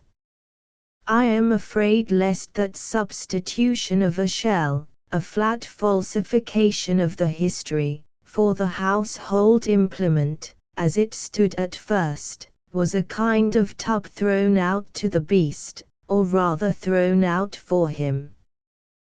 The tub was a good honest tub in its place, and nothing could fairly be said against it. You say you made the alteration for the friendly reader, but the malicious will take it to himself. Damn 'em. If you give 'em an inch, etc. The preface is noble, and such as you should write. I wish I could set my name to it, imprimatur, but you have set it there yourself, and I thank you. I had rather be a doorkeeper in your margin than have their proudest text swelling with my eulogies. The poems in the volumes which are new to me are so much in the old tone that I hardly received them as novelties. Of those of which I had no previous knowledge, the 4 yew trees and the mysterious company which you have assembled there most struck me, Death the skeleton, and Time the shadow. It is a sight not for every youthful poet to dream of. It is one of the last results he must have gone thinking on for years, for Laodamia is a very original poem, I mean original with reference to your own manner. You have nothing like it. I should have seen it in a strange place, and greatly admired it, but not suspected its derivation. Let me in this place, for I have writ you several letters naming it, mention that my brother, who is a picture collector, has picked up an undoubtable picture of Milton.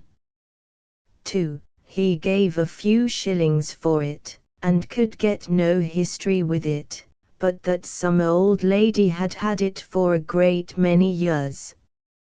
Its age is ascertainable from the state of the canvas, and you need only see it to be sure that it is the original of the heads in the Tonson editions, with which we are all so well familiar. Since I saw you, I have had a treat in the reading way which comes not every day, the Latin poems of V. Bourne, which were quite new to me. What a heart that man had, all laid out upon town scenes, a proper counterpoise to some people's rural extravaganzas. Why I mention him is, that your power of music reminded me of his poem of the ballad singer in the 7 Dials. Do you remember his epigram on the old woman who taught Newton the ABC, which, after all, he says, he hesitates not to call Newton's Principia? I was lately fatiguing myself with going through a volume of fine words by Lord Thurlow, excellent words, and if the heart could live by words alone, it could desire no better regales. But what an aching vacuum of matter! I don't stick at the madness of it, for that is only a consequence of shutting his eyes and thinking he is in the age of the old Elizabeth poets. From thence I turned to Bourne. What a sweet, unpretending, pretty-mannered, matterful creature, sucking from every flower, making a flower of everything, his diction all Latin, and his thoughts all English. Bless him! Latin wasn't good enough for him. Why wasn't he content with the language which Gay and Prior wrote in? I am almost sorry that you printed extracts from those first poems, or that you did not print them at length. They do not read to me as they do altogether. Besides, they have diminished the value of the original, which I possess, as a curiosity. I have hitherto kept them distinct in my mind, as referring to a particular period of your life. All the rest of your poems are so much of a piece they might have been written in the same week. These decidedly speak of an earlier period. They tell more of what you had been reading. We were glad to see the poems by a female friend. 3. The one on the wind is masterly, but not new to us. Being only 3, perhaps you might have clapped AD at the corner, and let it have passed as a printer's mark to the uninitiated, as a delightful hint to the better instructed. As it is, expect a formal criticism on the poems of your female friend, and she must expect it.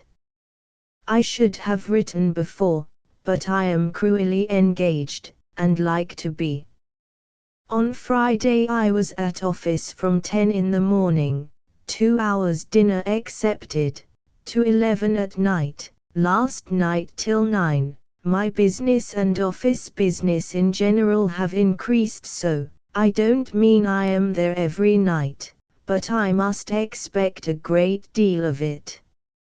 I never leave till 4, and do not keep a holiday now once in 10 times, where I used to keep all red-letter days, and some few days besides, which I used to dub nature's holidays. I have had my day. I had formerly little to do. So of the little that is left of life I may reckon 2/3 as dead, for time that a man may call his own is his life, and hard work and thinking about it taint even the leisure hours, stain Sunday with work-day contemplations. This is Sunday, and the headache I have is part late hours at work the 2 preceding nights, and part later hours over a consoling pipe afterwards. But I find stupid acquiescence coming over me. I bend to the yoke, and it is almost with me and my household as with the man and his consort. To them each evening had its glittering star, and every Sabbath day its golden sun.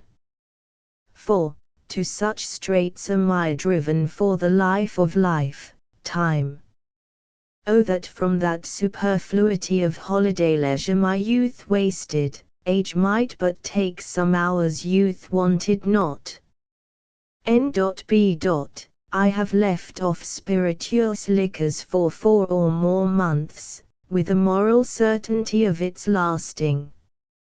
Farewell, dear Wordsworth. O happy Paris, seat of idleness and pleasure! From some returned English I hear that not such a thing as a counting house is to be seen in her streets, scarce a desk. Earthquakes swallow up this mercantile city and its gripple merchants as draytoneth it, born to be the curse of this brave isle. I invoke this, not on account of any parsimonious habits the mercantile interest may have, but, to confess truth, because I am not fit for an office. Farewell, in haste, from a head that is too ill to methodize, a stomach to digest, and all out of tune. Better harmonies await you. C. Lamb.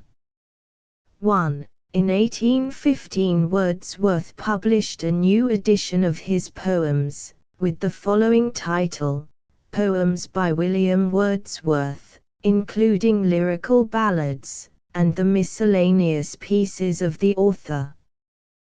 With additional poems, a new preface, and a supplementary essay. In 2 volumes. The new poems were Yarrow visited the force of Prayer, the farmer of Tilsbury Vale Laodamia yew trees, a night piece, etc., and it was chiefly on these that Lamb made his comments. 2. John Lamb afterwards gave the picture to Charles, who made it a wedding present to Mrs. Moxon, Emma Isola. It is now in the National Portrait Gallery. 3. Dorothy Wordsworth. 4. Excursion, Book VLV. To Wordsworth. Excuse this maddish letter, I am too tired to write in former. 1815. Dear Wordsworth, the more I read of your 2 last volumes, the more I feel it necessary to make my acknowledgments for them in more than one short letter. The night piece to which you refer me, I meant fully to have noticed, but the fact is, I come so fluttering and languid from business, tired with thoughts of it, frightened with fears of it, that when I get a few minutes to sit down and scribble, an action of the hand now seldom natural to me, I mean voluntary pen work, I lose all presential memory of what I had intended to say, and say what I can, talk about Vincent Bourne or any casual image, instead of that which I had meditated. By the way, I must look out VB for you. So I had meant to have mentioned Yarrow visited with that stanza, but thou that didst appear so fair, one, than which I think no lovelier stanza can be found in the wide world of poetry.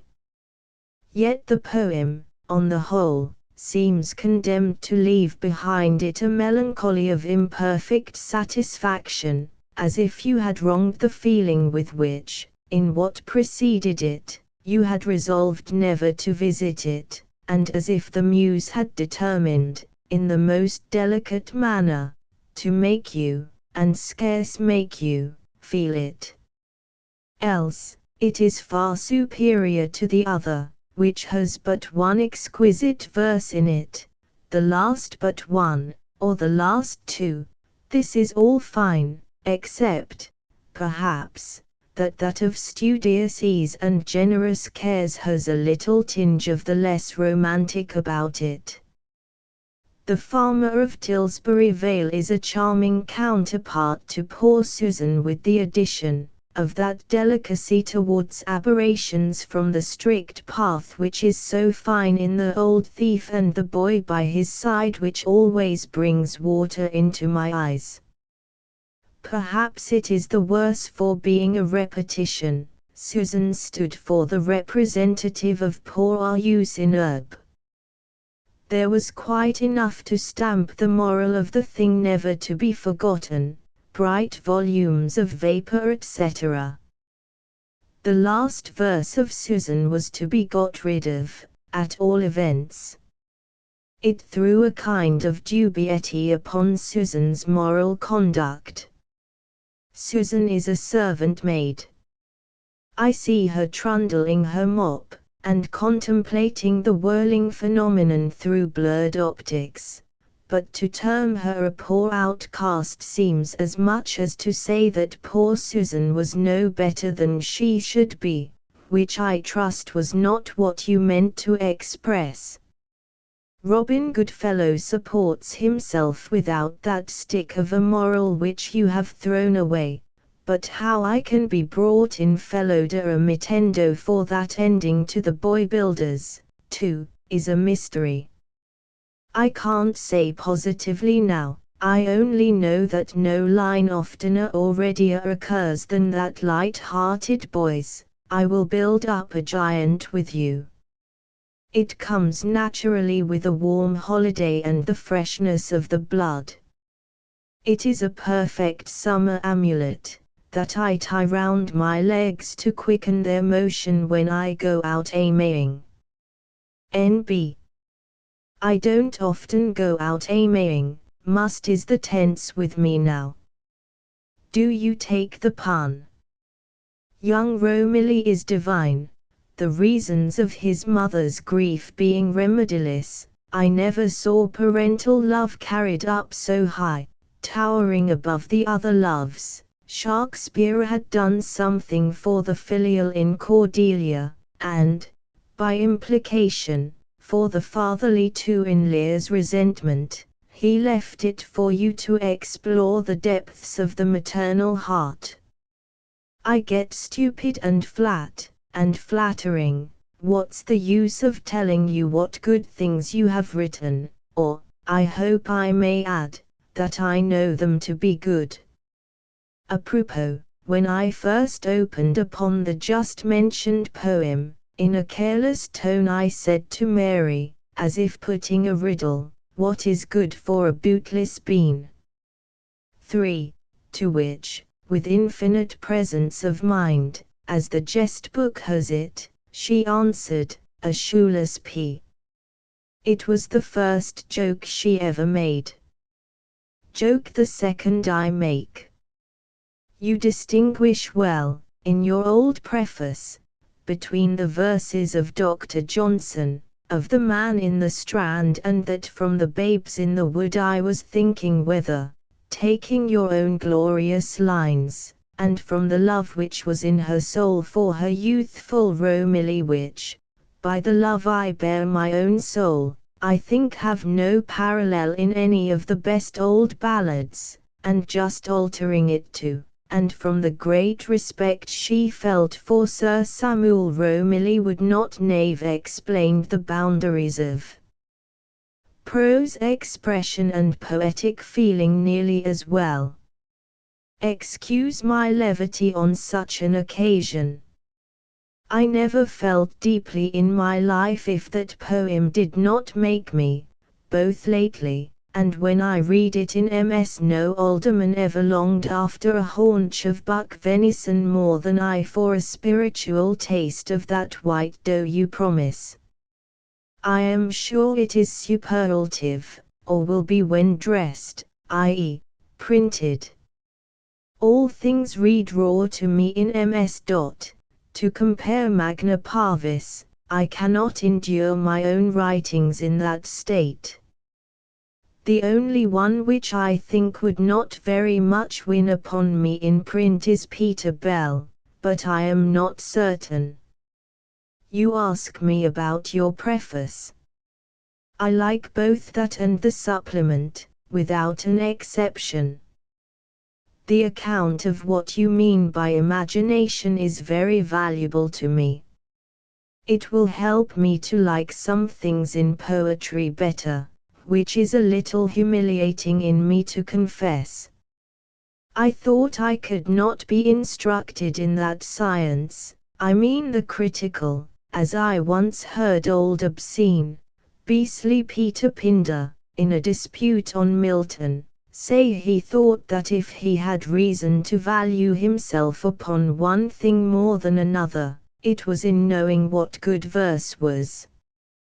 Who looked over your proof sheets and left Ordebo in that line of Virgil? My brother's picture of Milton is very finely painted, that is, it might have been done by a hand next to Van Dyck's. It is the genuine Milton, and an object of quiet gaze for the half hour at a time. Yet though I am confident there is no better one of him, the face does not quite answer to Milton. There is a tinge of petty, or petite, how do you spell it, querulousness about it, yet, hang it. Now I remember better, there is not. It is calm, melancholy, and poetical. One of the copies of the poems you sent has precisely the same pleasant blending of a sheet of second volume with a sheet of first. I think it was page 245, but I sent it and had it rectified. It gave me, in the first impetus of cutting the leaves, just such a cold squelch as going down a plausible turning and suddenly reading no thoroughfare. Robinson's is entire. I wish you would write more criticism about Spenser, etc. I think I could say something about him myself, but, Lord bless me. These merchants and their spicy drugs which are so harmonious to sing of, they lime twig up my poor soul and body till I shall forget I ever thought myself a bit of a genius.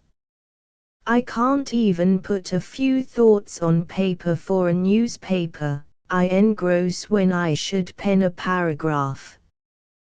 Confusion blast all mercantile transactions, all traffic, exchange of commodities, intercourse between nations, all the consequent civilization, and wealth, and amity, and link of society, and getting rid of prejudices, and knowledge of the face of the globe, and rot the very firs of the forest that look so romantic alive, and die into desks, Vale.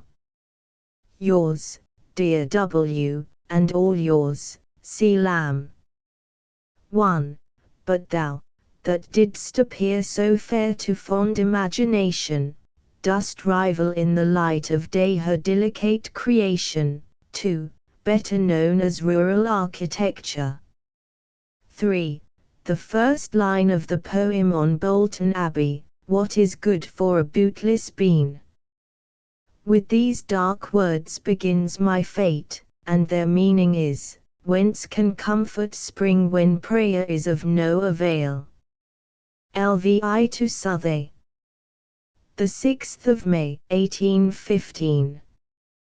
Dear Southey, I have received from Longman a copy of Roderick with the author's compliments, for which I much thank you. I don't know where I shall put all the noble presents I have lately received in that way, the Excursion Wordsworth's 2 last volumes, and now Roderick have come pouring in upon me like some eruption from Helicon.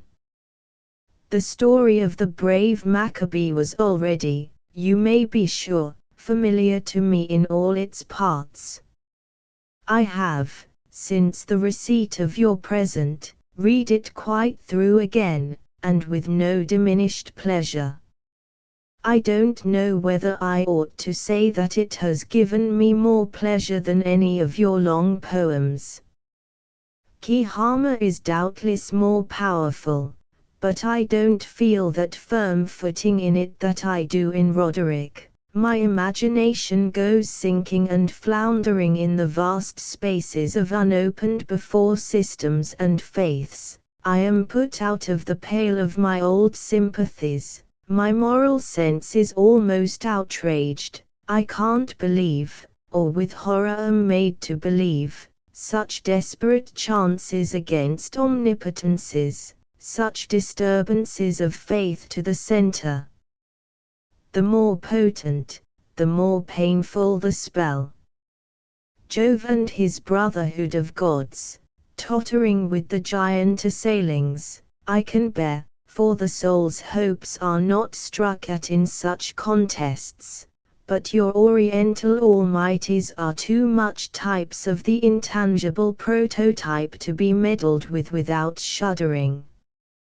One never connects what are called the attributes with Jupiter. I mention only what diminishes my delight at the wonder-workings of Kehama, not what impeaches its power, which I confess with trembling. But Roderick is a comfortable poem. It reminds me of the delight I took in the first reading of the Joan of Arc. It is maturer and better than that, though not better to me now than that was then. It suits me better than Medoc. I am at home in Spain and Christendom. I have a timid imagination, I am afraid, I do not willingly admit of strange beliefs or out-of-the-way creeds or places. I never read books of travel, at least not farther than Paris or Rome. I can just endure Moors, because of their connection as foes with Christians, but Abyssinians, Ethiops, Esquimaux, Dervises, and all that tribe, I hate. I believe I fear them in some manner. A Mahometan turban on the stage, though enveloping some well-known face, Mr. Cook or Mr. Maddox, whom I see another day, good Christian and English waiters, innkeepers, etc., does not give me pleasure unalloyed. I am a Christian, Englishman, Londoner, Templar. God help me when I come to put off these snug relations, and to get abroad into the world to come. I shall be like the crow on the sand, as Wordsworth has it, but I won't think on it, no need, I hope, yet. The parts I have been most pleased with, both on first and second readings, perhaps, are Florinda's palliation of Roderick's crime, confessed to him in his disguise, the retreat of Peleo's family first discovered, his being made king, for acclamation one form must serve, more solemn for the breach of old observances. Roderick's vow is extremely fine, and his blessing on the vow of Alfonso, towards the troop bespread his arms, as if the expanded soul diffused itself, and carried to all spirits, with the act, its affluent inspiration. It struck me forcibly that the feeling of these last lines might have been suggested to you by the cartoon of Paul at Athens. Certain it is that a better motto or guide to that famous attitude can nowhere be found. I shall adopt it as explanatory of that violent but dignified motion. I must read again Landa's Julian, I have not read it some time. I think he must have failed in Roderick, for I remember nothing of him, nor of any distinct character as a character, only fine-sounding passages. I remember thinking also he had chosen a point of time after the event, as it were, for Roderick survives to no use, but my memory is weak, and I will not wrong a fine poem by trusting to it. The notes to your poem I have not read again, but it will be a take-downable book on my shelf, and they will serve sometimes at breakfast, or times too light for the text to be duly appreciated, though some of them, one of the Serpent Penance, is serious enough, now I think on't. Of Coleridge I hear nothing, nor of the Morgans. I hope to have him like a reappearing star, standing up before me some time when least expected in London, as has been the case whilere. I am doing nothing, as the phrase is, but reading presents, and walk away what of the day hours I can get from hard occupation. Pray accept once more my hearty thanks and expression of pleasure for your remembrance of me. My sister desires her kind respects to Mrs. S. and to all at Keswick.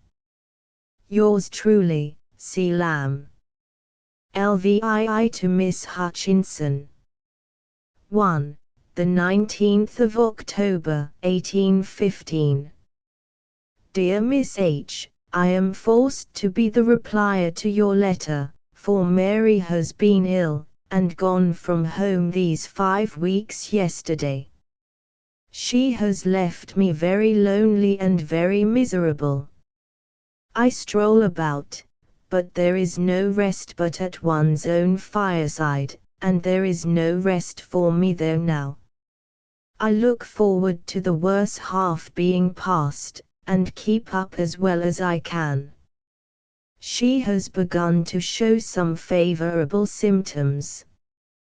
The return of her disorder has been frightfully soon this time, with scarce a 6 months' interval. I am almost afraid my worry of spirits about the EI house was partly the cause of her illness, but one always imputes it to the cause next at hand. More probably it comes from some cause we have no control over or conjecture of. It cuts sad great slices out of the time, the little time, we shall have to live together. I don't know but the recurrence of these illnesses might help me to sustain her death, better than if we had had no partial separations. But I won't talk of death. I will imagine us immortal, or forget that we are otherwise. By God's blessing, in a few weeks we may be making our meal together, or sitting in the front row of the pit at Drury Lane, or taking our evening walk past the theaters, to look at the outside of them, at least, if not to be tempted in. Then we forget we are assailable, we are strong for the time as rocks, the wind is tempered to the shorn lambs. Poor Celoid and poor Priscilla. I feel I hardly feel enough for him, my own calamities press about me, and involve me in a thick integument not to be reached at by other folks' misfortunes. But I feel all I can, all the kindness I can, towards you all. God bless you. I hear nothing from Coleridge. Yours truly, C. Lamb. 1. Mrs. Wordsworth's sister. Late to Manning. The 25th of December, 1815. Dear old friend and absentee, this is Christmas Day, 1815, with us. What it may be with you I don't know. The 12th of June next year, perhaps, and if it should be the consecrated season with you, I don't see how you can keep it. You have no turkeys, you would not desecrate the festival by offering up a withered Chinese bantam, instead of the savory Grand Norfolk Seun Holocaust, that smokes all around my nostrils at this moment from 1,000 firesides. Then what puddings have you? Where will you get holly to stick in your churches, or churches to stick your dried tea leaves? That must be the substitute, in what memorials you can have of the holy time, I see not. A chopped missionary or two may keep up the thin idea of Lent and the wilderness, but what standing evidence have you of the Nativity?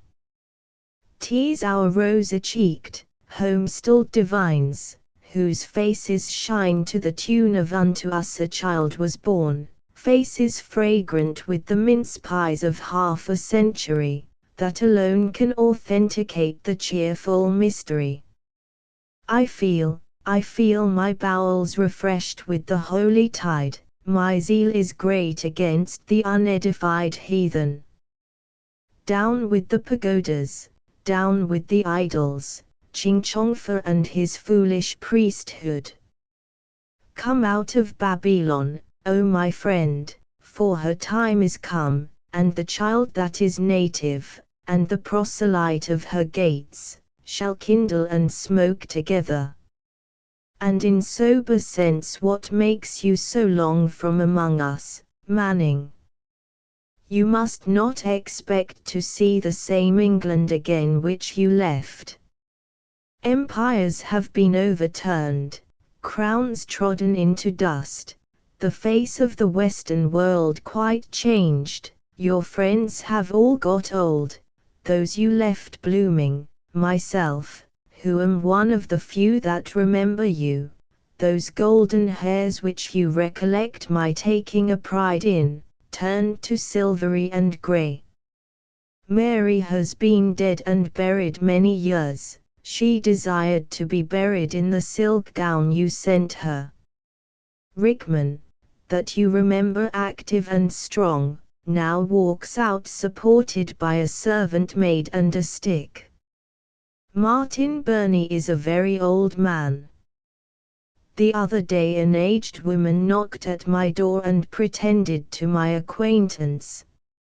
It was long before I had the most distant cognition of her, but at last together we made her out to be Louisa, the daughter of Mrs. Topham, formerly Mrs. Morton, who had been Mrs. Reynolds, formerly Mrs. Kenny, whose first husband was Holcroft, the dramatic writer of the last century.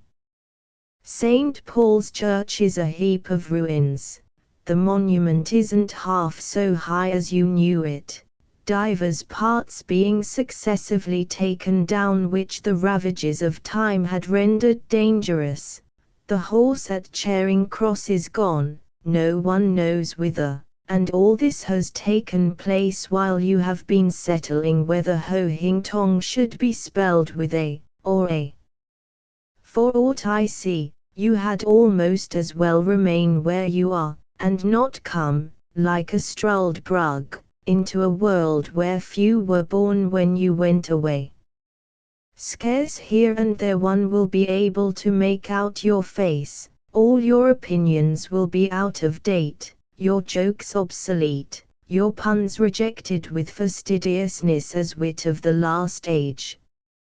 Your way of mathematics has already given way to a new method which, after all, is, I believe, the old doctrine of Maclaurin new vamped up with what he borrowed of the negative quantity of fluxions from Euler. Poor Godwin! I was passing his tomb the other day in Cripplegate churchyard. There are some verses upon it, written by Miss, which if I thought good enough I would send you. He was one of those who would have hailed your return, not with boisterous shouts and clamors, but with the complacent gratulations of a philosopher anxious to promote knowledge, as leading to happiness. But his systems and his theories are 10 feet deep in Cripplegate mold.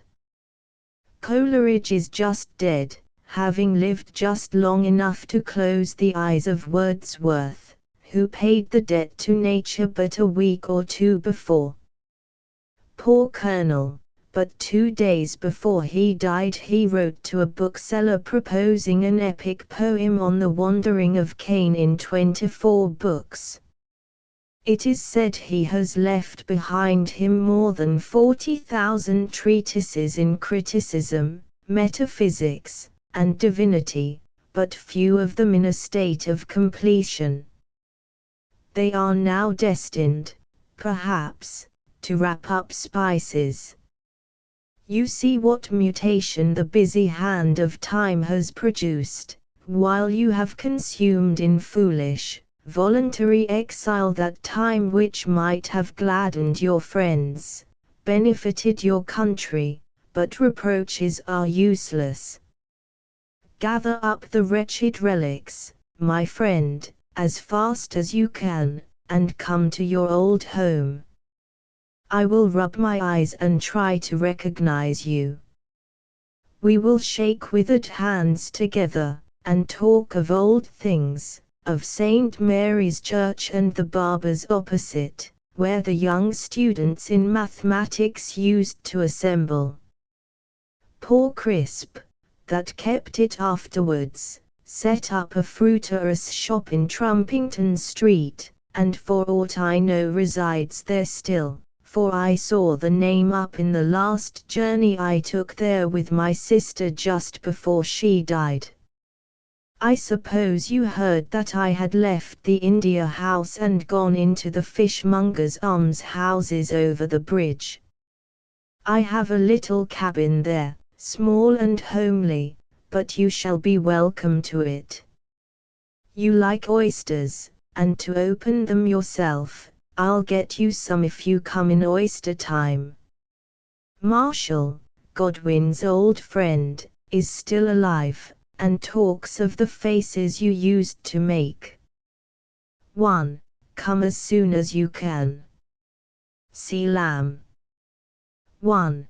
The reversal of this serio-humorous mingling of fiction and forecast will be found in the next letter. LIX to Manning. The 26th of December, 1815. Dear Manning, following your brother's example, I have just ventured one letter to Canton, and am now hazarding another, not exactly a duplicate, to St. Helena. The first was full of improbable romantic fictions, fitting the remoteness of the mission it goes upon. In the present I mean to confine myself nearer to truth as you come nearer home. A correspondence with the uttermost parts of the earth necessarily involves in it some heat of fancy, it sets the brain a-going, but I can think on the halfway house tranquilly. Your friends, then, are not all dead or grown forgetful of you through old age, as that lying letter asserted, anticipating rather what must happen if you keep tarrying on forever on the skirts of creation, as there seemed a danger of your doing, but they are all tolerably well, and in full and perfect comprehension of what is meant by Manning's coming home again. Mrs. Kenny never let her tongue run riot more than in remembrances of you. Fanny expends herself in phrases that can only be justified by her romantic nature. Mary reserves a portion of your silk, not to be buried in, as the false nuncio asserts, but to make up spick and span into a brand new gown to wear when you come. I am the same as when you knew me, almost to a surfeiting identity. This very night I am going to leave off tobacco. Surely there must be some other world in which this unconquerable purpose shall be realized. The soul hath not her generous aspirings implanted in her in vain. One that you knew, and I think the only one of those friends we knew much of in common, has died in earnest. Poor Priscilla! Her brother Robert is also dead, and several of the grown-up brothers and sisters, in the compass of a very few years. Death has not otherwise meddled much in families that I know. Not but he has his horrid eye upon us, and is whetting his infernal feathered dart every instant, as you see him truly pictured in that impressive moral picture, The Good Man at the Hour of Death. I have in trust to put in the post 4 letters from Dis, and 1 from Lynn, to St. Helena, which I hope will accompany this safe, and 1 from Lynn, and the one before spoken of from me, to Canton. But we all hope that these letters may be waste paper. I don't know why I have forborne writing so long, but it is such a forlorn hope to send a scrap of paper straggling over wide oceans. And yet I know when you come home, I shall have you sitting before me at our fireside just as if you had never been away. In such an instant does the return of a person dissipate all the weight of imaginary perplexity from distance of time and space. I'll promise you good oysters. Corey is dead, that kept the shop opposite St. Dunstan's, but the tougher materials of the shop survive the perishing frame of its keeper. Oysters continue to flourish thereunder as good auspices. Poor Corey! But if you will absent yourself 20 years together, you must not expect numerically the same population to congratulate your return which wetted the sea beach with their tears when you went away. Have you recovered the breathless stone-staring astonishment into which you must have been thrown upon learning at landing that an Emperor of France was living at St. Helena? What an event in the solitude of the seas, like finding a fish's bone at the top of Plinlimmon, but these things are nothing in our Western world. Novelties cease to affect. Come and try what your presence can. God bless you. Your old friend, C. Lamb. LX to Wordsworth, the 9th of April, 1816. Dear Wordsworth, thanks for the books you have given me, and for all the books you mean to give me. I will bind up the political sonnets and ode according to your suggestion. I have not bound the poems yet, I wait till people have done borrowing them. I think I shall get a chain and chain them to my shelves, more bodily and people may come and read them at chain's length. For of those who borrow, some read slow, some mean to read but don't read, and some neither read nor meant to read, but borrow to leave you an opinion of their sagacity. I must do my money-borrowing friends the justice to say that there is nothing of this caprice or wantonness of alienation in them. When they borrow my money they never fail to make use of it. Coleridge has been here about a fortnight. His health is tolerable at present, though beset with temptations. In the first place, the Covent Garden manager has declined accepting his tragedy. 1. Though, having read it, I see no reason upon earth why it might not have run a very fair chance, though it certainly wants a prominent part for a Miss O'Neill or a Mr. Kean. However, he is going to write today to Lord Byron to get it to Drury. Should you see Mrs. C., who has just written to see a letter, which I have given him, it will be as well to say nothing about its fate till some answer is shaped from Drury. He has 2 volumes printing together at Bristol, both finished as far as the composition goes, the latter containing his fugitive poems, the former his literary life.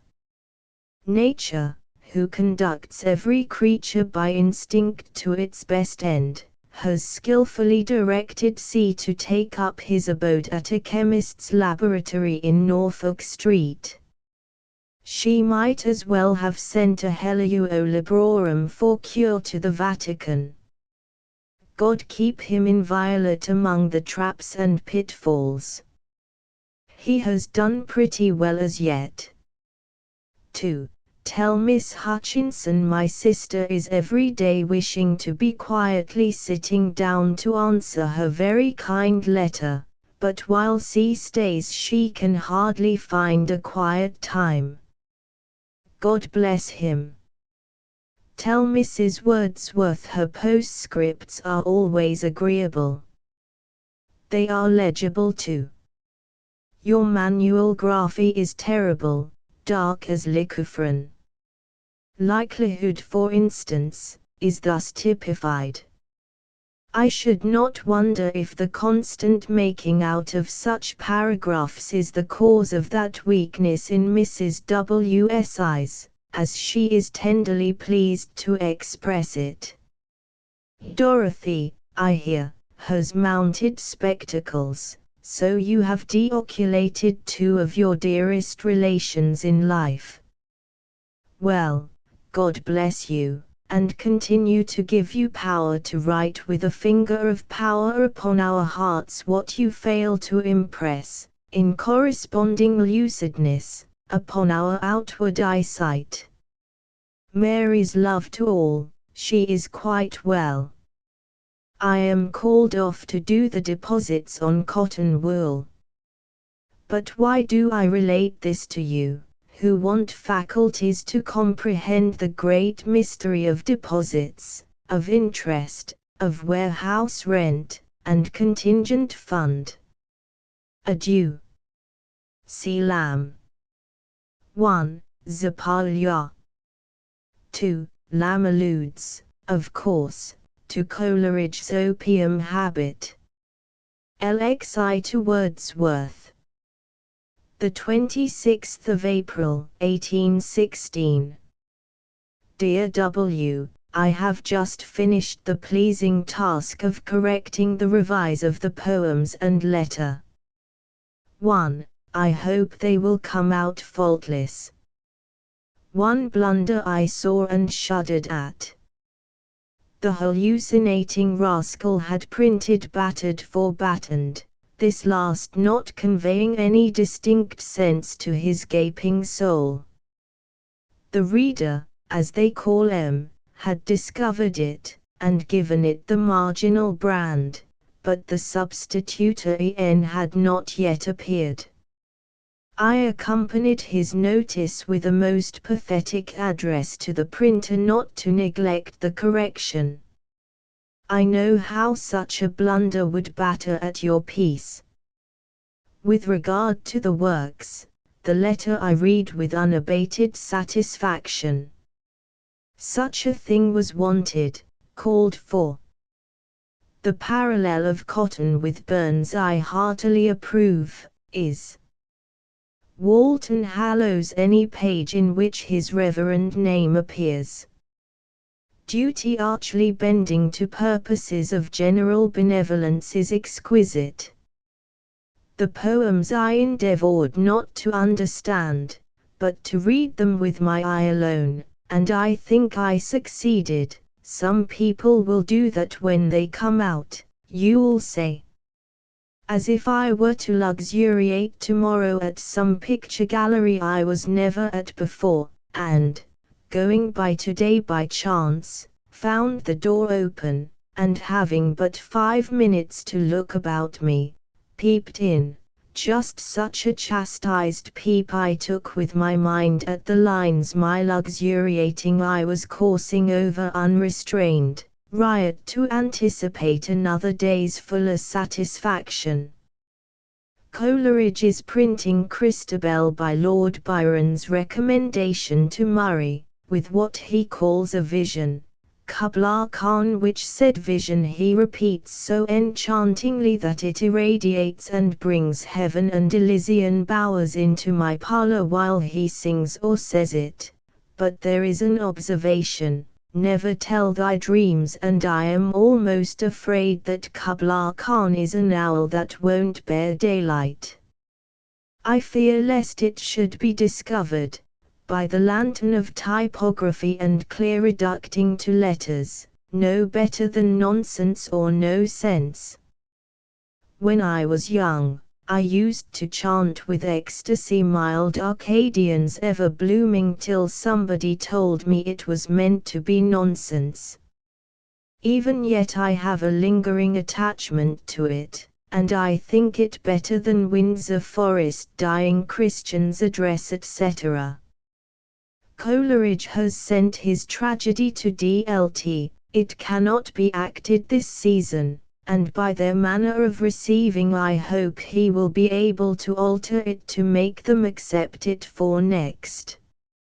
He is at present under the medical care of a Mr. Kilman, at Highgate, where he plays at leaving off Lord M. I think his essentials not touched. He is very bad, but then he wonderfully picks up another day, and his face, when he repeats his verses, hath its ancient glory, an archangel a little damaged. Will Miss H. pardon our not replying at length to her kind letter? We are not quiet enough. Morgan is with us every day, going betwixt Highgate and the Temple. Coleridge is absent but 4 miles, and the neighborhood of such a man is as exciting as the presence of 50 ordinary persons. 'Tis enough to be within the whiff and wind of his genius for us not to possess our souls in quiet. If I lived with him or the author of the excursion I should, in a very little time, lose my own identity, and be dragged along in the current of other people's thoughts, hampered in a net. How cool I sit in this office, with no possible interruption further than what I may term material. There is not as much metaphysics in 36 of the people here as there is in the first page of Locke's treatise on the human understanding, or as much poetry as in any 10 lines of the pleasures of hope or more natural beggar's petition. I never entangle myself in any of their speculations. Interruptions, if I try to write a letter even, I have dreadful. Just now, within 4 lines, I was called off for 10 minutes to consult dusty old books for the settlement of obsolete errors. I hold you a guinea you don't find the chasm where I left off. So excellently the wounded sense closed again and was healed. N.B. Nothing said above to the contrary, but that I hold the personal presence of the two mentioned potent spirits at a rate as high as any, but I pay dearer. What amuses others robs me of myself. My mind is positively discharged into their greater currents, but flows with a willing violence. As to your question about work, it is far less oppressive to me than it was, from circumstances. It takes all the golden part of the day away, a solid lump, from 10 to 4, but it does not kill my peace, as before. Some day or other I shall be in a taking again. My head aches, and you have had enough, God bless you. C. Lamb. 1. Wordsworth's Letter to a Friend of Burns, London, 1816. Wordsworth had been consulted by a friend of Burns as to the best mode of vindicating the reputation of the poet, which, it was alleged, had been much injured by the publication of Dr. Carey's Life and Correspondence of Burns. Ainger. LXII to H. Dodwell, 1, July, 1816. My dear fellow, I have been in a lethargy this long while, and forgotten London, Westminster, Marylebone, Paddington. They all went clean out of my head, till happening to go to a neighbour's in this good borough of Calne, for want of whist players we fell upon commerce. The word awoke me to a remembrance of my professional avocations and the long-continued strife which I have been these 24 years endeavouring to compose between those grand irreconcilables, cash and commerce. I instantly called for an almanac, which with some difficulty was procured at a fortune-teller's in the vicinity, for happy holiday people here, having nothing to do, keep no account of time, and found that by dint of duty I must attend in Leadenhall on Wednesday morning next, and shall attend accordingly. Does Master Hannah give macaroons still, and does he fetch the cobbets from my attic? Perhaps it wouldn't be too much trouble for him to drop the enclosed up at my aforesaid chamber, and any letters, etc., with it, but the enclosed should go without delay. N.B. He isn't to fetch Monday's cobbet, but it is to wait my reading when I come back. Hi-ho! Lord have mercy upon me, how many does 2 and 2 make? I am afraid I shall make a poor clerk in future. I am spoiled with rambling among haycocks and cows and pigs. Bless me! I had like to have forgot, the air is so temperate and oblivious here, to say I have seen your brother, and hope he is doing well in the finest spot of the world. More of these things when I return. Remember me to the gentleman, I forget names. Shall I find all my letters at my rooms on Tuesday?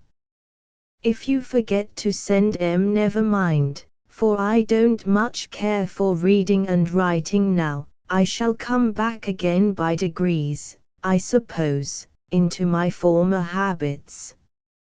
How is Brewster Ponthia, and Porcher and Company? The tears come into my eyes when I think how long I have neglected. Adieu. Ye fields, ye shepherds and herdesses, and dairies and cream pots, and fairies and dances upon the green. I come, I come. Don't drag me so hard by the hair of my head, genius of British India. I know my hour is come, Faustus must give up his soul, O Lucifer, O Mephistopheles. Can you make out what all this letter is about? I am afraid to look it over. C.H. Lamb. 1. A fellow clerk in the India House. This charming letter, written evidently during a vacation trip, was first published entire in Canon Ainger's edition, 1887, of Lamb's Letters. Ilksted to Mrs. Wordsworth. The 18th of February, 1818. My dear Mrs. Wordsworth, I have repeatedly taken pen in hand to answer your kind letter. My sister should more properly have done it, but she having failed, I consider myself answerable for her debts. I am now trying to do it in the midst of commercial noises, and with a quill which seems more ready to glide into arithmetical figures and names of gourds, cassia, cardamoms, aloes, ginger, or tea, than into kindly responses and friendly recollections. The reason why I cannot write letters at home is that I am never alone. Plato's, I write to W.W. now. Plato's double animal parted never longed more to be reciprocally reunited in the system of its first creation than I sometimes do to be but for a moment single and separate. Except my morning's walk to the office, which is like treading on sands of gold for that reason, I am never so. I cannot walk home from office, but some officious friend offers his unwelcome courtesies to accompany me. All the morning I am pestered. I could sit and gravely cast up sums in great books, or compare some with some, and write paid against this, and unpaid against t'other, and yet reserve in some corner of my mind some darling thoughts all my own, faint memory of some passage in a book, or the tone of an absent friend's voice, a snatch of Miss Burrell's singing, or a gleam of Fanny Kelly's divine plain face. The two operations might be going on at the same time without thwarting, as the sun's two motions, earth's I mean, or as I sometimes turn round till I am giddy, in my back parlour, while my sister is walking longitudinally in the front, or as the shoulder of veal twists round with the spit, while the smoke wreathes up the chimney. But there are a set of amateurs of the belles lettres, the gay science, who come to me as a sort of rendezvous, putting questions of criticism, of British institutions, Lalla Rookes, etc., what Coleridge said at the lecture last night, who have the form of reading men, but, for any possible use reading can be to them but to talk of, might as well have been Antiquedmeans born, or have lain sucking out the sense of an Egyptian hieroglyph as long as the pyramids will last, before they should find it. These pests worried me at business and in all its intervals, perplexing my accounts, poisoning my little salutary warming time at the fire, puzzling my paragraphs if I take a newspaper, cramming in between my own free thoughts and a column of figures, which had come to an amicable compromise but for them. Their noise ended, one of them, as I said, accompanies me home, lest I should be solitary for a moment. He at length takes his welcome leave at the door, up I go, mutton on table, hungry as hunter, hope to forget my cares and bury them in the agreeable abstraction of mastication, knock at the door. In comes Mr. Hazlitt, or Martin Burney, or Morgan Demigorgon, one, or my brother, or somebody, to prevent my eating alone, a process absolutely necessary to my poor wretched digestion. Oh, the pleasure of eating alone! Eating my dinner alone, let me think of it. But in they come, and make it absolutely necessary that I should open a bottle of orange, for my meat turns into stone when anyone dines with me, if I have not wine. Wine can mollify stones, then that wine turns into acidity, acerbity, misanthropy, a hatred of my interrupters, God bless 'em. I love some of 'em dearly, and with the hatred, a still greater aversion to their going away. Bad is the Dead Sea they bring upon me, choking and deadening, but worse is the deader dry sand they leave me on, if they go before bedtime. Come never, I would say to these spoilers of my dinner, but if you come, never go. The fact is, this interruption does not happen very often, but every time it comes by surprise. That present bane of my life, orange wine, with all its dreary stifling consequences, follows. Evening company I should always like, had I any mornings, but I am saturated with human faces, divine forsooth, and voices all the golden morning, and 5 evenings in a week would be as much as I should covet to be in company. But I assure you that is a wonderful week in which I can get 2, or 1, to myself. I am never CL, but always CL and company. He who thought it not good for man to be alone, preserve me from the more prodigious monstrosity of being never by myself. I forget bedtime. But even there these sociable frogs clamber up to annoy me. Once a week, generally some singular evening that, being alone, I go to bed at the hour I ought always to be abed.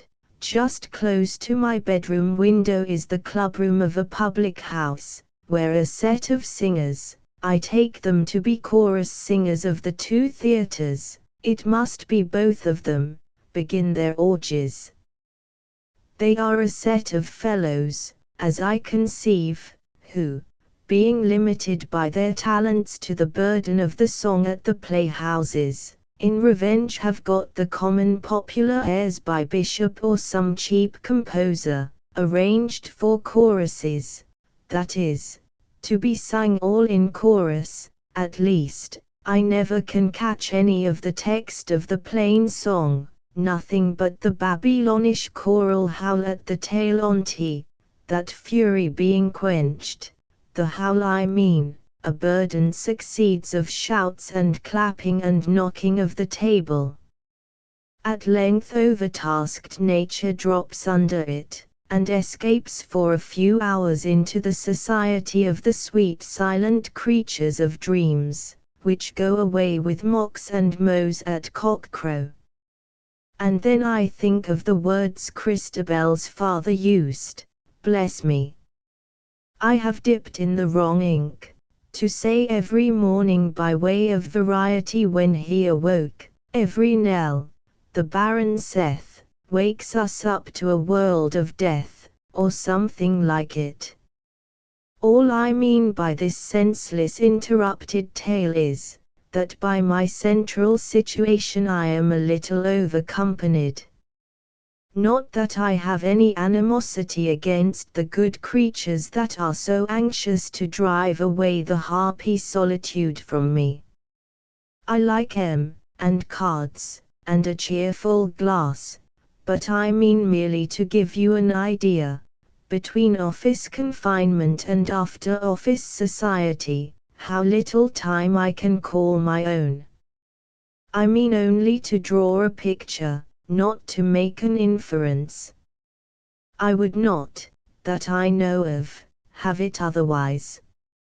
I only wish sometimes I could exchange some of my faces and voices for the faces and voices which a late visitation brought most welcome, and carried away, leaving regret, but more pleasure, even a kind of gratitude, at being so often favored with that kind northern visitation. My London faces and noises don't hear me. I mean no disrespect, or I should explain myself, that instead of their return 220 times a year, and the return of WW, etc., 7 times in 104 weeks, some more equal distribution might be found. I have scarce room to put in Mary's kind love and my poor name. C. Lamb. W.H. Hazlitt goes on lecturing against W.W., and making copious use of quotations from said W.W. to give a zest to said lectures. STC is lecturing with success. I have not heard either him or H. But I dined with STC at Oilman's a Sunday or two since, and he was well and in good spirits. I mean to hear some of the course, but lectures are not much to my taste, whatever the lecturer may be. If read, they are dismal flat, and you can't think why you are brought together to hear a man read his works, which you could read so much better at leisure yourself, if delivered extempore. I am always in pain lest the gift of utterance should suddenly fail the orator in the middle, as it did me at the dinner given in honor of me at the London Tavern. Gentlemen, said I, and there I stopped. The rest my feelings were under the necessity of supplying. Mrs. Wordsworth will /go on, kindly haunting us with visions of seeing the lakes once more, which never can be realized. Between us there is a great gulf, not of inexplicable moral antipathies and distances, I hope, as there seemed to be between me and that gentleman concerned in the stamp office that I so strangely recoiled from at Haydon's. I think I had an instinct that he was the head of an office. I hate all such people, accountants, deputy accountants.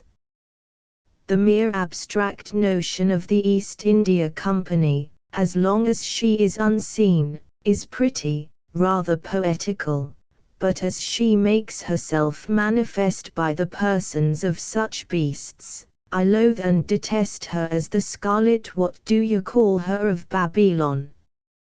I thought, after abridging us of all our red-letter days, they had done their worst, but I was deceived in the length to which heads of offices, those true liberty haters, can go. They are the tyrants, not Ferdinand, nor Nero. By a decree passed this week, they have abridged us of the immemorially observed custom of going at 1 o'clock of a Saturday, the little shadow of a holiday left us. Dear W.W., be thankful for liberty.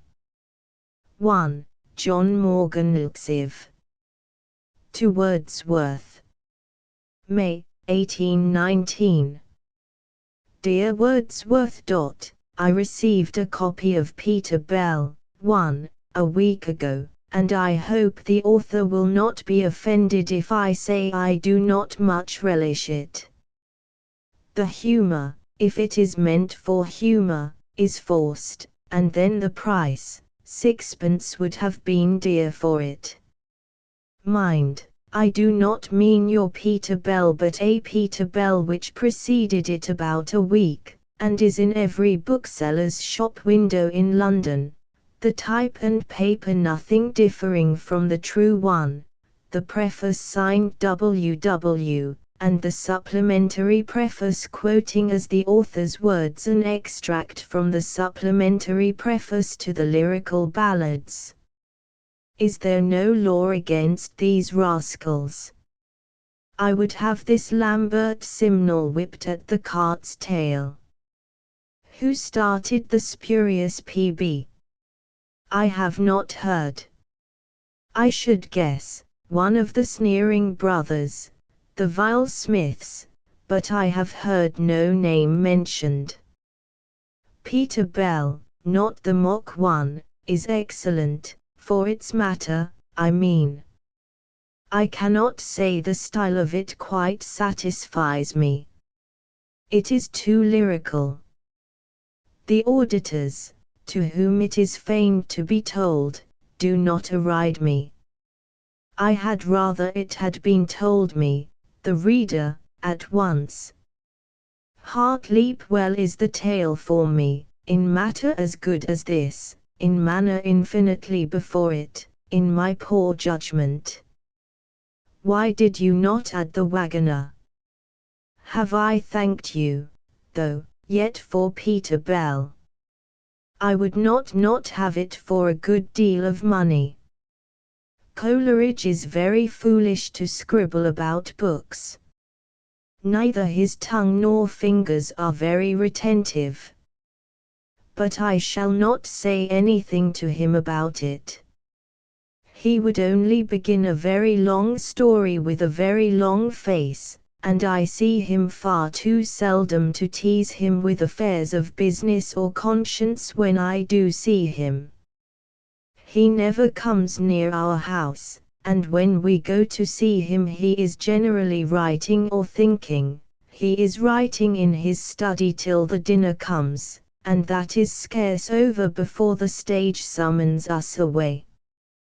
The mock PB had only this effect on me, that after twice reading it over in hopes to find something diverting in it, I reached your 2 books off the shelf, and set into a steady reading of them, till I had nearly finished both before I went to bed. The 2 of your last edition, of course, I mean, and in the morning I awoke determined to take down the Excursion. I wish the scoundrel imitator could know this. But why waste a wish on him?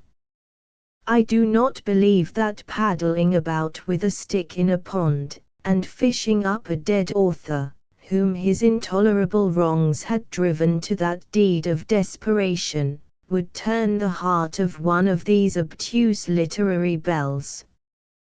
There is no cock for such Peters, damn. I am glad this aspiration came upon the red ink line. 2. It is more of a bloody curse. I have delivered over your other presents to Alsager and G. Dyer, I am sure, will value it and be proud of the hand from which it came.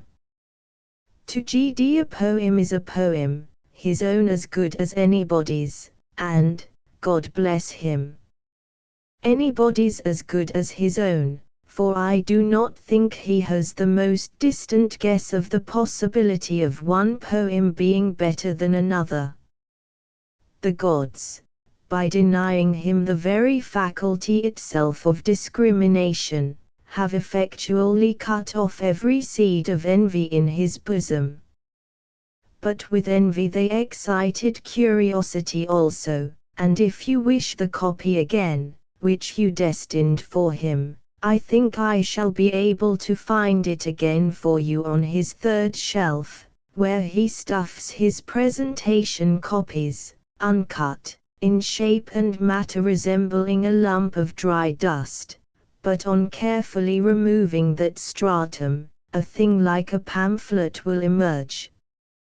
I have tried this with 50 different poetical works that have been given G.D. in return for as many of his own performances, and I confess I never had any scruple in taking my own again, wherever I found it, shaking the adherences off, and by this means one copy of my works served for G.D., and, with a little dusting, was made over to my good friend Dr. Geddes, who little thought whose leavings he was taking when he made me that graceful bow.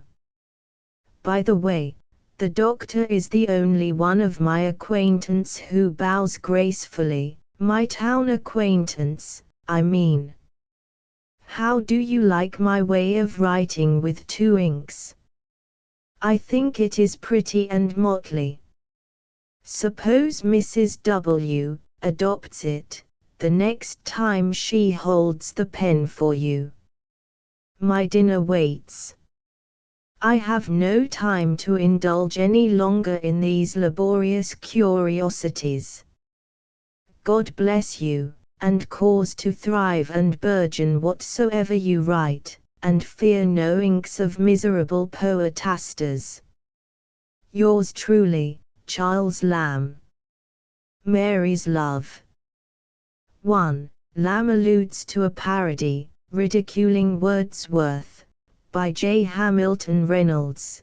The verses were entitled Peter Bell, a lyrical ballad, and their drift and spirit may be inferred from the following lines from the preface. It is now a period of 21 years since I first wrote some of the most perfect compositions, except certain pieces I have written in my later days, that ever dropped from poetical pen. My heart hath been right and powerful all its years. I never thought an evil or a weak thought in my life. It has been my aim and my achievement to deduce moral thunder from buttercups, daisies, celandines, and, as a poet scarcely inferior to myself of it, such small deer etc. 2. The original letter is actually written in 2 inks, alternate black and red. LXV to Manning, the 28th of May, 1819. My dear M., I want to know how your brother is, if you have heard lately. I want to know about you, I wish you were nearer. How are my cousins, the Gladmans of Wheathampstead, and Farmer Bruton? Mrs. Bruton is a glorious woman, hail, Macquarie End. 1. This is a fragment of a blank verse poem which I once meditated, but got no farther.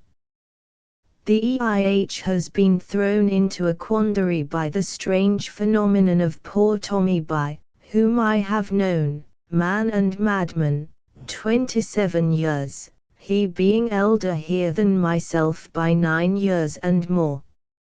He was always a pleasant, gossiping, half-headed, muzzy, dozing, dreaming, walkabout, inoffensive chap, a little too fond of the creature, who isn't at times.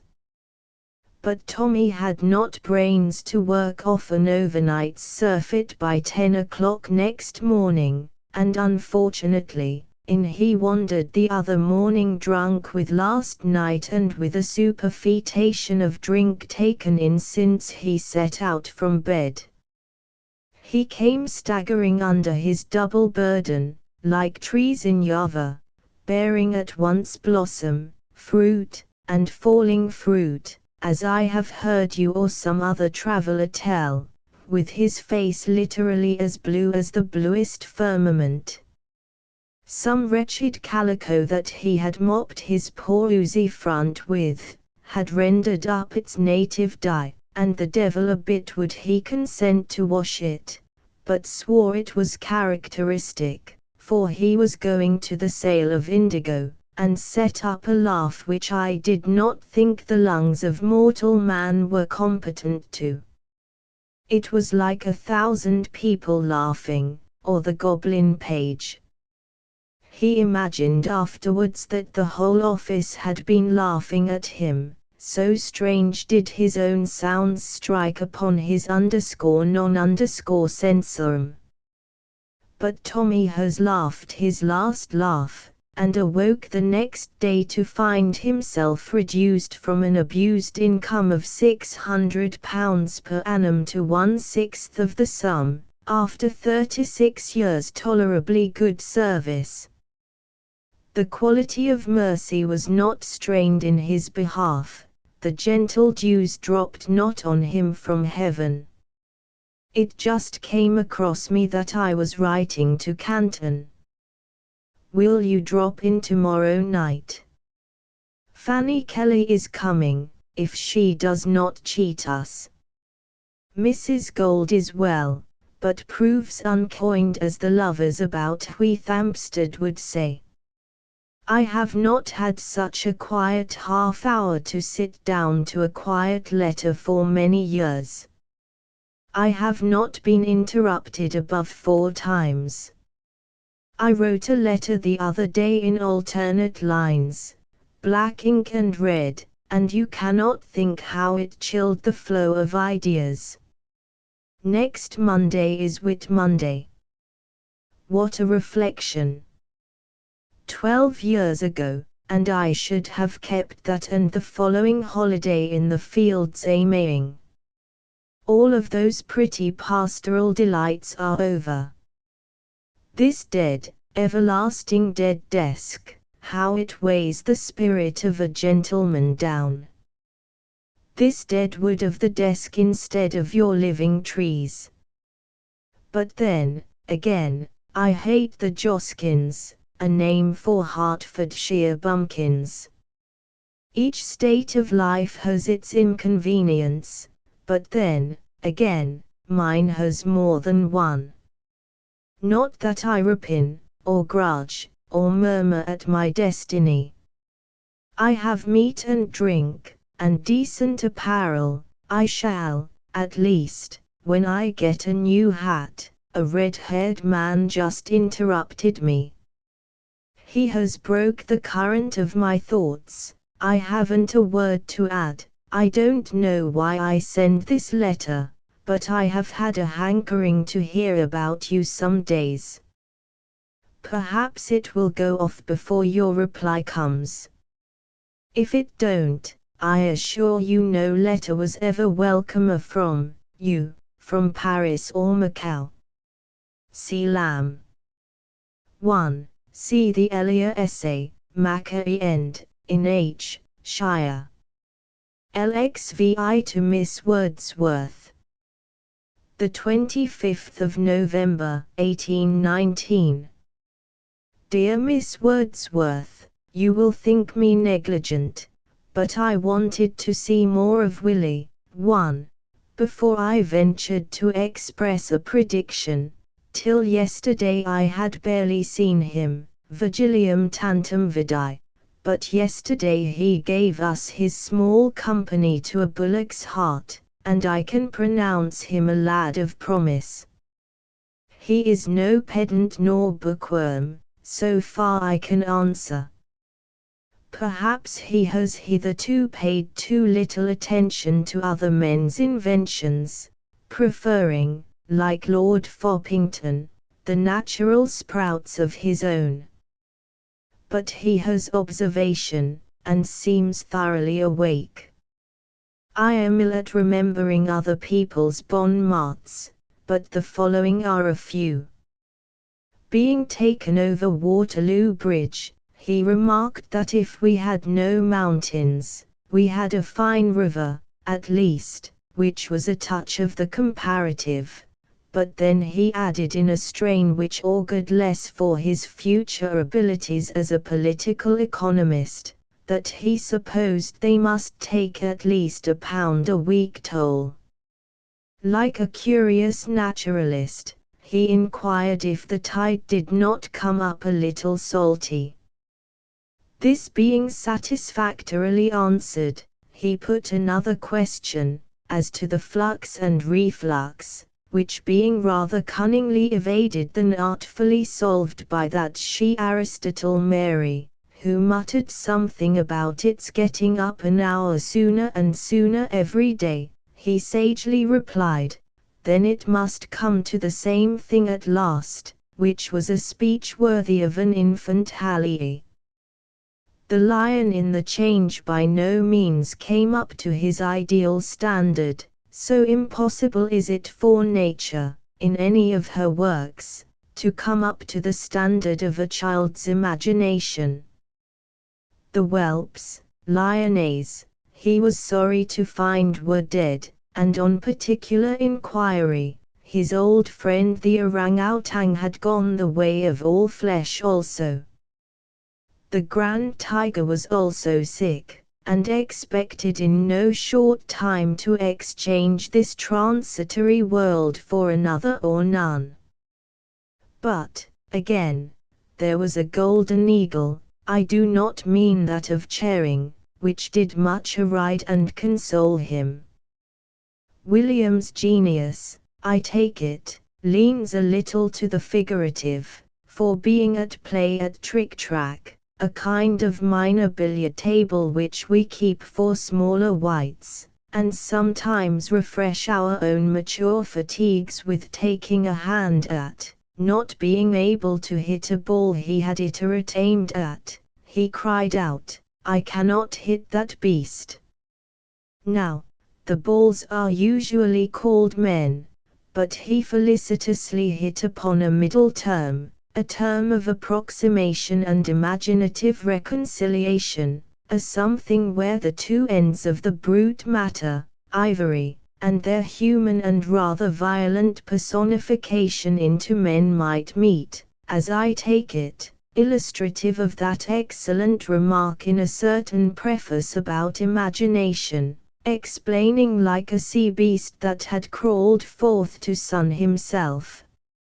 Not that I accuse William Minor of hereditary plagiary, or conceive the image to have come extra juice.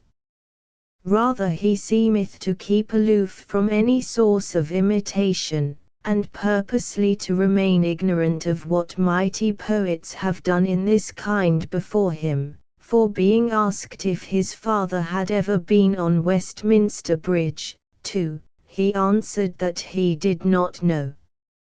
It is hard to discern the oak in the acorn, or a temple like St. Paul's in the first stone which is laid, nor can I quite prefigure what destination the genius of William Minor hath to take. Some few hints I have set down, to guide my future observations. He hath the power of calculation in no ordinary degree for a chit.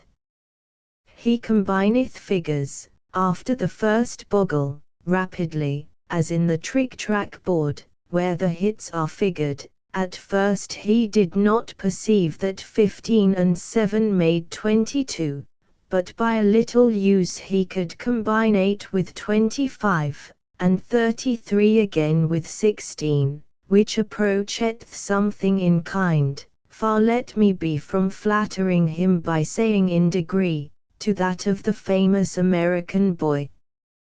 I am sometimes inclined to think I perceive the future satirist in him, for he hath a sardonic smile which bursteth out upon occasion, as when he was asked if London were as big as Ambleside, and indeed no other answer was given, or proper to be given, to so ensnaring and provoking a question.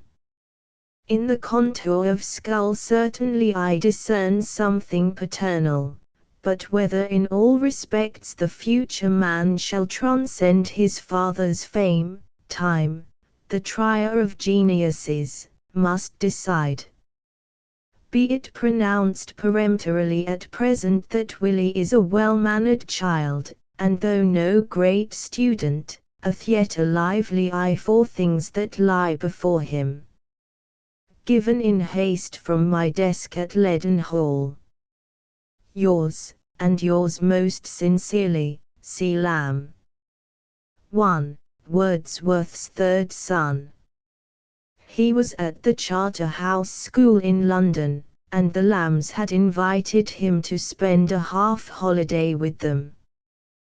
2. William Minor was evidently forgetful of the exquisite sonnet, composed upon Westminster Bridge. Alexei to Coleridge. The 9th of March, 1822. Dear C. It gives me great satisfaction to hear that the pig turned out so well. 1. They are interesting creatures at a certain age. What a pity such buds should blow out into the maturity of rank bacon. You had all some of the crackling and brain sauce. Did you remember to rub it with butter, and gently dredge it a little just before the crisis? Did the eyes come away kindly, with no Oedipian avulsion? Was the crackling the color of the ripe pomegranate? Had you no cursed compliment of boiled neck of mutton before it, to blunt the edge of delicate desire?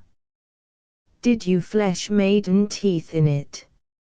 Not that I scent the pig, or can form the remotest guess what part Owen could play in the business. I never knew him give anything away in my life. He would not begin with strangers.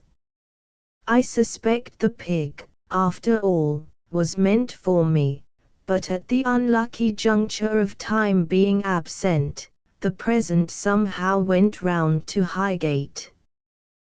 To confess an honest truth, a pig is one of those things I could never think of sending away. Teals, widgeons, snipes, barn-door fowl, ducks, geese, your tame villatic things, Welsh mutton collars of brawn, sturgeon, fresh or pickled, your potted char, Swiss cheeses, French pies, early grapes, muscadines, I impart as freely unto my friends as to myself. They are but self-extended, but pardon me if I stop somewhere where the fine feeling of benevolence giveth a higher smack than the sensual rarity, there my friends, or any good man, may command me, but pigs are pigs, and I myself therein am nearest to myself. Nay, I should think it an affront, an undervaluing done to nature, who bestowed such a boon upon me, if in a churlish mood I parted with the precious gift. One of the bitterest pangs I ever felt of remorse was when a child. My kind old aunt, too, had strained her pocket strings to bestow a sixpenny whole plum cake upon me. In my way home through the borough, I met a venerable old man, not a mendicant, but thereabouts, a look beggar, not a verbal petitionist, and in the coxcombry of taught charity, I gave away the cake to him. I walked on a little in all the pride of an evangelical peacock, when of a sudden my old aunt's kindness crossed me.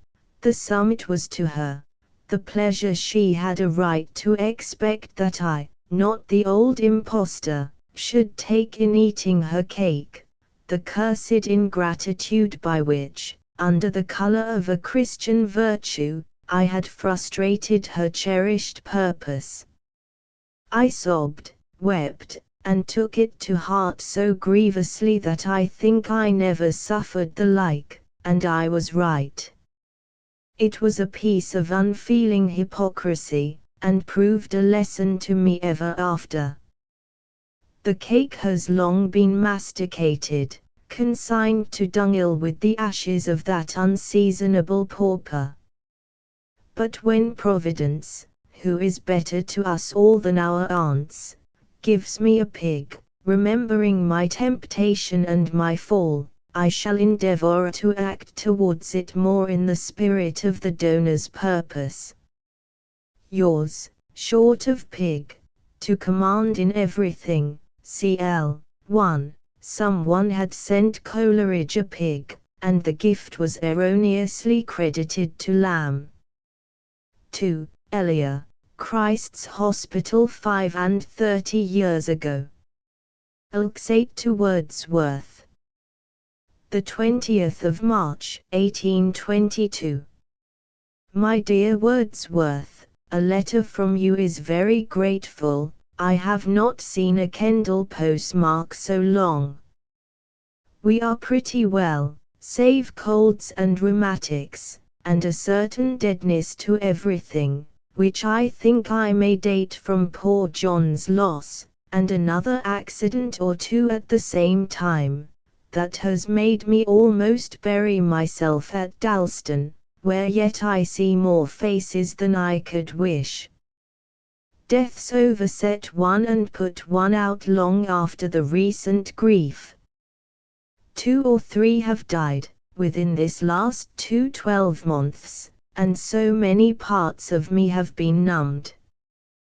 One sees a picture, reads an anecdote, starts a casual fancy, and thinks to tell of it to this person in preference to every other.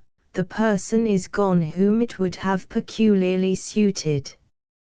It won't do for another. Every departure destroys a class of sympathies. There's Captain Burney gone. What fun has whist now?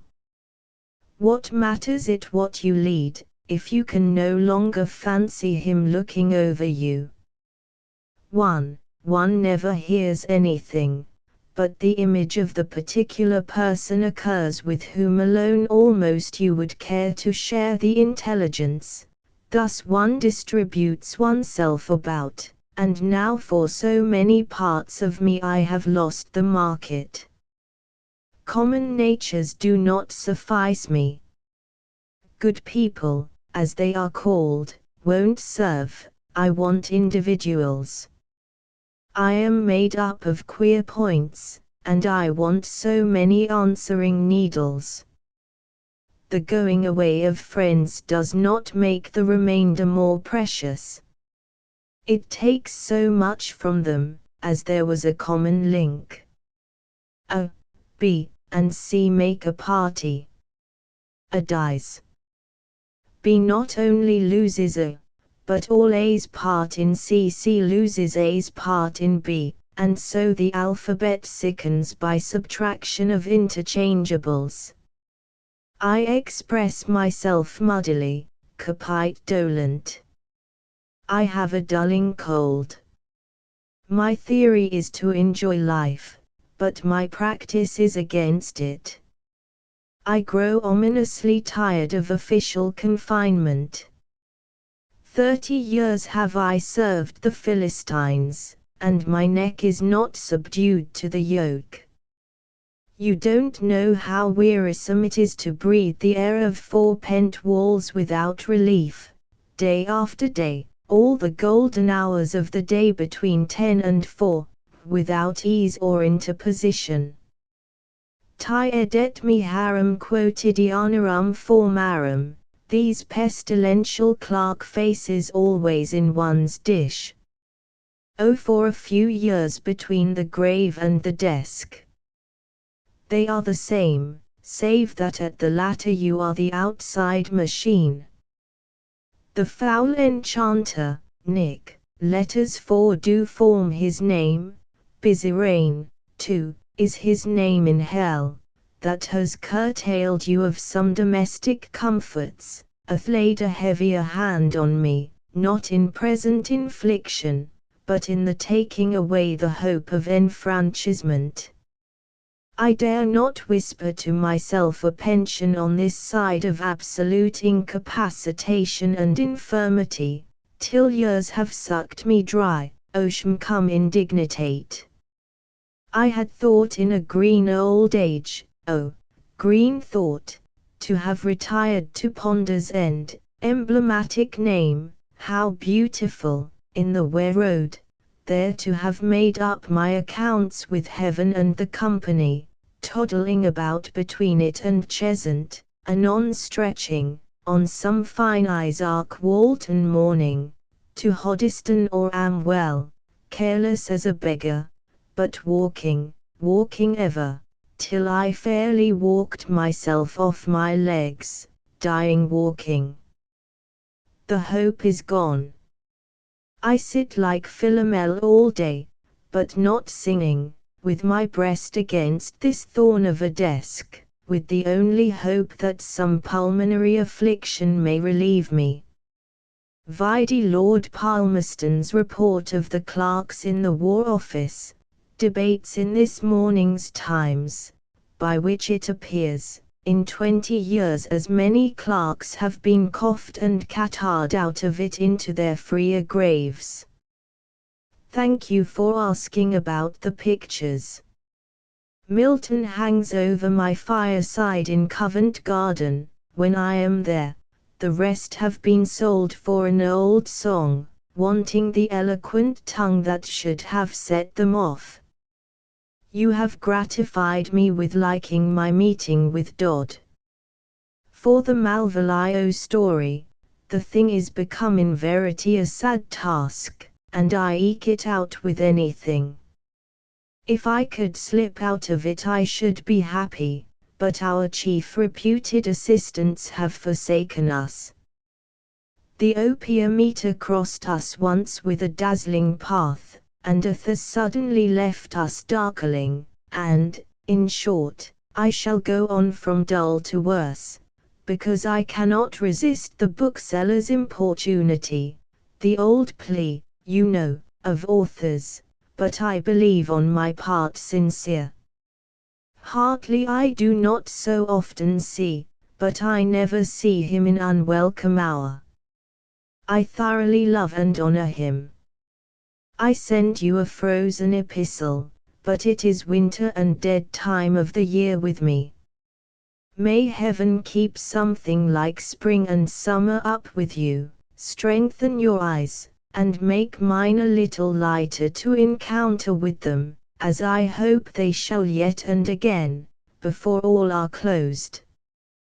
Yours, with every kind remembrance, C.L. 1. Martin Burney was the grime-fisted whist-player to whom Lamb once observed, Martin, if dirt was trumps, what hands you would hold. 2. The Enchanter in the Fairy Queen. L6 to John Clare. 1. The 31st of August, 1822. Dear Clare, I thank you heartily for your present.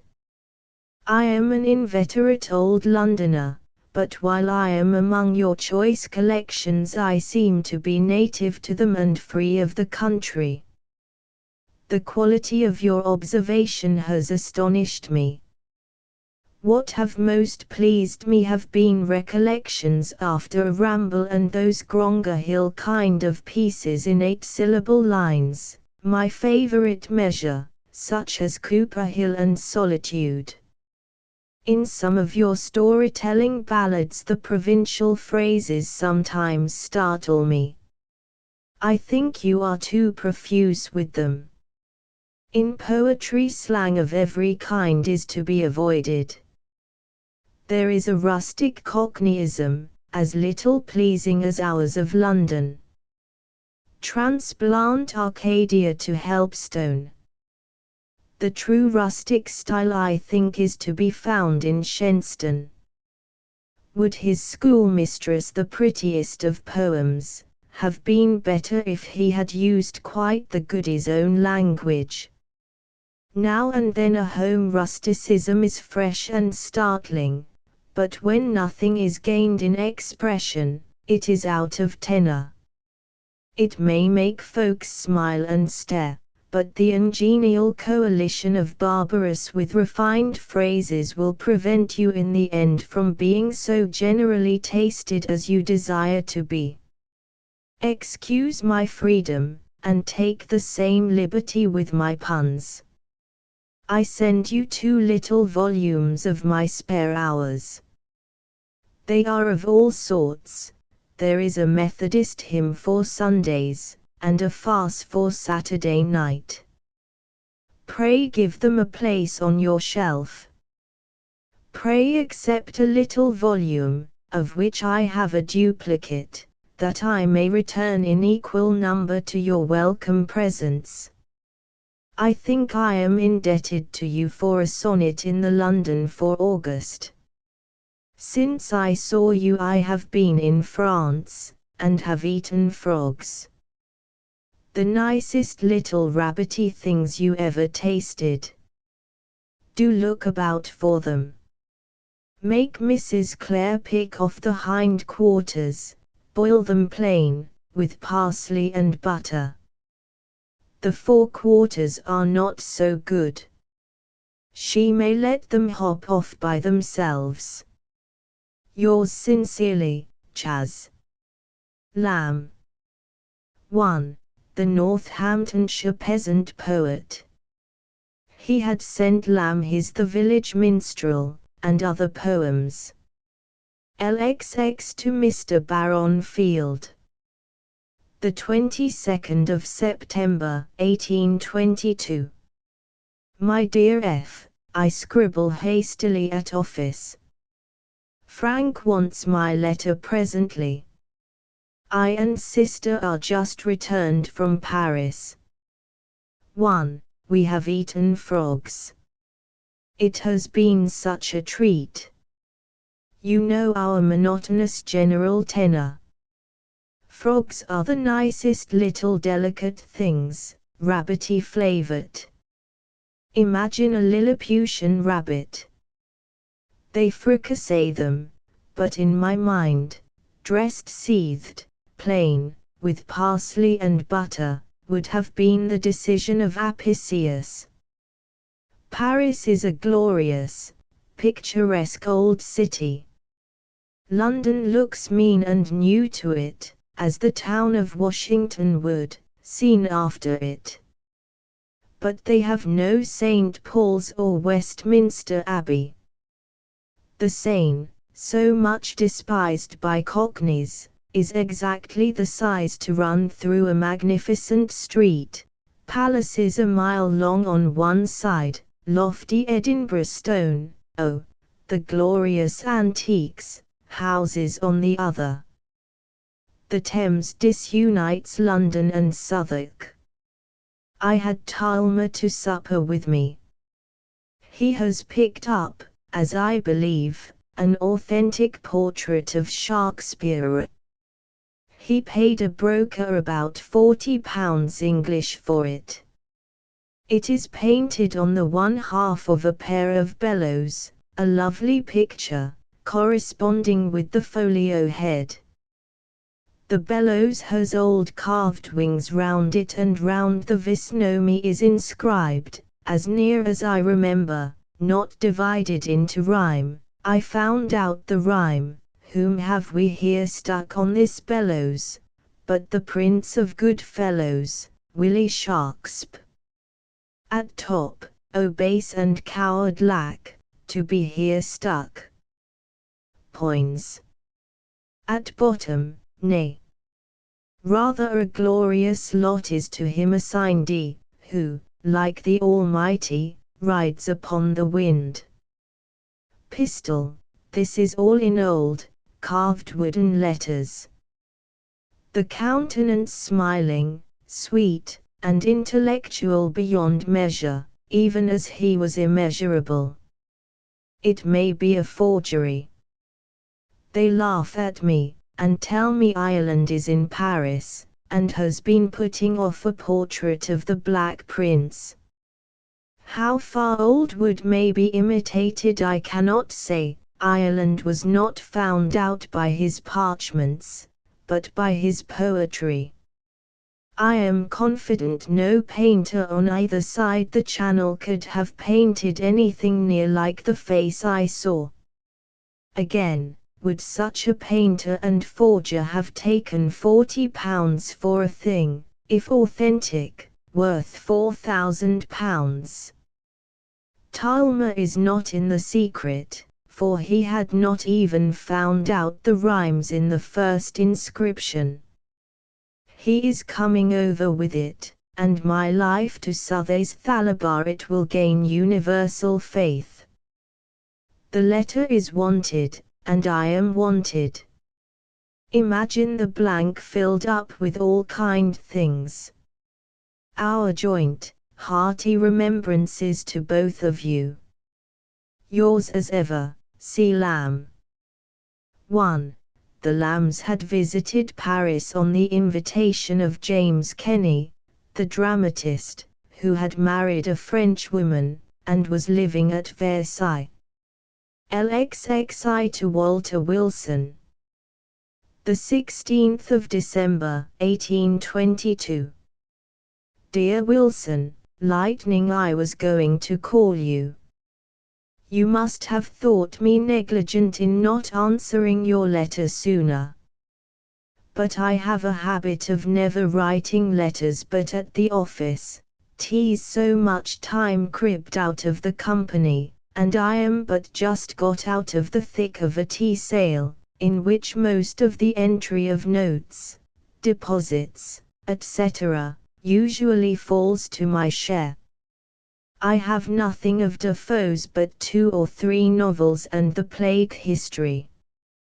1. I can give you no information about him. As a slight general character of what I remember of them, for I have not looked into them latterly, I would say that in the appearance of truth, in all the incidents and conversations that occur in them, they exceed any works of fiction I am acquainted with. It is perfect illusion.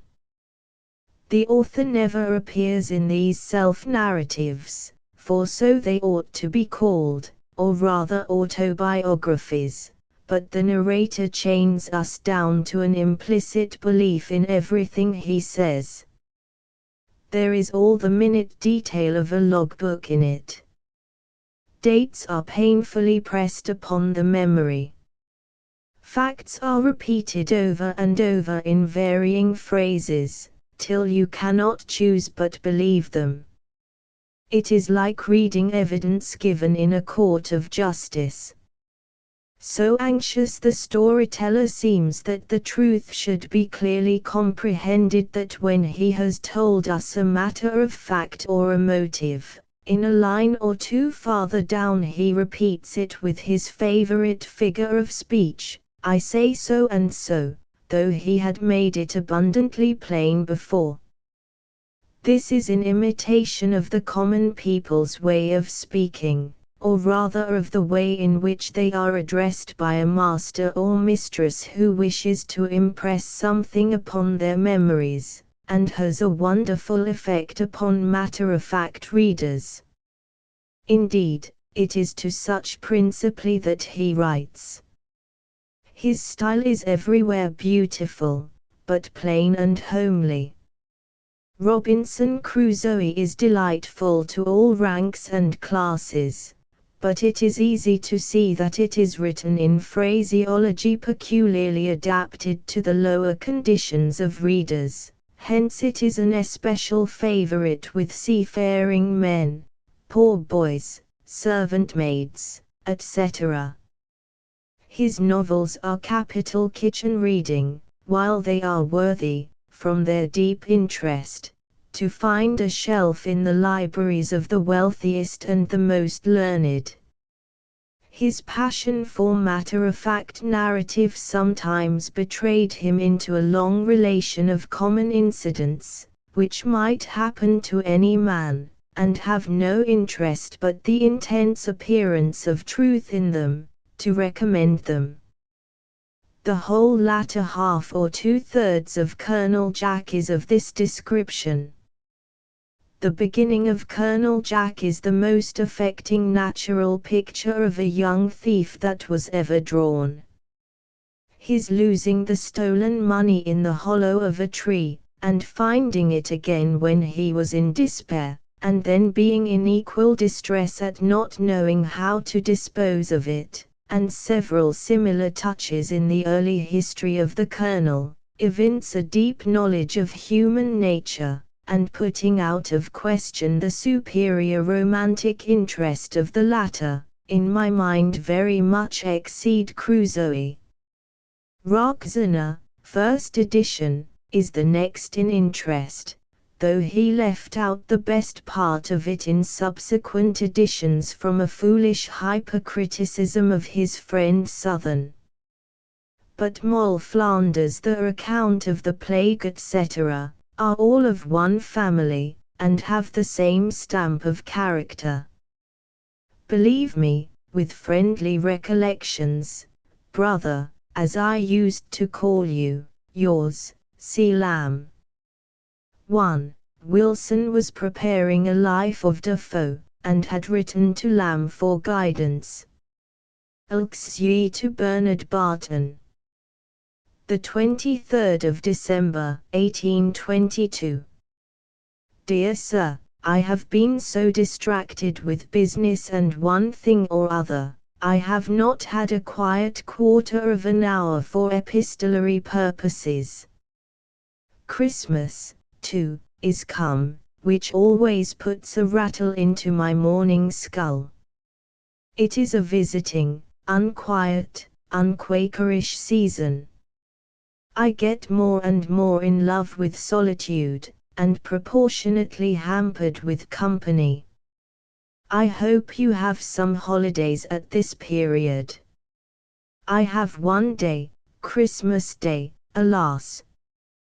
Too few to commemorate the season.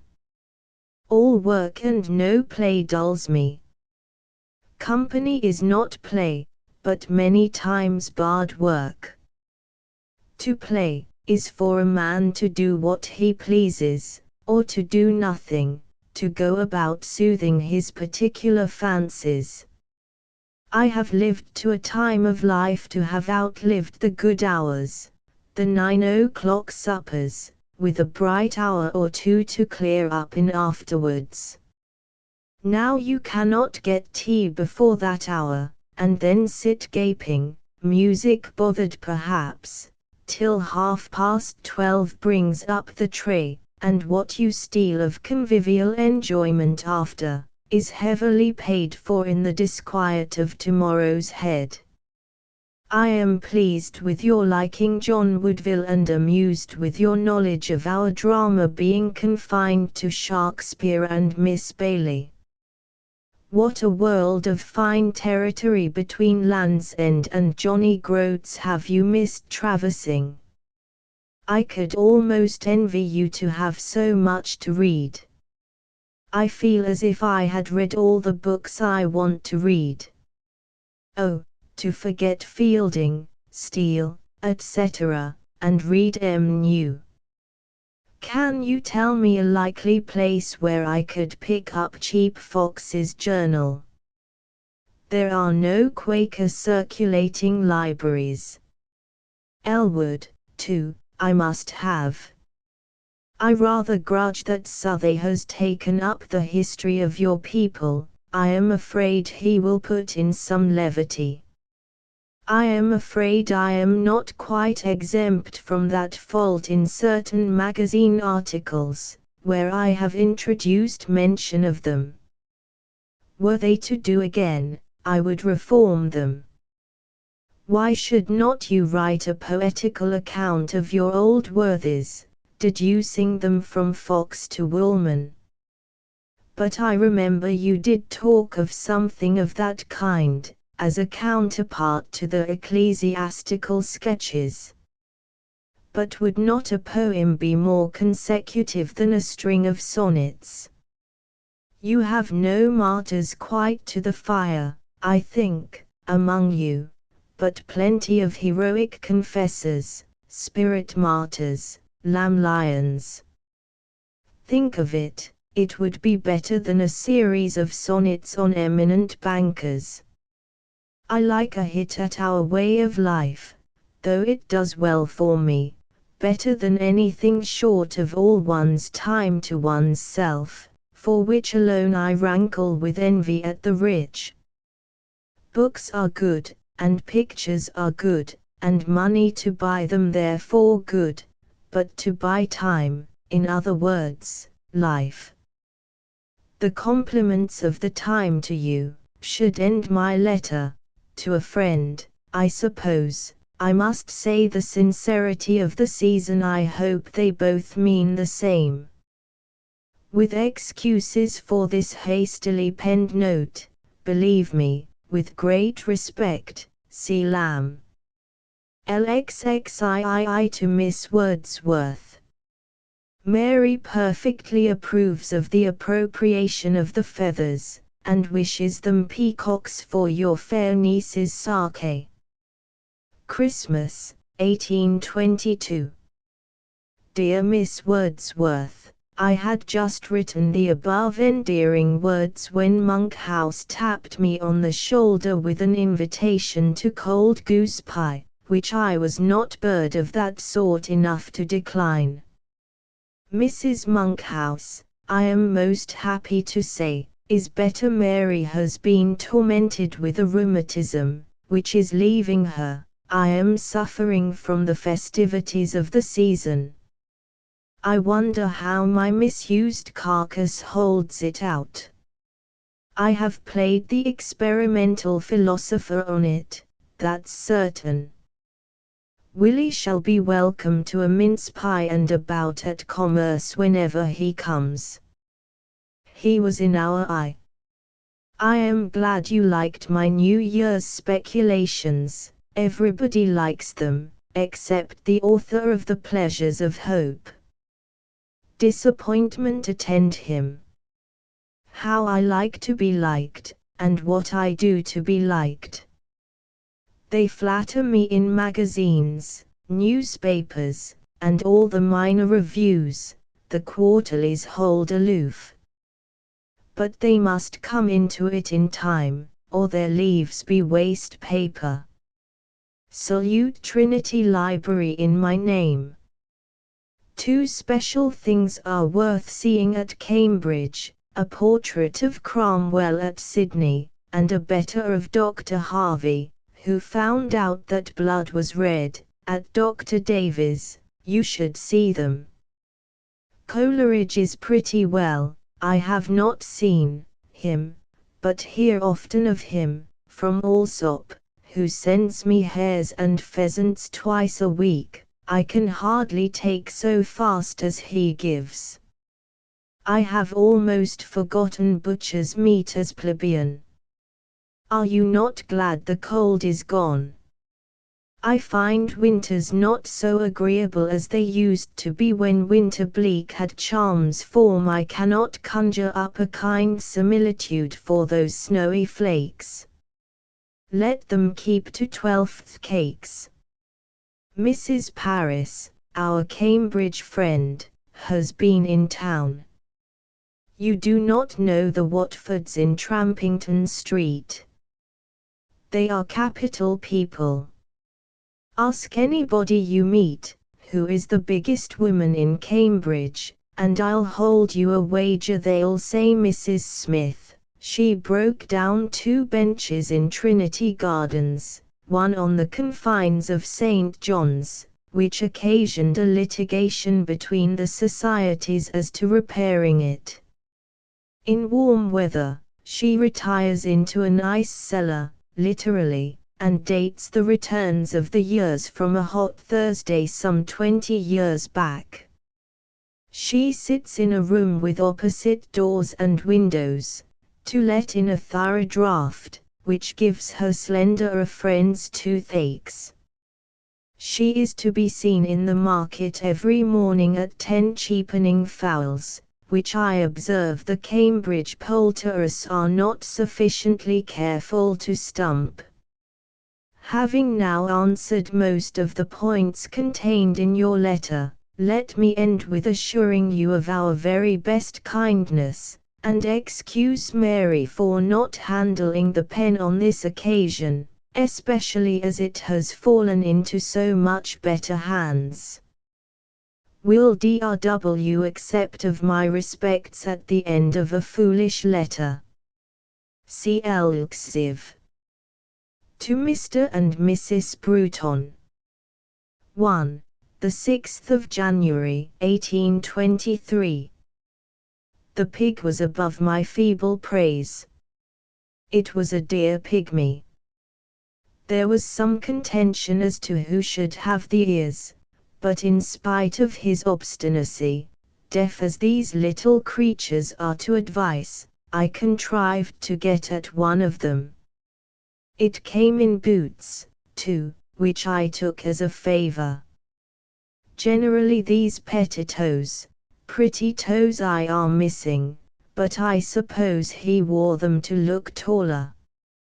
He must have been the least of his race. his little foots would have gone into the silver slipper. I take him to have beak a Chinese and a female. If Evelyn could have seen him, he would never have farrowed two such prodigious volumes, seeing how much good can be contained in how small a compass. He crackled delicately. I left a blank at the top of my letter, not being determined which to address it to J. So farmer and farmer's wife will please to divide our thanks. May your granaries be full, and your rats empty, and your chickens plump, and your envious neighbors lean, and your laborers busy, and you as idle and as happy as the day is long. Vive l'agriculture! How do you make your pigs so little? They are vastly engaging at the age. I was so myself. Now I am a disagreeable old hog, a middle-aged gentleman and a half. My faculties, thank God, are not much impaired. I have my sight, hearing, taste, pretty perfect, and can read the Lord's Prayer in common type, by the help of a candle, without making many mistakes. Many happy returns, not of the pig, but of the new year, to both. Mary, for her share of the pig and the memoirs, desires to send the same. Yours truly, C. Lamb. 1. Hertfordshire Connections of the Lambs. LXXV to Bernard Barton. 1. The 9th of January, 1823. Throw yourself on the world without any rational plan of support beyond what the chance employ of booksellers would afford you. Throw yourself, rather, my dear sir, from the steep Tarpeian rock slap dash headlong upon iron spikes. If you had but 5 consolatory minutes between the desk and the bed, make much of them, and live a century in them, rather than turn slave to the booksellers. They are Turks and Tartars when they have poor authors at their beck. Hitherto you have been at arm's length from them. Come not within their grasp. I have known many authors want for bread, some repining, others envying the blessed security of a counting house, all agreeing they had rather have been tailors, weavers, what not, rather than the things they were. I have known some starved, some to go mad, one dear friend literally dying in a workhouse. You know not what a rapacious, dishonest set these booksellers are. Ask even Southey, who, a single case almost, has made a fortune by book drudgery, what he has found them. Oh, you know not, may you never know, the miseries of subsisting by authorship. 'Tis a pretty appendage to a situation like yours or mine, but a slavery, worse than all slavery, to be a bookseller's dependent, to drudge your brains for pots of ale and breasts of mutton, to change your free thoughts and voluntary numbers for ungracious task work. Those fellows hate us.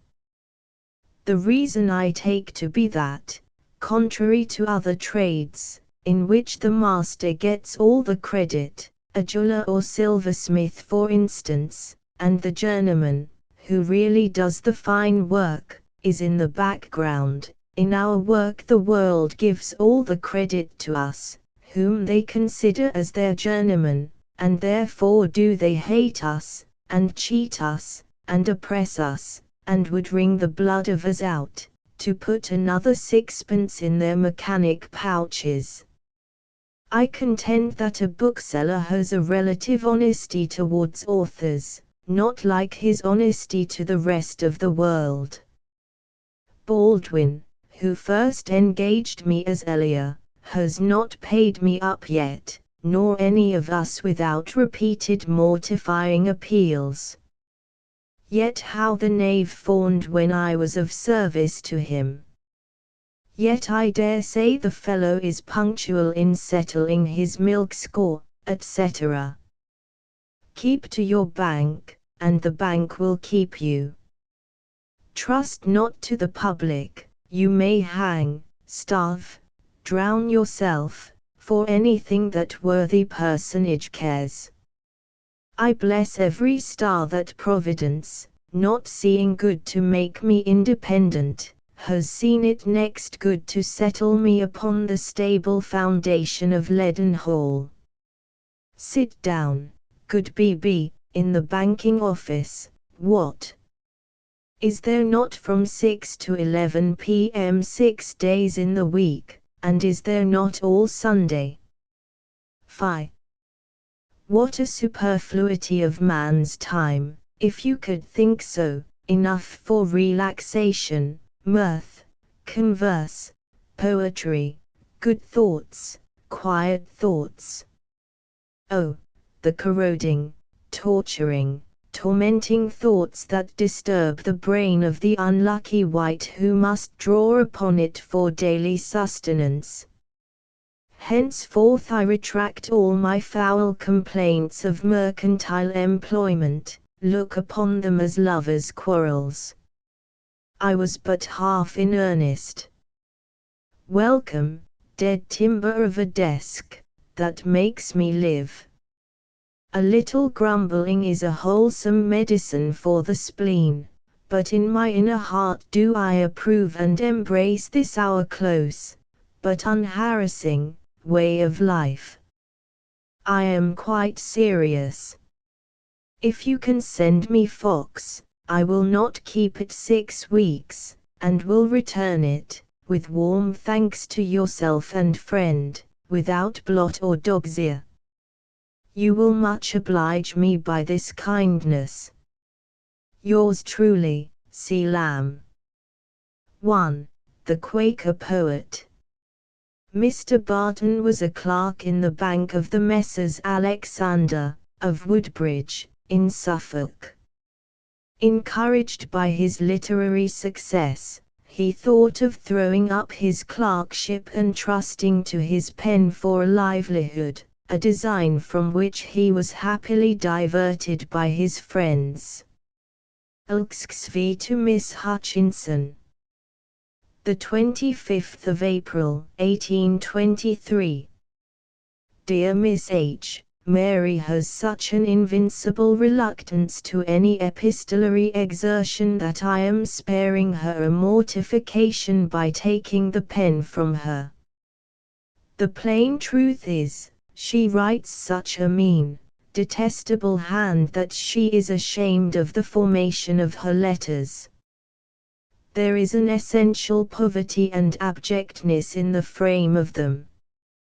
They look like begging letters.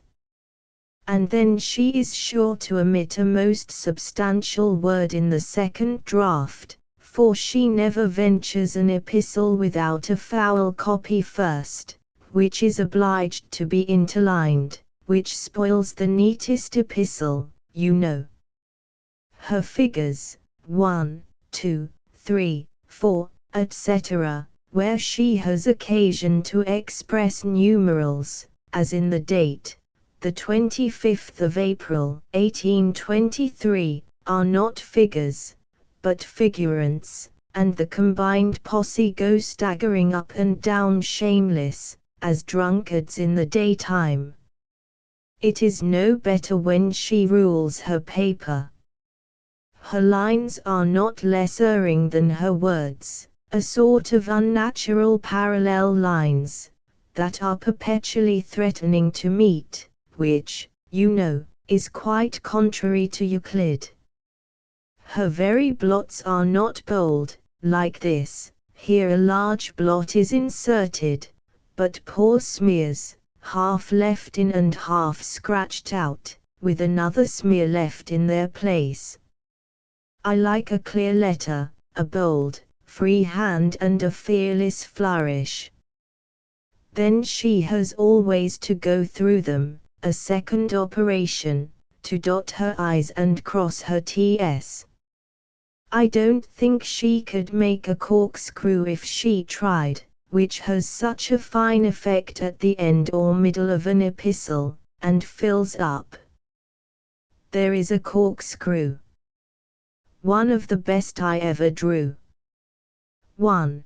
By the way, what incomparable whiskey that was of Monkhouse. But if I am to write a letter, let me begin, and not stand flourishing like a fencer at a fair. The 25th of April, 1823. Dear Miss H., it gives me great pleasure, the letter now begins, to hear that you got down so smoothly, and that Mrs. Monkhouse's spirits are so good and enterprising. 2. It shows, whatever her posture may be, that her mind at least is not supine. I hope the excursion will enable the former to keep pace with its outstripping neighbor. Pray present our kindest wishes to her and all. That sentence should properly have come into the postscript, but we airy, mercurial spirits, there is no keeping us in. Time, as was said of one of us, toils after us in vain. I am afraid our co-visit with Coleridge was a dream. I shall not get away before the end or middle of June, and then you will be frog-hopping at Bowlen. And besides, I think the Gilmans would scarce trust him with us. I have a malicious knack at cutting of apron strings. The saints' days you speak of have long since fled to heaven with Astraea, and the cold piety of the age lacks fervor to recall them. Only Peter left his key, the iron one of the two that shuts amain, and that is the reason I am locked up. Meanwhile, of afternoons we pick up primroses at Dalston, and Mary corrects me when I call 'em cowslips. God bless you all, and pray remember me euphoniously to Mr. Gruvelegan. That Lee Priory must be a dainty bower. Is it built of flints? And does it stand at Kingsgate? 1. Lamb was fond of this flourish, and it is frequently found in his letters. 2. Miss Hutchinson's invalid relative. Ilksay to Bernard Barton. The 2nd of September, 1823. Dear B.B., what will you not say to my not writing? You cannot say I do not write now. Hesse has not used your kind sonnet, nor have I seen it. Pray send me a copy. Neither have I heard any more of your friend's MS, which I will reclaim whenever you please. When you come Londonward, you will find me no longer in Covent Garden. I have a cottage in Colebrook Row, Islington, a cottage, for it is detached, a white house, with 6 good rooms. The New River, rather elderly by this time, runs, if a moderate walking pace can be so termed, close to the foot of the house, and behind is a spacious garden with vines, I assure you, pears, strawberries, parsnips, leeks, carrots, cabbages, to delight the heart of old Alcinous. You enter without passage into a cheerful dining room, all studded over and rough with old books, and above is a lightsome drawing room, 3 windows, full of choice prints. I feel like a great lord, never having had a house before. The London, I fear, falls off. I linger among its creaking rafters, like the last rat. It will topple down if they don't get some buttresses. They have pulled down 3, Hazlitt, Proctor, and their best stay, kind, light-hearted Wainwright, their Janus. 1. The best is, neither of our fortunes is concerned in it. I heard of you from Mr. Pulham this morning, and that gave a fillip to my laziness, which has been intolerable, but I am so taken up with pruning and gardening, quite a new sort of occupation to me. I have gathered my jargonals, but my Windsor pears are backward. The former were of exquisite raciness. I do now sit under my own vine, and contemplate the growth of vegetable nature. I can now understand in what sense they speak of Father Adam. I recognize the paternity while I watch my tulips. I almost fell with him, for the first day I turned a drunken gardener, as he let in the serpent, into my Eden, and he laid about him, lopping off some choice boughs, etc., which hung over from a neighbor's garden, and in his blind zeal laid waste a shade which had sheltered their window from the gaze of passers-by. The old gentlewoman, fury made her not handsome, could scarcely be reconciled by all my fine words. There was no buttering her parsnips. She talked of the law. What a lapse to commit on the first day of my happy garden state! I hope you transmitted the Fox Journal to its owner, with suitable thanks. Mr. Carey, the Dante man, dines with me today. He is a mode of a country parson, lean, as a curate ought to be, modest, sensible, no obtruder of church dogmas, quite a different man from Southey. You would like him. Pray accept this for a letter, and believe me, with sincere regards, yours, C.L. 1. Wainwright, the notorious poisoner, who, under the name of Janus Weathercock, contributed various frothy papers on art and literature to the London Magazine. Ilksate to Mrs. Hazlitt. November, 1823. Dear Mrs. H., sitting down to write a letter is such a painful operation to Mary that you must accept me as her proxy. You have seen our house. What I now tell you is literally true. Yesterday week, George Dyer called upon us, at 1 o'clock, bright noonday, on his way to dine with Mrs. Barboard at Newington. He sat with Mary about half an hour, and took leave. The maid saw him go out from her kitchen window, but suddenly losing sight of him, ran up in a fright to Mary. G.D., instead of keeping the slip that leads to the gate, had deliberately, staff in hand, in broad, open day, marched into the New River. 1. He had not his spectacles on, and you know his absence. Who helped him out, they can hardly tell, but between them they got him out, drenched through and through. A mob collected by that time, and accompanied him in. Send for the doctor, they said, and a one-eyed fellow, dirty and drunk, was fetched from the public house at the end, where it seems he lurks for the sake of picking up water practice, having formerly had a medal from the Humane Society for some rescue. By his advice the patient was put between blankets, and when I came home at 4 to dinner, I found G.D. abed, and raving, light-headed with the brandy and water which the doctor had administered. He sang, laughed, whimpered, screamed, babbled of guardian angels, would get up and go home, but we kept him there by force, and by next morning he departed sobered, and seems to have received no injury.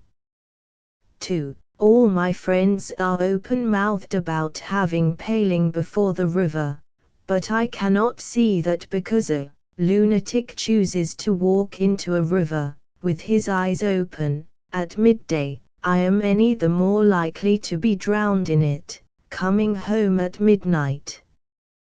1. C. Elia Essay, Amicus Redivivus. 2. In the Athenaeum for 1835 Proctor says, I happened to call at Lamb's house about 10 minutes after this accident. I saw before me a train of water running from the door to the river. Lamb had gone for a surgeon. The maid was running about distraught, with dry clothes on one arm, and the dripping habiliments of the involuntary bather in the other.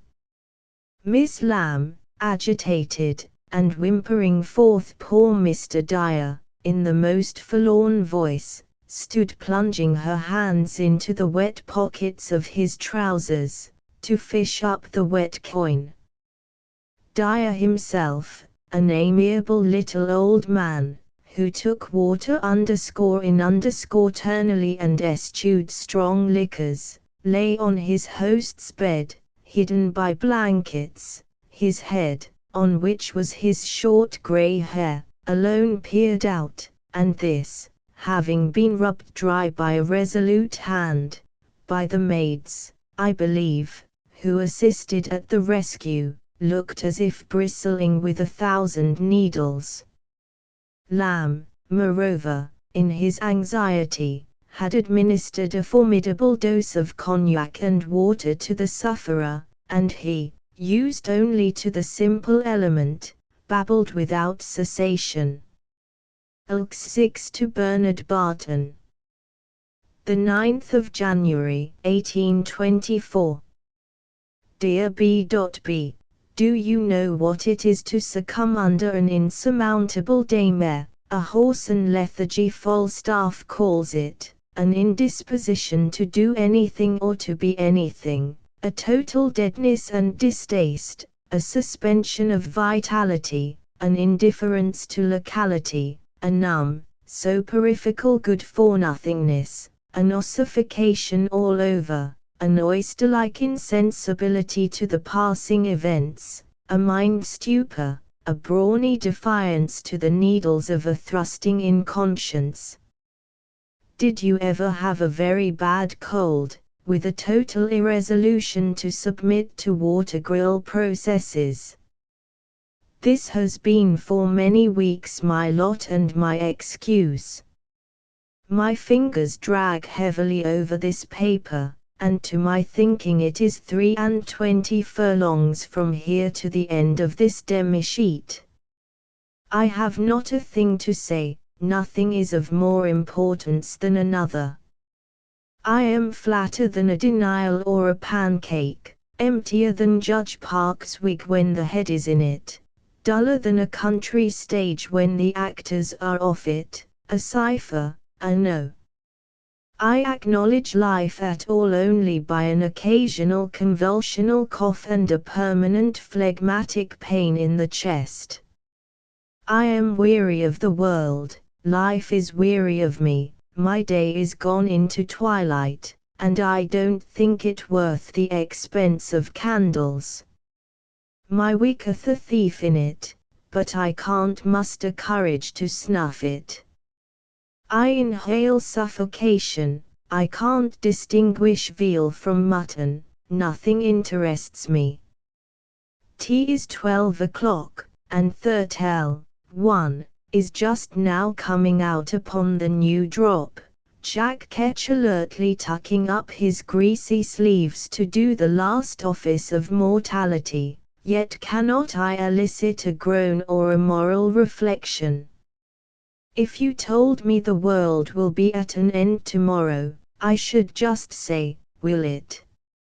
I have not volition enough left to dot my I's, much less to comb my eyebrows. My eyes are set in my head, My brains are gone out to see a poor relation in Moorfields, and they did not say when they'd come back again. My skull is a Grub Street attic to let, not so much as a joint stool left in it. My hand writes, not I, from habit, as chickens run about a little when their heads are off.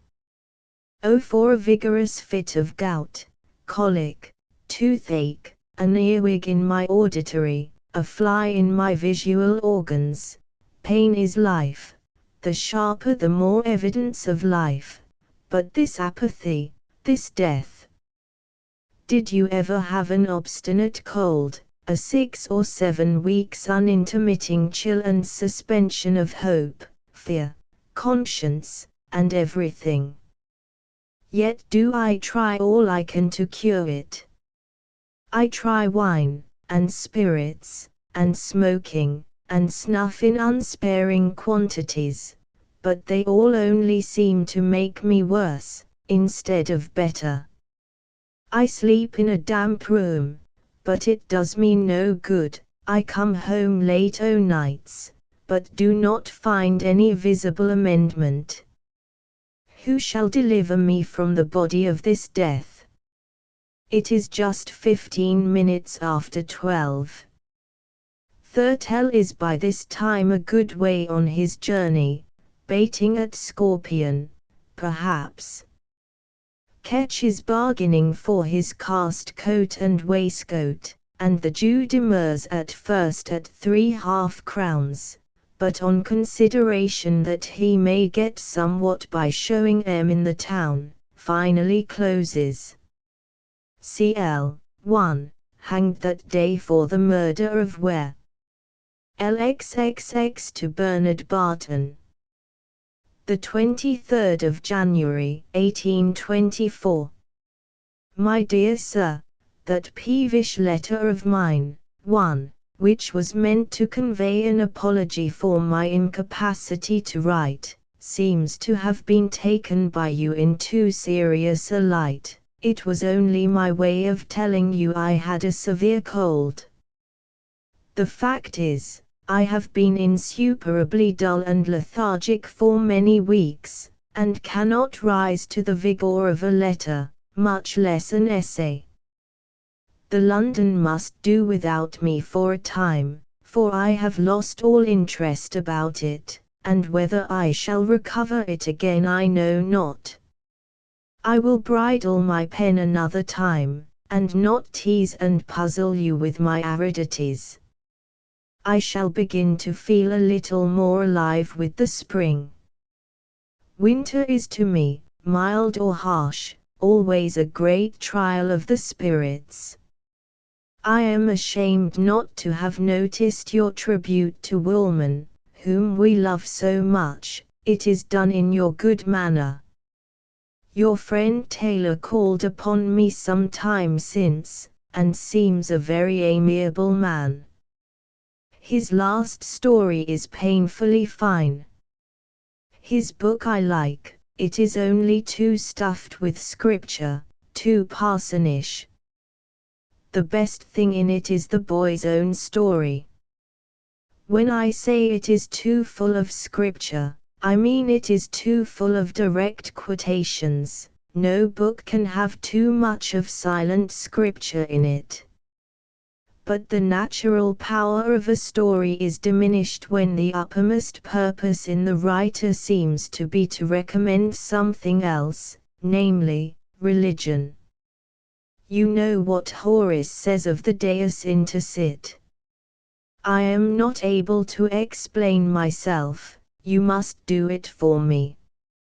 My sister's part in the Leicester School, about 2/3, was purely her own, as it was, to the same quantity, in the Sharkspere tales which bear my name.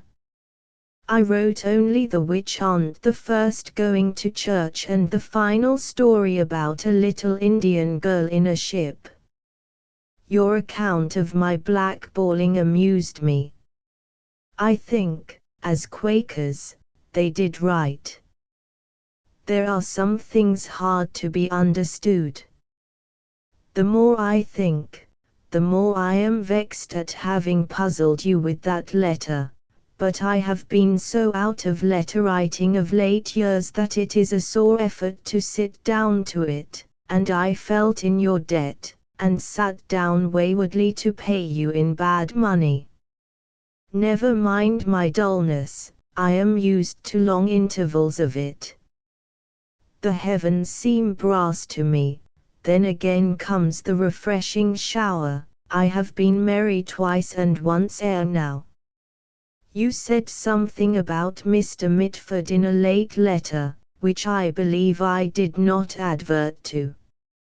I shall be happy to show him my Milton. It is all the show things I have. At any time he will take the trouble of a jaunt to Islington. I do also hope to see Mr. Taylor there some day. Pray say so to both. Coleridge's book is in good part printed, but sticks a little for more copy. It bears an unsalable title, Extracts from Bishop Leighton, but I am confident there will be plenty of good notes in it, more of Bishop Coleridge than Leighton in it, I hope. For what is Leighton? Do you trouble yourself about libel cases? The decision against Hunt for the Vision of Judgment made me sick. What is to become of the good old talk about our good old king, his personal virtues saving us from a revolution, etc.? Why, none that think can utter it now. It must stink. And the vision is as to Imwood such a tolerant, good-humoured thing. What a wretched thing a Lord Chief Justice is, always was, and will be.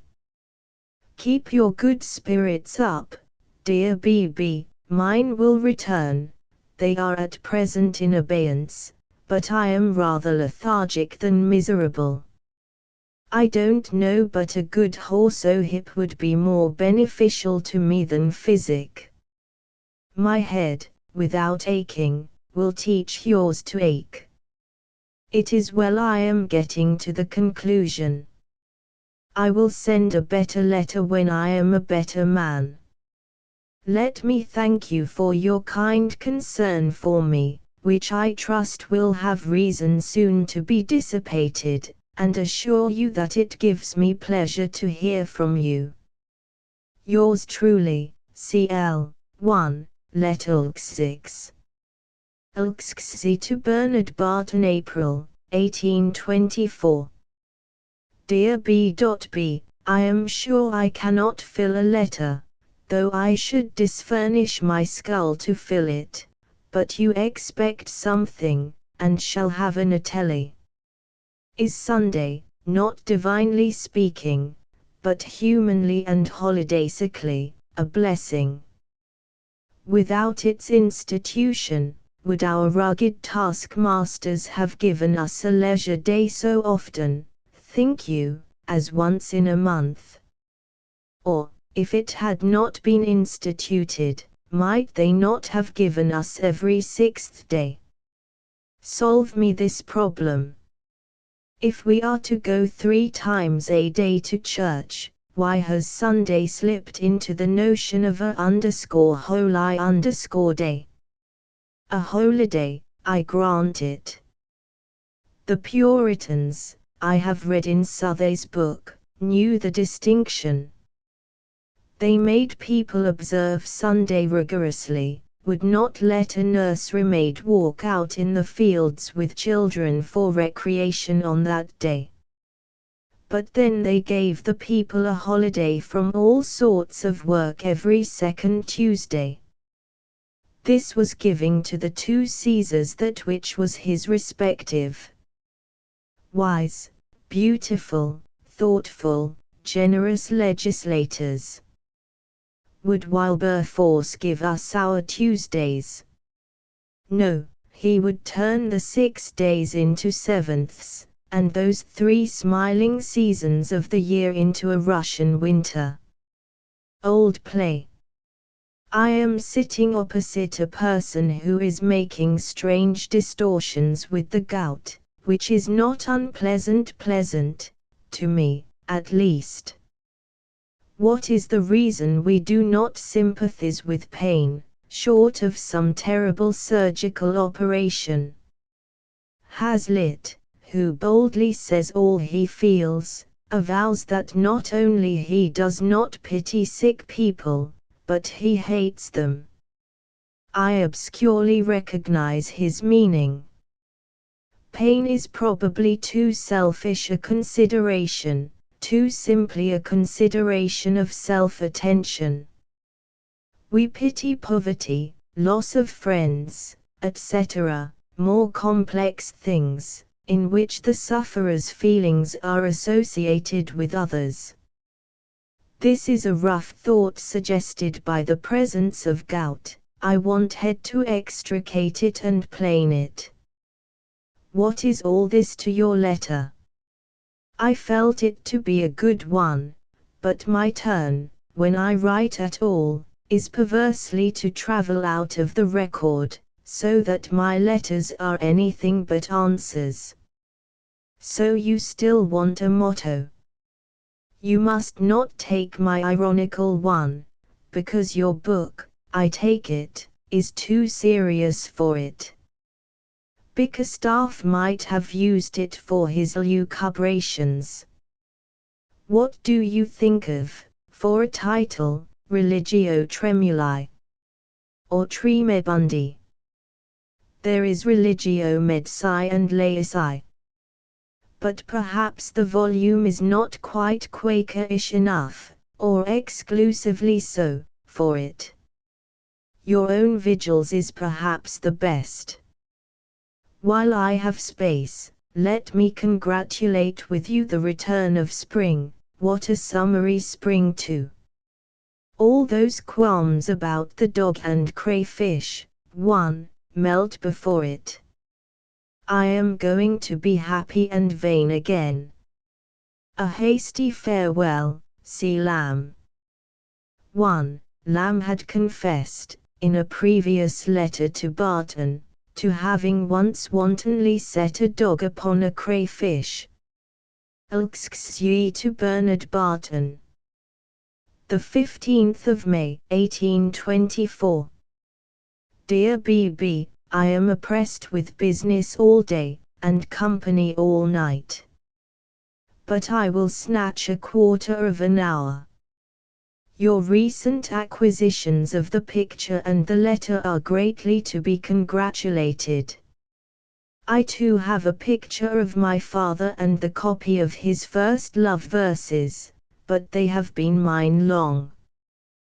Blake is a real name, I assure you, and a most extraordinary man, if he is still living. He is the Robert William Blake whose wild designs accompany a splendid folio edition of the Night Thoughts which you may have seen, in one of which he pictures the parting of soul and body by a solid mass of human form floating off, God knows how, from a lumpish mass, fac simile to itself, left behind on the dying bed. He paints in watercolors marvelous strange pictures, visions of his brain, which he asserts that he has seen. They have great merit. He has seen the old Welsh bards on Snowdon, he has seen the beautifulest, the strongest, and the ugliest man, left alone from the massacre of the Britons by the Romans, and has painted them from memory. I have seen his paintings, and asserts them to be as good as the figures of Raphael and Angelo, but not better, as they had precisely the same retrovisions and prophetic visions with himself. The painters in oil, which he will have it that neither of them practiced, he affirms to have been the ruin of art, and affirms that all the while he was engaged in his Welsh paintings, Titian was disturbing him, Titian the ill genius of oil painting. His pictures, one in particular, the Canterbury Pilgrims, far above Stothard, have great merit, but hard, dry, yet with grace. He has written a catalogue of them, with a most spirited criticism on Chaucer, but mystical and full of vision. His poems have been sold hitherto only in manuscript. I never read them, but a friend at my desire procured the sweep song. There is one to a tiger, which I have heard recited, beginning, Tiger, tiger, burning bright, through the deserts of the night, which is glorious, but, alas! I have not the book, for the man is flown, whither I know not, to Hades or a madhouse. But I must look on him as one of the most extraordinary persons of the age. Montgomery's book, 1, I have not much hope from, and the society with the affected name, 2, has been laboring at it for these 20 years, and made few converts. I think it was injudicious to mix stories, avowedly colored by fiction, with the sad, true statements from the parliamentary records, etc. But I wish the little Negroes all the good that can come from it. I battered my brains, not buttered them, but it is a bad day, for a few verses for them, but I could make nothing of it. You have been luckier. But Blake's are the flower of the set, you will, I am sure, agree, though some of Montgomery's at the end are pretty, but the dream awkwardly paraphrased from B. With the exception of an epilogue for a private theatrical, I have written nothing new for near 6 months. It is in vain to spur me on.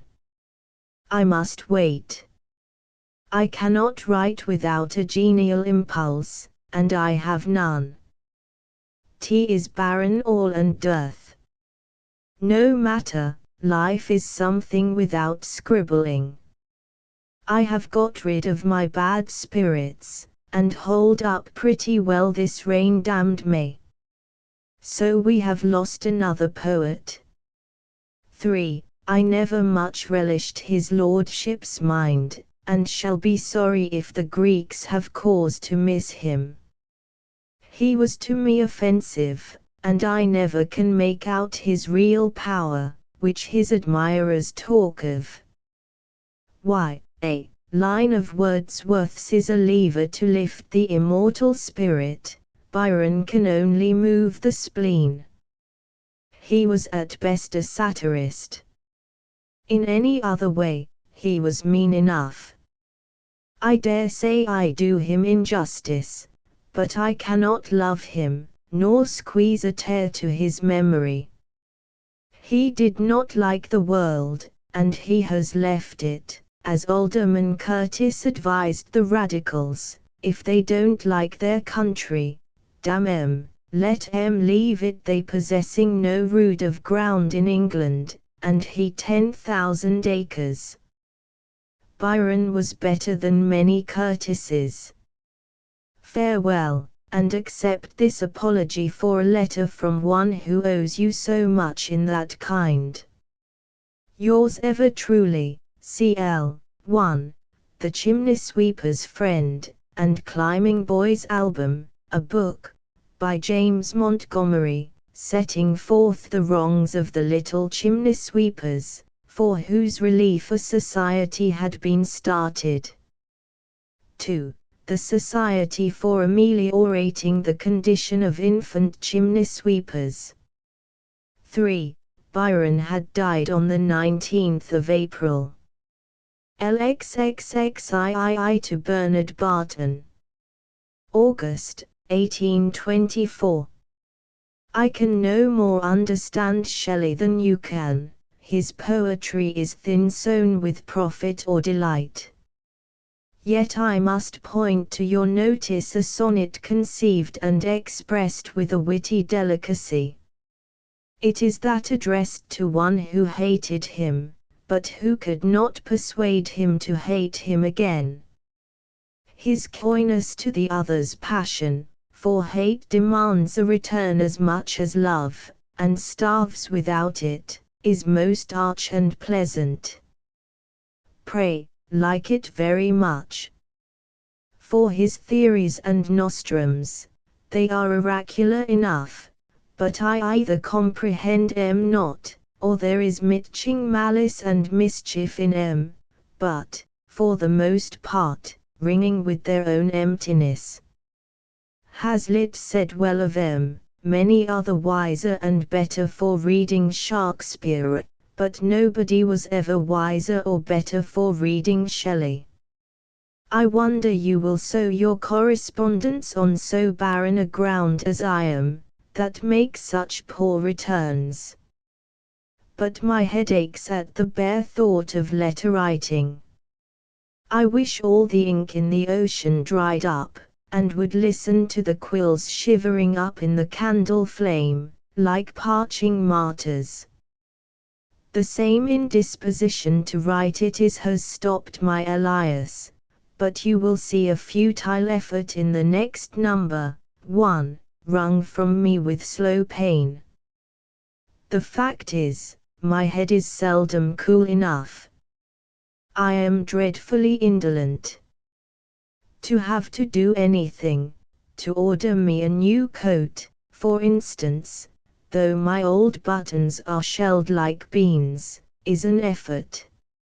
My pen stammers like my tongue. What cool craniums those old inditers of folios must have had, what a mortified pulse. Well, once more I throw myself on your mercy. Wishing peace in thy new dwelling, C. Lamb. 1. The essay Blake's Moor in Hertfordshire in the London Magazine for September, 1824. Elxxiv to Bernard Barton. 1 December, 1824. Taylor and Hesse, finding their magazine, 1, goes off very heavily at 2_s_.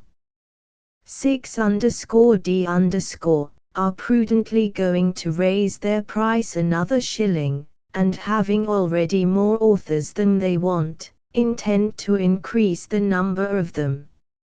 If they set up against the new monthly they must change their present hands. It is not tying the dead carcass of a review to a half-dead magazine will do their business. It is like George Dyer multiplying his volumes to make em sell better. When he finds one will not go off, he publishes 2 stick, he tries 3 hang fire, he is confident that 4 will have a better chance. And now, my dear sir, trifling apart, the gloomy catastrophe of yesterday morning prompts a sadder vein. The fate of the unfortunate Fauntleroy, too, makes me, whether I will or no, to cast reflecting eyes around on such of my friends as, by a parity of situation, are exposed to a similarity of temptation. My very style seems to myself to become more impressive than usual, with the change of theme. Who, that standeth, knoweth but he may yet fall. Your hands as yet, I am most willing to believe, have never deviated into others' property. You think it impossible that you could ever commit so heinous an offense. But so thought Fauntleroy once, so have thought many besides him, who at last have expiated as he hath done. You are as yet upright, but you are a banker, at least, the next thing to it. I feel the delicacy of the subject, but cash must pass through your hands, sometimes to a great amount. If in an unguarded hour, but I will hope better. Consider the scandal it will bring upon those of your persuasion. Thousands would go to see a Quaker hanged, that would be indifferent to the fate of a Presbyterian or an Anabaptist. Think of the effect it would have on the sale of your poems alone, not to mention higher considerations. I tremble, I am sure, at myself, when I think that so many poor victims of the law, at one time of their life, made as sure of never being hanged as I, in my presumption, am too ready to do myself. What are we better than they? Do we come into the world with different necks? Is there any distinctive mark under our left ears? Are we unstrangulable, I ask you? Think of these things. I am shocked sometimes at the shape of my own fingers, not for their resemblance to the ape tribe, which is something, but for the exquisite adaptation of them to the purposes of picking, fingering, etc. No one that is so framed, I maintain it, but should tremble. Cl. 1. Taylor and Hesse succeeded John Scott as editors of the London Magazine, of which they were also publishers, and it was to this periodical that most of Lamb's earlier essays were contributed. 2. The forger, hanged the 30th of November, 1824. This was the last execution for this offence. LXXXV to Bernard Barton. The 23rd of March, 1825. Dear B.B., I have had no impulse to write, or attend to any single object but myself for weeks past, my single self, I by myself, I am sick of hope deferred. The grand wheel is in agitation that is to turn up my fortune, but round it rolls, and will turn up nothing. I have a glimpse of freedom, of becoming a gentleman at large, but I am put off from day to day. I have offered my resignation, and it is neither accepted nor rejected. 8 weeks am I kept in this fearful suspense. Guess what an absorbing stake I feel it. I am not conscious of the existence of friends present or absent. The East India directors alone can be that thing to me or not. I have just learned that nothing will be decided this week. Why the next? Why any week? It has fretted me into an itch of the fingers. I rub them against paper, and write to you, rather than not allay this scorbuta. While I can write, let me adjure you to have no doubts of Irving. Let Mr. Mitford drop his disrespect. Irving has prefixed a dedication, of a missionary subject, first part, to Coleridge, the most beautiful, cordial, and sincere. He there acknowledges his obligation to STC for his knowledge of gospel truths, the nature of a Christian church, etc., to the talk of Samuel Taylor Coleridge, at whose Gamaliel feet he sits weekly, rather than to that of all the men living. This from him, the great dandled and petted sectarian, to a religious character so equivocal in the world's eye as that of STC, so foreign to the Kirk's estimate, can this man be a quack? The language is as affecting as the spirit of the dedication. Some friend told him, this dedication will do you no good, i.e., not in the world's repute, or with your own people. That is a reason for doing it, quoth Irving. I am thoroughly pleased with him. He is firm, outspeaking, intrepid, and docile as a pupil of Pythagoras. You must like him. Yours, in tremors of painful hope, C. Lamb. LXXV to Wordsworth, the 6th of April, 1825. Dear Wordsworth, I have been several times meditating a letter to you concerning the good thing which has befallen me, but the thought of poor Monkhouse, came across me. He was one that I had exulted in the prospect of congratulating me. He and you were to have been the first participators, for indeed it has been 10 weeks since the first motion of it.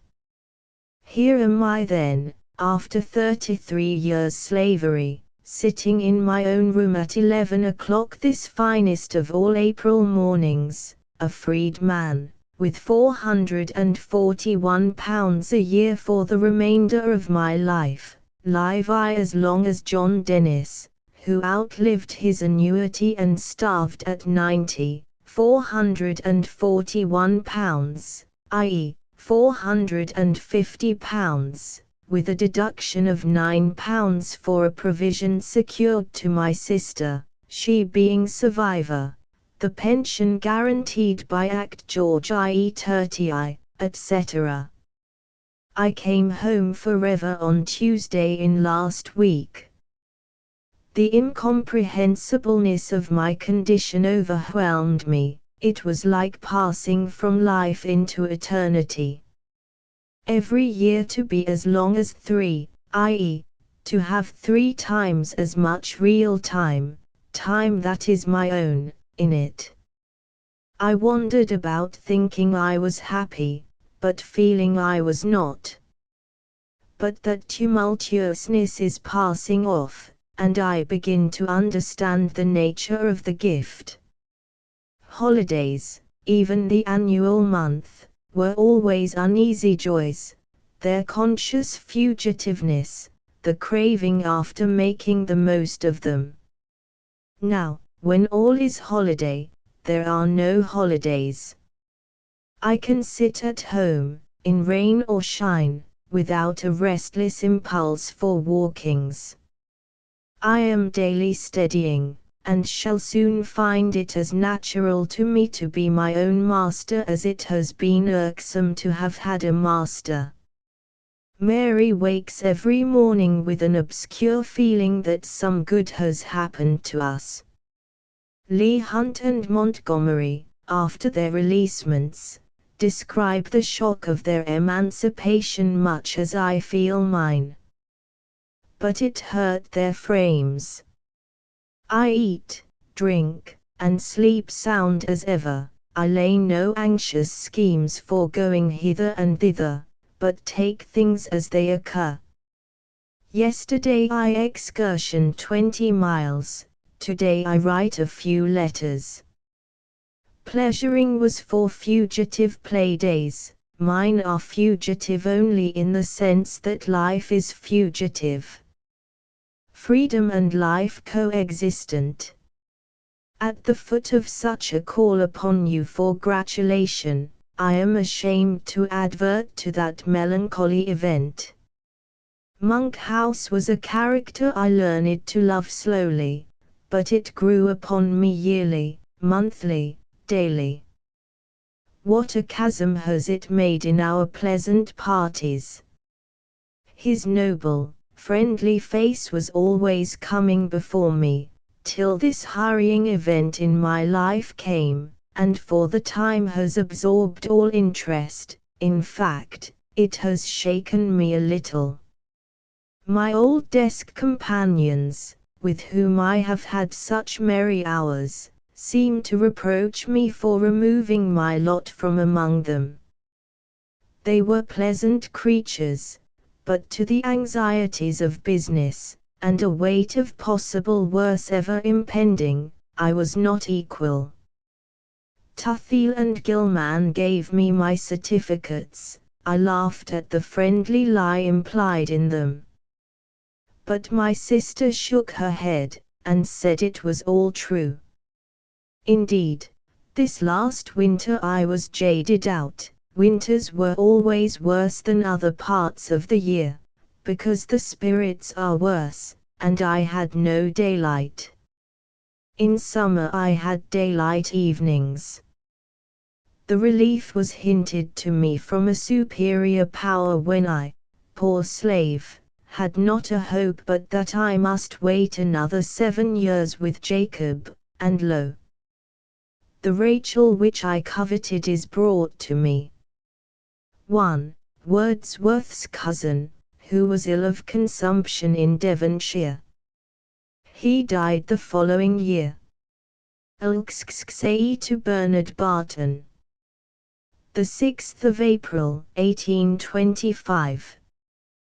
Dear B.B., my spirits are so tumultuary with the novelty of my recent emancipation that I have scarce steadiness of hand, much more mind, to compose a letter. I am free, B.B., free as air. The little bird that wings the sky knows no such liberty. 1. I was set free on Tuesday in last week at 4 o'clock. I came home forever. I have been describing my feelings as well as I can to Wordsworth in a long letter, and don't care to repeat. Take it, briefly, that for a few days I was painfully oppressed by so mighty a change, but it is becoming daily more natural to me.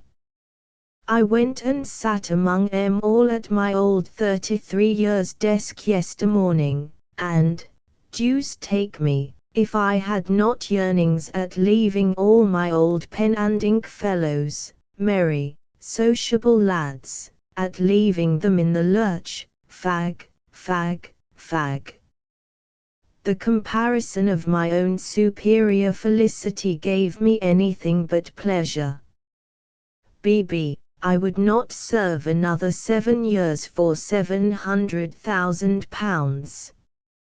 I have got £441 net for life, sanctioned by Act of Parliament, with a provision for Mary if she survives me. I will live another 50 years, or if I live but 10, they will be 30, reckoning the quantity of real time in them, i.e., the time that is a man's own. Tell me how you like Barbara S. 2. Will it be received in atonement for the foolish vision, I mean by the lady? Apropos, I never saw Mrs. Crawford in my life, nevertheless, it's all true of somebody. Address me, in future, Colebrook Cottage, Islington. I am really nervous, but that will wear off, so take this brief announcement. Yours truly, C.L. 1. The birds that wanton in the air know no such liberty. Lovelace. 2. The Elia Essay. Fanny Kelly was the original of Barbara S.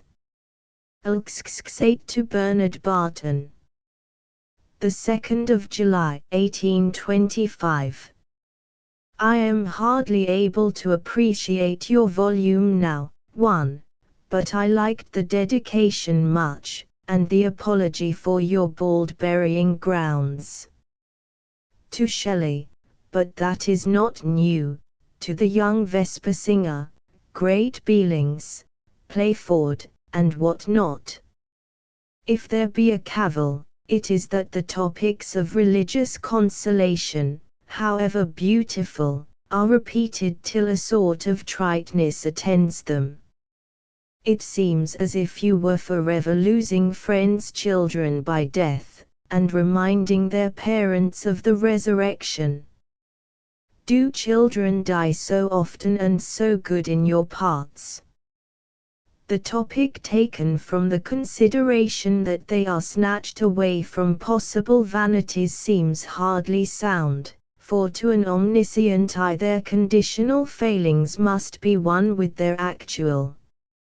But I am too unwell for theology.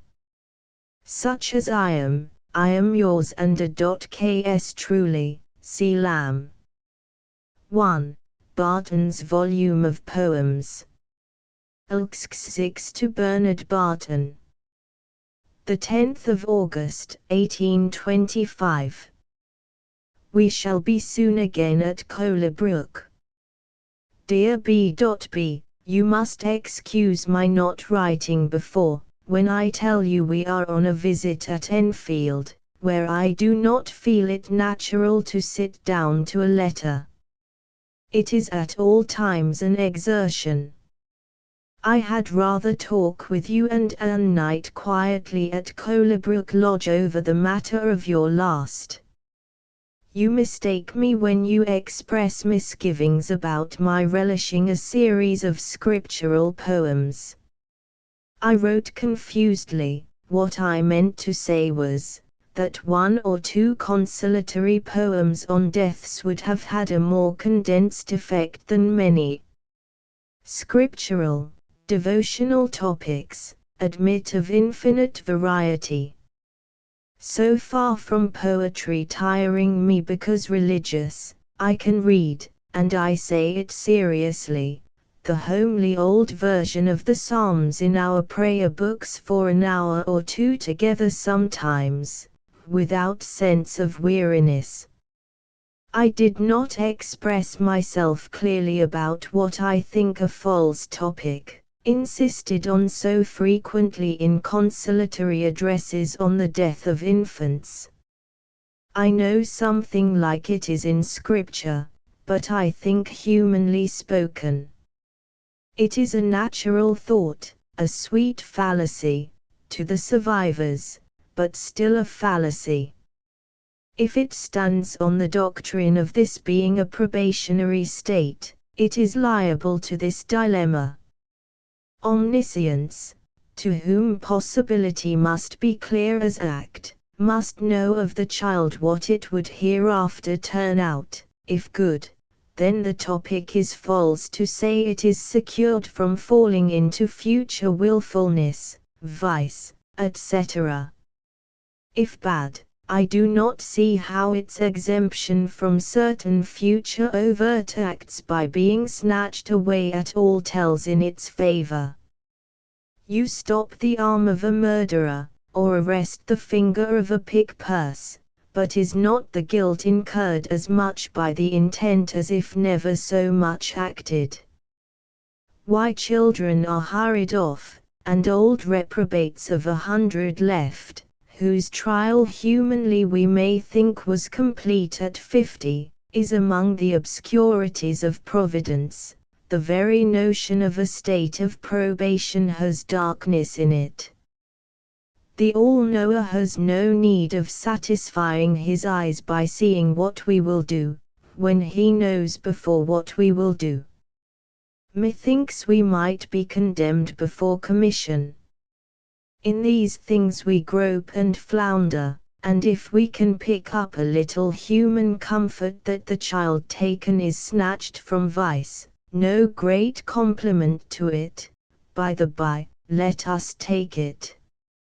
And as to where an untried child goes, whether to join the assembly of its elders who have borne the heat of the day, fire-purified martyrs and torment-sifted confessors, what know we? We promise heaven, methinks, too cheaply, and assign large revenues to miners incompetent to manage them. Epitaphs run upon this topic of consolation till the very frequency induces a cheapness. Tickets for admission into paradise are sculptured out a penny a letter, twopence a syllable, etc. It is all a mystery, and the more I try to express my meaning, having none that is clear, the more I flounder. Finally, write what your own conscience, which to you is the unerring judge, deems best, and be careless about the whimsies of such a half-baked notionist as I am. We are here in a most pleasant country, full of walks, and idle to our heart's desire. Taylor has dropped the London. It was indeed a dead weight. It had got in the slough of despond. I shuffle off my part of the pack, and stand, like Christian, with light and merry shoulders. It had got silly, indecorous, pert, and everything that is bad. Both our kind remembrances to Mrs. K and yourself, and strangers' greeting to Lucy, is it Lucy, or Ruth, that gathers wise sayings in a book? See Lamb. XC to Southey. The 19th of August, 1825. Dear Southey, you all know whom this letter comes from by opening slapdash upon the text, as in the good old times. I never could come into the custom of envelopes. 'Tis a modern foppery. The Plinian correspondence gives no hint of such. In singleness of sheet and meaning, then, I thank you for your little book. I am ashamed to add a codicil of thanks for your book of the Church. I scarce feel competent to give an opinion of the latter. I have not reading enough of that kind to venture at it. I can only say the fact, that I have read it with attention and interest. Being, as you know, not quite a churchman, I felt a jealousy at the Church taking to herself the whole deserts of Christianity, Catholic and Protestant, from Druid extirpation downwards.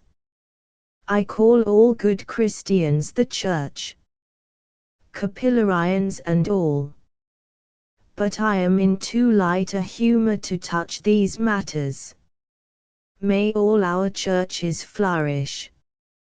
Two things staggered me in the poem, and one of them staggered both of us. I cannot away with a beautiful series of verses, as I protest they are, commencing genites like a choice banquet opened with a pill or an electuary, physic stuff. T'other is, we cannot make out how Edith should be no more than 10 years old. By Our Lady, we had taken her to be some 16 or upwards. We suppose you have only chosen the round number for the meter. Or poem and dedication may be both older than they pretend to, but then some hint might have been given, for, as it stands, it may only serve some day to puzzle the parish reckoning. But without inquiring further, for 'tis ungracious to look into a lady's years, the dedication is eminently pleasing and tender, and we wish Edith may Southey joy of it. Something, too, struck us as if we had heard of the death of John May. A John May's death was a few years since in the papers. We think the tale one of the quietest, prettiest things we have seen. You have been temperate in the use of localities, which generally spoil poems laid in exotic regions. You mostly cannot stir out, in such things, for hummingbirds and fireflies. A tree is a magnolia, etc., can I but like the truly Catholic spirit. Blame as thou mayest the Papists' erring creed, which and other passages brought me back to the old anthology days and the admonitory lesson to dear George on the Vesper Bell, a little poem which retains its first hold upon me strangely. The compliment to the translatress is daintily conceived. Nothing is choicer in that sort of writing than to bring in some remote, impossible parallel, as between a great empress and the inobtrusive, quiet soul who digged her noiseless way so perseveringly through that rugged Paraguay mine. How she Dobrizhofer'd it all out, it puzzles my slender Latinity to conjecture. Why do you seem to sanction Lander's unfeeling allegorizing away of honest Quixote?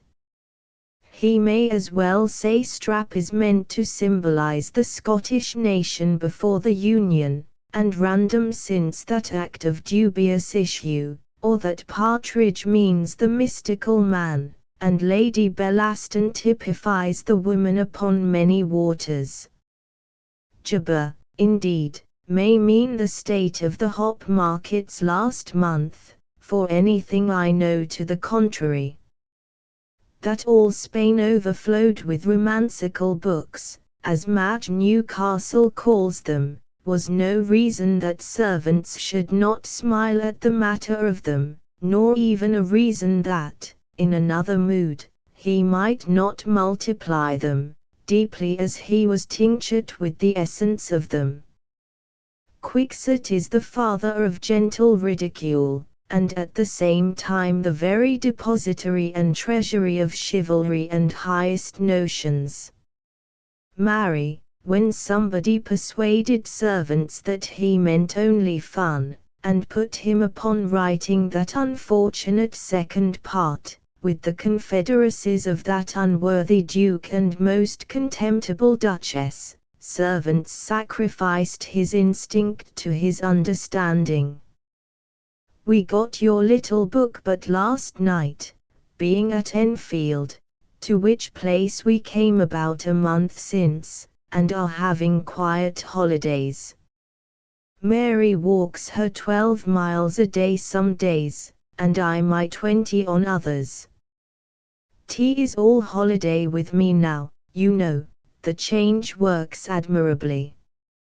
For literary news, in my poor way, I have a one-act farce, going to be acted at Haymarket, but when? Is the question. Tea's an extravaganza, and like enough to follow Mr. H. The London magazine has shifted its publishers once more, and I shall shift myself out of it. It is fallen. My ambition is not at present higher than to write nonsense for the playhouses, to eke out a something contracted income. Tempus erat. There was a time, my dear Cornwallis, when the Muse, etc. But I am now in Mac Flecknoe's predicament, promised a play, and dwindled to a farce. Coleridge is better, was, at least, a few weeks since, than he has been for years. His accomplishing his book at last has been a source of vigor to him. We are on a half visit to his friend Alsop, at a Mrs. Leishman's, Enfield, but expect to be at Colebrook Cottage in a week or so, where, or anywhere, I shall be always most happy to receive tidings from you. G. Dyer is in the height of an uxorious paradise. His honeymoon will not wane till he wax cold. Never was a more happy pair, since Acme and Septimius, and longer. Farewell, with many thanks, dear S. Our loves to all round your akin. Your old friend, C. Lamb. 1. Probably the pawnbroker's daughter, which happily was not destined to be performed. Ainger. XCI to Bernard Barton. The 20th of March, 1826. Dear B.B., you may know my letters by the paper and the folding. For the former, I live on scraps obtained in charity from an old friend, whose stationery is a permanent perquisite. For folding, I shall do it neatly when I learn to tie my neckcloths. I surprise most of my friends by writing to them on ruled paper, as if I had not got past pot-hooks and hangers. Sealing wax I have none on my establishment, wafers of the coarsest brand supply its place. When my epistles come to be weighed with Pliny's, however superior to the Roman in delicate irony, judicious reflections, etc., his gilt post will bribe over the judges to him. All the time I was at the EIH, I never mended a pen. I now cut M to the stumps, marring rather than mending the primitive goose quill. I cannot bear to pay for articles I used to get for nothing. When Adam laid out his first penny upon nonpareils at some stall in Mesopotamos, I think it went hard with him, reflecting upon his old goodly orchard, where he had so many for nothing. When I write to a great man at the court end, he opens with surprise upon a naked note, such as Whitechapel people interchange, with no sweet degrees of envelope. I never enclosed one bit of paper in another, nor understood the rationale of it. Once only I sealed with borrowed wax, to set Walter Scott a wondering, signed with the imperial quartered arms of England, which my friend Field bears in compliment to his descent, in the female line, from Oliver Cromwell. It must have set his antiquarian curiosity upon watering. To your questions upon the currency, I refer you to Mr. Robinson's last speech, where, if you can find a solution, I cannot. I think this, though, the best ministry we ever stumbled upon: gin reduced 4 shillings in the gallon, wine 2 shillings in the quart. This comes home to men's minds and bosoms. My tirade against visitors was not meant particularly at you or Ann Knight. I scarce know what I meant, for I do not just now feel the grievance. I wanted to make an article. So in another thing I talked of somebody's insipid wife without a correspondent object in my head, and a good lady, a friend's wife, whom I really love, don't startle, I mean in a licit way, has looked shyly on me ever since. The blunders of personal application are ludicrous. I send out a character every now and then on purpose to exercise the ingenuity of my friends. Popular fallacies will go on. That word concluded is an erratum, I suppose, for continued. I do not know how it got stuffed in there. A little thing without name will also be printed on the religion of the actors, but it is out of your way, so I recommend you, with true author's hypocrisy, to skip it. We are about to sit down to roast beef, at which we could wish a K.B.B. and B.B.'s pleasant daughter to be humble partakers. So much for my hint at visitors, which was scarcely calculated for droppers in from Woodbridge. The sky does not drop such larks every day. My very kindest wishes to you all three, with my sister's best love. C. Lamb. XCII to J.B. Debdin. June, 1826.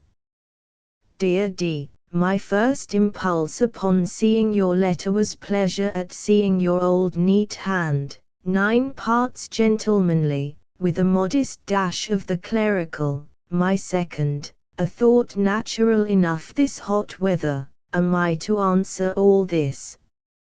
Why, 'tis as long as those to the Ephesians and Galatians put together. I have counted the words, for curiosity.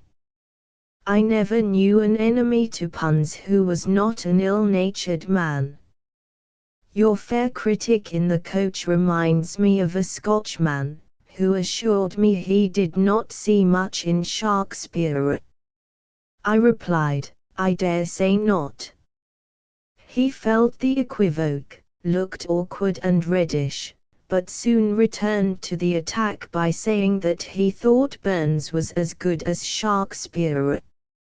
I said that I had no doubt he was, to a Scotchman. We exchanged no more words that day.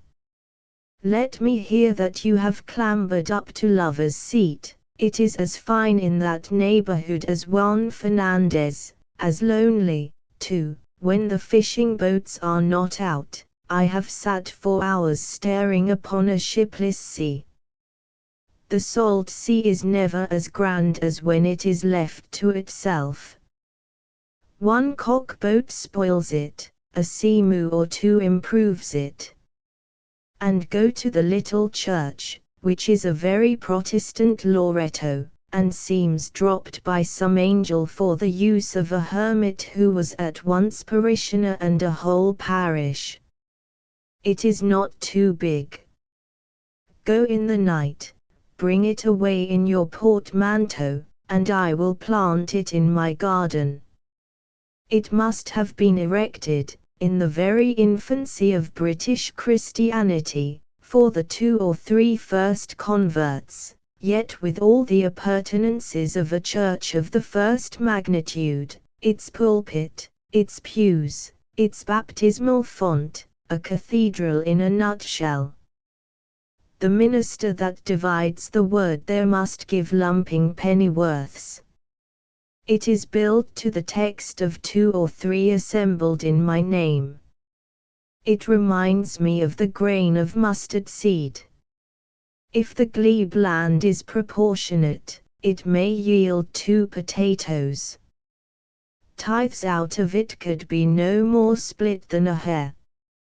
Its first fruits must be its last, for tea would never produce a couple.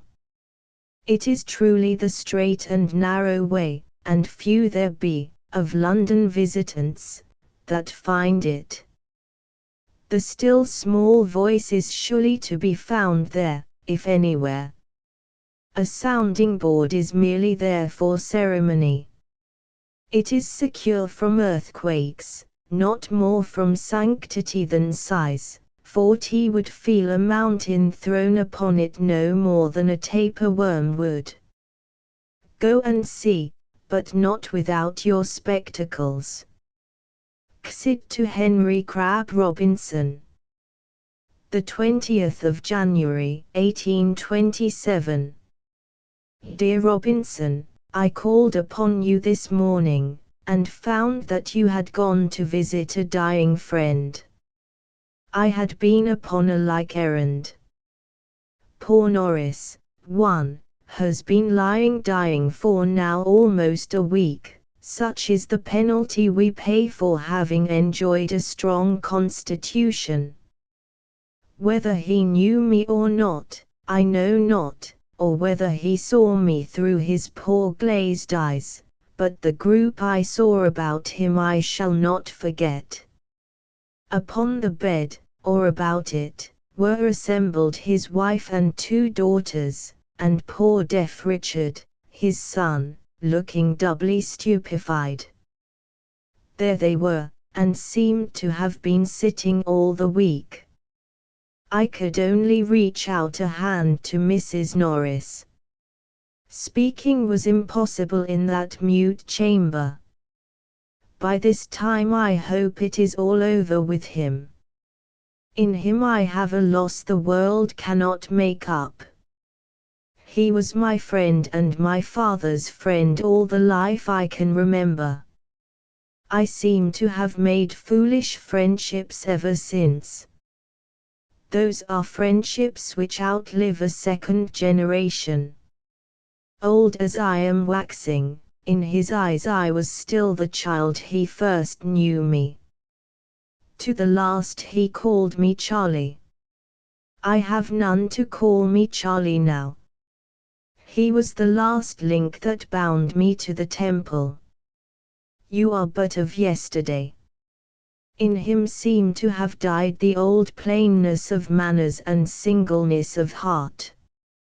Letters he knew nothing of, nor did his reading extend beyond the pages of the Gentleman's Magazine.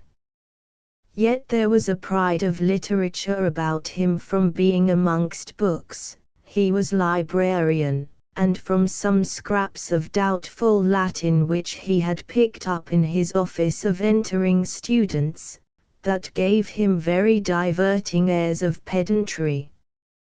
Can I forget the erudite look with which, when he had been in vain trying to make out a black letter text of Chaucer in the Temple Library, he laid it down and told me that in those old books, Charlie, there is sometimes a deal of very indifferent spelling, and seemed to console himself in the reflection.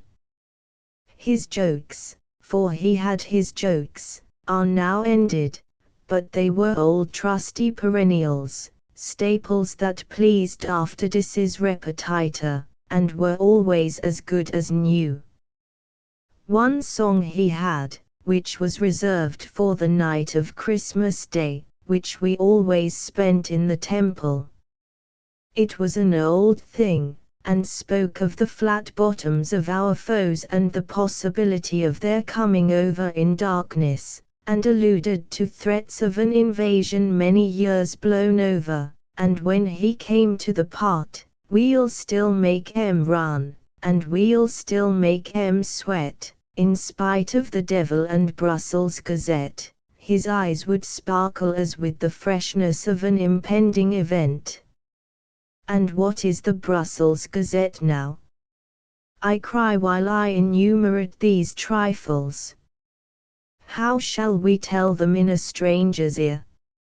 His poor good girls will now have to receive their afflicted mother in an inaccessible hovel in an obscure village in Hertz, where they have been long struggling to make a school without effect, and poor deaf Richard, and the more helpless for being so, is thrown on the wide world.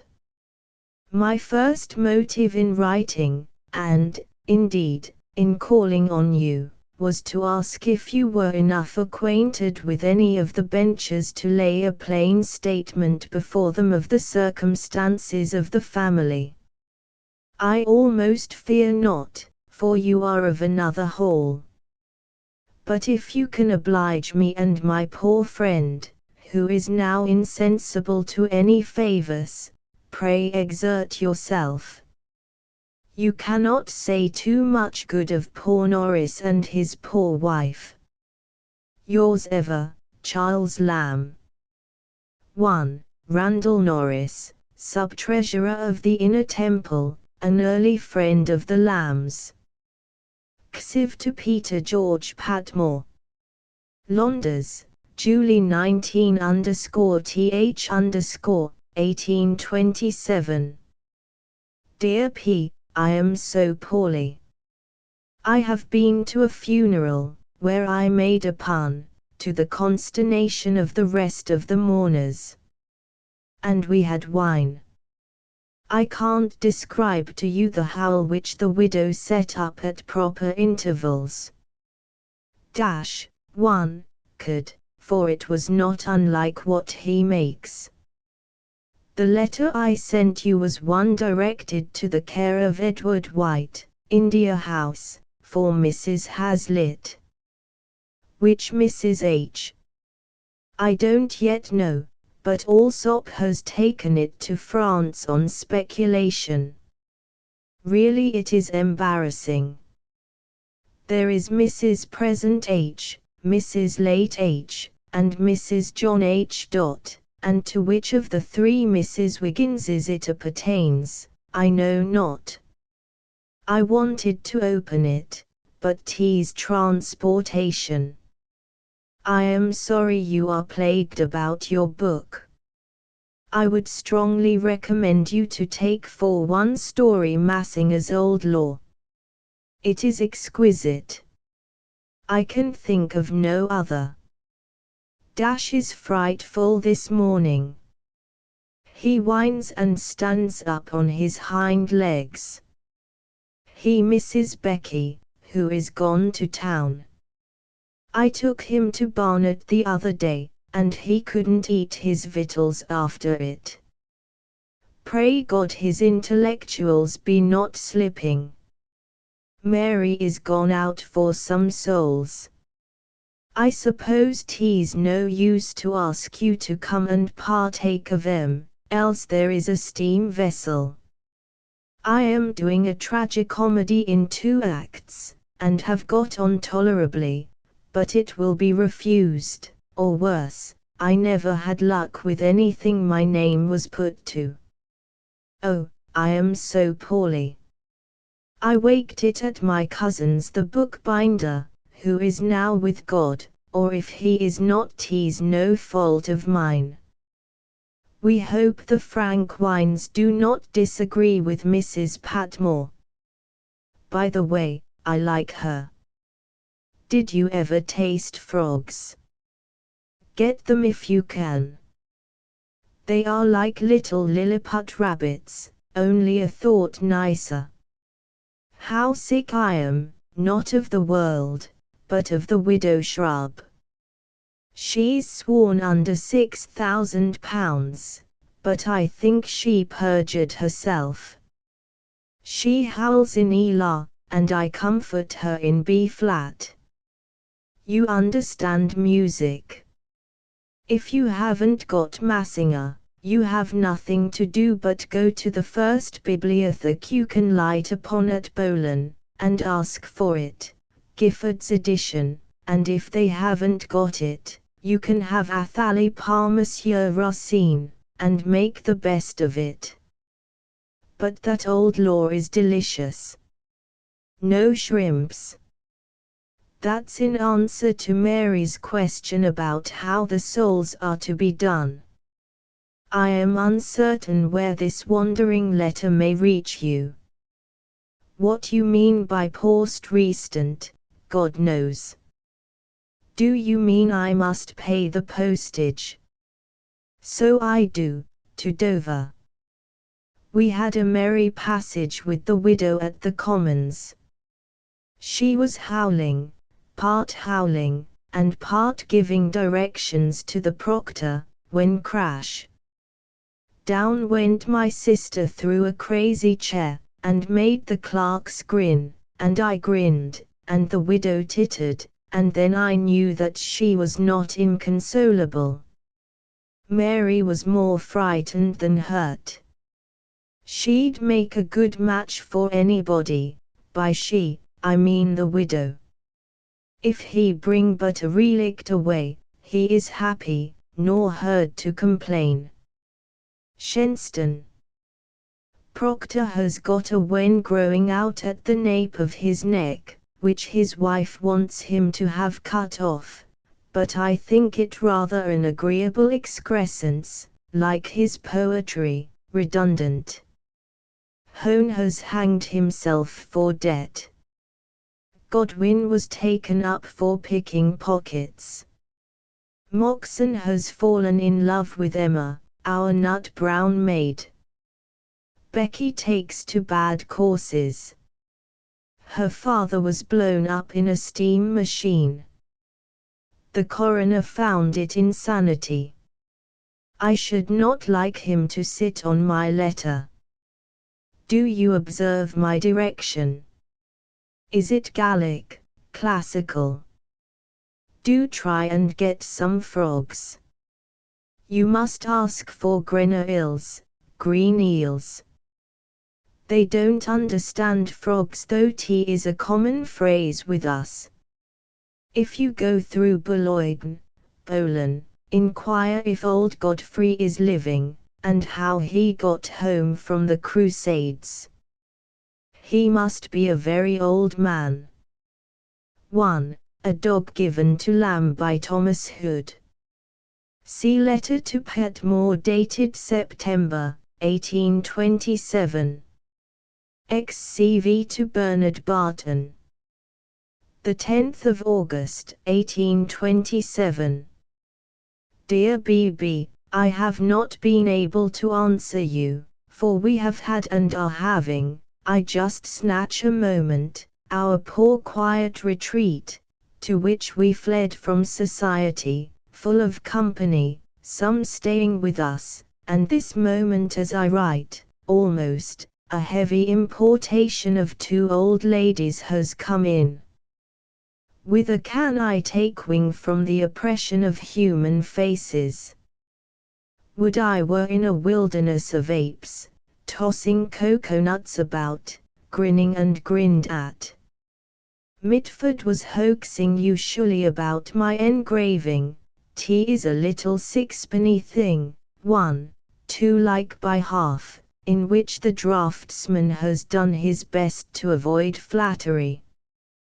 There have been 2 editions of it, which I think are all gone, as they have vanished from the window where they hung, a print shop, corner of Great and Little Queen Streets, Lincoln's Inn Fields, where any London friend of yours may inquire for it, for I am, though you won't understand it, at Enfield Chase. We have been here near 3 months, and shall stay 2 more, if people will let us alone, but they persecute us from village to village. So don't direct to Islington again till further notice. I am trying my hand at a drama, in 2 acts, founded on Crabbe's Confidant Mutatis Mutandis. You like the Odyssey. Did you ever read My Adventures of Ulysses, founded on Chapman's old translation of it? For children or men? Chapman is divine, and my abridgment has not quite emptied him of his divinity. When you come to town I'll show it you. You have well described your old-fashioned grand paternal hall. Is it not odd that everyone's earliest recollections are of some such place? I had my Blake Esware, Blakesmoor in the London. Nothing fills a child's mind like a large old mansion, better if UN, or partially, occupied, peopled with the spirits of deceased members of the county and justices of the quorum. Would I were buried in the peopled solitudes of one, with my feelings at 7 years old. Those marble busts of the emperors, they seemed as if they were to stand forever, as they had stood from the living days of Rome, in that old marble hall, and I too partake of their permanency. Eternity was, while I thought not of time. But he thought of me, and they are toppled down, and corn covers the spot of the noble old dwelling and its princely gardens. I feel like a grasshopper that, chirping about the grounds, escaped the scythe only by my littleness. Even now he is whetting one of his smallest razors to clean wipe me out, perhaps. Well. Footnote 1 Happy Smiley, an etching of Lamb, by Brooke Pulham, which is said to be the most characteristic likeness of him extant. XCVI to Thomas Hood, the 18th of September, 1827.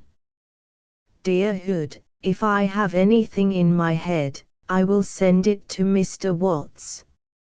Strictly speaking, he should have all my album verses, but a very intimate friend importuned me for the trifles, and I believe I forgot Mr. Watts, or lost sight at the time of his similar souvenir.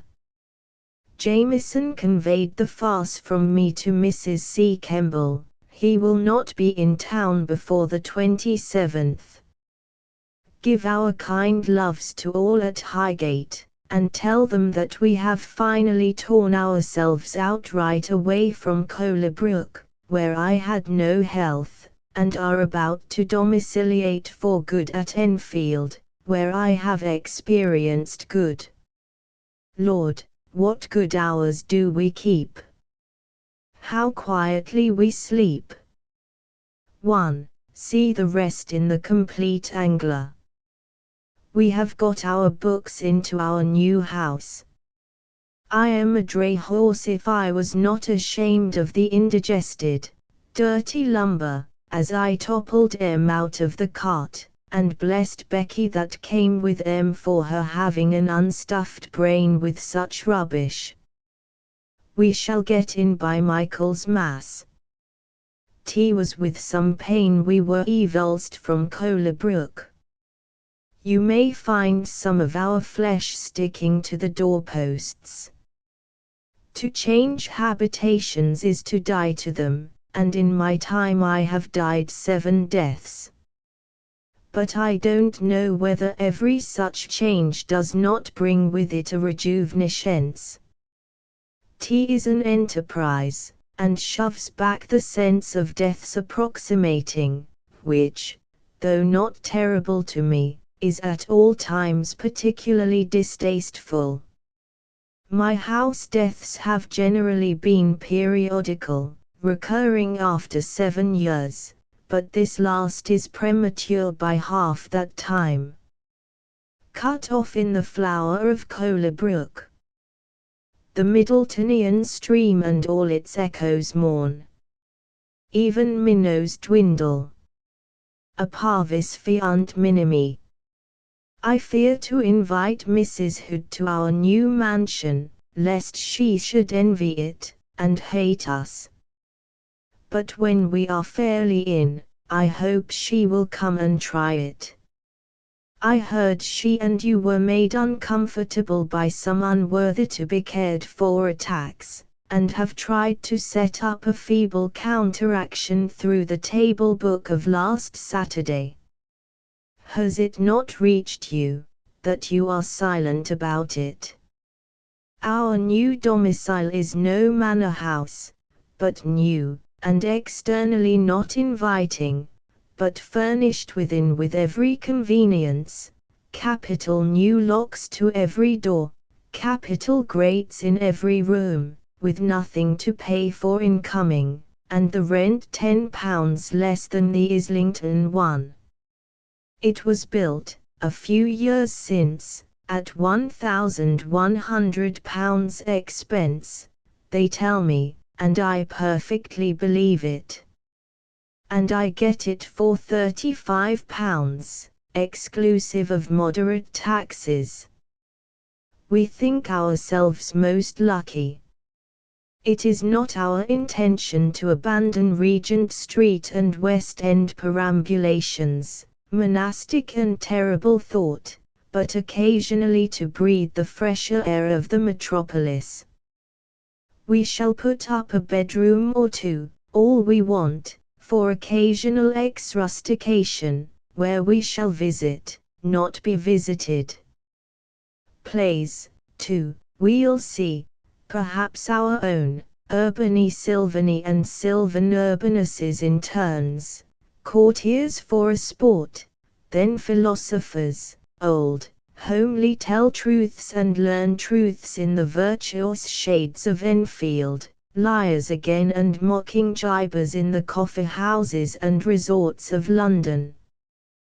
What can a mortal desire more for his biparted nature?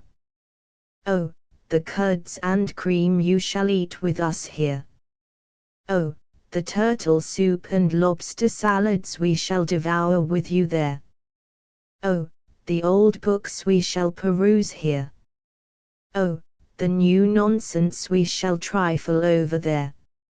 Oh, Sir T. Brown, here. Oh, Mr. Hood and Mr. Juddon, there. Thine, C. Urbanus, L. Sylvanus, Elia Ambo. 1. By Charles Cotton. Xai to P. G. Patmore. September, 1827. Dear P., excuse my anxiety, but how is Dash? I should have asked if Mrs. Patmore kept her rules and was improving, but Dash came uppermost. The order of our thoughts should be the order of our writing. Goes he muzzled, or aperture? Are his intellects sound, or does he wander a little in his conversation? You cannot be too careful to watch the first symptoms of incoherence. The first illogical snarl he makes, to St. Luke's with him. All the dogs here are going mad, if you believe the overseers, but I protest they seem to me very rational and collected. But nothing is so deceitful as mad people, to those who are not used to them. Try him with hot water, if he won't lick it up, it's a sign he does not like it. Does his tail wag horizontally or perpendicularly? That has decided the fate of many dogs in Enfield. Is his general deportment cheerful? I mean when he is pleased, for otherwise there is no judging. You can't be too careful. Has he bit any of the children yet?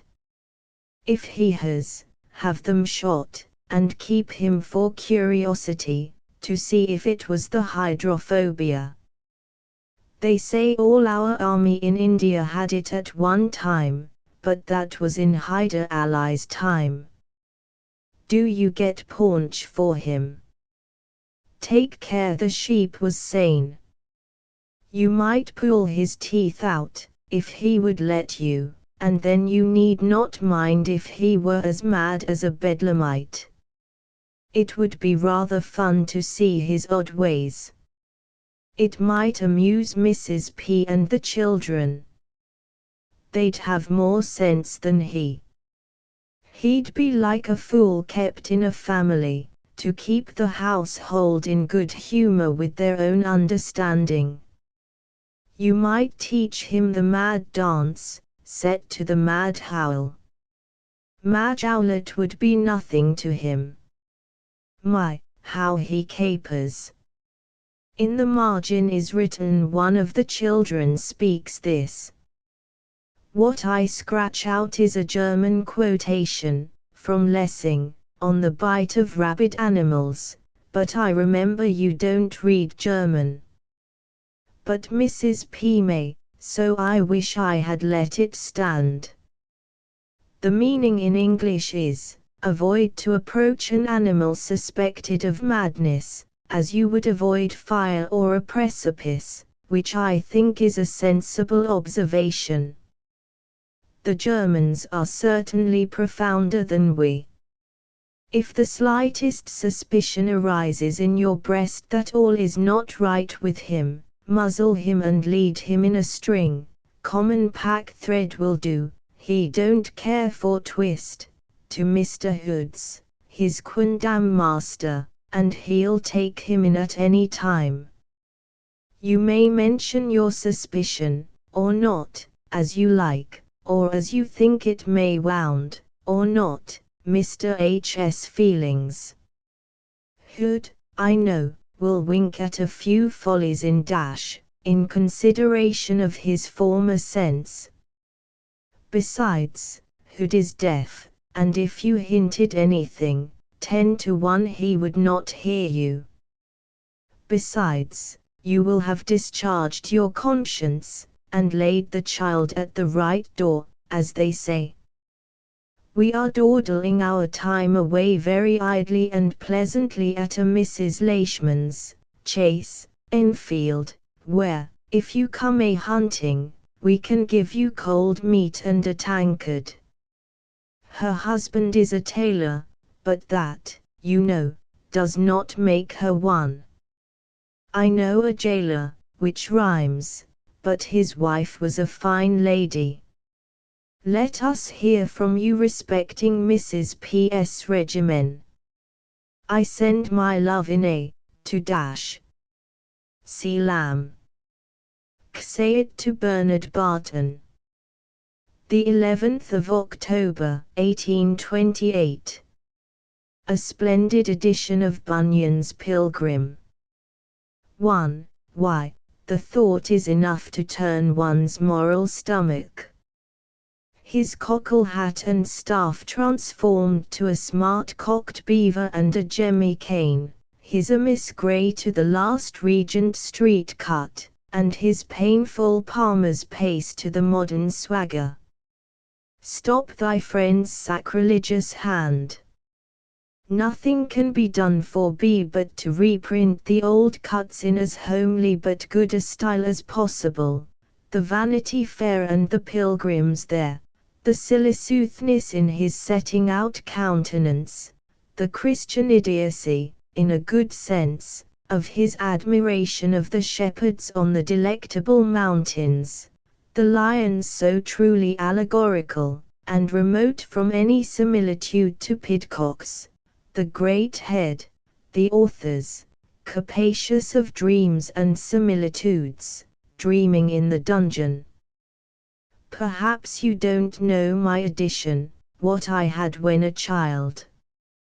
If you do, can you bear new designs from Martin, enamelled into copper or silver plate by Heath, accompanied with verses from Mrs. Hemans's pen? Oh, how unlike his own! Wouldst thou divert thyself from melancholy? Wouldst thou be pleasant, yet be far from folly? Wouldst thou read riddles and their explanation? Or else be drowned in thy contemplation? Dost thou love picking meat?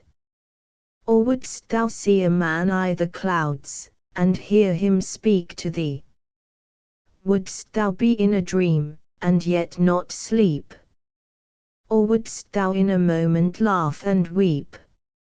Or wouldst thou lose thyself, and catch no harm, and find thyself again without a charm? Wouldst read thyself, and read thou knowest not what, and yet know whether thou art blessed or not by reading the same lines? Oh, then come hither, and lay my book, thy head, and heart together. Show me any such poetry in any one of the 15 forthcoming combinations of show and emptiness yclept annuals. So there's verses for thy verses, and now let me tell you that the sight of your hand gladdened me. I have been daily trying to write to you, but have been paralyzed. You have spurred me on this tiny effort, and at intervals I hope to hear from and talk to you. But my spirits have been in an oppressed way for a long time, and they are things which must be to you of faith, for who can explain depression? Yes, I am hooked into the gem, but only for some lines written on a dead infant of the editor's, too, which being, as it were, his property, I could not refuse their appearing, but I hate the paper, the type, the gloss, the dandy plates, the names of contributors poked up into your eyes in first page, and whisked through all the covers of magazines, the barefaced sort of emulation, the immodest candidateship. Brought into so little space, in those old Londons a signature was lost in the wood of matter, the paper coarse, till latterly, which spoiled them. In short, I detest to appear in an annual. What a fertile genius, and a quiet good soul withal, is Hood. He has 50 things in hand, farces to supply the Adelphi for the season, a comedy for one of the great theatres, just ready, a whole entertainment by himself for Matthews and Yates to figure in, a meditated comic annual for next year, to be nearly done by himself. You'd like him very much. Wordsworth, I see, has a good many pieces announced in one of 'em, not our gem. W. Scott has distributed himself like a bribe haunch among 'em. Of all the poets, Carey, 3, has had the good sense to keep quite clear of 'em, with clergy gentlemanly right notions.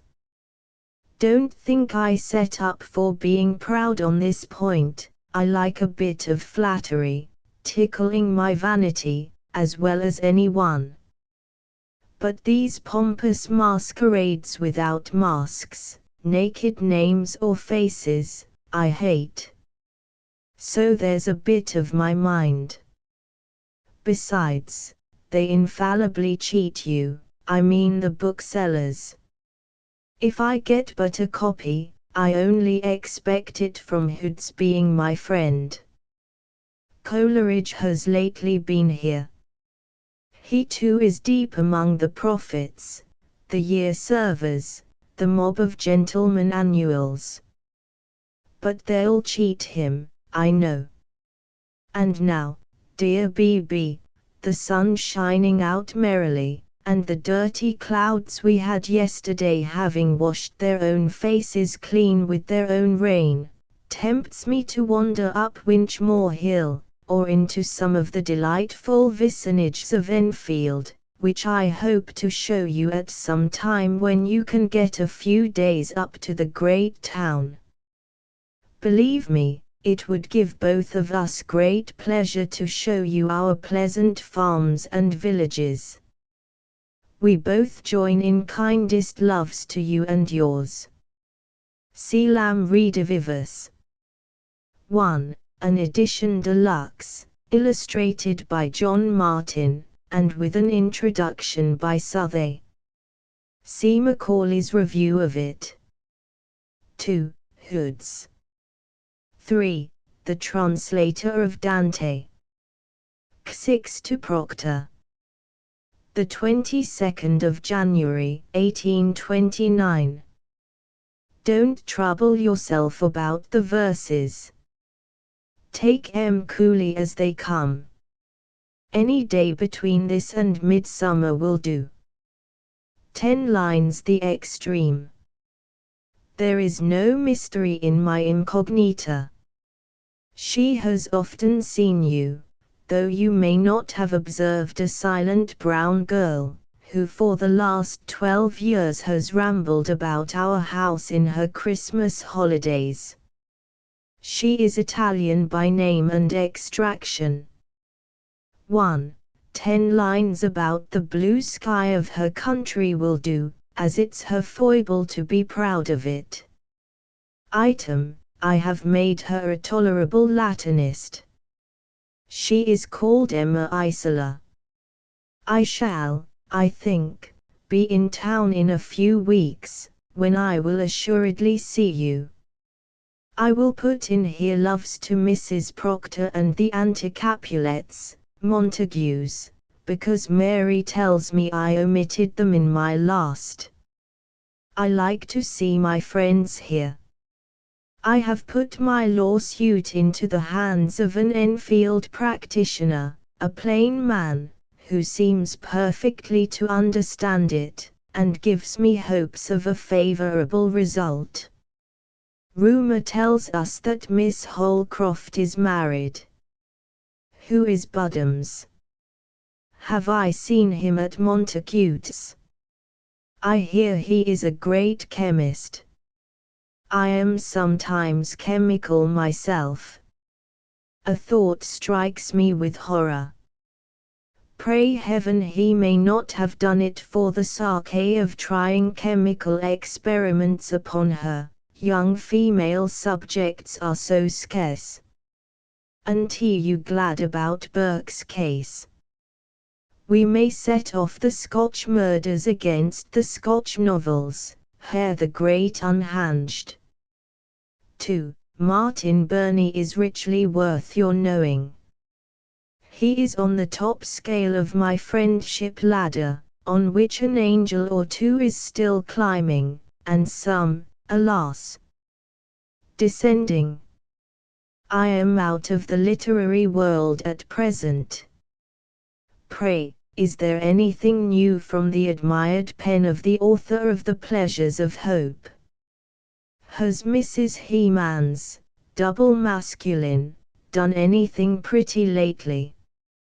Why sleeps the lyre of Hervey and of Alaric Watts? Is the muse of Lel silent? Did you see a sonnet of mine in Blackwood's last? 3. Curious construction. Elaborata facilitas. And now I'll tell. 'Twas written for the gem, but the editors declined it, on the plea that it would shock all mothers, so they published The Widow instead. I am born out of time. I have no conjecture about what the present world calls delicacy. I thought Rosamund Grey was a pretty modest thing. Hesse assures me that the world would not bear it. I have lived to grow into an indecent character. When my sonnet was rejected, I exclaimed, "Damn the age, I will write for antiquity." Erratum in sonnet. Last line but something, for tender reed tend the Scotch do not know our law terms, but I find some remains of honest, plain old writing lurking there still. They were not so mealy-mouthed as to refuse my verses. Maybe, tea is their oatmeal. Blackwood sent me £20 for the drama. Somebody cheated me out of it next day, and my new pair of breeches, just sent home, cracking at first putting on, I exclaimed, in my wrath, all tailors are cheats, and all men are tailors. Then I was better. Cl. 1. Emma Isola, Lamb's Ward, daughter of one of the Esquire Biddles of Cambridge University, and granddaughter of an Italian refugee. The Lambs had met her during one of their Cambridge visits, and finally adopted her. 2. Burke and Hare, the Edinburgh Resurrection Men. 3. The Gypsy Smallison. C. to Bernard Barton. Enfield Chase Side, Saturday, 25th of July, AD 1829, 11 a.m. There. A fuller, plumper, juicier date never dropped from Ijameen palm. Am I in the _date_Ive case now? If not, a fig for dates, which is more than a date is worth. I never stood much affected to these limitary specialities, least of all, since the date of my superannuation. What have I with time to do? Slaves of desks, tea was meant for you. Dear B.B., your handwriting has conveyed much pleasure to me in respect of Lucy's restoration. Would I could send you as good news of my poor Lucy. 1. But some wearisome weeks I must remain lonely yet. I have had the loneliest time, near 10 weeks, broken by a short apparition of Emma for her holidays, whose departure only deepened the returning solitude, and by 10 days I have passed in town. But town, with all my native hankering after it, is not what it was. The streets, the shops, are left, but all old friends are gone. And in London I was frightfully convinced of this as I passed houses and places, empty caskets now. I have ceased to care almost about anybody. The bodies I cared for are in graves, or dispersed. My old clubs, that lived so long and flourished so steadily, are crumbled away. When I took leave of our adopted young friend at Charing Cross, tea was heavy unfeeling rain, and I had nowhere to go. Home have I none, and not a sympathizing house to turn to in the great city. Never did the waters of heaven pour down on a forlorner head.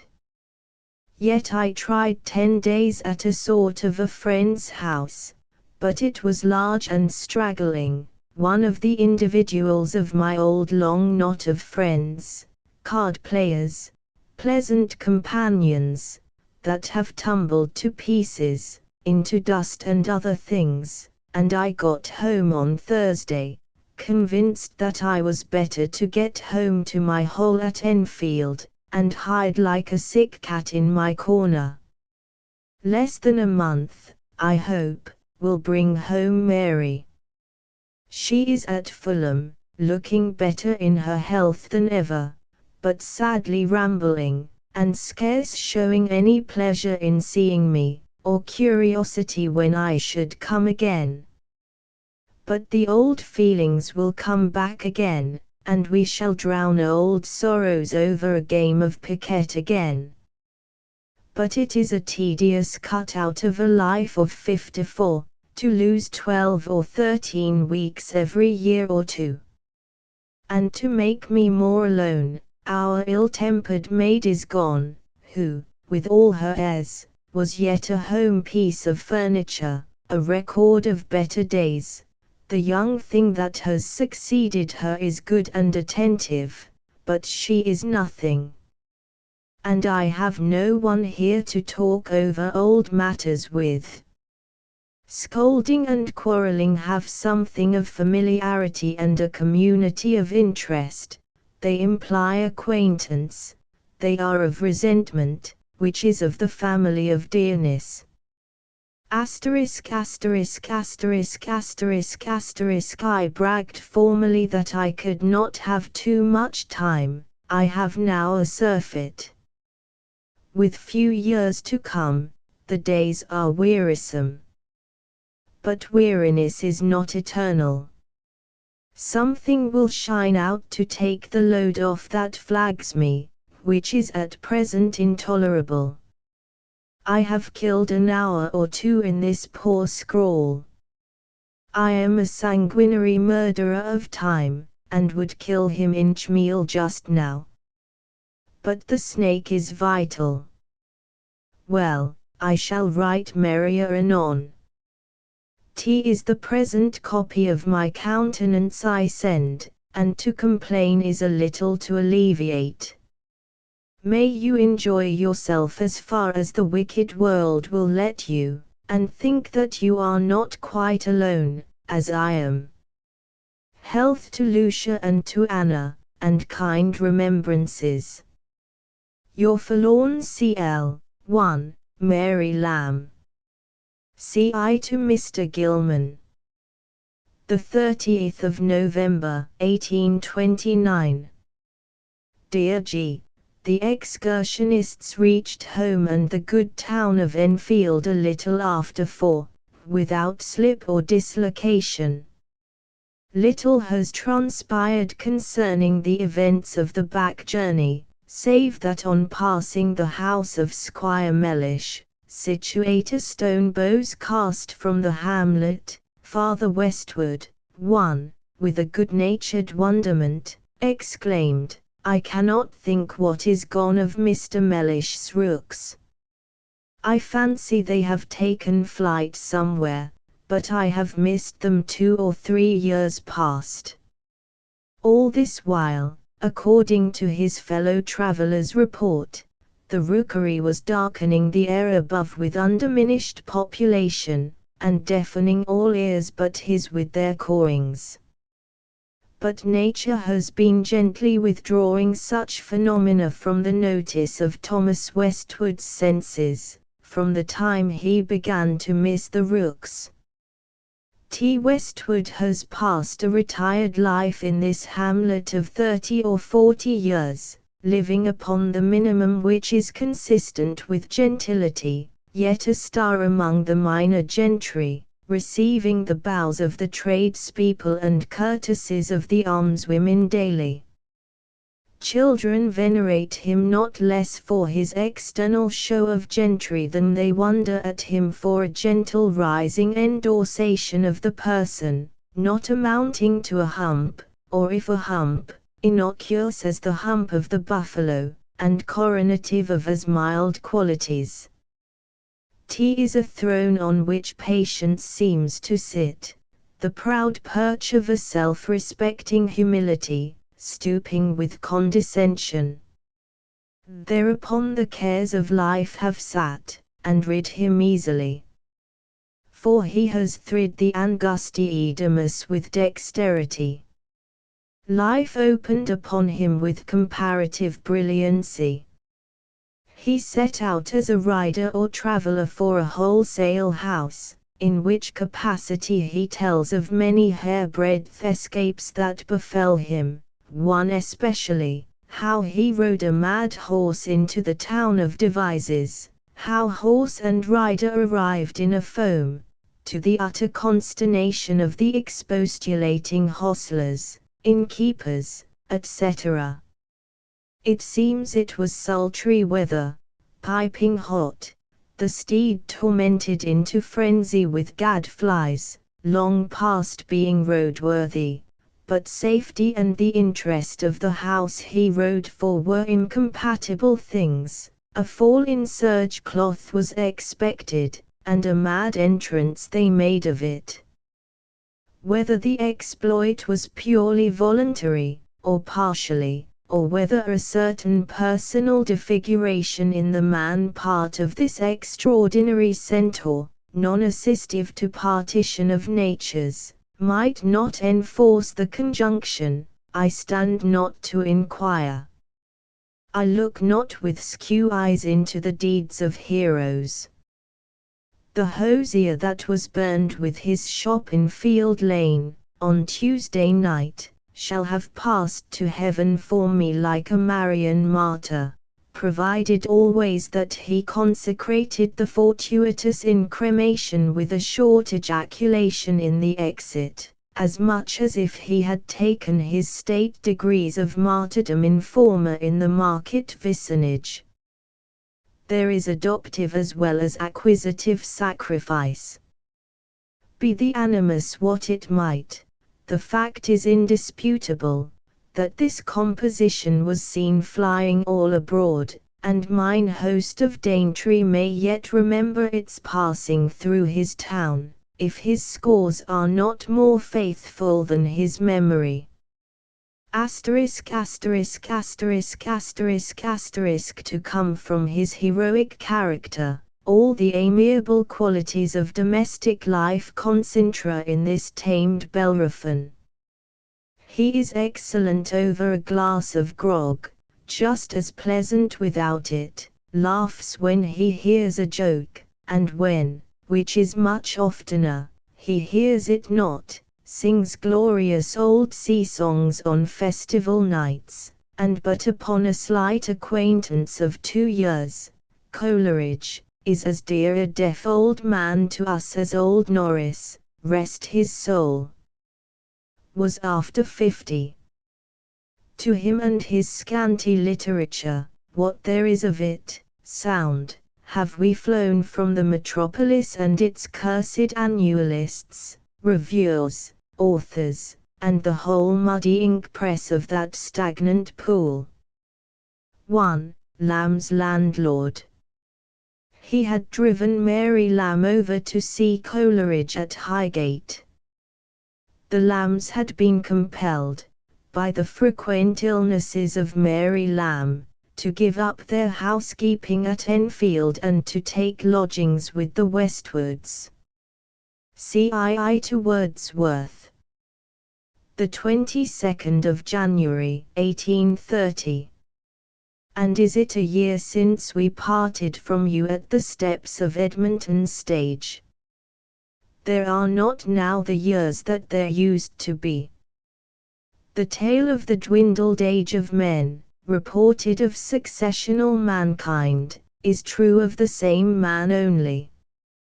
We do not live a year in a year now.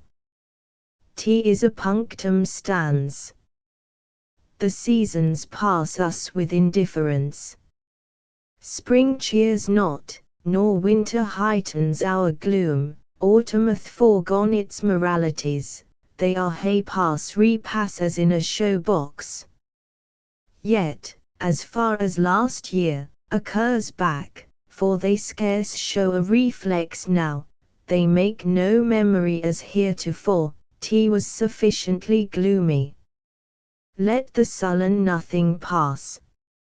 Suffice it that after sad spirits, prolonged through many of its months, as it called them, we have cast our skins, have taken a farewell of the pompous, troublesome trifle called housekeeping, and are settled down into poor boarders and lodgers at next door with an old couple, the Borsees and Borsida of Dull Enfield. Here we have nothing to do with our victuals but to eat them, with the garden but to see it grow, with the tax-gatherer but to hear him knock, with the maid but to hear her scolded. Scot and Lot, butcher, baker, are things unknown to us, save as spectators of the pageant. We are fed we know not how, quietists, confiding ravens. We have the ocean prodignitate, a respectable insignificance. Yet in the self-condemned obliviousness, in the stagnation, some molesting yearnings of life not quite killed rise, prompting me that there was a London, and that I was of that old Jerusalem. In dreams I am in Fleet Market, but I wake and cry to sleep again. I die hard, a stubborn eloser in this detestable Paraclete. What have I gained by health? Intolerable dullness.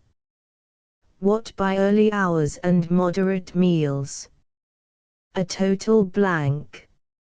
Oh, never let the lying poets be believed who tiss men from the cheerful haunts of streets, or think they mean it not of a country village.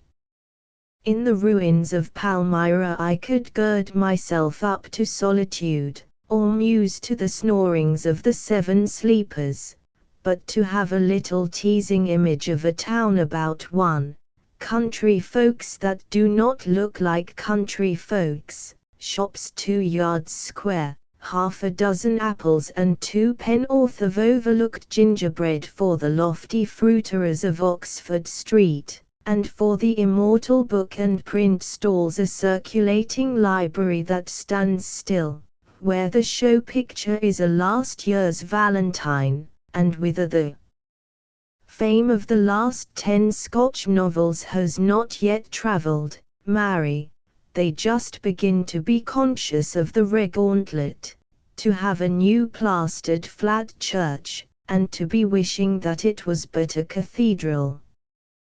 The very blackguards here are degenerate, the topping gentry stockbrokers, the passengers too many to ensure your quiet, or let you go about whistling or gaping, too few to be the fine indifferent pageants of Fleet Street. Confining, room-keeping, thickest winter is yet more bearable here than the gaudy months. Among one's books at one's fire by candle, one is soothed into an oblivion that one is not in the country, but with the light the green fields return, till I gaze, and in a calenture can plunge myself into St. Giles's. Oh, let no native Londoner imagine that health and rest and innocent occupation, interchange of converse sweet and recreative study, can make the country anything better than altogether odious and detestable. A garden was the primitive prison, till man with Promethean felicity and boldness luckily sinned himself out of it. Thence followed Babylon, Nineveh, Venice, London, haberdashers, goldsmiths, taverns, playhouses, satires, epigrams, puns. These all came in on the town part and the thither side of innocence. Man found out inventions. From my den I return you condolence for your decaying sight, not for anything there is to see in the country, but for the miss of the pleasure of reading a London newspaper. The poets are as well to listen to. Anything high may, nay, must be read out. You read it to yourself with an imaginary auditor, but the light paragraphs must be glid over by the proper eye, mouthing mumbles their gossamery substance. 'Tis these trifles I should mourn in fading sight. A newspaper is the single gleam of comfort I receive here. It comes from rich Cathay with tidings of mankind. Yet I could not attend to it, read out by the most beloved voice. But your eyes do not get worse, I gather. Oh, for the collyrium of Tobias enclosed in a whiting's liver, to send you, with no apocryphal good wishes. The last long time I heard from you, you had knocked your head against something. Do not do so, for your head, I do not flatter, is not a knob, or the top of a brass nail, or the end of a ninepin, unless a Vulcanian hammer could fairly batter a recluse out of it. Then would I bid the smirched god knock, and knock lustily, the two-handed skinker. Mary must squeeze out a line propria manu, but indeed her fingers have been incorrigibly nervous to letter-writing for a long interval. 'T will please you all to hear that, though I fret like a lion in a net, her present health and spirits are better than they have been for some time past. She is absolutely 3.5 years younger, as I tell her, since we have adopted this boarding plan. Our providers are an honest pair, Dame Westwood and her husband. He, when the light of prosperity shined on them, a moderately thriving haberdasher within Bow Bells, retired since with something under a competence, writes himself parcel gentleman, athborn parish offices, sings fine old sea songs at 70, sighs only now and then when he thinks that he has a son on his hands about 15, whom he finds a difficulty in getting out into the world, and then checks a sigh with muttering, as I once heard him prettily, not meaning to be heard, I have married my daughter, however, takes the weather as it comes, outsides it to town in severest season, and o' winter nights tells old stories not tending to literature, how comfortable to author-it folks, and has one anecdote, upon which and about £40 a year he seems to have retired in green old age. It was how he was a rider in his youth, travelling for shops, and once, not to balk his employer's bargain, on a sweltering day in August, rode foaming into Dunstable, upon a mad horse, to the dismay and expostulatory wonderment of innkeepers, ostlers, etc., who declared they would not have bestrid the beast to win the Derby. Understand the creature galled to death and desperation by gadflies, cormorant-winged, worse than beset in Achus's daughter. This he tells, this he brindles and burnishes, on a winter's eve. 'Tis his star of set glory, his rejuvenescence to descant upon. Far from me be it, the revertant, to look a gift story in the mouth, or cruelly to surmise, as those who doubt the plunge of Curtius, that the inseparate conjuncture of man and beast, the centaur phenomenon that staggered all Dunstable, might have been the effect of unromantic necessity, that the horse part carried the reasoning willy-nilly, that needs must when such a devil drove, that certain spiral configurations in the frame of Thomas Westwood, unfriendly to alighting, made the alliance more forcible than voluntary. Let him enjoy his fame for me, nor let me hint a whisper that shall dismount Bellerophon. But in case he was an involuntary martyr, yet if in the fiery conflict he buckled the soul of a constant haberdasher to him, and adopted his flames, let accident and him share the glory. You would all like Thomas Westwood. 2. How weak is painting to describe a man.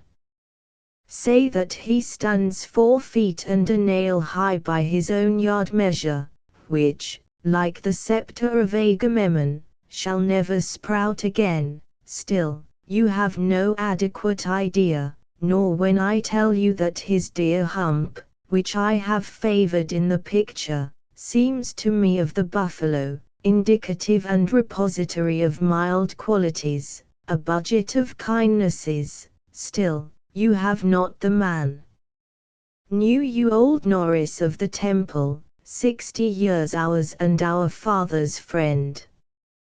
He was not more natural to us than this old Westwood, the acquaintance of scarce more weeks.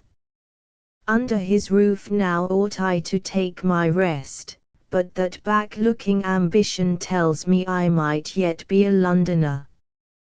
Well, if we ever do move, we have encumbrances the less to impede us. All our furniture has faded under the auctioneer's hammer, going for nothing, like the tarnished frippery of the prodigal, and we have only a spoon or 2 left to bless us. Clothed we came into Enfield, and naked we must go out of it. I would live in London shirtless, bookless. Henry Crabbe is at Rome. Advices to that effect have reached Bury. But by solemn legacy he bequeathed at parting, whether he should live or die, a turkey of Suffolk to be sent every succeeding Christmas to us and divers other friends. What a genuine old bachelor's action! I fear he will find the air of Italy too classic. His station is in the Hart's forest, his soul is begirded. Miss Kelly we never see, Talford not this half year, the latter flourishes, but the exact number of his children, God forgive me, I have utterly forgotten. We single people are often out in our count there. Shall I say 2? We see scarce anybody. Can I cram loves enough to you all in this little Excuse particularizing. CL. 1. See preceding letter. 2. Here was inserted a sketch answering to the description. CII to Mrs. Hazlitt. The 24th of May, 1830. Mary's love. Yes. Mary Lamb quite well. Dear Sarah, I found my way to Nortor on Thursday and a very good woman behind a counter, who says also that you are a very good lady, but that the woman who was with you was naught. We travelled with one of those troublesome fellow passengers in a stagecoach that is called a well-informed man. For 20 miles we discoursed about the properties of steam, probabilities of carriages by ditto, till all my science, and more than all, was exhausted, and I was thinking of escaping my torment by getting up on the outside, when, getting into Bishop's Stortford, my gentleman, spying some farming land, put an unlucky question to me, what sort of a crop of turnips I thought we should have this year. Emma's eyes turned to me to know what in the world I could have to say, and she burst into a violent fit of laughter, maugre her pale, serious cheeks, when, with the greatest gravity, I replied that it depended, I believed, upon boiled legs of mutton. This clenched our conversation, and my gentleman, with a face half wise, half in scorn, troubled us with no more conversation, scientific or philosophical, for the remainder of the journey. Ayrton was here yesterday, and as learned to the full as my fellow traveller. What a pity that he will spoil a wit and a devilish pleasant fellow, as he is, by wisdom. He talked on music, and by having read Hawkins and Burney recently I was enabled to talk of names, and show more knowledge than he had suspected I possessed, and in the end he begged me to shape my thoughts upon paper, which I did after he was gone, and sent him free thoughts on some eminent composers. Some cry up Haydn, some Mozart, just as the whim bites. For my part, I do not care a farthing candle for either of them, or for Handel etc. Martin Burney, 1, is as odd as ever. We had a dispute about the word air, which I contended was pronounced like air. He said that might be in common parlance, or that we might so use it speaking of the air at law comedy, but that in the law courts it was necessary to give it a full aspiration, and to say here, he thought it might even vitiate a cause if a counsel pronounced it otherwise. In conclusion, he would consult Sir Geantwild, who gave it against him. Sometimes he falleth into the water, sometimes into the fire. He came down here, and insisted on reading Virgil's Aeneid all through with me, which he did, because a counsel must know Latin. Another time he read out all the Gospel of St. John, because biblical quotations are very emphatic in a court of justice. A third time he would carve a fowl, which he did very ill-favouredly, because we did not know how indispensable it was for a barrister to do all those sort of things well. Those little things were of more consequence